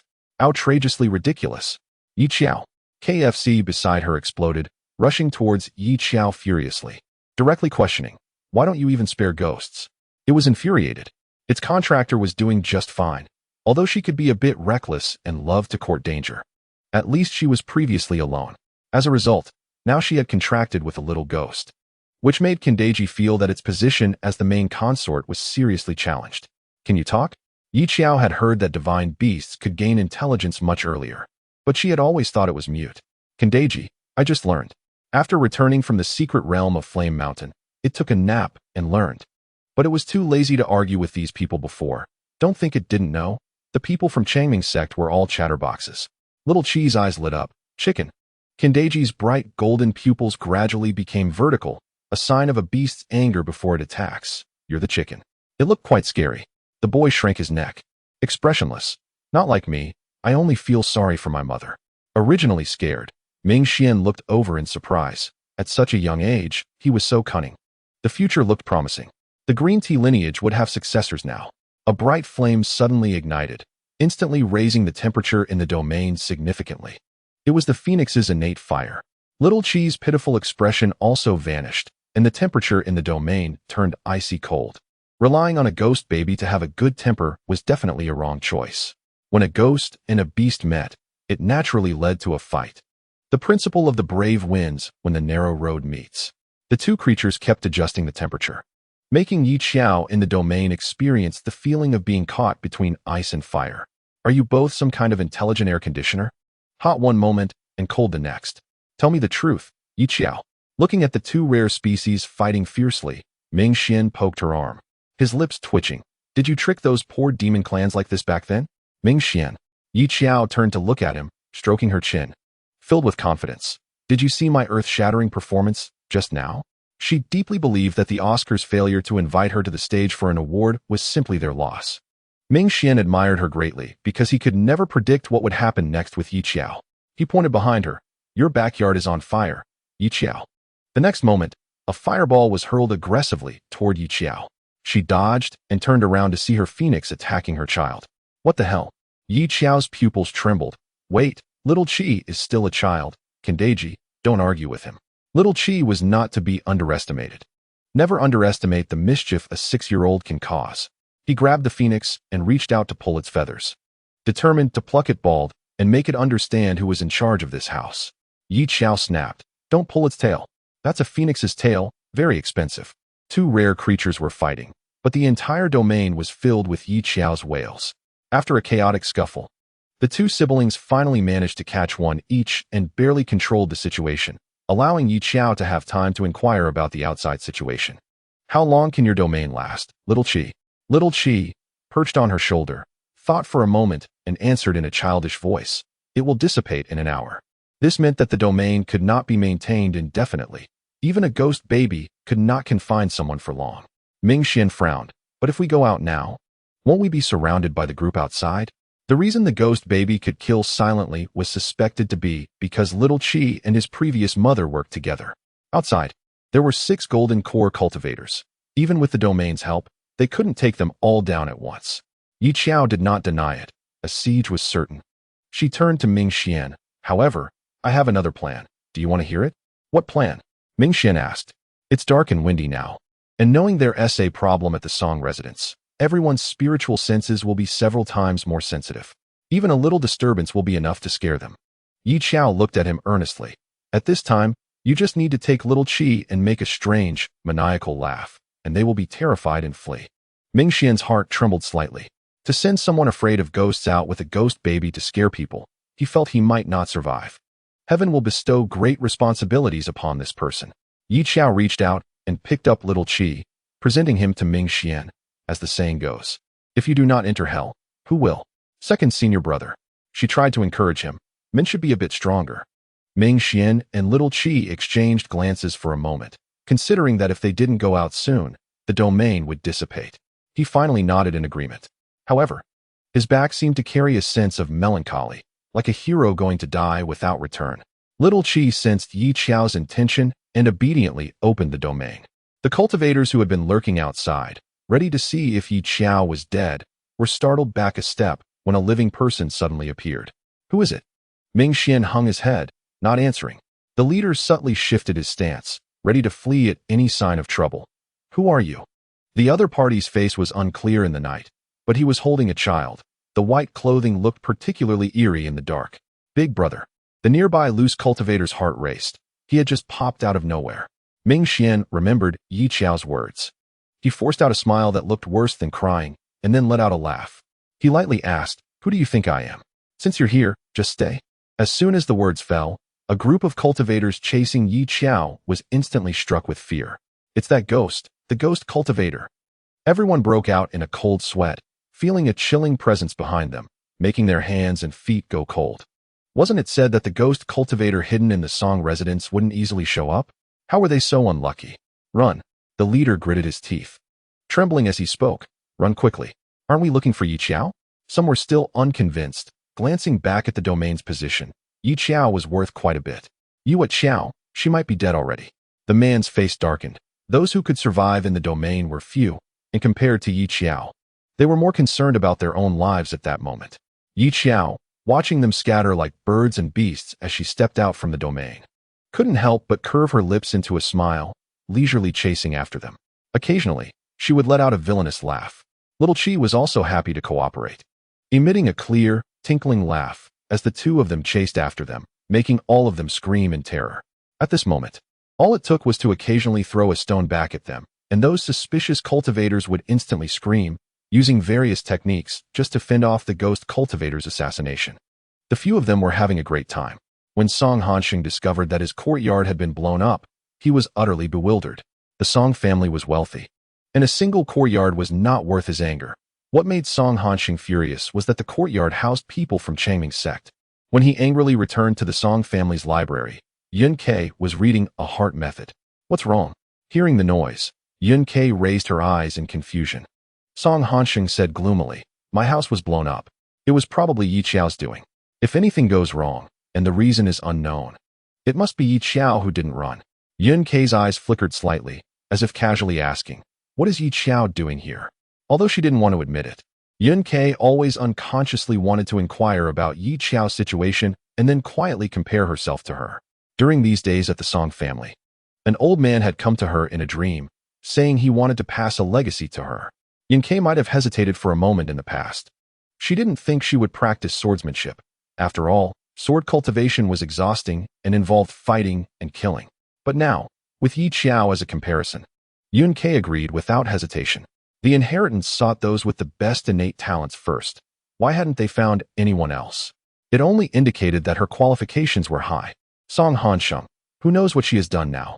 While the two siblings were chatting, the door was suddenly kicked open, and Mu Chong, she rudely barged in, stating directly, my junior sister and senior brother are missing. The people were lost here with you. When Shui Yu and the others returned, they found that the auras of the two had completely vanished, which gave him a bad premonition. He was still somewhat polite and asked, can you send out a few golden core cultivators? Yun Kei, sitting upright, couldn't help but curve her lips slightly. Upon hearing that Xiao was missing, her first reaction wasn't worry but a strange sense of delight. The girl forced herself to suppress this emotion and spoke gently. This is the Song family, not your Changming sect. Even the 5 major sects can't force our senior brother to search for people. Song Hansheng coldly raised his eyes and couldn't help but retort. Yi Xiao? Are you worried about Yi Xiao? Huh? Don't these shameless people understand Yi Xiao's ability to cause trouble?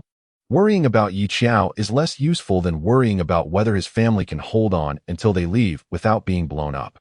But she is only in the mid-foundation establishment stage. Shuiyu was still not at ease, looking at the unconcerned Song Hansheng, and thought, your Song family has many experts. Lending us a few people wouldn't be a problem. When the time comes, the spirit stones will be credited to the Shui family. Hearing this, Song Hansheng sneered, ready to raise the price. 1 golden core cultivator, 30,000 high-grade spirit stones. Shuiyu calmly replied, spirit stones are not an issue. So can you send someone now? There's no way. His family is wealthy. Song Hansheng enjoyed seeing the Changming sect people anxious, smirking as he prepared to stall for time, not in a hurry. However, Zhou Xingyun was too lazy to listen to Song Hansheng's complaints, reached out, grabbed the collar of his shirt, and dragged him away, saying in a languid tone, you talk too much. Why waste words when we can act? After pulling Song Hansheng out the door, Zhou Xingyun leisurely raised his voice. Listen, Song Hansheng is in my hands. If you want him to live, follow me. In an instant, a group of experts from the Song family was alarmed. Holding a hostage, the 3 were naturally fearless, and under Zhou Xingyun's lead, they, along with several experts, headed towards the place where Yi Xiao had gone missing. The kidnapped Song Hansheng was on the verge of spitting blood. He really couldn't underestimate this group from Changming sect. Damn, these sword cultivators were all so shameless. Zhou Xingyun hadn't been this shameless before. Song Hansheng had dealt with him before during a mountain training trip, where he had taken a few disciples and brazenly occupied the spiritual herb area. Confident that the Changming sect's people were few, the other side seemed too lazy to argue and quietly took a team of disciples to find another place. Previously, Zhou Xingyun had been too lazy to care. What happened? Now that he has a junior sister, things are different, huh? Song Hansheng was furious. On the other side, Yi Xiao observed the speed at which these cultivators were fleeing, a slow smile appearing on her lips. One of the cultivators turned back and suddenly recognized the woman behind them. Yi Xiao, the girl in plain clothes, with a stick tied to her waist, had distinct features that clearly identified her as the Yi Xiao they had been hunting.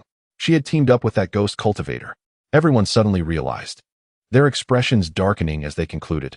So she really said that ghost baby was her son. One of their own had fallen so low as to ally with evil spirits. Only Ming Xian, who knew the truth, exclaimed, damn it, how did it get so outrageous? After Yi Xiao brought the ghost baby and forced this group into a room, the 6 golden core cultivators were trembling, huddled together like frightened young brides. Xiao Qi quietly said, I'm hungry. I want to eat. The ghost baby's eerie tone and expressionless demeanor scared the others out of their minds. One person nearly went weak in the knees and knelt down, pleading for mercy. Please spare us. We will do whatever you ask, just don't eat us. We haven't bathed in 7 days. Yi Xiao stared at them for a few seconds, deliberately pausing for a long time, making everyone's hearts race. Really? Then she asked. Really? The group nodded frantically. Then why don't you fight it out first? Her tone was calm, casually rubbing Xiao Qi's head, already treating the place as her territory. Yi Xiao's words were like a glimmer of hope for the group. They exchanged glances and, in order to save their lives, decided to turn against her on the spot. They were originally a makeshift team. Where was the affection? Besides, since they came to take the bounty, it proved they were all ruthless people. In an instant, the room became shaky. While the 6 fought, Xiao Qi leaned close to Yi Xiao's ear and whispered, someone is looking for me. Yi Xiao pondered for a moment. Your previous mother? That ghost cultivator must have a special way to contact Xiao Qi. Just as she was worrying about how to complete the task, the ghost cultivator couldn't hold back anymore. The boy nodded. Yi Xiao patted his head, then go find her. When we start fighting, you can come back, okay? She was looking forward to seeing the expression on that ghost cultivator's face when he saw his ghost baby turn against him. Okay, he was a ghost who easily got bored. Having found a new mother, he would certainly abandon the previous one without hesitation. Ming Xian timely asked, your son has run away, should we run too? The 6 sword cultivators, with Ming Xian already beginning to discreetly set up formations around, were thinking about how to grab Yi Xiao and escape once they were exposed. Run? No matter whether they could win or not, They had to have momentum. Yi Xiao pulled out a skull from her mustard seed bag, smiling slightly. Trust me. Damn. The thing in her hand startled Ming Xian so much that he almost dropped it. What is this? Yi Xiao poked him. It's a beast's bone. Golden core stage. Very valuable. This kind of bone was generally used by weapon cultivators, so its market price was only high and not low. After killing the beast in the secret realm, Yi Xiao kept the high-level beast bones in her mustard seed bag. She hadn't had time to sell them before, but now they were useful. Ming Xian, what are you doing? Holding a skull, you look like a pervert. Yi Xiao tossed the skull up and down, then slowly made eye contact with those rogue cultivators. In the next second, they were so frightened that they started fighting each other even harder. Yi Xiao is such a pervert. She actually ripped someone else's head off to play with. No wonder she could take first place in 2 major competitions. It definitely wasn't through any legitimate means. Look, Yi Xiao was very satisfied with their reactions, slowly tossing the beast skull to Ming Xian. Learn from this. Ming Xian, sorry for the interruption. Unable to be more shameless, a group of cultivators was forced to jump around and harm each other, while Yi Xiao occasionally dealt them merciless blows, making the scene quite lively. Yun Ke followed Mu Chongxi and the others to find Yi Xiao.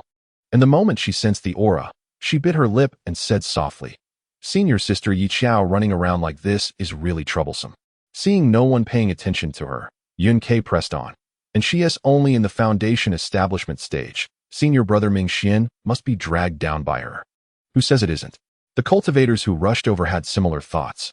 Along the way, they saw Song Hanxing being kidnapped, and their first reaction was to think there was an assassin. It was only later that they realized it was a direct disciple of Changming's sect who had just established their foundation that had gotten into trouble. Those who just established their foundation should not cause trouble and should stay in their own sect. Now they only know how to come out and create chaos. Some cultivators were indignant. They looked down the most on those direct disciples. They never paid attention to the great competition, as in their eyes. The 5 sects were just a bunch of fools enjoying the best resources.